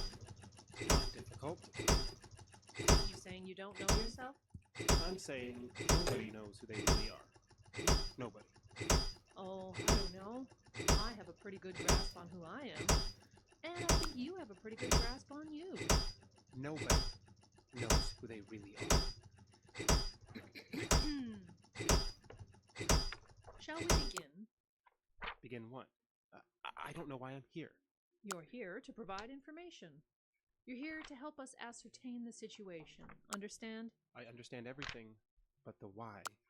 You know why. I've been arrested? Is that it? You've been detained. Why? So we might better understand the situation and better understand you. And to understand what happened to you, we need to understand the last 72 hours. What about the last 72 hours? Let's start with the fire. What about it? You are the assistant manager at the Main Street Diner, correct? Yes? And that building burned down 72 hours ago, correct? Yes. So let's begin there. Tell me about the fire. Jesus, the fire department. I called them. They're on their way. Jeff, this don't look good. Don't look good at all. I know. Let me just... We gotta get out of here. I know. What are you doing? Let me finish these dishes. What? Just a couple more. What the hell's wrong with you? If it spreads to the kitchen, it could ignite the gas main. The whole building could explode. There. Done. Let's go. What the hell's wrong with you? Doing dishes? We have to move, Bernie. The fire's getting worse. You're some piece of work, you know that? Door, Bernie. Now. I've never seen anything. You washed a sink full of dirty dishes in a burning building. Yes? The building was on fire. The suppression system had activated. The fire department was on its way. Yet you took the time to wash a sink full of dishes. Well, a sink full? It was just a few plates and utensils. Why? Why did you do that? As I say, none of us really knows ourselves. Explain.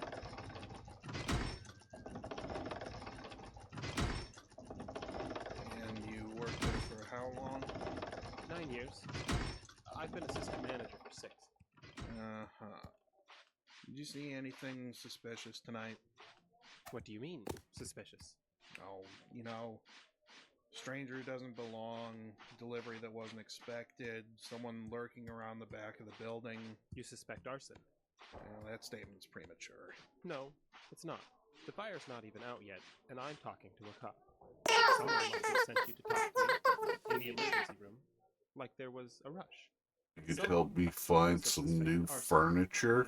Anytime Then why'd you business give goes me a up, we consider arson couch? a possibility.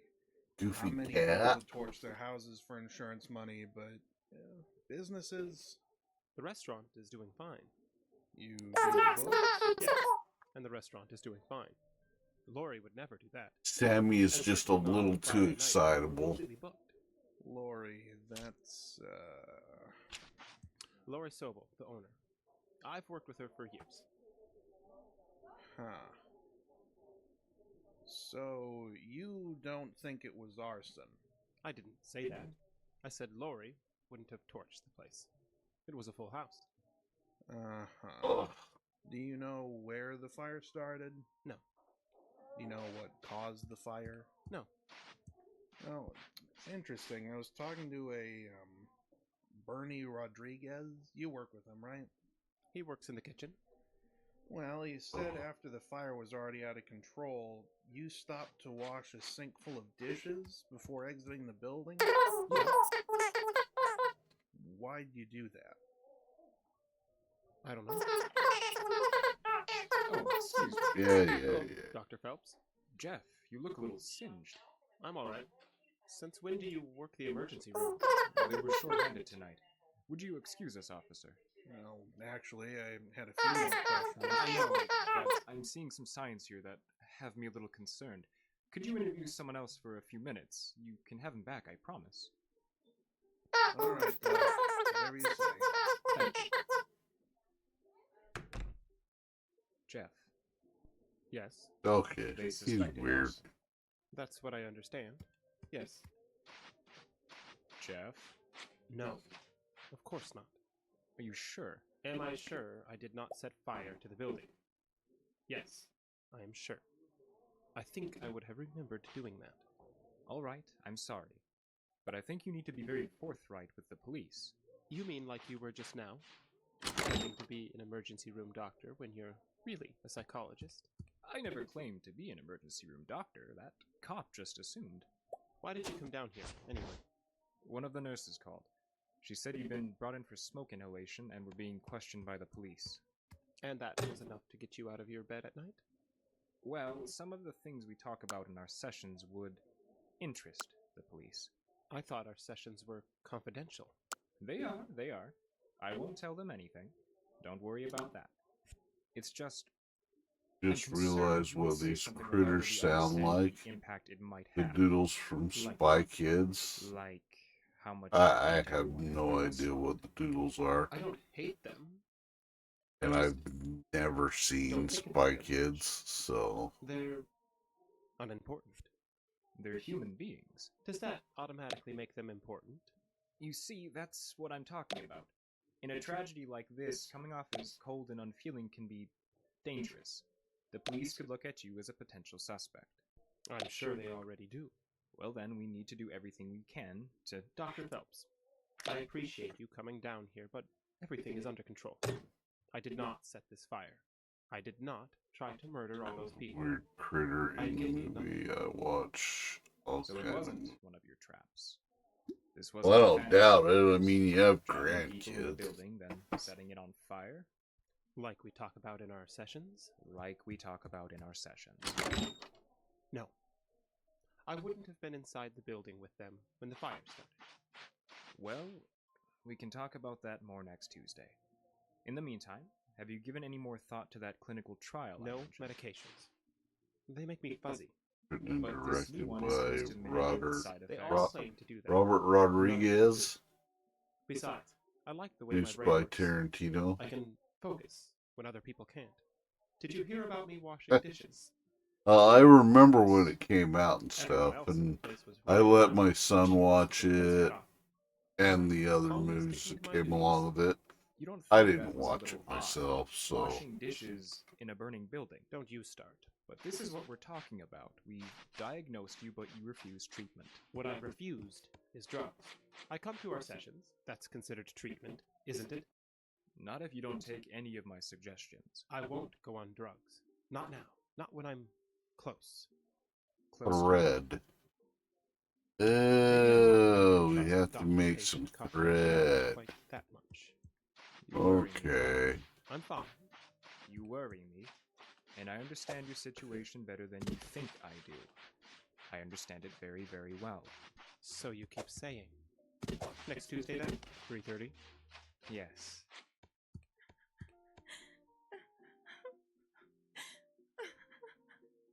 Candy.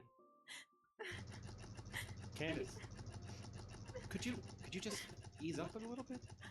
I almost lost you. Just loosen your grip, please. I can barely breathe. But I almost lost you. You did not almost lose me. There was a fire. I got out in plenty of time. It was fine. I almost lost you. There. It's all right. How can you be like this? Be like what? So calm. How can you be so calm? There was a fire, Jeff. I almost lost you. Fires happen sometimes, and as I've said repeatedly, you did not almost lose me. So could you please just start the car and take me home? Damn it. What is it? I just... Never mind. Wait. Hold on. Beep, beep. What's wrong? Nothing. Candy. Nothing is wrong. Nothing is ever wrong. What's that supposed to mean? Nothing. I'll just take you home. The doctors were concerned that you couldn't drive yourself because of smoke inhalation, so I'll just pretend to be your damn Uber and drive you home. I'm sorry. For what? You're upset, and I don't know why. And for that, I'm sorry. Let's just go home. Candy. No. Let's just go home. It's stupid and I don't want to talk about it, so let's just go home. Fine. You haven't started the car. You really don't understand, do you? Of course you don't understand. It's stupid. I would like to understand. I thought... Yes? I thought this would be the time when things were different with you. Different than what? Different than you. The way you always are, so calm, so collected, so cold. I'm not cold toward you, am I? Sometimes. Then I'm sorry. I'll try harder. No. No? No, trying harder won't make a difference. It's not. It's who you are. It's who you've always been. You're not normal, Jeff. You're not normal. People who've been through a traumatic experience do not just shrug it off like this. All people are different. But you aren't normal. Nothing phases you. Nothing matters to you one way or another. I used to think you were repressing all this emotion, that you had to let it out at some point or you were going to explode, but now, when I heard what happened at the restaurant and you called me, I was sure I was going to show up in here and see, for the first time, something human in your eyes, something besides that glassy-eyed stare. But it was just the same. Almost burning to death did nothing to change you. Nothing. I don't know what to say. There's nothing to say. Look, it's been fun and everything, but I think both of us just want something different from a relationship. I think it would be better if we were just friends. What? I think I left a sweater at your apartment. When we get there, can I come up and get it? I think it was red. I'm not sure it's there, but I can't find it anywhere else. And Dr. Phelps said there are drugs. what? I've been seeing a counselor for a year. You have? He's diagnosed me. I did a long time ago. You're right. I'm not normal. I don't understand emotions and feelings very well. It's like a foreign language. I can pick up a word or two, so to speak, but most of the time... Why didn't you tell me you were seeing a counselor? It's embarrassing. Oh, Jeff. I really want us to work, what we have. I'm sorry. Did I do wrong? No, it's fine. I didn't know. I'm sorry. That's all right. I didn't know. I didn't know you were trying to get better. I really am. I'll try harder to understand. I'll communicate more. I promise. What the That's all I really want. hell is he wearing? I love you so much. I love you. Black Whiskers What Cafe. about these drugs? Furl your sails and prepare to be boarded by Is it a clinical trial or flavor. something that's more long term. What did they do? Help you overcome your inhibitions? So, tell me. I don't know anything about it. I think it's a clinical trial. But they'll help you, right? Help you to feel like a normal person. Oh, what's special? Oh, sweetie, I'm so happy. Let's go home. Yes. Scratch the itch. I'm sorry, what?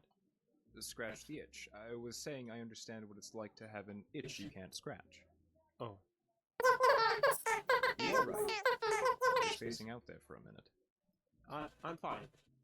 I was just lost in thought about what you were saying. Oh. And what was it I was saying? I apologize. I don't know. It's okay, Jeff. We all space out sometimes. I was just commenting that it helps to meet casually like this. It was a good idea. I'm sorry for taking you away from your office. No, don't be. The more time I can spend away from there, the better. And if you're more comfortable in a coffee shop than on an office couch, so be it. So you Let me still right consider up. this a session? This will put hair on your chest, whether you want it or not. Should I be? You just usually take notes in a session.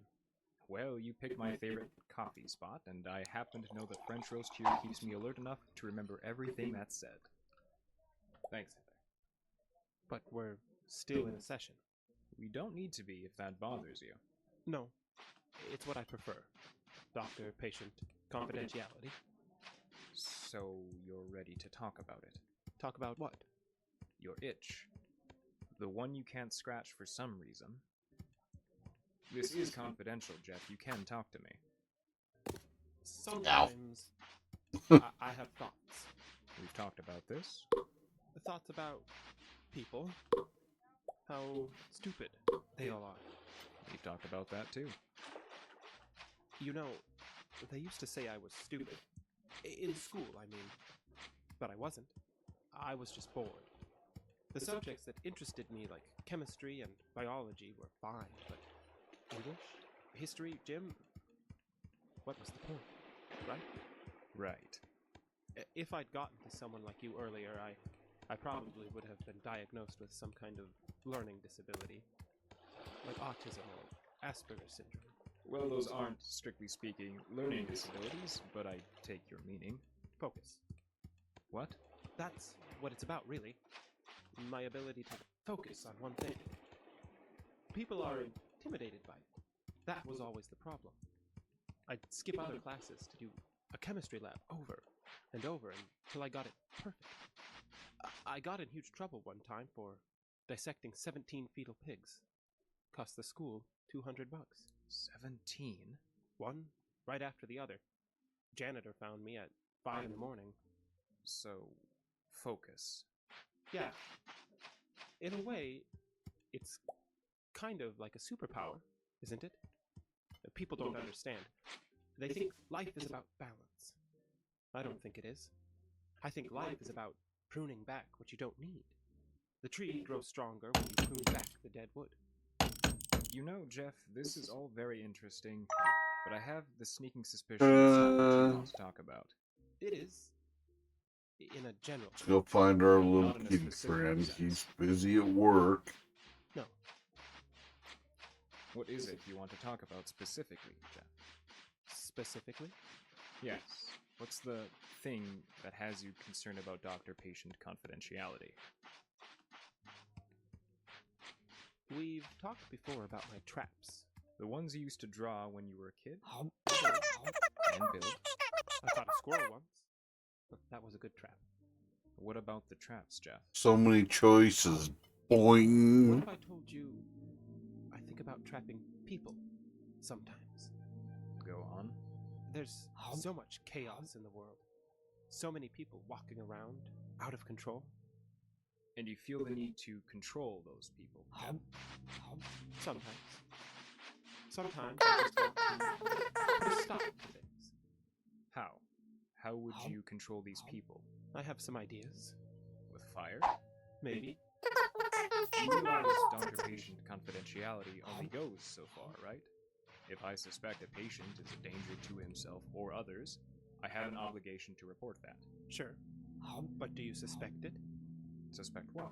That I might use fire. Yay. Sometimes I think you and I are not that different. Oh? No. You want to control people, don't you? Isn't that what doctors want? I want to help people. In my line, wanting to control people would lead to lots of Can't trouble. wait to kill all You know these what tourists you with want. my No axe. one can get better unless they're disciplined. Right and wrong. That's If not I what I need to wanted. control people, the last thing I would be is a psychologist. Point taken. But you do want to see them controlled, right? In control of themselves. In control of themselves, of course. But it amounts to the same thing. What the? You know what's different about you in this session? You've been smiling now for the last 5 minutes. I don't smile in your office. You never smile. Anywhere. I've never seen you. Well, maybe I'm having a good day. That's good. You want to tell me why you're having a good day? I've made a decision. What about? About you. Me? Yeah. I'm going to confide in you, Dr. Phelps. That's good. I think about more than trapping people. More than controlling them. I think about ending them. Go on. It's a form of Did I do that? the Why ultimate is form. why is the kangaroo's head on fire and why can I not put it out? Seeing them just disappear. It's almost intoxicating, the thought of it. I see. The thought, not the action. Everyone has a right to exist. Jeff, I think it's important at this point for you to confront these feelings directly. What does that mean?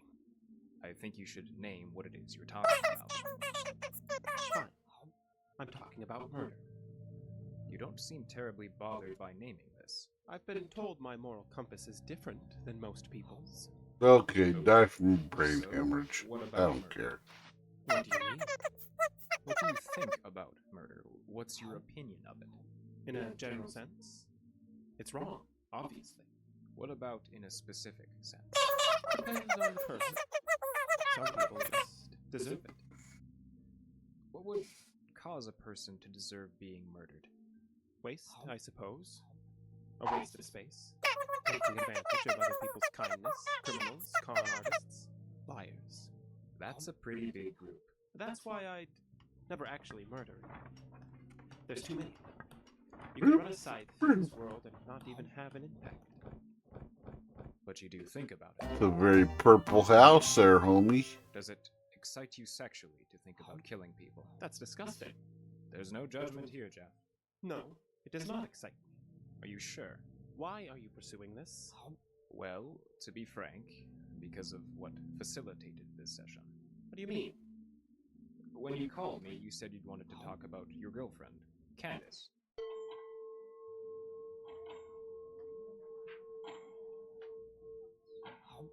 Oh. Is that not right? No. No, it is. I just forgot. Anyway, I'd assumed when you started talking about what we're talking about, there was a sexual component. Why would you assume that? It's not unusual, you know? People with homicidal tendencies finding sexual pleasure from thoughts of killing. That's not what I wanted to talk to you about. But it is about Candace. Indirectly. I told her what you said about there being therapies for my condition. I see. She was very happy about the idea. Overjoyed, actually. You're ready to maybe give them a try. Kill him. Is something wrong? Did you hear that? Hear what? Nothing. What were we talking about? The drug therapies. Are you ready to give them a try? I think I am. Yes. Kill him now. It might take a while, you know? We'll need to try different medications, different doses. There may be several go-rounds before we get things right. Kill him. I think I can do that. Good. This is a That's monumental weird. That's what my voices always say. He should die for that. Thank you. Yeah. You know you live right next door to the cafe, dude. You could walk your ass over there and buy yourself some food. Another room divider. Okay. What the hell was that? What? Yeah.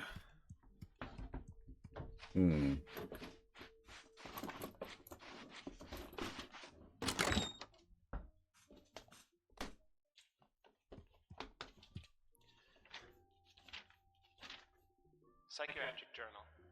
I'm being compelled to keep these journals by Dr. Phelps, but I do this under protest.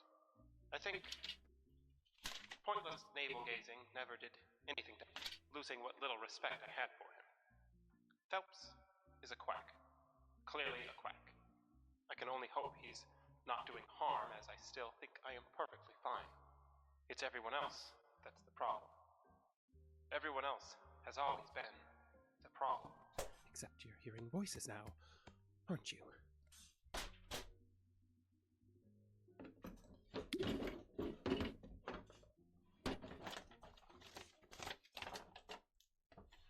Okay, we are gonna call it a day right there. I will be back on tomorrow. Thank you guys for hanging out and chilling with me. I am writing this as a means of clearing my head, and I want it on the record that in no way... Yeah, we've been gaming for over 8.5 hours, so I'm getting tired. I'm gonna go to bed, get some sleep. And with no Good to see you, Glug. I've turned to writing this down as a means of course of action. Everybody else, I won't write down what has come everybody before, who's still here, because that anybody is who's forward. paying attention, Suffice to say, thanks I am for not normal, chilling, superior, listening to but definitely not crazy stories, weird stuff, weird tales, and just hanging out. Till tomorrow, love y'all. See you later. And remember, at the end of the day, it's just a game. Have fun with it. Good night, everybody. Bye.